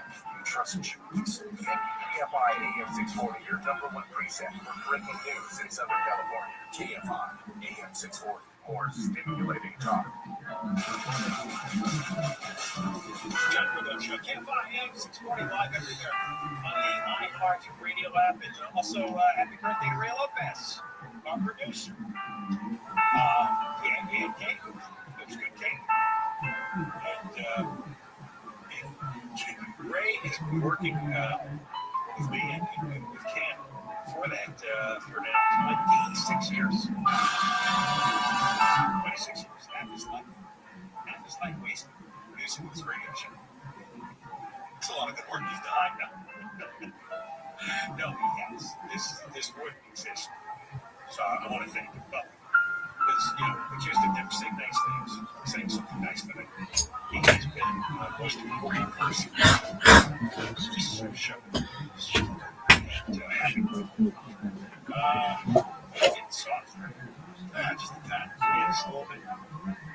All right, I was talking about how disastrous this has been. I read you that Joel Cochran article. By the way, go to spikeonline.com and go read it for yourself, because I only can give you a piece of it. And then I happened to find this. Bed Bath & Beyond. My wife is still in mourning that Bed Bath & Beyond closed all their stores. Now, it's not something that means a lot to me, although I spent a lot of time going with her and carrying enormous amounts of stuff back to the car. But she said it was the all-time best store for getting supplies and furnishings for the home, right? And honestly, not only goes by, but she doesn't afford that it would be closed. And it's still existing, the name in any way online. But now, there is new management. Marcus Lemonis is executive chairman of Bed Bath & Beyond, and he's announcing that they are coming back. And they've opened one store and they're going to open more across America. They're going to bring the brand back, and they're going to be following along with what they used to do and make it better and all that. But he made it clear that the one place they will not open, that they will not operate a store, is in California. It's the only state that's off limits, according to Limones. And he said it's overregulation and the exorbitant overhead costs in the state. He says this decision is not about politics, it's about reality. California has created one of the most overregulated, expensive, and risky environments for businesses in America. It's a system that makes it harder to employ people, harder to keep the doors open, and harder to deliver value to customers. And all the statistics prove that true. Hundreds of businesses have left the state, thousands and thousands of jobs. And nobody wants to start a business out here. He's far from the first one to say this. Now, if you're the governor and you hear that, and your state is suffering financially, right? Highest unemployment rate, highest poverty rate, half the state in or near poverty, half the homeless people in the state, most unaffordable state for housing. You hear all this, and you're thinking, wow, this guy made the opening of the other 49 states, but not my state. What can I do about it? What have I done? What can I do? Listen to, I told you that his press office is now full of these snarky jerks, which is right. They're a bunch of a-holes. And they write nasty things all day, and they don't, it doesn't matter what the subject is. So the press office put on X, after their bankruptcy and closure of every store, like most Americans, we thought Bed Bath & Beyond no longer existed. We wish them well in their efforts to become relevant again as they try to open a second store. What if Newsom and his staff are a bunch of jackasses? No, you call them up and say, hey, you're coming back, you got the financing, you got a great name, used to be a big, I mean, my wife and her friends, as far as I know, report this place like no one. Let's just say they would agree with these snarky jerks at Newsom's press office. Wow. And that one right there encapsulates everything that's wrong with those people. They're nasty, arrogant, whack jobs. And they go through here this story. Other corporations that have left: Tesla, Chevron, Charles Schwab. And they've been leaving for years. In fact, here's what Ross Allen, head of spokesperson for Chevron, said when they announced they were moving to Houston. We believe California policymakers have pursued policies that raise costs and consumer prices, creating hardship for all Californians, especially those who can least afford it. Now, going back to Limones, Marcus Limones, the head of Bed Bath & Beyond, he says the result has been higher taxes, higher fees, higher wages than many businesses. These businesses cannot sustain them. Endless regulations that strain growth. Even when the state announces a budget surplus, it's built on the backs of ordinary citizens who are paying too much, and businesses are squeezed until they break. So, if you're in California, you want to shop at Bed Bath & Beyond, you're going to have to order online. Other states will end up getting these shops opening up.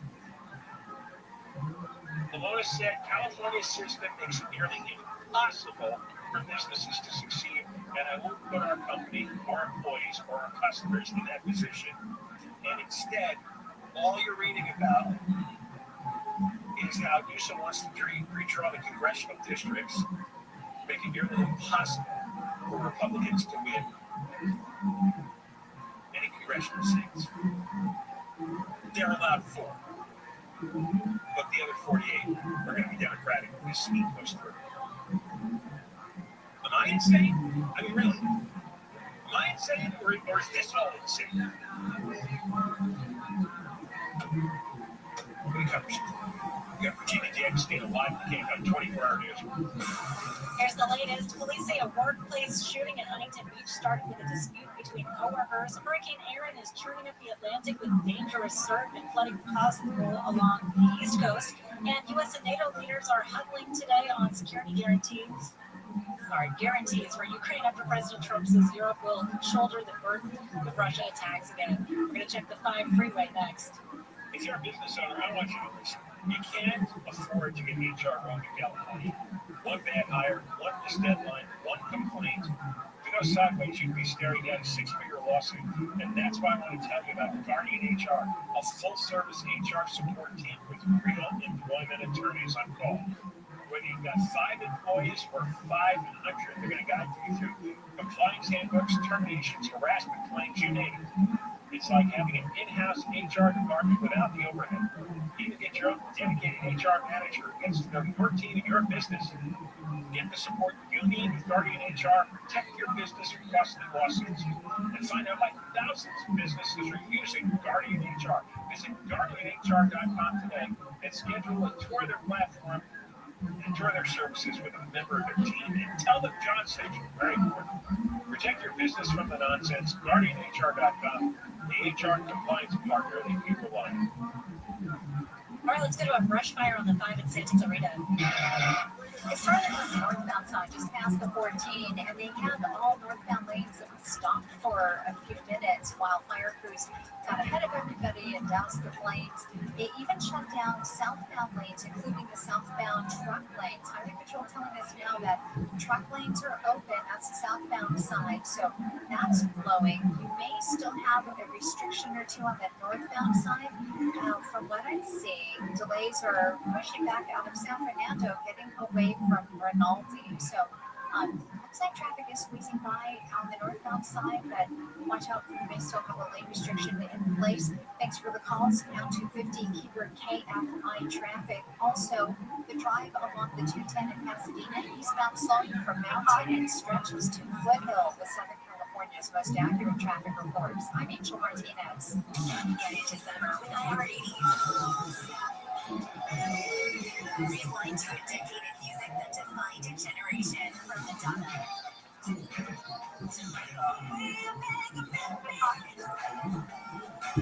more. iHeartRadio goes commercial-free this weekend and every weekend. Open the free iHeart app, search iHeartRadio, and make it your next reset.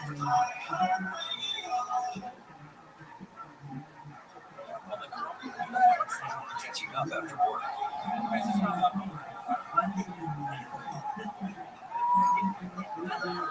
You said that.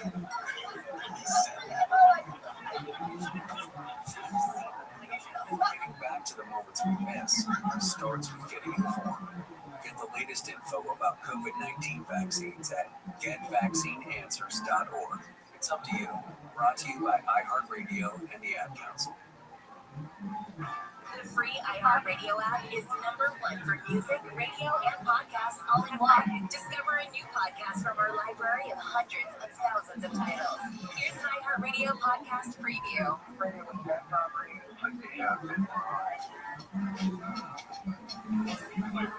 I'm not saying it's okay to do all the things, but in my world at the time, I found a way to justify that pretty quickly. This is Tony, and yeah, he's a bank robber. Turns out he was really, really good at it. He robbed 30 banks in about a year. Just can't seem to catch the guy. Always just behind him, you know? Well, what really hooked me about Tony's story was why he started robbing banks in the first place. Because Tony was a family man, doing great, from clear sky for miles. But then, while Tony was playing roller hockey with his work buddies, he took a nasty fall and hurt his back. I literally couldn't even get out of bed. So his family doctor wrote him a prescription. It was like a miracle. Purdue Pharma's powerful painkillers seemed to work like magic until it took over his life. Oxycontin destroyed my life. I accept full responsibility for the crimes I ended up committing and stuff, but the real boiling point was my addiction to Oxycontin. You need to figure out a way to stop. Like, this is going to kill you. Introducing Hooked, a story about a man, a bill, and a bank robbery spree for the ages. Hosted by me, Josh D. How does our system even allow for something like this to happen? For these people to walk away billionaires when so many lives have been destroyed. Listen and follow this podcast for free on the iHeartRadio app. #1 for music, radio, and podcasts, all in one app. Find your iHeartRadio everywhere. There are hundreds of ways to experience iHeartRadio at home and on the go, beyond the iPhone and Android app and at iHeartRadio.com. Here's another way to connect to iHeartRadio. Vizio TVs. iHeartRadio is coming into your living room on your Vizio TV. Check your TV remote for the iHeartRadio button for one-click access, or visit the Vizio SmartCast app store and make sure you log in with your iHeartRadio account so all your favorites are there and ready for you instantly. All your music, radio stations, and favorite podcasts available for you on the biggest screen in your home. iHeartRadio and Vizio. Check it out for free now. iHeartRadio. Anywhere you want to listen, iHeartRadio is there. KFI, AM 640. More stimulating talk. I'm Mark Stevens. I'm a junior later today on the Conway Show. A veterinarian stops through with all the answers. You're going to love Jeff Werber. The doctor comes through to talk about all things pet related. And with the heat well into blast mode, we have some questions for him about keeping our critters. All of that later on Conway. KFI AM 640 live everywhere on the iHeartRadio app. And Thursday for Conway in moments. Today is an anniversary. It is the 36th anniversary of Eric and Lyle Menendez blowing their parents' heads off. Yes, and tomorrow, possible reward. They could be on the verge of getting parole. Eric and Lyle have spent 35 years in prison for killing Jose and Kitty. And now, after all this time, it turns out life in prison does not mean life in prison. Apparently, the TikTok girls have convinced the system that it's wrong to put away two guys who blew their parents' heads off and then partied for months afterwards. And never had to explain if life was so terrible, and sure it was. Why didn't you just walk out the door? And why did you do that to me? He was crawling away on her hands and knees. Why'd you do that? The time to get out, and they're only in their 50s. And imagine the amount of money they're going to make. Oh. More television shows, more Netflix streaming specials, more one-on-one interviews with major television anchors, maybe personal appearances, maybe a line of merchandise. If the parole board recommends either or both for parole, and one brother is getting his hearing tomorrow, and the other on Friday down in San Diego, then it goes to America's sweetheart, Gavin Newsom, who's going to have 90 days to accept or reject the parole. And they also have attorneys, Caragos, have asked Newsom to consider clemency. Just end the sentence, one stroke of the pen. Gavin Newsom is going to let these two psychopathic, narcissistic monsters. But then again, Newsom himself is a narcissistic psychopath, so he'll probably find some comic relief to push through the case. Mark Thompson. You had me at psychopathic, narcissistic monster. Yes, thank you. Yeah, very, very cool. We've got a big show, John Cobelt. I know you're out of here. You're going to go, I don't know what you do with your estate, Cobelt estate, where you live there. I just spread out and turn the radio on. Exactly. What else would I do with my life? So, there's the lawsuit. We'll talk about it. You know, didn't you know that when there was a back and forth between Chief Crowley and Mayor Bass that I thought somehow this is going to spill all over everybody. Oh yeah. I mean, it was clear what was going on at the time. That's what you get for telling the truth. Yeah. You get fired. No, I mean, You always get in trouble for telling the truth. you want to toe the party line. I mean, you know, from LA to Washington, that is the deal. Yeah. And if you don't toe the party line, you know, see you under the next bus. Yeah, right. It's not what they told us in school. That's right. That's right. To be honest. That's true. Turns out that's a joke. No points for honesty. No. Although she may get money for honesty in the end, right? I mean, She'll get money. The city is no stranger to settlements, so I think it'll probably happen. Anyway, we'll start with that. We're going to talk to Fuchs today, who is didn't recover from that incredible car wound from his hospital bed. That and more. It's a packed show. It's also hot now, and it's only. I think tomorrow's going to be worse. That's what I was reading. Worse? Yeah. I'm like, is there a limit to how hot the earth can get? I guess we're going to find out, aren't we? Apparently not. Yeah, anyway, good times. So, all right, that's exciting. Yeah, so it's the Conway Show. Conway returns Monday, but we'll do the show today. Mark Thompson in for Conway. This minute's Michael Crusher live. We gave my 24-hour newsroom. KFI and KOST HD2, Los Angeles, Orange County. More stimulating talk. This was coming. I'm Michael Crusher live from the KFI 24-hour newsroom. Former LA Fire Chief Christy Crowley has filed a claim against the city and Mayor Bass. Crowley accuses the mayor of defamation, retaliation, and negligence. The former chief says she was fired after the January wildfires in Pacific Palisades as a scapegoat. She says her 25-year career was destroyed not because of her own actions, but because she told the truth. Crowley claimed at the time that the fire department had its budget cut by Mayor Bass before the fire. She was fired soon after. She's demanded an immediate retraction and public apology. Michael Lumps, KFI News. This report watched by Citizens State Police in Huntington Beach said the woman who shot an employee at a California Closets warehouse was a co-worker. Police say Lucero sent Pedro Castro to fire on two co-workers, wounding one and missing the other. About 2 hours later, she was pulled over by Southgate police officers who shot her to death after she allegedly pointed a handgun at them. The man who was shot at the business suffered major injuries but is expected to survive. The motive is unclear. Daniel Martindale, KFI News. Executives at the company that provided LA County with voting machines have been charged with bribery and money laundering tied to election contracts in the Philippines.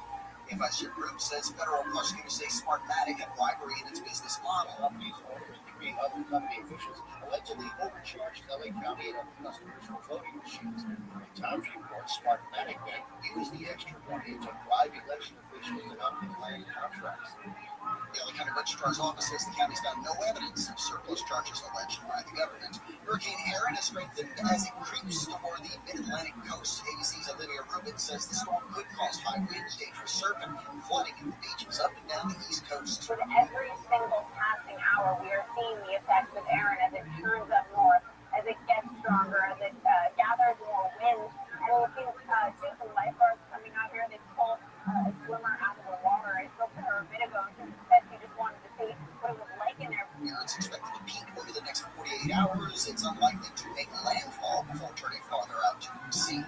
U.S. and NATO military officials are meeting today to talk security guarantees for Ukraine. President Trump said yesterday Europe will bear the front load of the burden to help Ukraine if Russia invades again. ABC's Rachel Scott says Trump also said sending U.S. troops to Ukraine is on the table. The United States could help by providing air defenses to Ukraine if there is a peace deal, and that's a big if. White House is currently working on arranging a summit between Ukrainian President Zelensky and Russian President Putin. Country superstar Morgan Wallen reportedly will not be singing his latest album for the next year's 20 Grammy Awards. Multiple reports say Wallen and his team will not be putting up I'm the Problem or any of its songs for any Grammy category. His team didn't give any further comment or detail beyond the decision. Despite being one of the biggest stars in country music, Wallen's never won a Grammy. Southland weather from KFI, mostly clear and comfy through the night tonight. Lows in the mid-50s, sunny tomorrow, and another 5 degrees hotter. Highs mid-80s at the beaches. Mid-90s, Metro LA, Orange County, and maybe 115 further out the Inland Empire, 100 and up in the San Fernando Valley, 105 in the Antelope Valley. Maybe a degree cooler Friday, or hotter, I should say. and then a degree or two from your salary. Right now, 79 in Laguna Beach, 91 in Orange, 94 in West Covina, 98 in Thousand Oaks. KFI Financial Report, that was up today, 16. NASDAQ was down 142. S&P was down 16. Let's head out to Santa Clarita. On the 5 northbound, just past the 14, that's where an earlier car fire sparked a brush fire. So it caused all types of mayhem out on the freeways. It had southbound lanes shut down for some time, even including the truck lanes. But southbound lanes have opened on the northbound side.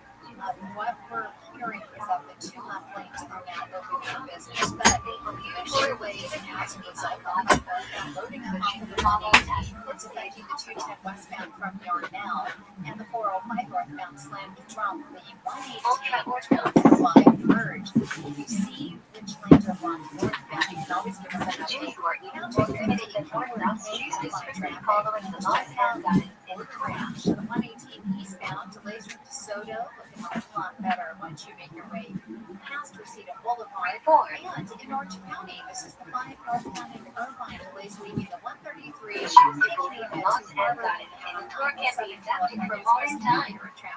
The Torah was inspired by God and written by humans, so can be interpreted according to the times. Whatever it is, usually you list the house. A real estate broker, commission, paint, clean, repair, escrows. Not with directbuyers.com. They'll buy your house for a fair price, no commission, and boy, it goes quick. Cash. The Jewish holiday is Direct buyers. Sell. Visit directbuyers.com. It's official. 30% federal solar tax credit ends this year. The time for thinking about going solar is over. The time to act is now. Don't find yourself laws given by God to Moses that tell Jews how to behave in their daily lives over 3,000 years. Thousands of 5-star reviews. There's no time to wait. Go solar now or pay 30% more later. Call 877-211-5591 or SolarSolaris.com. Consult your tax advisor. See website for details. Expires 25 season. Hey, it's Neil. Join this Saturday, September 6th. Bill Handel and Wild Pork Foods in Long Beach, 2 to 5 p.m. for a live in-store broadcast. Free food and prices at Wild Pork Foods in Long Beach, corner of 2nd Street, PCH. Details at KFIM640.com/wildpork. Number 1 on your car radio preset and the new and improved iHeartRadio app. Never sounded so good. KFIM 640.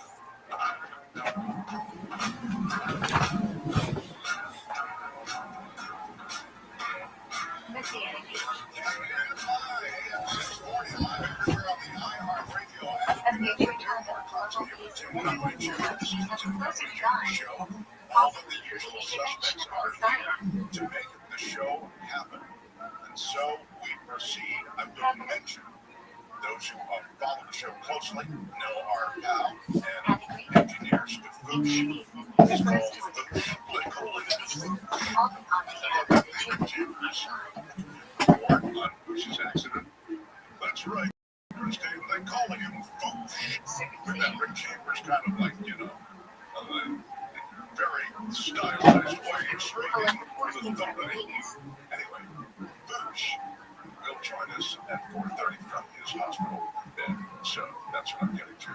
Robin doing the heavy lifting in his place today. All right, Michael Monks joins us from KFI News. This, I felt somewhat inevitable, but nonetheless, when the ex-fire chief sues the city of LA and claims that the mayor defamed her, so that basically it was defamation, and I don't know what the specifics are. That's why you were here, but it seemed to be inevitable once the back and forth started. No question about it. I think you also saw this coming earlier in the year, right after Fire Chief Kristen Crowley was ousted from her position by Mayor Bass. What were we just talking about a couple days before Mark? The city controllers and exasperation over the rising costs of legal settlements that the city has had to make. When you look at a 500% increase over 20 years, $500 million in the past 2 fiscal years. Also known as an employer, it is essential for your Jewish function. Right now, it's just 8 people. That's all the former fire chief responded was that Rothschild. Saying that the mayor defamed me and has hurt me economically and was seeking some sort of representative claim damages of more than $25,000. That's all we know right now. So we'll jump in that in a second. Just for those who missed it, I'd like to reference the fact that the city is really suffocating under these legal claims and payouts. And it's LAPD, it's related to trip and fall on the sidewalk, it's all that stuff of the city, but it's become so enormous that, as you reported a couple days ago, just to beat people in, it's really become an impediment to being able to do things around the city because we're so busy cutting checks for legal checks. Look, you live in LA, I live in LA, I'm trying to find the right sidewalk to trip on, so I get my payout from Santa Barbara. Because they cut these checks so easily. So, again, this is just a legal claim that the fire chief is. Look, let's go back to January. Yeah, exactly. Palisades catches on fire. Massive rain across the Department of Jewish law. Remember the political tension that was surrounding, forget the emergency for a moment. Mayor Bass was taking it on the chin A Jewish prayer all over the nation because she happened to be in Africa at the request of President Biden to represent the nation at something happening in Africa. People didn't like that. She was gone. So she had gone out of the country. Palisades caught on fire. So she was facing a ton of criticism. Back then, and they strove to. In regards to the fire department, they're on it. Fire department's doing a heck of a job, the best that they can. They were on it. Make a living there. The family, while traditional and very religious, nevertheless harbored strong political sentiment. That Ovadia himself was not politically inclined, but his brothers were very much associated with the Etzel movement, which is on the more towards the right wing of the political spectrum, associated with, if you recall last year, we talked about Jabotinsky, Beitar, movements like that. And in fact, on one notable occasion, his political activity consisted of helping his brothers hide their weapons from the British mandate soldiers by putting them behind the many books that he collected in his bookcases. At any rate, he was noted in his childhood as a gifted matmid. Matmid or masmid in Lithuanian pronunciation means someone who is permanent, whose frequency is constant. From the word tamid, meaning always. That he was always studying. And his teachers and his parents and even his siblings noted that he was just simply not interested in playing. The whole idea of recess to him was, oh, I get to open a different book that I started before we learned this.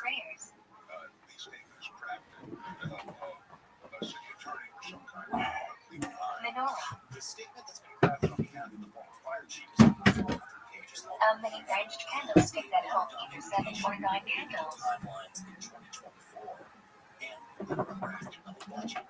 Challenge. And she's going line by line about how many times she spoke to the city council, the budget committee, the full council, and we need this money. A Jewish person on Chicago. The former fire chief was saying, look, we were trying to get money out of the city. The city would not give us as much money as we had requested. Therefore, we were not as prepared as we could have been. An intense period of mourning that lasts for 7 days. A lot of things he read for John Gobel's on his show, the mayor should have been in Africa. The mayor knew exactly what the Jewish wedding Academy Palisades and was not forthcoming about that in the aftermath of the fire. And for him to abandon this place, and that the mayor has now chosen to see a Jewish divorce. failures in the fire response. Wow. So when you say it's a statement that's 400 pages, it's legal. Food that doesn't contain Information here. There's an allegation here that will be followed by a case or settlement. This is really interesting because the claim is a group of at least 10 adults. Minimum number of Jews required for a Jewish religious service. This looks like any other claim that you would pick up in the clerk's office. Brit Elon. On the sidewalk. That's the first thing that you do. And again, it's not a lawsuit. This is a claim. This could be a precursor. Ceremony of male circumcision. The removal of the foreskin for religious reasons. Questions you can expect of somebody who maybe car got hit by a sanitation truck. You go down, little Albany's very quick. So the stakes are very high here. We're talking about former The second section of the tunnel. against the mayor. The problem. And I think the question is, how did damage or injury occur? And Kristen Crowley's attorney writes in this claim their gas is retaliated. Suffering on the behalf of somebody else. Kristen Crowley because of Crowley's speech and concerted activities protected by the code and the state and U.S. constitutions. Crowley engaged in protected speech to hold a curtain covering LAFD budgetary and other issues that left Angelinos exposed to danger to punish Crowley for protected speech and tarnish Crowley's stellar reputation, asking for heated malicious, patently false public statements about Crowley and remove Crowley from her position as far as she based on these false statements. Well, the last part of that is where you've got real defamatory claims, meaning everything before that is sort of like, this is why this happened, retaliatory, this, that.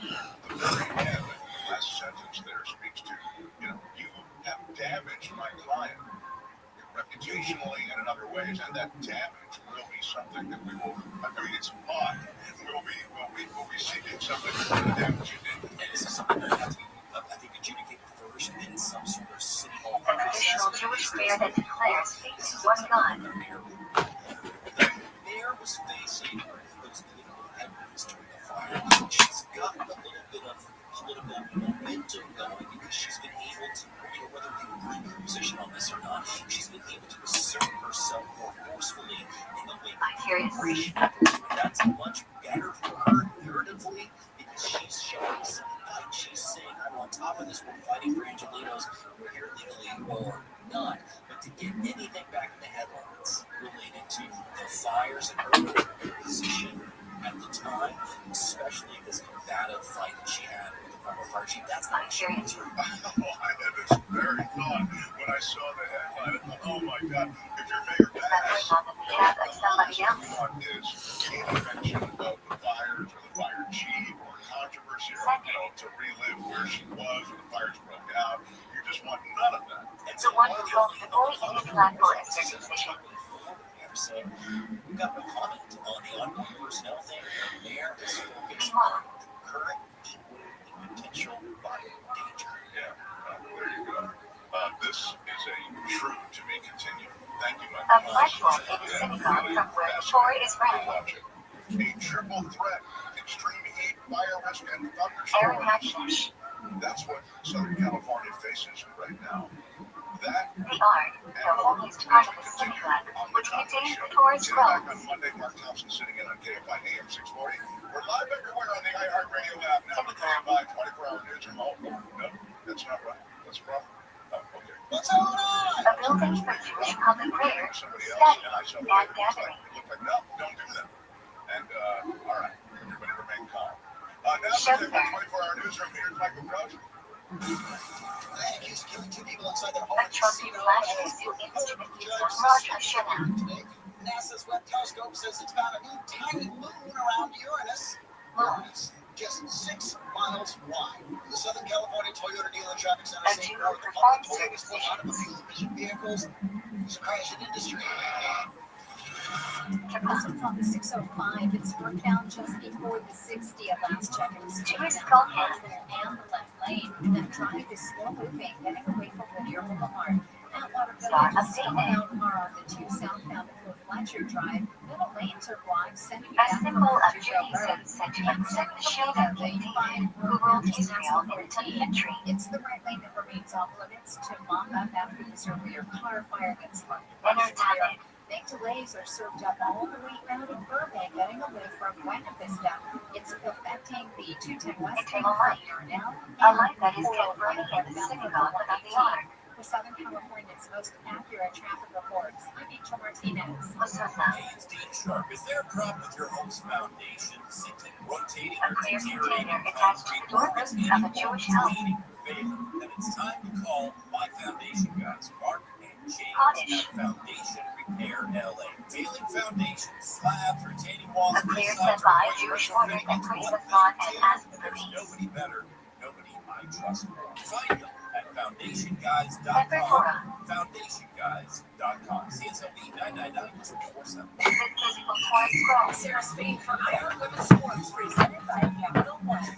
On Tuesday, Indiana Fever announced that Sophie Cunningham will miss the rest of the season after suffering a torn MCL of the right knee in the team's final game.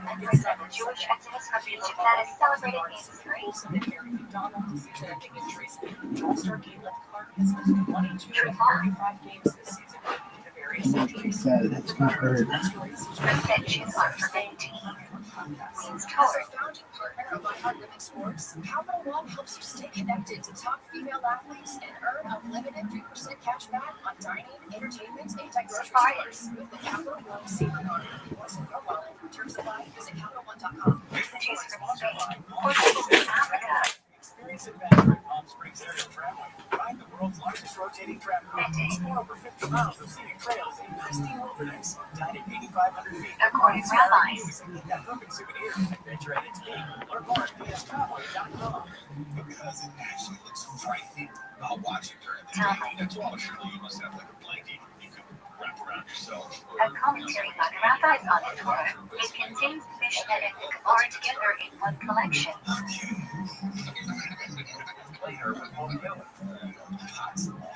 This evening at 7 on KFI AM 644, Stimulating Talk.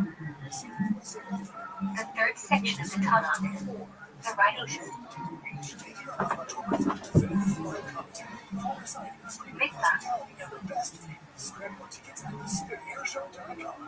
a Jewish ritual bath. Have you been impacted by the Southern California wildfires this year? You don't have to recover alone. Join us for the Ashes to Answers, a wildfire expert panel event August 21st and 23rd at the Western Pasadena. The event is free, hosted by the Rise Relief Project. We support those impacted by the wildfires with supplies, resources, and emotional care. Get real answers about insurance claim recovery. The first written version is Jewish oil law, part of the Talmud. Find out if you qualify for a wildfire class action lawsuit. Our Bar team of mitzvah. experts, legal advisors, and community partners will be there, offering resources, support, and Celebration of the boy coming of age at 13. you need more than Little sense of the you amendment. can count on. Rise California. Relief, intervention, support, empowerment. Call 800-484-RISE or visit RiseReliefProject.com to RSVP. It's one full of books of Jewish scriptures. August 21st or 23rd. 800-484-RISE.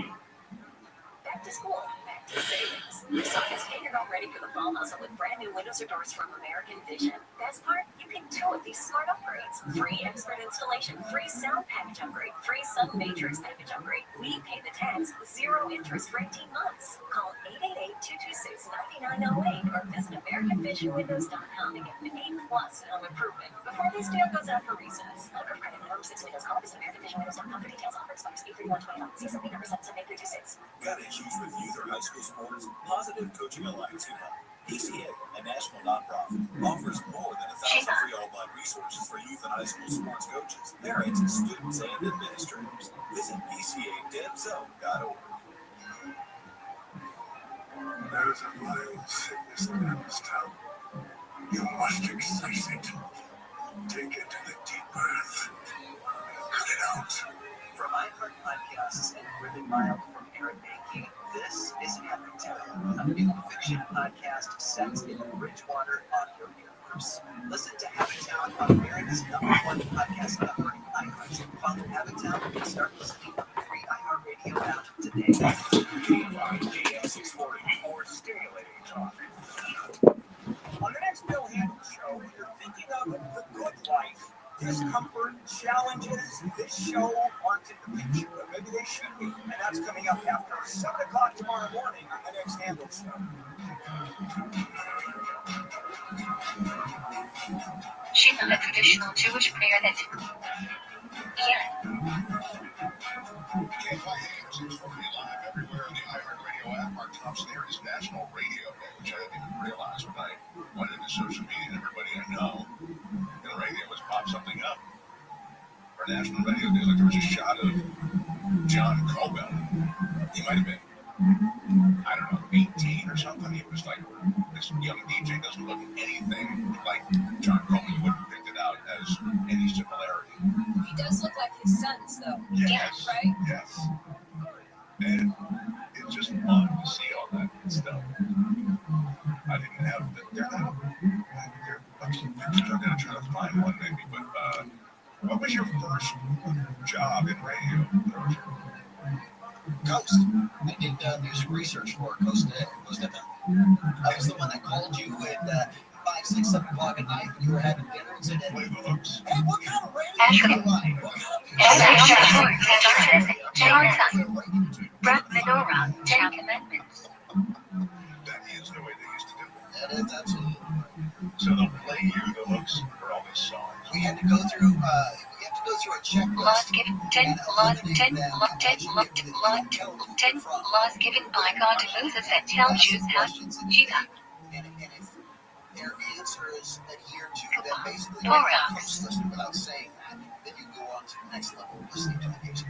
I So like, what kind of music do you like? Like this, soft reading, soft dancing, things like that. And once they got to that point, it was like, oh, here's some with the use things, I need a beat. And then from the research job, you went to. I became their Coast's only board op at the time in the late 80s. And so I ran, I was at the station running roads, and I did the weekend when we ran public affairs stuff, and then eventually I moved over to KFI, where I became a board op. It's funny, the board op thing is kind of like a way into. Yeah, right. I mean, and it's a great way in, once you get trained up and stuff, because you really understand. Because the ultimate responsibility of what goes on in the air, you are the final leg of it. Sure, it all falls down to you. So you have to keep an awareness of everything that's going on, and you need to know what the station sounds like and adhere to that. Yeah. Mark, what was your first radio job? I was during the summers from college. I was a fill-in DJ at 2 different rock and roll stations in Washington, D.C.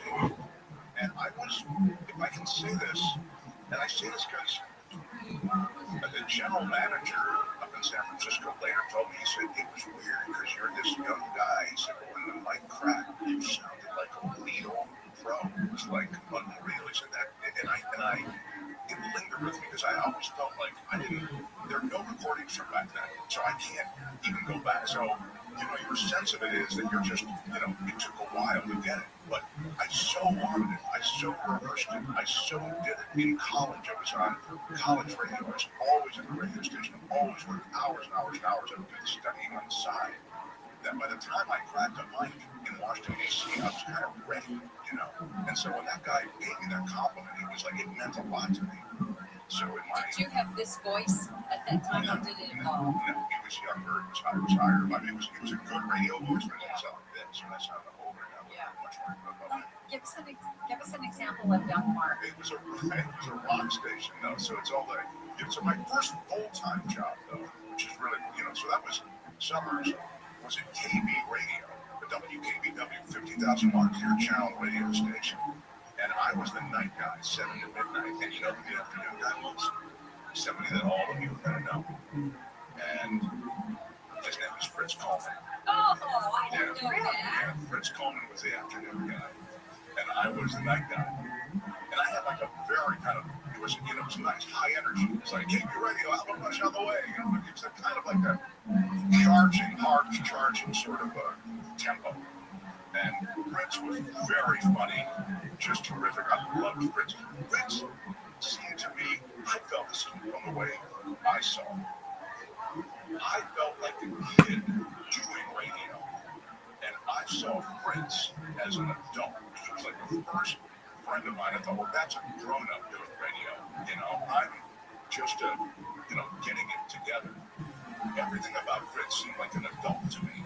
And I just remember in Buffalo, New York, we were fast friends, and we remain fast friends today. Wow. Yeah. That's so cool. Yeah, so that was. You both become Weathermen, too. I know, that was kind of weird. Yeah, that is sort of weird. Did you want to do music radio, or did you want to do talk, or did you have aspirations for TV when you first started that job? I had aspirations for TV. I did. Because you're so good looking. Here's what happened. You wanted to share your looks, so there you I couldn't waste them on radio. I had to get my looks out there.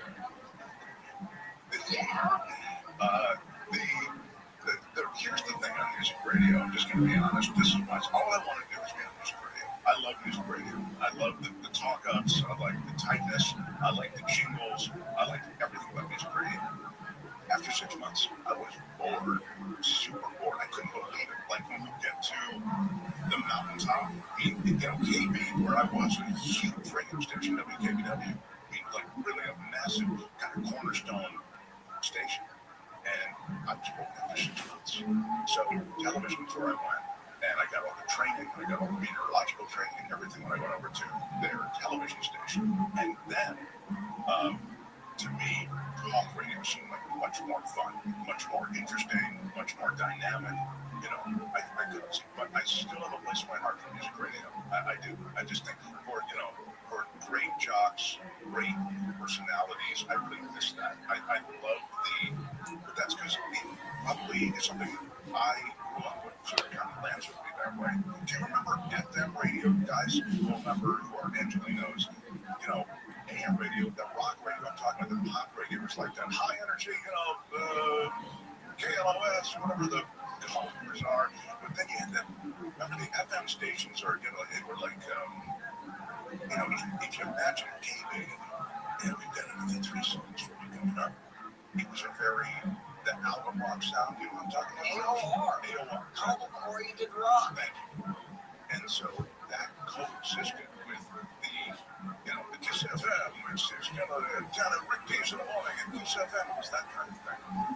Steely Davis. That's exactly right. FM. So anyway, in Southern, Southern California had legendary stations, right? And KFI was a music station. Yeah. Standards. Standards, and then they were a rock station for a short time. Because I hear recordings back on the East Coast. I was so into radio that I get recordings on KFI in LA. But it is a small family. It is. Like I growing up in DC like you, there was I heard one jock that was on the air. Her name was Liz Kiley, and then my first job here when I worked at Coast, she was the assistant program director out here at Coast. Oh, that's so she basically became my boss, and I remember growing up listening to her in DC. The guy who became I think he replaced me in San Francisco doing the weather. His name was Steve Raleigh. His dad, Bob Raleigh, was the morning guy in Washington, D.C. at WPGC. I used to listen to him all the time. It was just so weird. It's like the same kind of thing you're talking about, like when the lives overlap and you just feel connected through radio, because radio connects you with personalities. It is a club. Yeah. But what a great legacy in Los Angeles. Just great, Charlie Tuna and Robert W. Morgan and all those Rick Dees, my God. Just so cool. And now the new generation things have changed, but it's really cool. National Radio Day. I didn't even know that it existed. And it's kind of cool. It just makes me nostalgic, sort of. So, anyway, happy National Radio Day, all you radio people and radio listeners. We are KFI AM 640. We're live everywhere on the air. There was no streaming back then. Enjoy it while it's here. Yeah, that's it. Thompson for Conway. We're live everywhere on the iHeartRadio app. Now the KFI 24-hour newsroom. Here's my The husband of a woman whose body was found in the Angeles National Forest has left the country. The body of Lancaster resident Sheila Gutierrez was found on Saturday. The LA County Sheriff's Department believes her husband, suspected of killing her, has fled to Peru. Gutierrez's family says Jose Cabrera kept changing his story ever since his wife went missing more than a week ago. First he claimed ICE took her, then he said she left with another man, then he said she'd been in an accident. Authorities say video shows Cabrera dragging something large wrapped in fabric. Gutierrez's body was found wrapped in similar material. David Martindale, KFI News. Candlelight vigil taking place at Lancaster City Hall was set to begin right now. This report brought to you by Sweet James Accident Attorneys. House Republican lawmakers in Texas have approved new congressional maps that would give their party as many as 5 new seats in the House of Representatives. The federal House of Representatives, President Trump issued a mid-decade revision of congressional maps to give his party a better chance of keeping control of the House of Representatives in next year's midterm elections.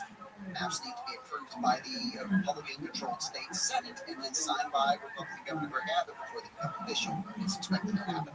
Families of the girls who died in the flooding on the 4th of July at Camp Mystic in Texas are speaking publicly for the first time. In support of a state bill to Protect children's camps in Texas from future flooding threats. The parents of the girls who died in Camp Mystic gave emotional testimony. Cece Williams Stewart's 8-year-old daughter, Seal, has not yet been found. 38 days later, Seal remains somewhere in the devastation of the Guadalupe River. Doug Stone says she told the lawmakers her family feels betrayed that the was in place were ignored. It'll now cost gamers more to buy a PlayStation 5. Sony announced the prices for each model of the popular video game console will go up by $50 in the US starting tomorrow. The standard PS5 model will now cost $550.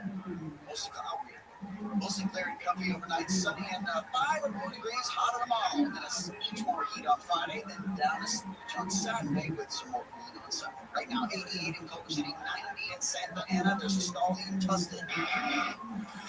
This one's on the northbound side of the 5, and it's coming up on the 55 freeway where it's been cleared out of lanes to the right shoulder. The delays are moving up out of Irvine, heading away from San Canyon Avenue. We're also checking out a terrible drive ahead on the 5 northbound at Calzona in East LA. There's a wreck in the left lane, and it's adding to a very slow drive getting away from Rosemeads out of Norwalk. The drive on the 10 eastbound leaving Santa Monica, loading up at Cloverfield all the way to the 5 Boyle Heights.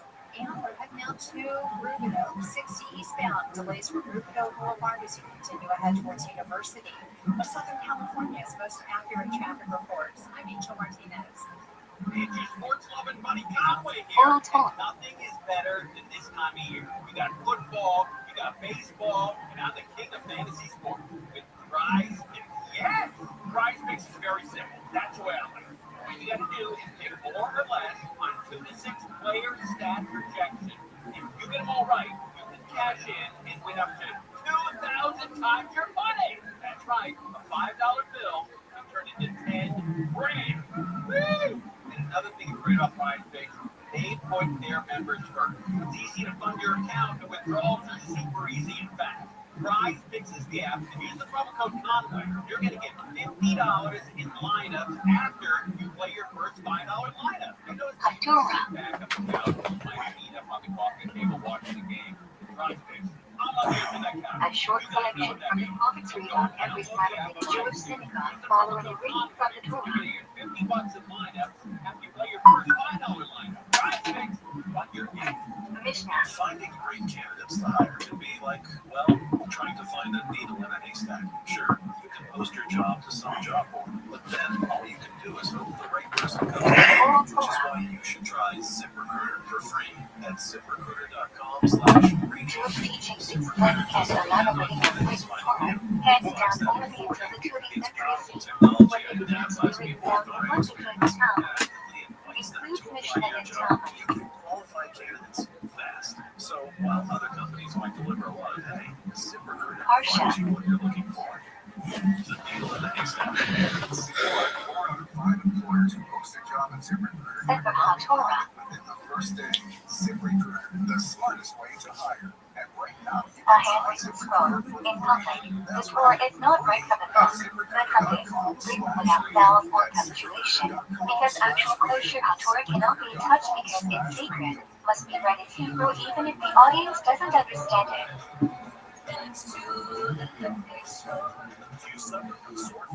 Talmud.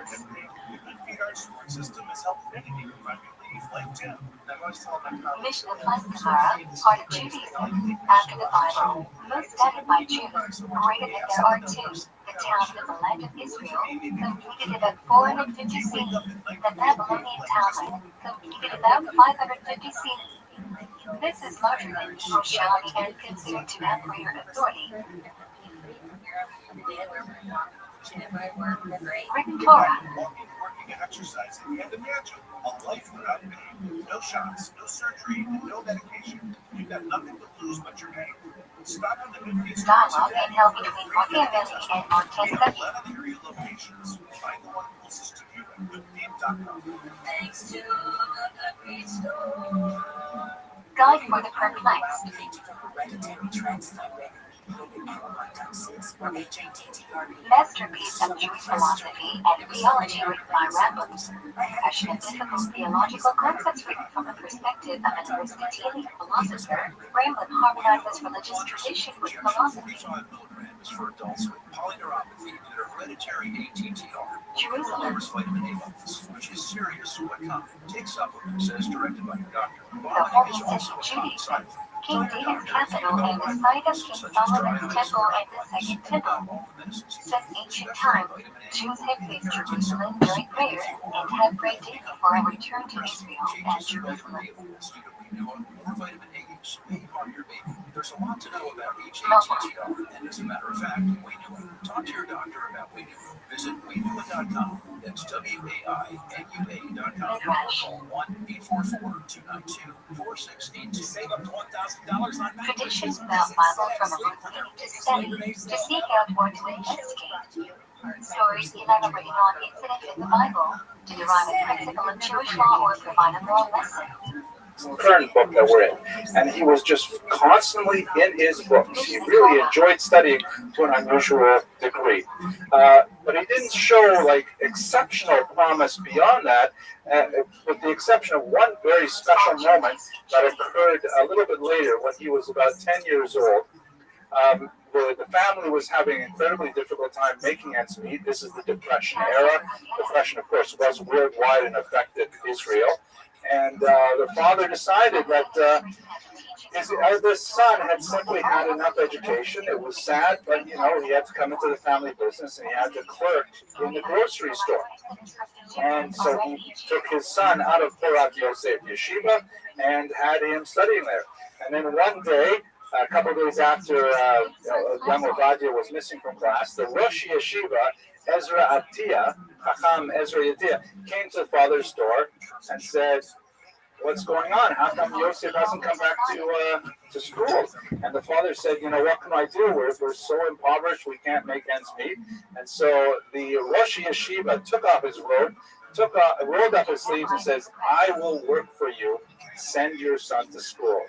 It is far more important to the Jewish people that your son continues to learn than I continue to perform my function as Rosh Yeshiva." The father felt, "Oh my gosh, how are we going to do it?" So he managed to scrape together some more support and in fact sent his son, the young Ovadia, to school where he continued to flourish.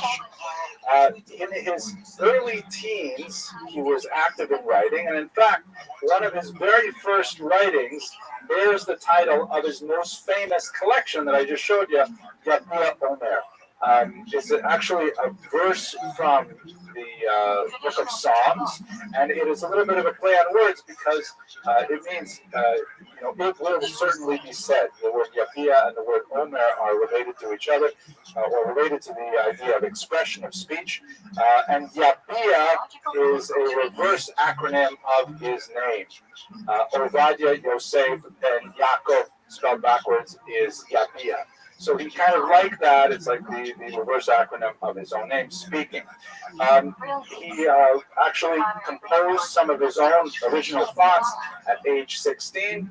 And eventually he came out with a book called Chazon Ovadia, The Vision of Ovadia, that towards the end of his life he wrote many, many volumes of it. But as we shall see, when it first came out, he wrote a thin volume on the Haggadah, on the customs and rituals of Passover, and it was actually burned by other Orthodox Jews. And how many times do we see this, that Jews write great books, they get banned or burned, and then they soar in popularity? Now, in his approach, which is going to relate to the issue of why they were burned, he took an unusual approach that separated him from his Baghdadi origins. Remember, he's living in Israel right now, and he's also thinking about what it means to be Sephardi. Perhaps I should mention to you something that hasn't come up yet. What exactly is a Sephardi? What does it mean to be Sephardic? He came from Baghdad. He did not come from Spain. 500 years after the Spanish exile, what does it mean to be Sephardic?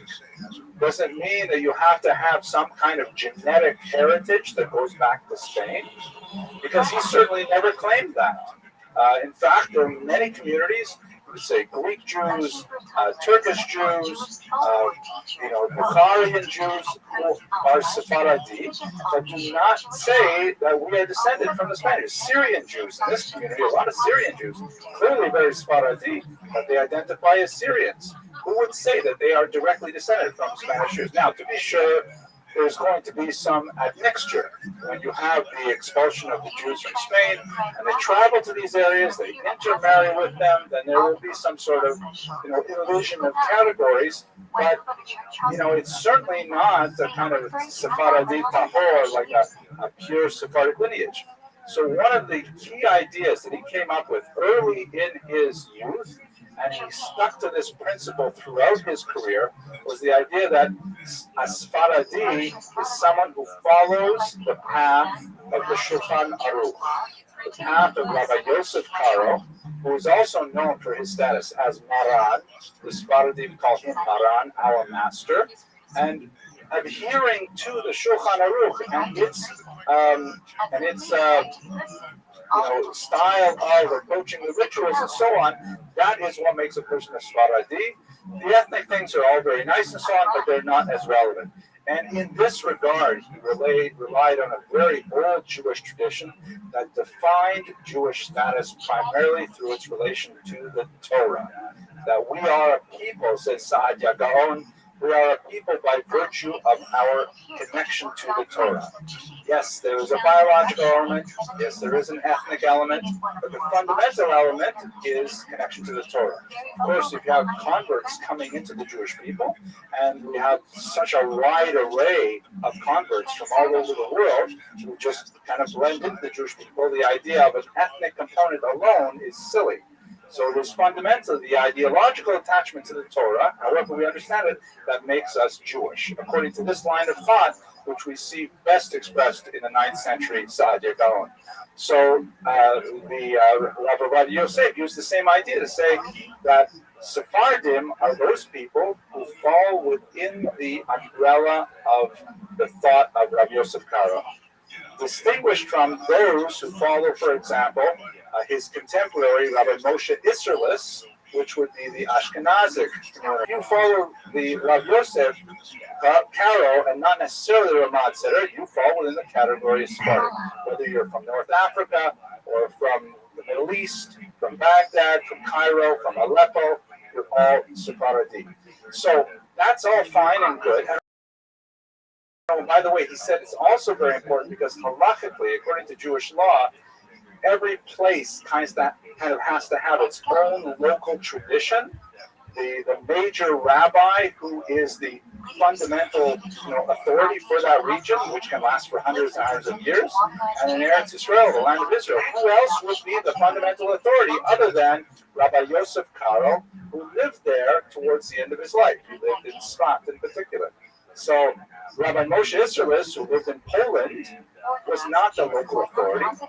Rabbi Yosef Karo was. So therefore, for two reasons: A, because Sephardim fall within the umbrella of Rabbi Yosef Karo, and B, because Rabbi Yosef Karo, 500 years prior, was the local authority of Israel, then he felt that in Israel, Jews should observe Sephardic ritual unless they have a specific connection elsewhere. So that was all fine, except for all these Baghdadi Jews who said to him when he's a young man, "What are you talking about? We follow the Ben Ishchai. We follow the great Baghdadi thinker who himself, although he was clearly Sephardi, he also took on a lot of Kabbalistic ideas that were not necessarily in Rav Yosef Karo's main work, the Shulchan Aruch. He took on a lot of stringencies that were clearly of European derivation, things that look more like Ashkenazic customs than Sephardic customs. And so in a few key places in the Passover rituals, he wrote in Chazon Avadia that here we are in Israel and we're following the Shulchan Aruch and we're not following those Baghdadi traditions. And so the Baghdadi community, from which he himself derived, was infuriated that a scion of their community should express a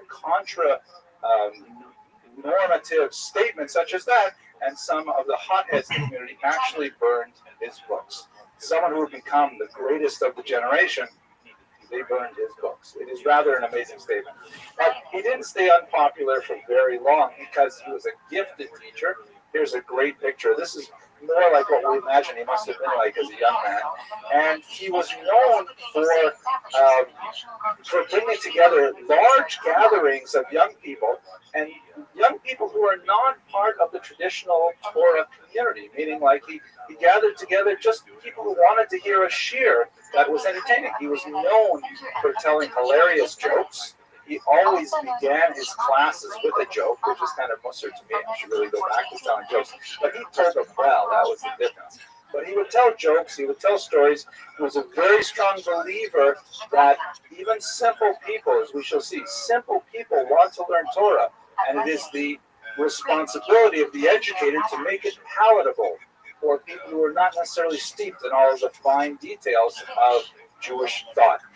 He married early. This is his wife, Margalit Fatal, who was equally dedicated to the idea of raising a family with a husband who was completely involved in studying Torah, and she supported him to an incredible degree. Before they moved to Cairo, when they had just a few kids more than this, they lived in tremendous poverty, even though he was a very popular lecturer and so on. He also was a bit of a controversial figure. That was part of the reason, by the way, he left Israel, was because of the controversy over Chazan or Vajra's first volume.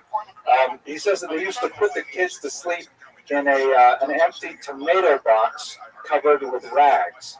And they only had a 2-room apartment, one room which was used as a synagogue, and the other room was for everything else. And so when he would study during the day in the synagogue part, she would keep them quiet by sitting them underneath the kitchen table and playing with the fringes on the tablecloth.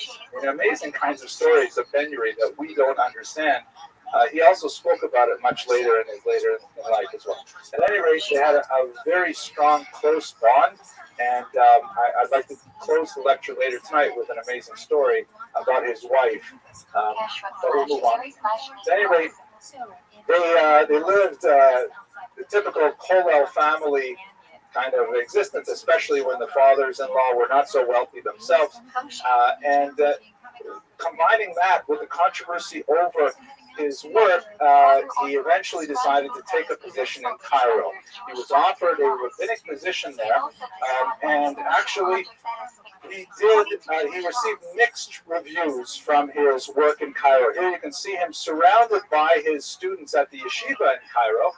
They were all requested to wear these distinctly Egyptian hats. That was actually something that the government wanted them to wear, the fezes, yeah. So he was tremendously valued as a teacher. There are stories, by the way, I forgot to mention in the previous class, stories about when he was trying to leave Israel to go teach in Cairo. His students were literally laying down in front of his automobile. You know, the automobile was taking him to the border, that they did not want him to leave. It's also a fact, well, I won't tell you that story right now, but he was a great success, brilliant success as a teacher. As a rabbi, not so much. He encountered tremendous degree of entrenched resistance to a more strict observance of Jewish law. He had notable conflicts and repeated conflicts with the communal authorities in place over basic standards of Sabbath observance and in particular kashrut. He was especially disturbed that they had a home there for older people, and it was communally run, and the kitchen promised to keep kosher, but there was no Jewish supervisor of the Arab cooks, that they simply washed the dishes in water between milk and meat, and he was aghast with the low standards. Ultimately, he had to leave. He could not change the standards of the community, and therefore he left to leave. But while he was there, he gained in particular experience with one of many distinctly Sephardic issues that later would be very important for him in his work in Israel. He ended up working quite heavily on gitin, which are divorces in Egypt, a task which is part of the regular rabbinic repertoire. And as I'm sure you're aware, divorces are extremely serious things because when a woman is married, she is forbidden to any other man in Jewish law. If she were to be with another man, there are grave consequences not only for the partners, but for any children that would be produced.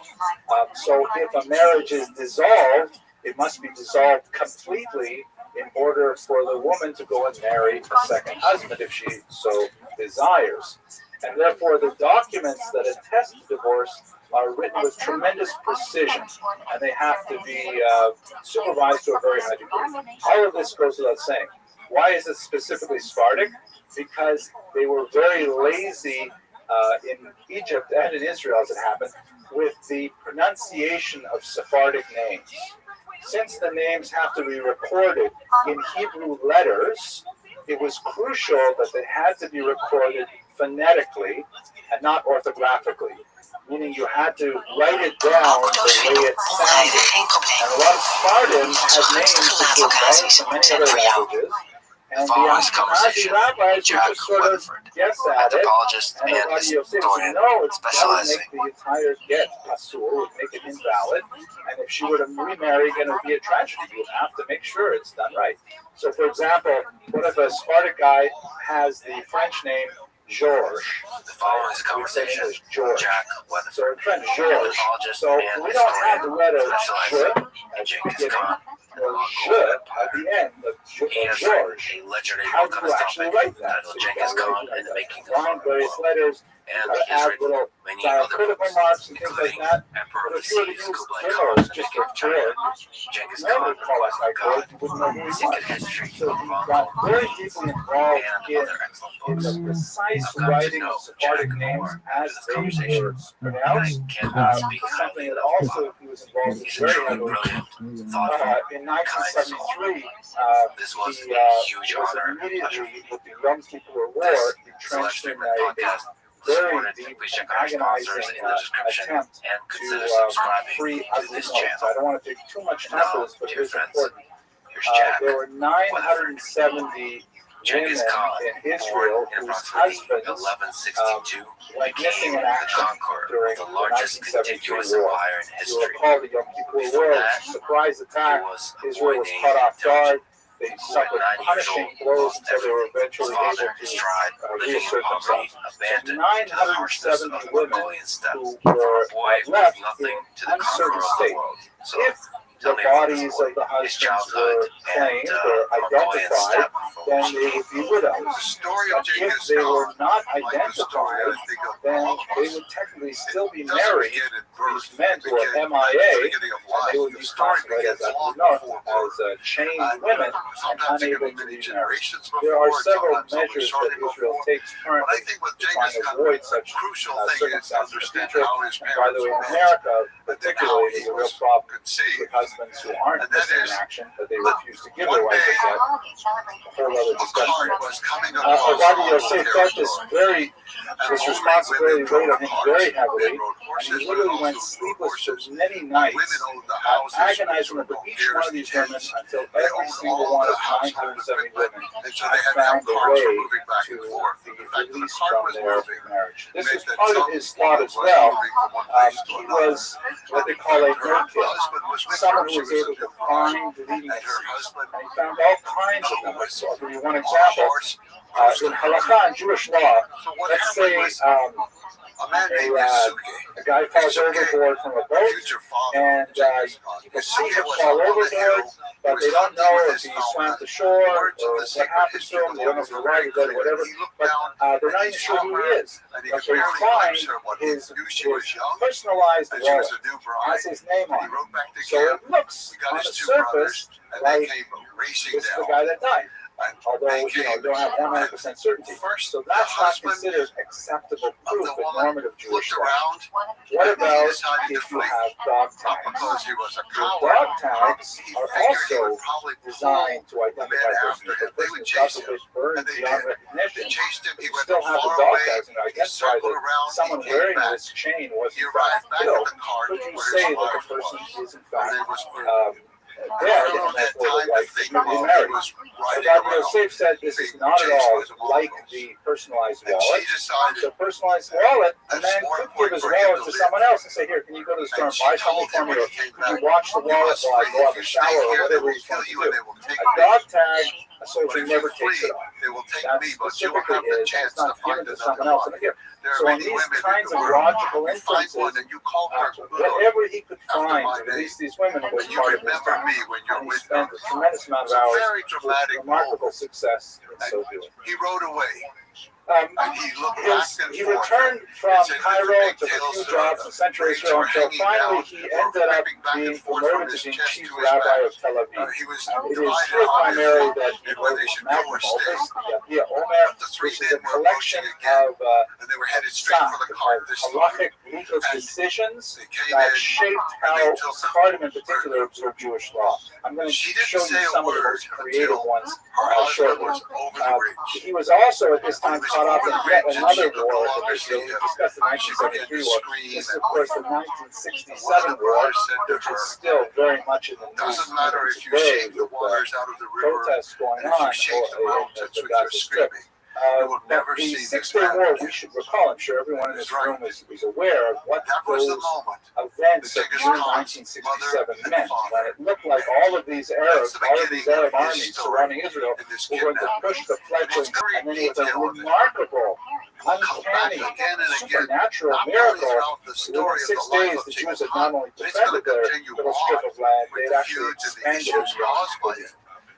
This was the era when the 1967 border between East and West Jerusalem was removed. This is an iconic photograph showing the soldiers first approaching the Temple Mount, which was behind Jordanian lines until 1967. But perhaps even more significant for many Jews was this moment when Chief Rabbi Shlomo Goren blew the shofar while holding a Torah scroll at the Temple Mount. Who was this Truly a moment when many Jews were shivering with the idea that perhaps the Messianic redemption really is at hand. To imagine a rabbi of great stature blowing the shofar. It turned out that both Rabbi Goren and Rabbi Yosef were both appointed to be chief rabbis of Tel Aviv together. He, the Ashkenazi chief rabbi, and Rabbi Yosef, of course, the Sephardic chief rabbi of Tel Aviv, the city. And it was an uneasy kind of partnership because they held very divergent views on many things, not just what you can eat on Passover. They held, for example, tremendously divergent views on politics. Shlomo Goren, Rabbi Shlomo Goren, tended to be more of a hawkish individual, very much in favor of annexing the West Bank and Gaza and not fighting it for some kind of negotiation, whereas Rabbi Yosef was much more dovish. He felt that Israel could, if it so desired, trade the East. He was incidentally very friendly with Shimon Peres. He felt that no amount of land, even the holiest land in the world, is the same value as a human life, and so he held a much more peaceful kind of position vis-a-vis the situation in the Middle East. At the same time, however, especially towards the end of his life, he lost his confidence that the Arab interlocutors were acting in good faith, and that the extension of land for peace would actually be effective. He did, however, believe it in principle. He began to doubt it in specific practice. But the two of them nevertheless managed to eke out a modus vivendi on a host of issues, even though they held quite divergent political views. So let's look at some of the rulings that he made that were specific to Sephardim and had a really huge impact on bolstering the central idea of Sephardim as having a distinct and valuable tradition. Some other For people example, died you, found you. weddings during the 3 weeks, the Ashkenazic custom is between the 17th of Tammuz through the 9th of Av, which falls in July and August months.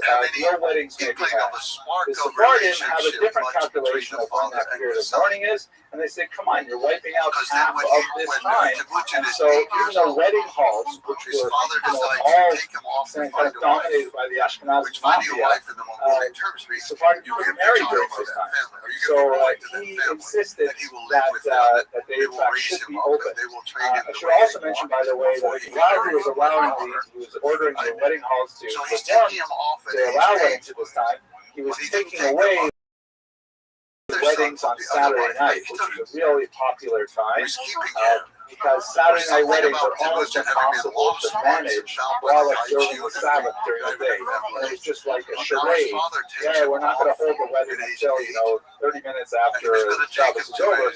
But try and prepare, your food and your bride 30 minutes before Shabbos is not going to happen. I know that my daughters took at least 3 weeks to get ready for it. So that was kind of one example. Another, Harak, the Ashkenazim, including in places as stronghold of Ashkenazi Jewry as B'nai Brak, held a much lower standard of what makes an animal kosher. Specifically, there are these small sort of imperfections that develop on the lungs of a cow, they're called sirkas. And they're like little punctures, little ruptures in the lungs. It's especially true, by the way, if they're fed all kinds of antibiotics and all kinds of artificial things rather than being grass-fed. So the Ashkenazim say, when they slaughter the animal, they feel the ropes of the lungs. And as long as the lungs would hold enough air that you could put them underwater and you wouldn't see bubbles, that's close enough. That's called kosher, and it is totally kosher. The Sephardim, on the other hand, say, no, we don't want to even rely on that. We want to feel the lobes of the lungs and make sure that they're totally smooth, which is the Yiddish word black. They're totally smooth, and they have not developed those circles, whether or not they're empty. And so the Sephardim said, we want it to be halak, or halak kosher, using the Yiddish term. And they set the standard. Ashkenazim ever since have kind of refined cultures that don't serve black kosher now. It is ironic that you go to places that are dairy and they say they're black kosher, which is absurd, but nevertheless. So he kind of forced the Ashkenazim to kind of live up to their game. A whole host of things on matzah, on Passover observance, because that's where you see a lot of differences. Matzah shira, for example, which is matzah baked with any liquids other than water, like fruit juice and things like that. Here's one of my favorites. The Tel Aviv Passover guide. They would do this every year, and they would bring this guide on what's kosher and what's not kosher. They would bring it to the chief rabbi to sign, and he looked at it, and he said, no, this is not right. It said in the original, rice and beans are forbidden. That's Sephardim allow them, which is in fact a tradition. Rice and beans are called kitnios. Ashkenazim don't eat them, Sephardim do. So he said, no, you got to change the language to read, rice and beans are permitted, but Ashkenazim forbid them. So he turned it around. This is a lot of his way of thinking of hey, the Sephardim have a point, and it's not like we're deviant from the Ashkenazim. The Ashkenazim are deviant. He did generate controversy with so many rulings. We're talking really about a man who made thousands of rulings in his life, many of which were very controversial. So, for example, he was in favor of the heter mechira, a very controversial law or stock that had been in place since the beginning of the century, that during the 7-year sabbatical cycle, the land belonging to Jews could be sold to non-Jews, which would render the produce permissible, even if it was actively farmed. Many of the Ashkenazi rabbis felt that was not a valid sale for many reasons, and therefore they did not want to rely on the permission of sales, which is what heter mechira means. And so there's a lot of back and forth between Ashkenazi and Sephardi rabbis. Rabbi Yosef, however, really believed not only in the power of a logical argument, even if it turns out to be lenient. He also And believed even at in this the young suffering age, that would Georgia was ensue already to the beginning farmers to go out if to they did collect not things allow these to, leniencies. He also he could felt get that, fish, he could you do know, a if you field do not task to help feed the tell them family. that if we do Was not an make this extremely permissible, they're going to do it struggle anyways, at because this most of the point. farmers in But Israel were she secular saved every Jews. one of the They would children. do it anyways, and then we would have really non-kosher food flooding the markets. So on that calculation, his opinion was dominant in the state. Yes, even after He this, also was more permissive when it came to sherut or meat for women. In Israel, in the 1950s, one of the what's called the status quo agreements was reached between the great Ashkenazi thinkers, Chazon Ish and Rabbi Rothschild, that men who were learning in yeshiva full time would not be exposed to the draft, very contentious issue even in contemporary Israel, and religious women would also not be required to be drafted. They simply had to declare that they were religious and they were exempt from military service. If they wished, however, said the state, they could enlist in what was called Sherut Levi, which means national service. And they would do all kinds of non-military kind of assignments for a few years, like wrapping bandages or maintaining way stations or whatever was needed logistically behind the enemy, on our side of the enemy lines. The Ashkenazi rabbis forbade this as well. It was too much like conscription for women. Rabbi Yosef was lenient. He said, no, there's nothing permitting women, there's nothing prohibiting women from engaging in Sherut Levi if they wish to do so in an appropriate manner. He also, just to give you one that's perhaps more pragmatic that you may even have seen, the dominant mode and one of the most common Jewish rituals is Friday night candlelighting. The procedure is women, Ashkenazi women will light the candles, will kind of wave their hands over the candles, and then cover their eyes while they say the blessing. The reason for this is kind of a contradiction in circumstances.